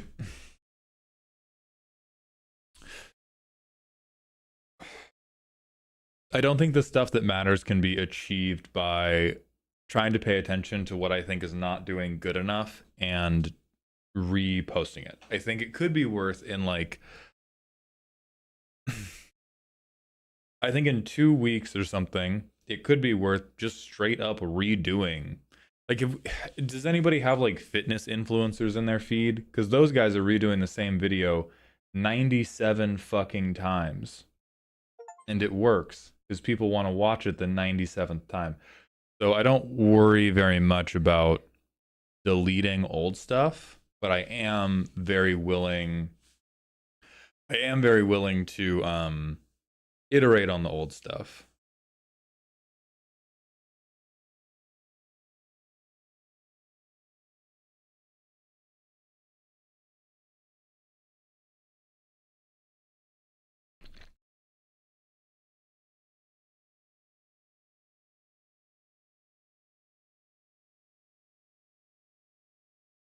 Catching the right streaming people can make all the difference, but it's probably not worth trying to catch that stream that way.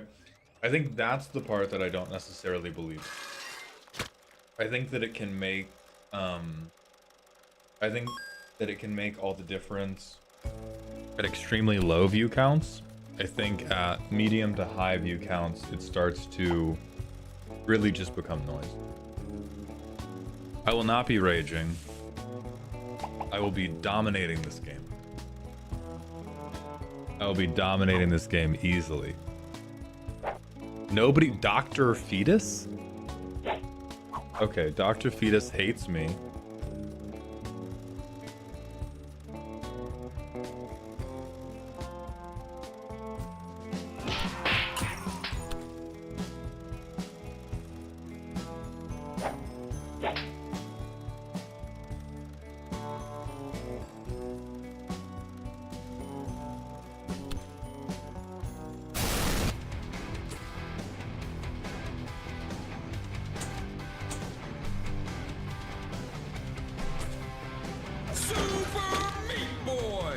Oh, this is heinous.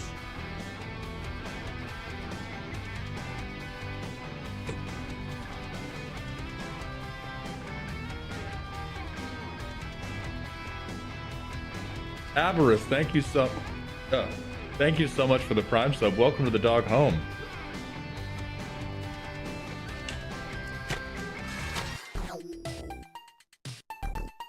Dude, I'm schmeeded up.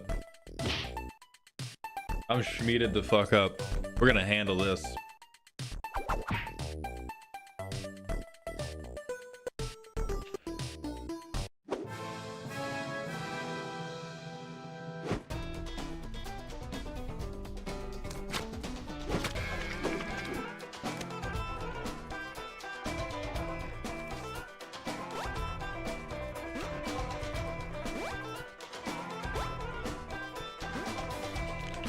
Why wouldn't it not? Okay, we're playing this mouse and keyboard because the game does not recognize one of the controllers it recommended I use.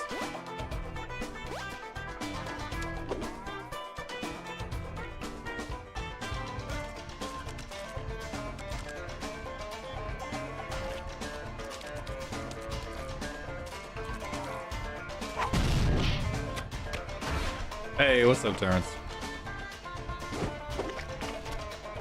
Okay. Alright, I can wall jump.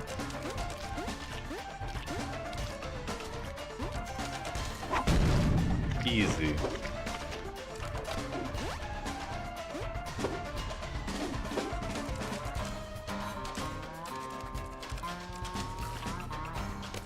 Okay. Oh, this is gonna be some claw grip.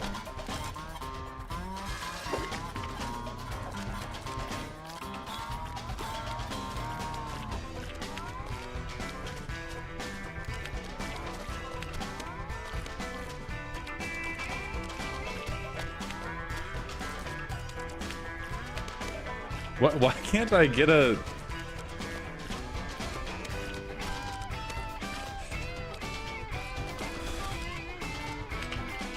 Oh my god, man. Oh my god.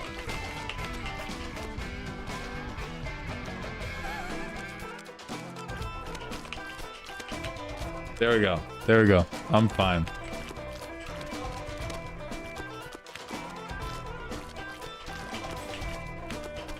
Fuck. Fuck.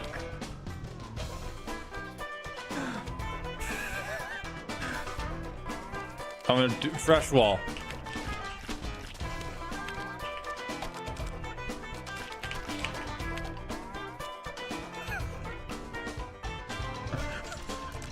I hate jumping puzzles. Okay.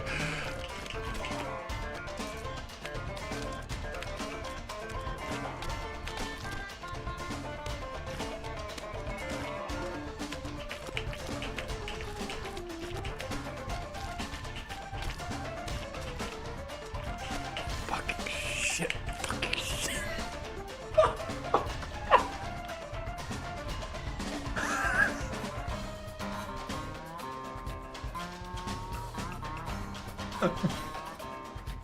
Okay, mauled bad.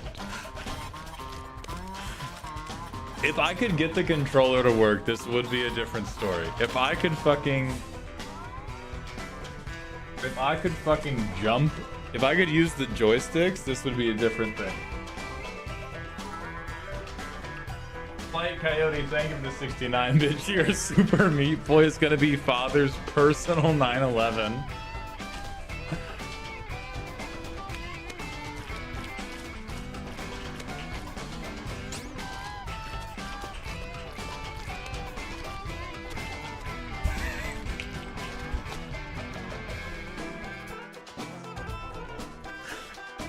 Please.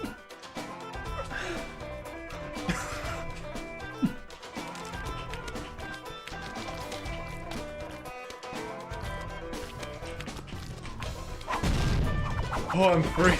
I'm free. I'm free. Okay. Okay.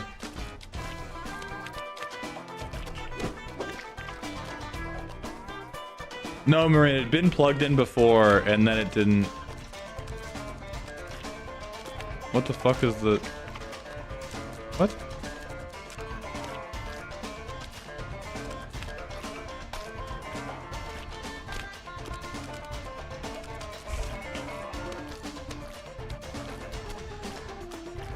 Okay.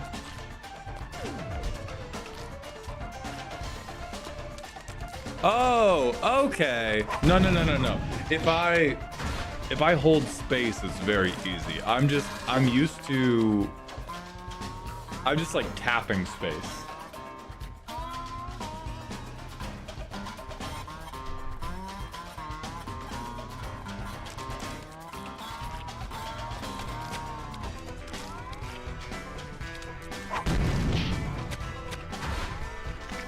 Job done.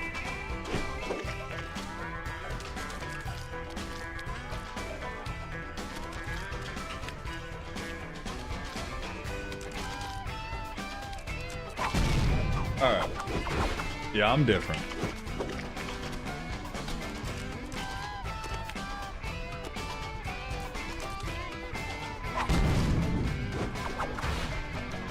Back him up. Back him up. Wait, is this a wall?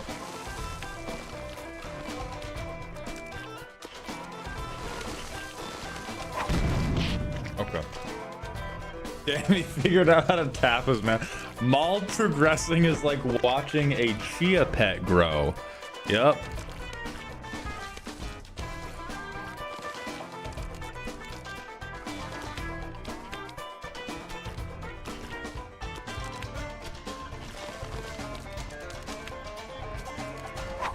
Oh shit. Right. Right. I can't stop moving.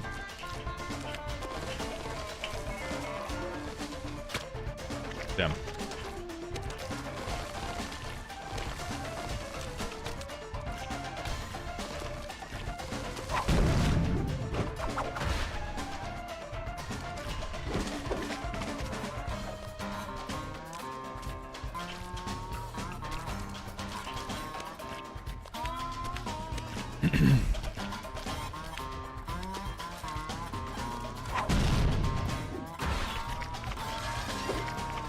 Okay. What's up, Ian? How you doing?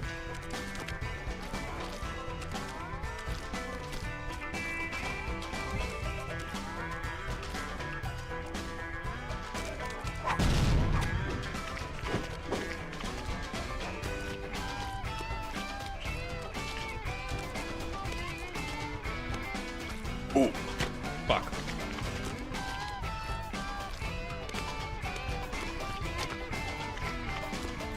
I have not played Celeste, but Celeste is on the list of games to play.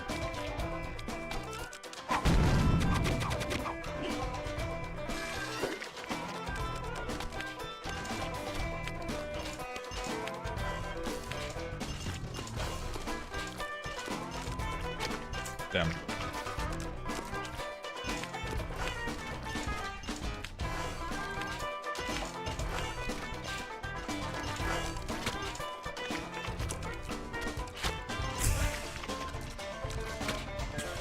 All right, hold on.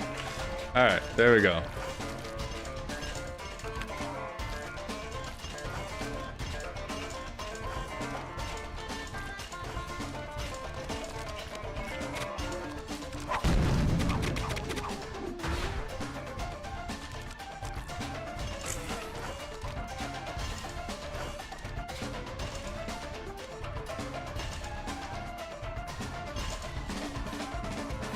That's cool. I like that it shows all of them at the same time.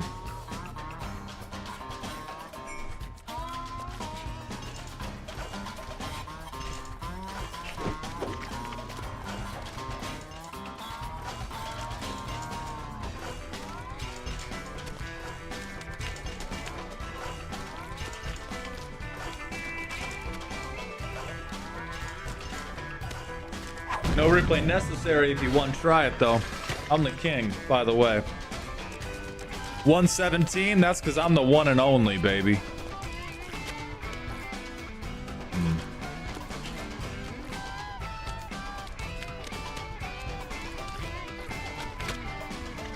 Shut the fuck up. Shut the fuck up. Shut the fuck up.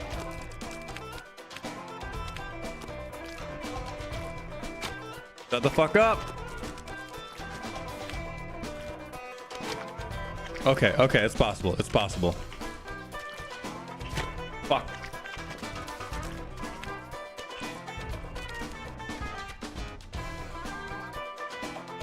The left wall does not exist. There is only the challenge. You cannot run from fear. You must conquer it through brute force and strength of will.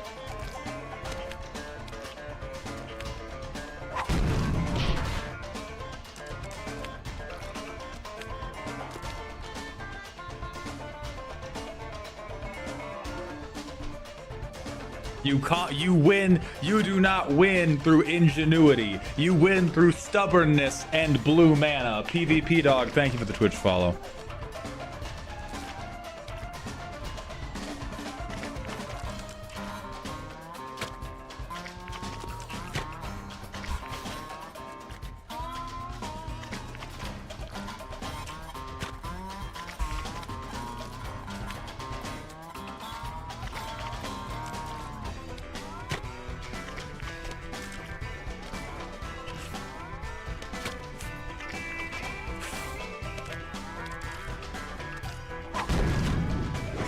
May I recommend avoiding the sauce? No, no, you may not. All right, thank you for the drink water redeem casserole.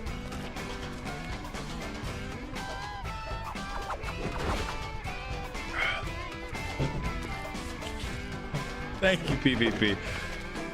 We're in a variety portion of our subathon today, but I appreciate you joining. Oh, that was... I thought there was a wall. I thought there was a wall.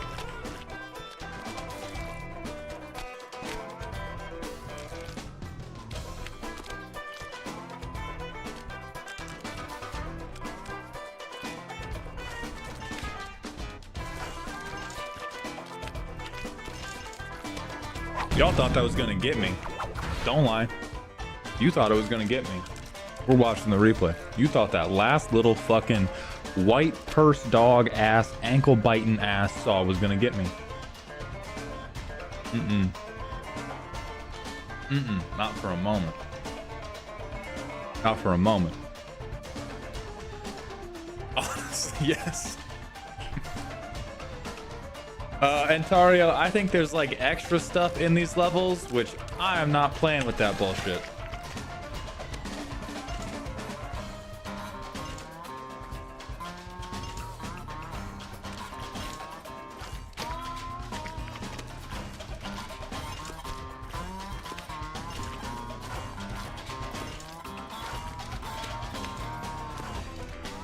Oh, that's just...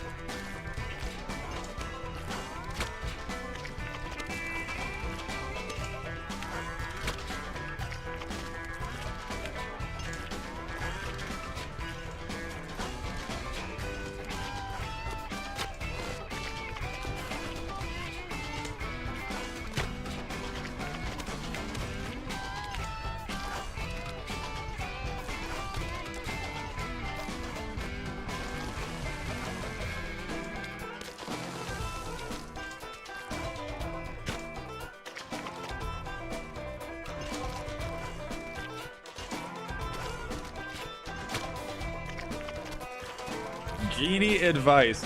Don't jump. Ah, fuck!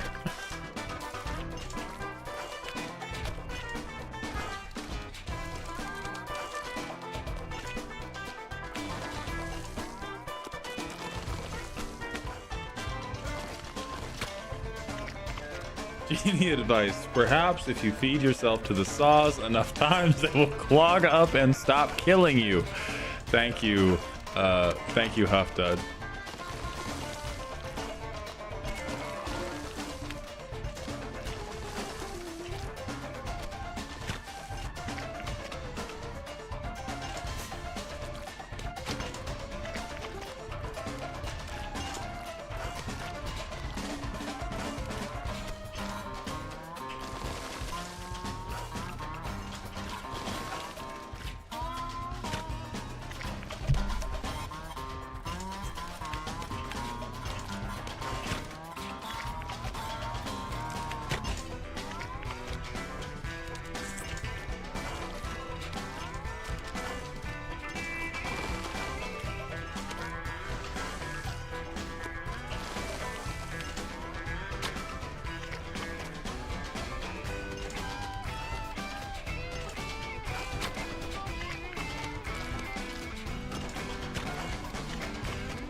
But it's not all the sauce.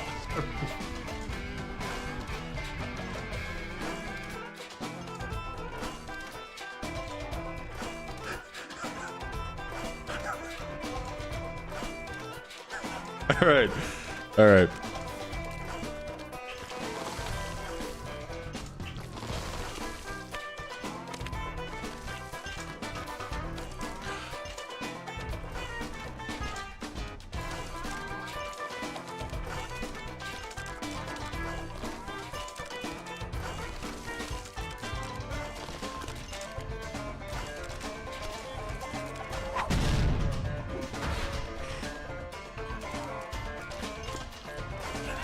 All the fucking meat boys. All the fucking meat boys, dude. Come on.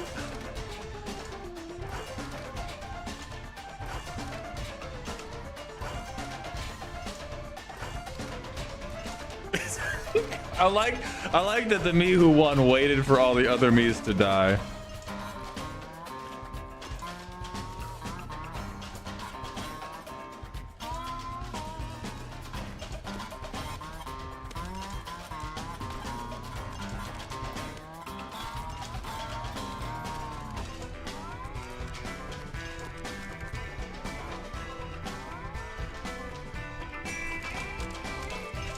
The pores, you are so right for that shit, dog.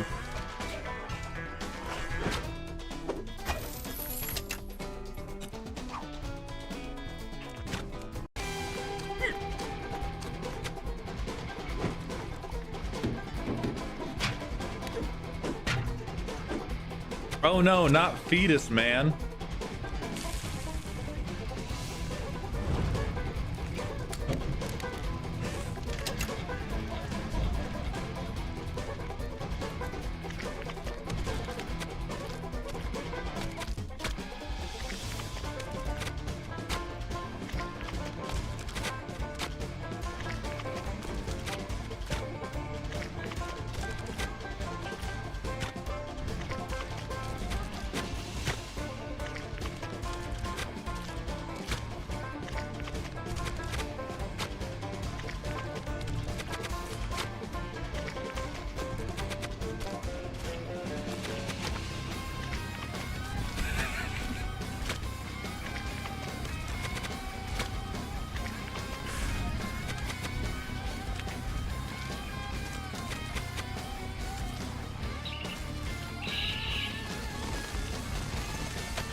Biblically accurate chainsaw, man. Come on.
I just can't look at chat. I just can't look at chat. I just can't look at chat. They hate me.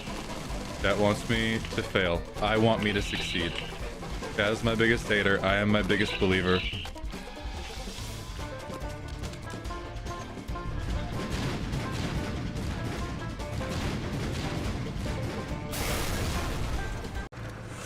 Okay, that level's not too bad.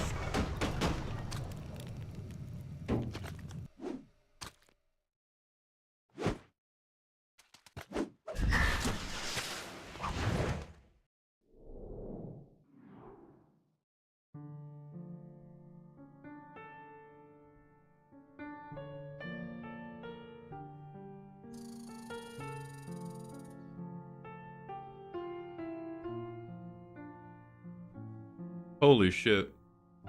Oh, the squirrels, no!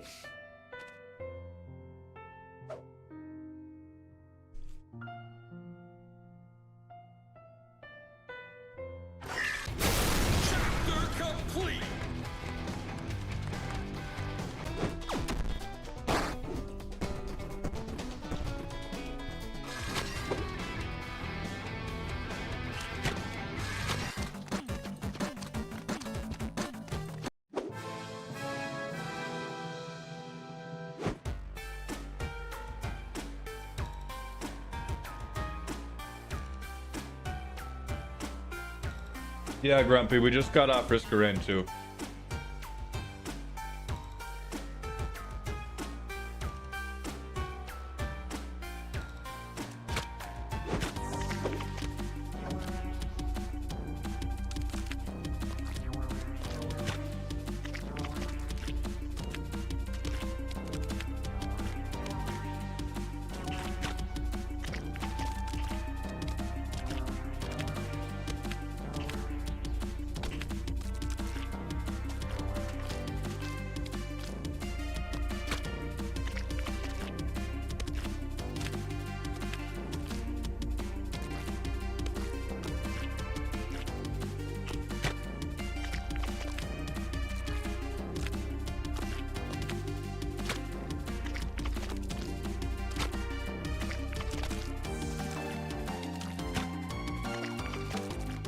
I'm not looking at you fuckers.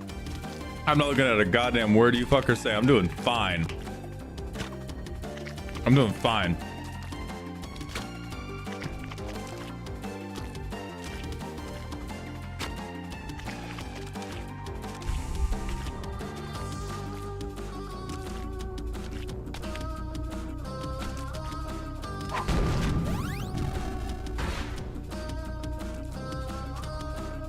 So says the bloodstains on the floor. Okay. 8 seconds is good, right? It better be.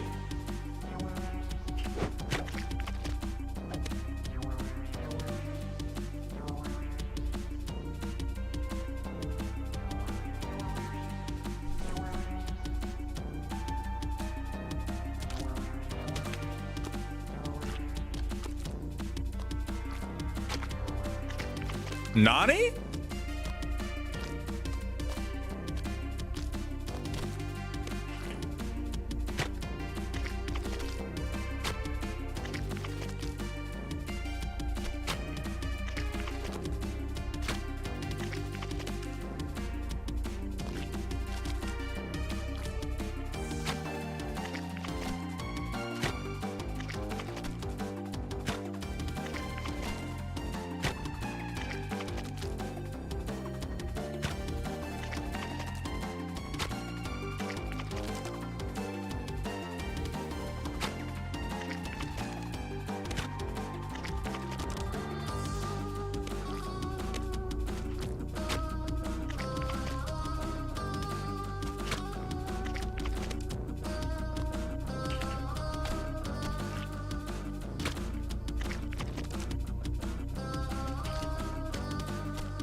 That's what I'm fucking talking about. That's what I'm fucking talking about, by the way.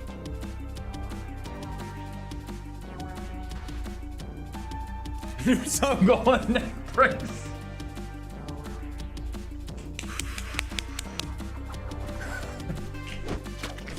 I want you all to know this is how I feel when I'm playing, when I'm trying to storm off in my Is It.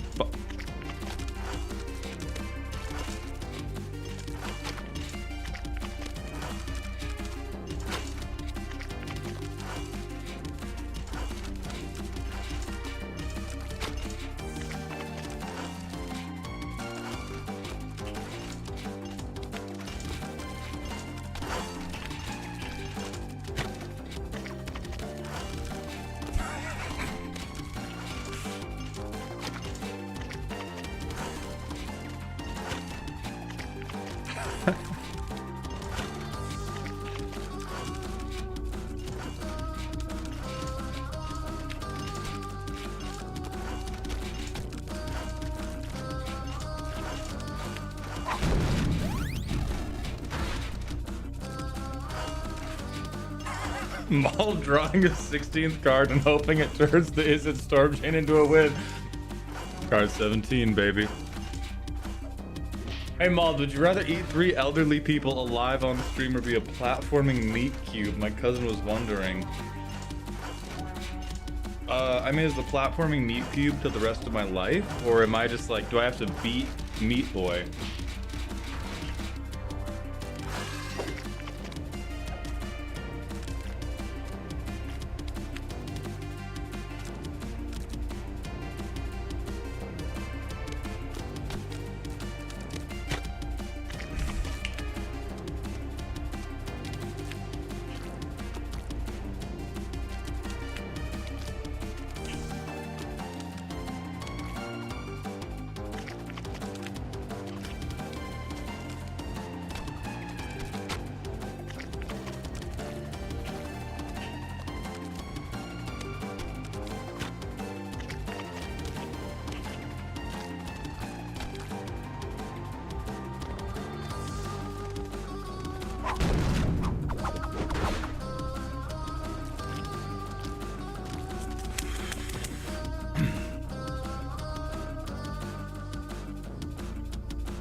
I'm in the fucking code, baby. I'm in the code. Hey boss, just got home from my commander night with friends, and I think I played the most fun game ever. The player had win on turn 4 cannon, but wanted to keep playing, so just acted like the card didn't happen, and we kept going. And a few turns later, I did the same with mechanized production, and did the same, and so we just kept playing until every player won in some way, and it was so much fun. That is really nice. That's a really genuine and sweet experience, and I'm glad you had that, Wolf.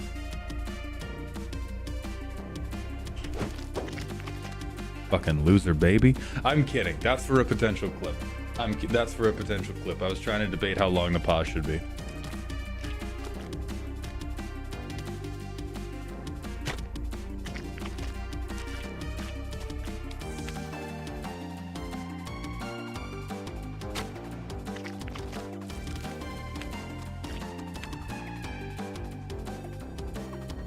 Oh, I gotta get up there. Okay.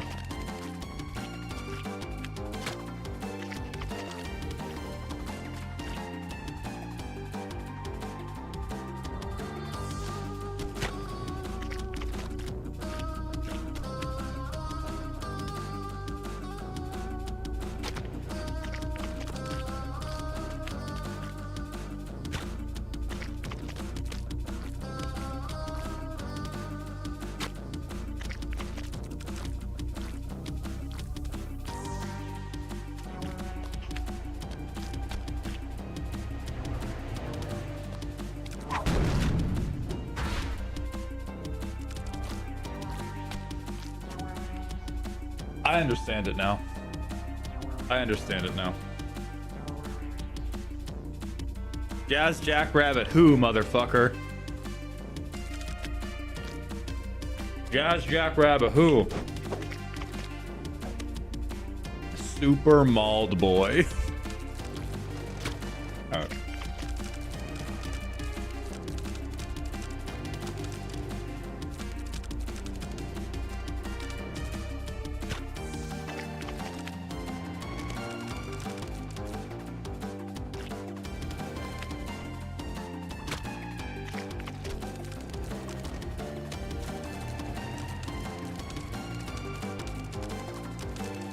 $20 minutes? Okay. 20 minutes. Remember you said that, Jeeps.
He is risen, motherfucker.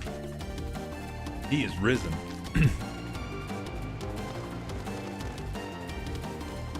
VOD watchers, skip ahead 18 minutes. The game will be over. Oh, I missed an actual question. Hold on. No, I don't know who Edmund McMillan is, actually.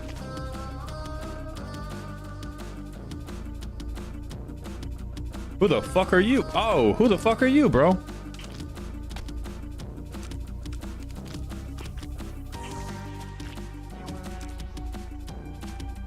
Okay. Going that way doesn't help anybody.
I'm different. I'm different. I'm different.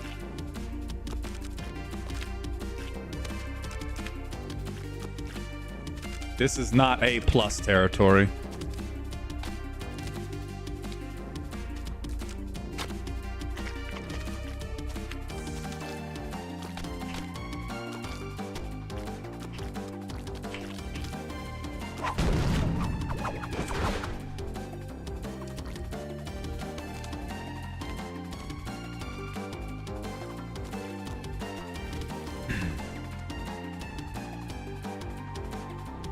That actually would have, I think that would have gotten me the...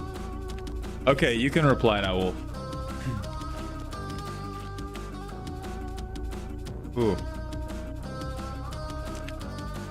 There was not an S tier. If there was an S tier, I would have gotten it that run. So about not liking platformers, hey, I don't like them, they like me. Platformers enjoy me.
Fuck.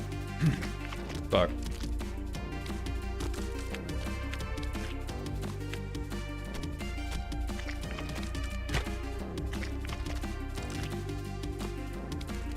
Zyla's asking, hey Mal, if I hit 50 gift subs and I don't want to do the cameo option, can I suggest another game instead? Zylo, the tough part about that is other people have hit this mark, and I don't want to create a precedent where it's just like, okay, we can redo a variety game every whatever. How am I'm planning that route wrong.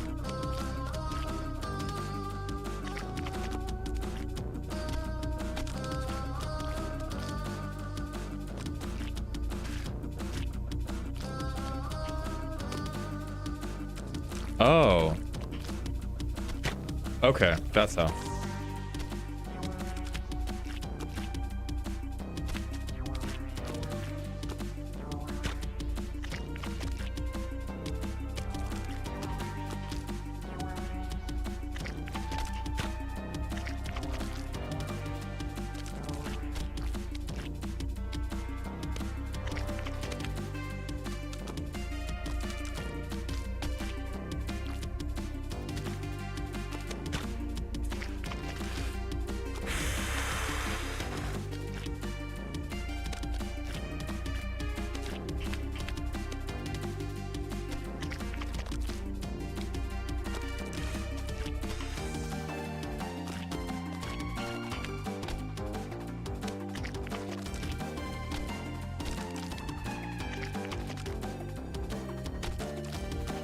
I got this. I got this.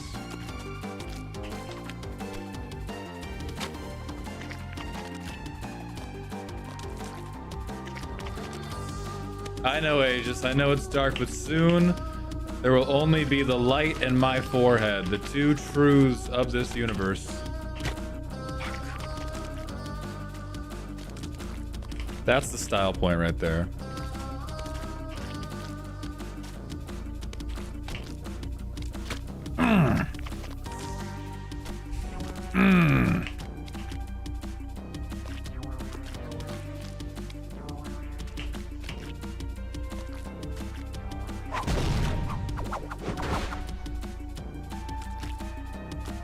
I had 25 seconds? Oh my god, I could have been one-handing that.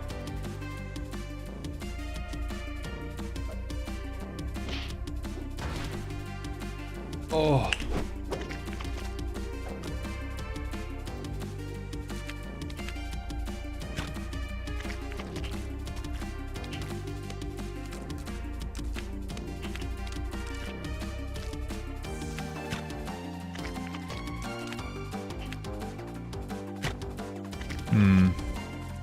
This just kills me.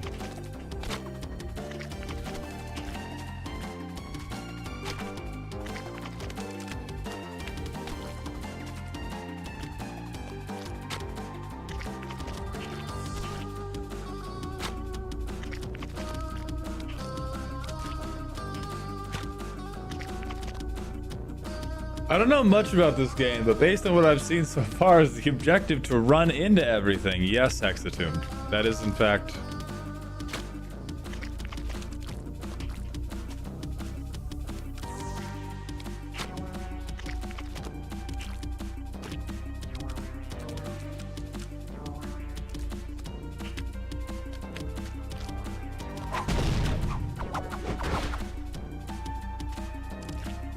Reds, I think they're playing League, but I can go get them, yes.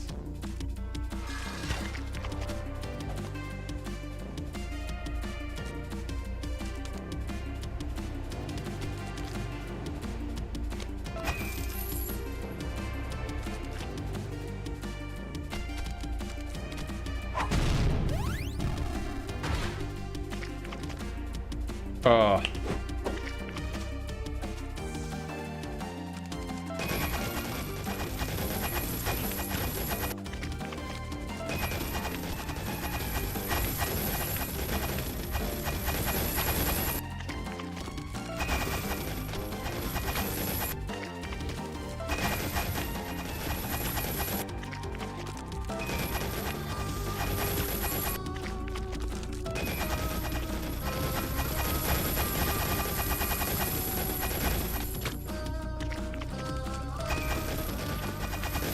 Maldhound, please advise. I almost just drank my Warhammer paint. Am I stupid?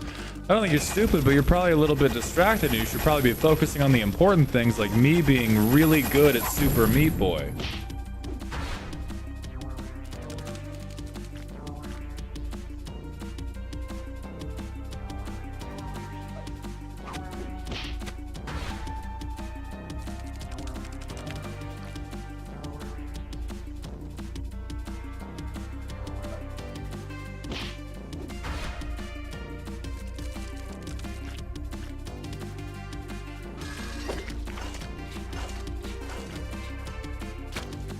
Oh, I thought there was a fan there for sure.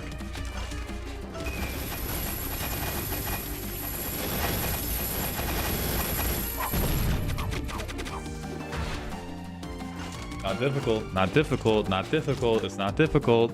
You just have to see, realize.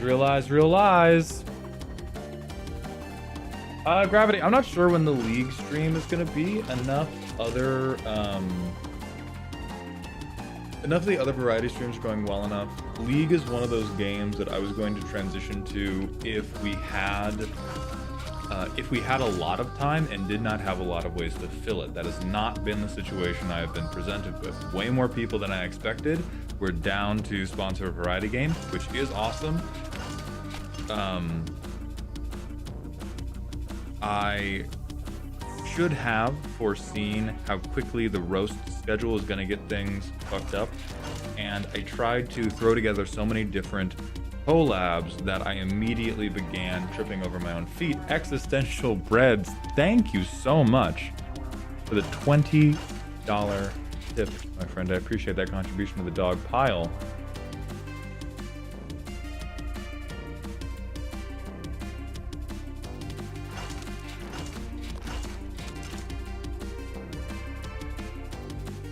So yeah, the League will probably happen at some time, but League is sort of like unknown quantity. During the Subathon, I would most prefer to test unknown quantities, see if there are games or like modes of interaction via which I can be more engaging or more Breads, I appreciate that so much. Ways I can be more engaging, or like ways to clip better, etc., etc.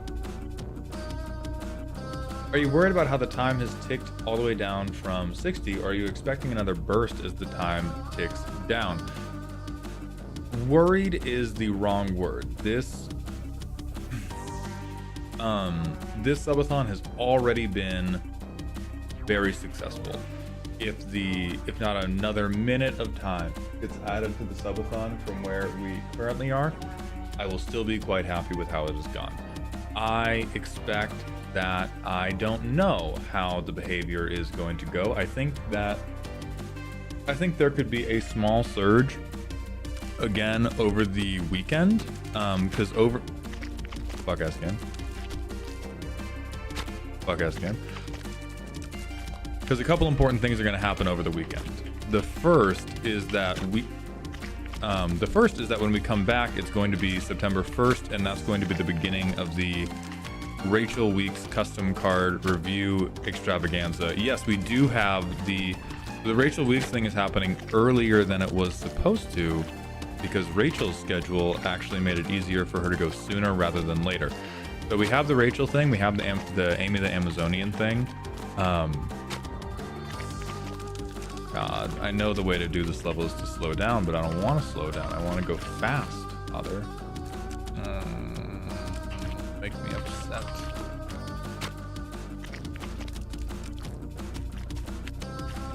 So I expect a couple things to happen. I think we will add time to the clock.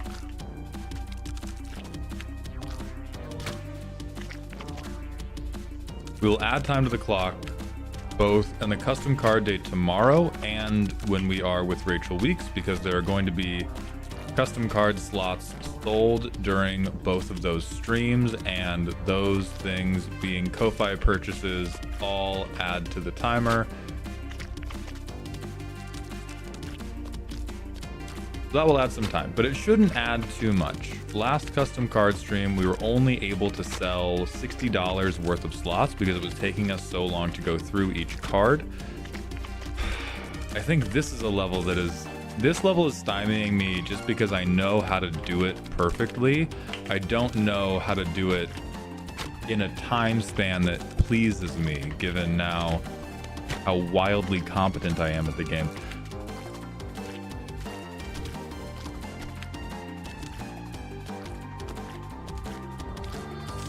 There we go. Okay, we got it. Will the 3-day raffle... no. 3 days of the subathon. 3 days of the subathon.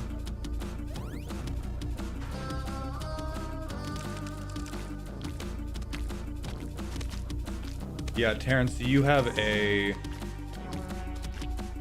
Okay, perfect.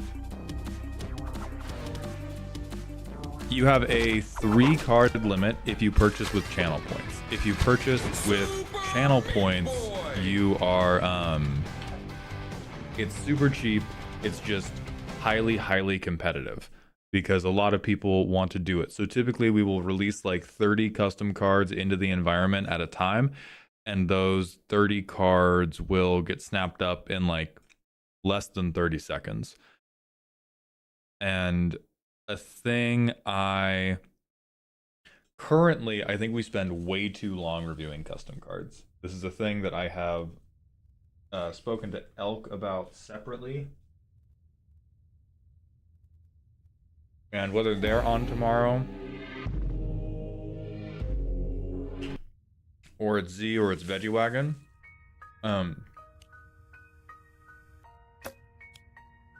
The thing that happens most often in custom card streams that I would like to avoid is us getting very in the weeds of how you should fix the custom card. Like, I think we can give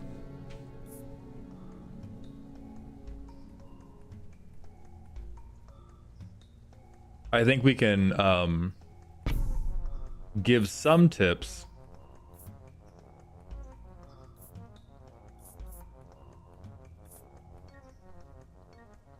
anyway. I think we can give some tips, but I think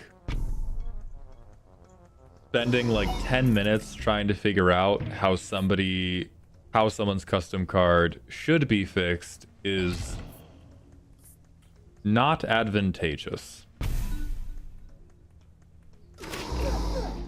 Or is not the desired outcome.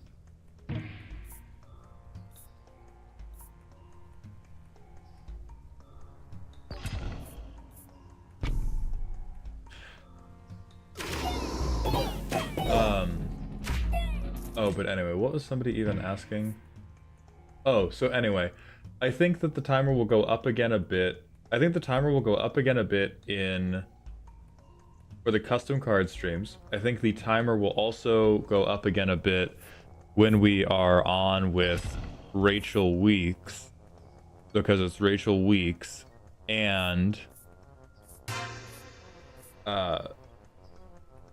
because that's going to be the beginning of September, which is Subtember, and so buying subs costs less. It's like 25% off. I am gonna force Demon Salters. Haftud, we had one plan that I think we're not gonna do, but I'm going to try to think of additional ones. Yeet Boy, thank you for the Twitch follow. Serial, I do not think I did. Let me check that. And then for the person asking when... Oh, thank you so much, Serial. I will note that down. Let me open the game queue.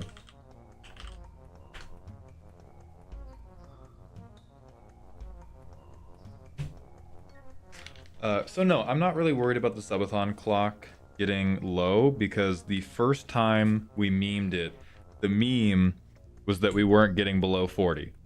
And then the meme was that we weren't getting below 50.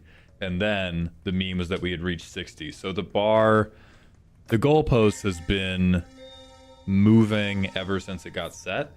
And so I'm not really stressing about it moving back down just because it spent a little while moving higher. What's the picture? God dang it, man.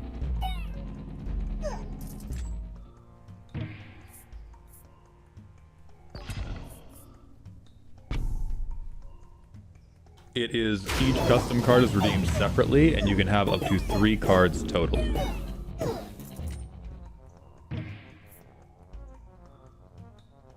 I have played Warframe, Marcius, and I think Warframe is actually... Warframe is one of the sponsored games as well. Oh, my bad, Existential Breads. Yes, it is actually, it's very easy. It is very, very easy for me to not try to burn you. I just need to know ahead of time.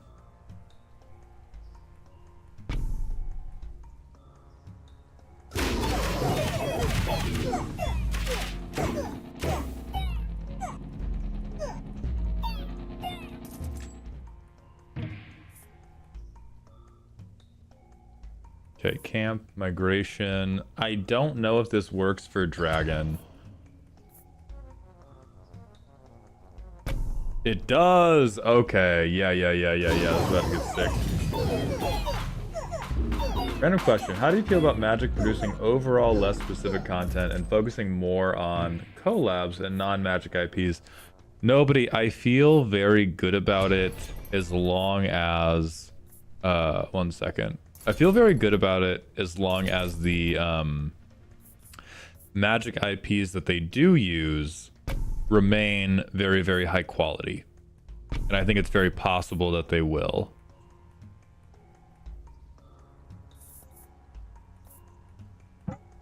Oh, I can't have a different pagoda. Can I sacrifice this? I can't sacrifice this. Son of a bitch.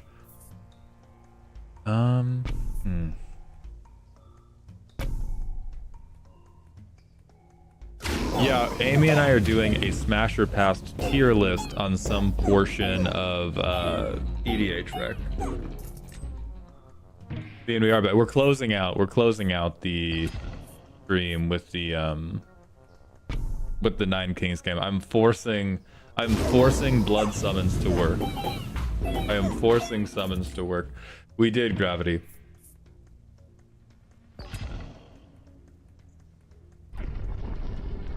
Oh, right. To return to the vamping that I actually desired to do, the quality of the subathon that has been most concerning for me has been how bad the YouTube streams are, which the YouTube viewers that have been rocking with me, I appreciate you very much.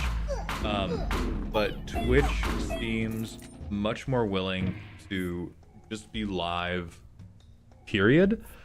Whereas YouTube, if I am outside of the magic niche, very, very bad. Very, very, very, very extremely bad, no good. Bad, no good, and also bad. And so I want that to go better. They double the active stats. Let's get some. I can't place. Oh, Grumpy Dude, that's so shitty. That's so dumb.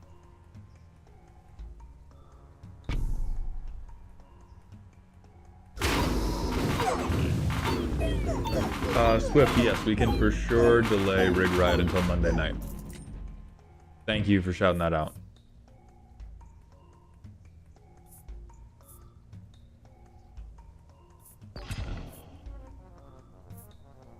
Oh, I don't actually think Forrest is going to. I planned this run kind of badly. Can I ban it? Swift Slayer, thank you for gifting a membership on YouTube. I appreciate that generosity very, very much.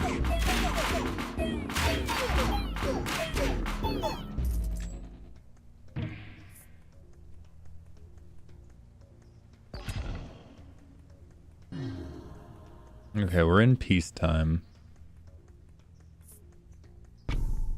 Oh, shit, I didn't even know I could do that.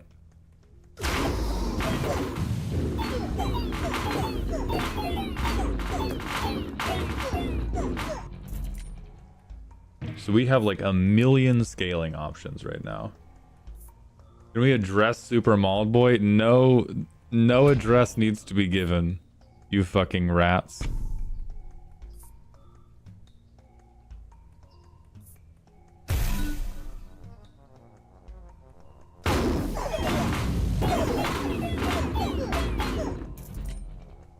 Okay, the scaling's starting to take over.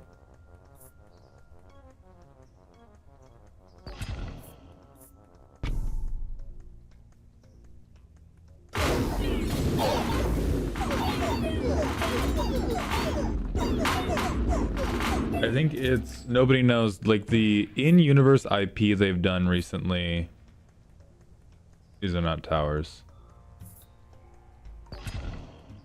The in-universe IPs they've done recently that are like Tarkir and Edge of Eternities, I think those are extremely, extremely good. And I think if the IPs Magic is making is that much concentrated goodness, it is an okay thing if they do a lot of key jingling for call-out stuff, because they have the data to back up that people like collaboration stuff.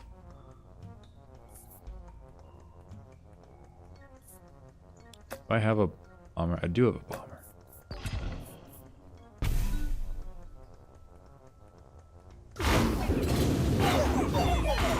Okay, so I'm grabbing wild demon altar procs every run because they're all kamikaze fighters.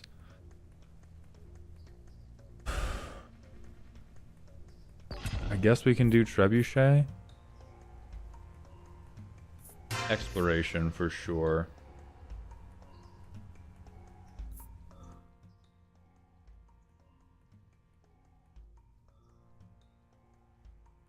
A lot, and that's my hope. I'm not saying that's what's definitely happening, but I think as long as, if that is the way it shakes out, then we're relatively happy with it.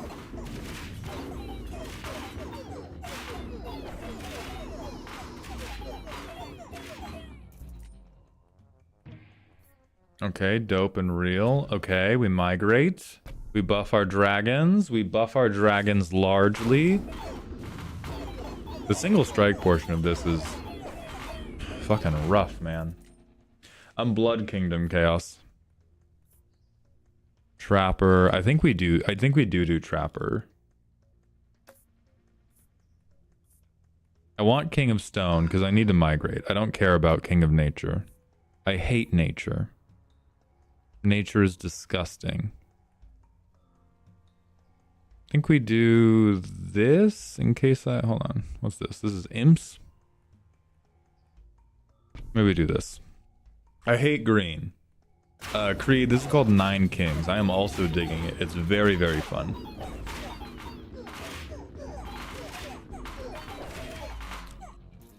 For zombie go wide, I would avoid trying to pick anything that stops you from being the target. Genuinely. Bless you, baby.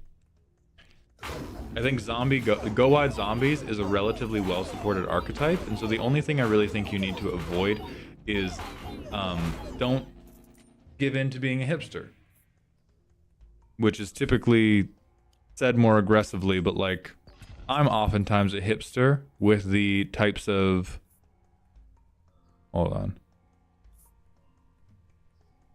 with the types of decks that I like to play.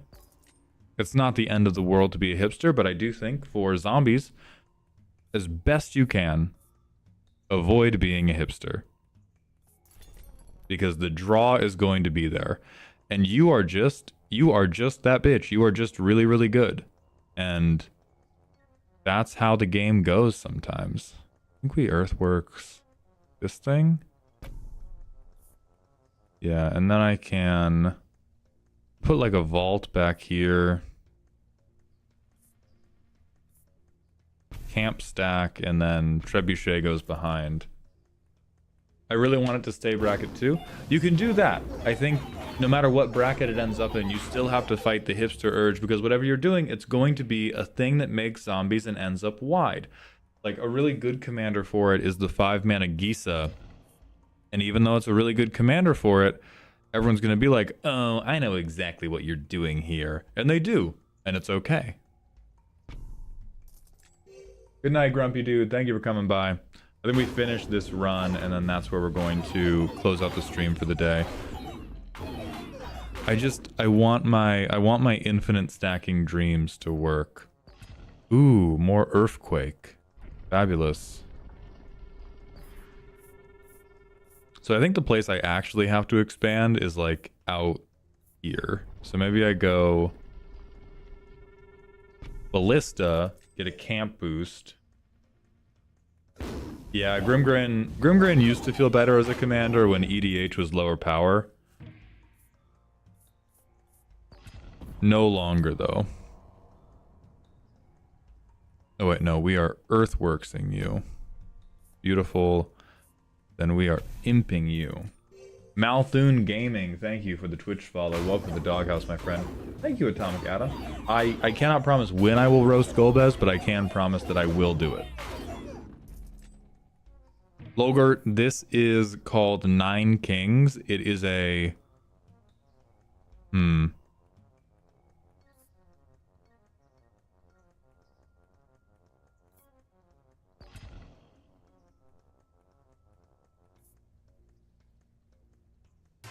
this is called 9 Kings. It's like a roguelike deck builder with base building elements. We gotta reroll that. Ooh, reroll that.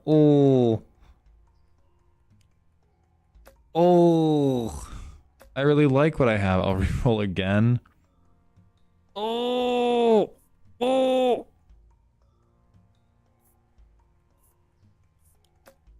Okay, and I only have one more plot to unlock. I guess copy of each of King's cards. What is the one MTG card you can't not stand playing? What is the one MTG card you cannot stand playing against, and why is it Counterspell? It's primarily because anybody who's playing a Counterspell that isn't me is cringe. And when I play Counterspell, it's because I'm based and awesome. But if you play Counterspell, it's because you suck. I think we go Bomber. Check me out. Mangler. Sacrifice. Imps have vampirism, I guess. Pagoda has to wheel. Carnage on bombers. What's these guys? My trappers.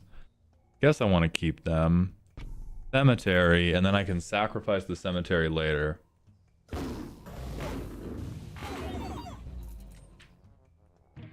Yeah, Dead TV. Like, it's just, it's a hard fought battle to try to make that junk work. I think actually cemetery goes here, and then I sacrifice it to level up the demon altars.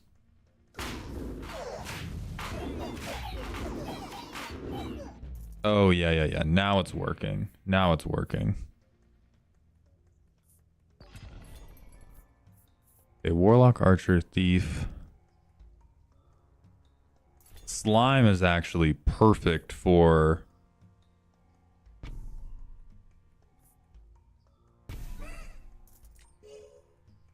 Slime is really, really good for sacrificing, because I can just keep blowing them up in this little corner.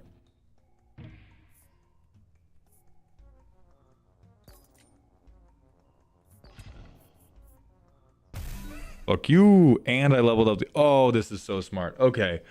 So I need rainbow cards, and specifically I need slimes to make dragons and demons work. Yeah, and I get migration. I'm a fucking genius. Moved card gains 10% damage and HP. I will say... I don't want to move the dragon thing. I'll move that. I will stack my trappers, and then I will ballista. Yeah, and then I get a shitload of stat boosts. Mike, this is Nine Kings. It is a like roguelike deck builder with base building elements. Holy shit, it's working. I think our previous run made it to like 50. Our previous run did make it past this point, but we didn't make it too much further past. Dude, Hashaton's a very good zombie commander, but Hashaton's a much better broad Esper commander. Hashaton is just a fuckery commander.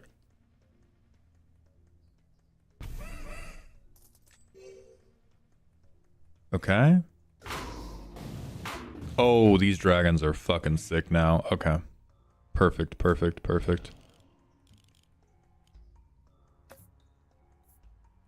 King of Nothing, because I think he has something I can use to move plots. I need to find a way. I don't need 2% HP. I need like a farm here. Because what I want to do is, while I have very strong dragons, while I have outrageously strong dragons, I want to stack up infinity traps. Oh, this is so strong. Oh, this is so good. My camp level at? This is at 3. I mean, migration. Doubles the maximum yeah, Warhorns.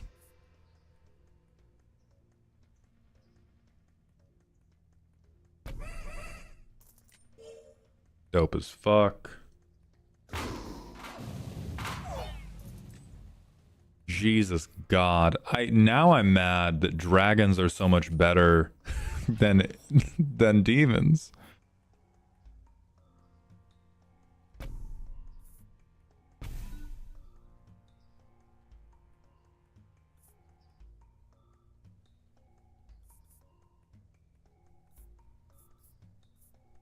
You don't think I have to add HP to them.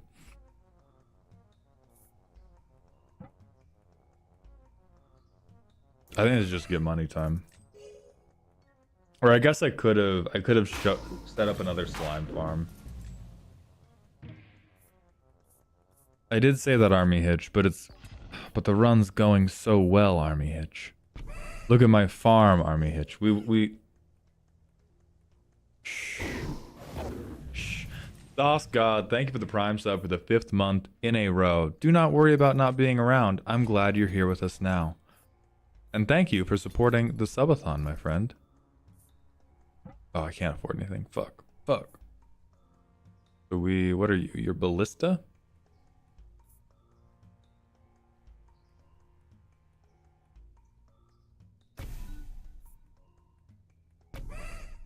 Yeah, I'm a genius. Something, if you move mountains to make the demonic altars work, they won't remember the demonic altars, they'll just remember the giant nuclear dragons. No, you sound crazy. No, I think you sound crazy, actually.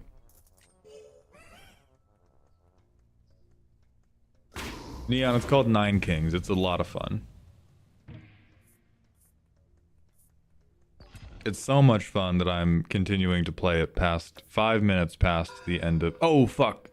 No, I wanted to still be at war with nomads. That's a big old my bad.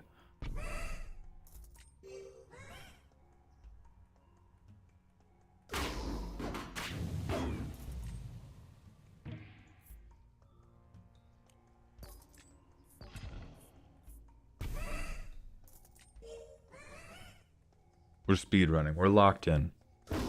We're speedrunning. The dragons just clear everything in like 10 seconds, which makes it feel so reasonable to just play one more round because the run's not over. We still have now the trap gang is gonna take over. Our mycelium strat is getting cooked a little bit because we can't mycelium stack. Shh.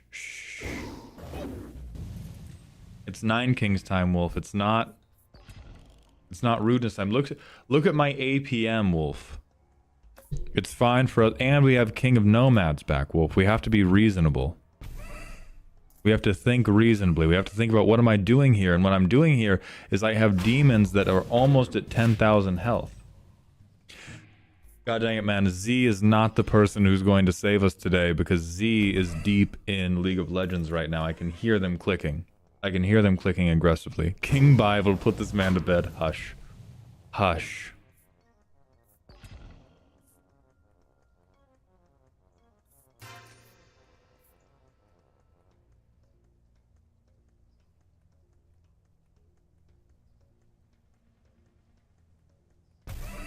Yeah, cemetery doesn't matter. But leveling these guys up does matter. Place your traps. Hufftud, please. Please, Hufftud. We have war to wage. Be reasonable, Hufftud. I just keep migrating the vault. Mauled Boy compels you to go to sleep. Me making it past level 69 compels me to go to sleep. Me seeing the bright light of level 70 compels me to go to sleep. Give me, god damn you.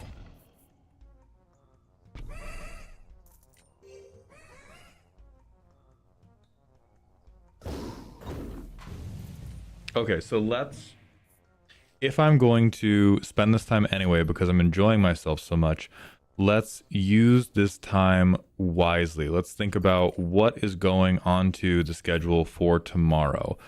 Tomorrow is going to be the custom card stream. I do need to confirm with Veggie that he can do this.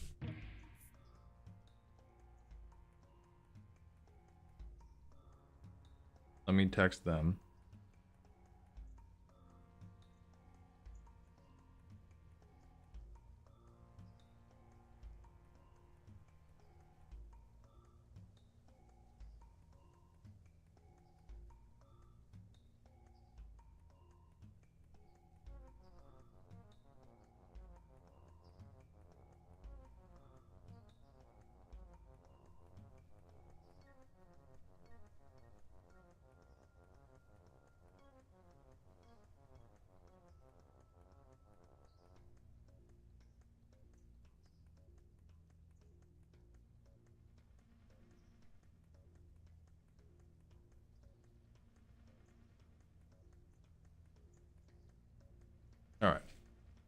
We have sent a text to Veggie to try to be responsible.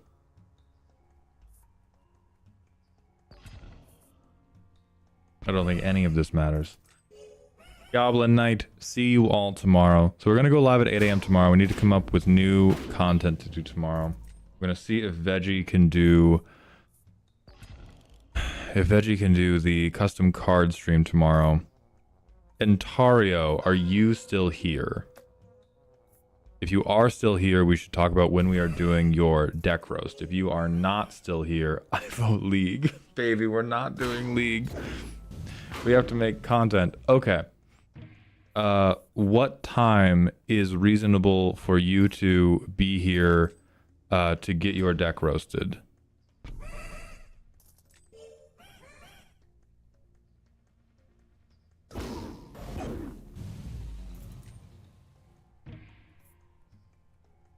That is true. What if instead Vampire Survivors? Hexatomb, thank you for gifting 5 tier 1 subs, my friend. That's going to bring you up to 30, which does not... I pick League for an hour.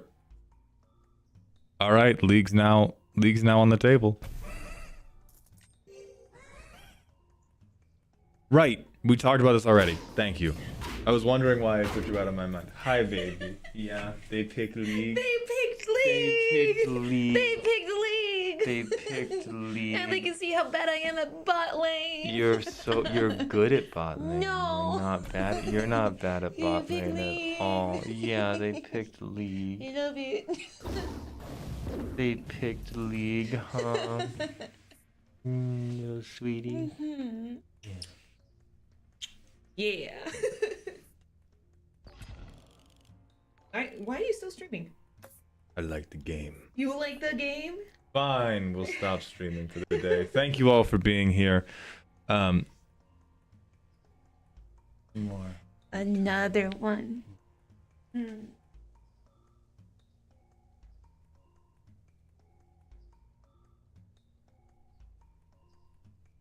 Lucky's. Okay. Let's find somebody to raid for the day.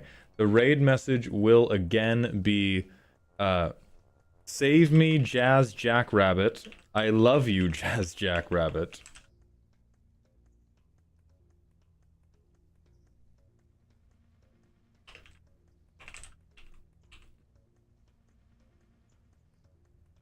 Let's see who is live. Danny. Danny is live, so is... Oh, decked out. But they have to be done soon. They've been live for 6 hours. Alright, Z is going to go collect information. Z is going to go collect intel on whether Decked Out is still live or not. YouTube, that will just be the end of our stream today, but I will be live again tomorrow morning. Thank you all for watching. And good night, YouTube.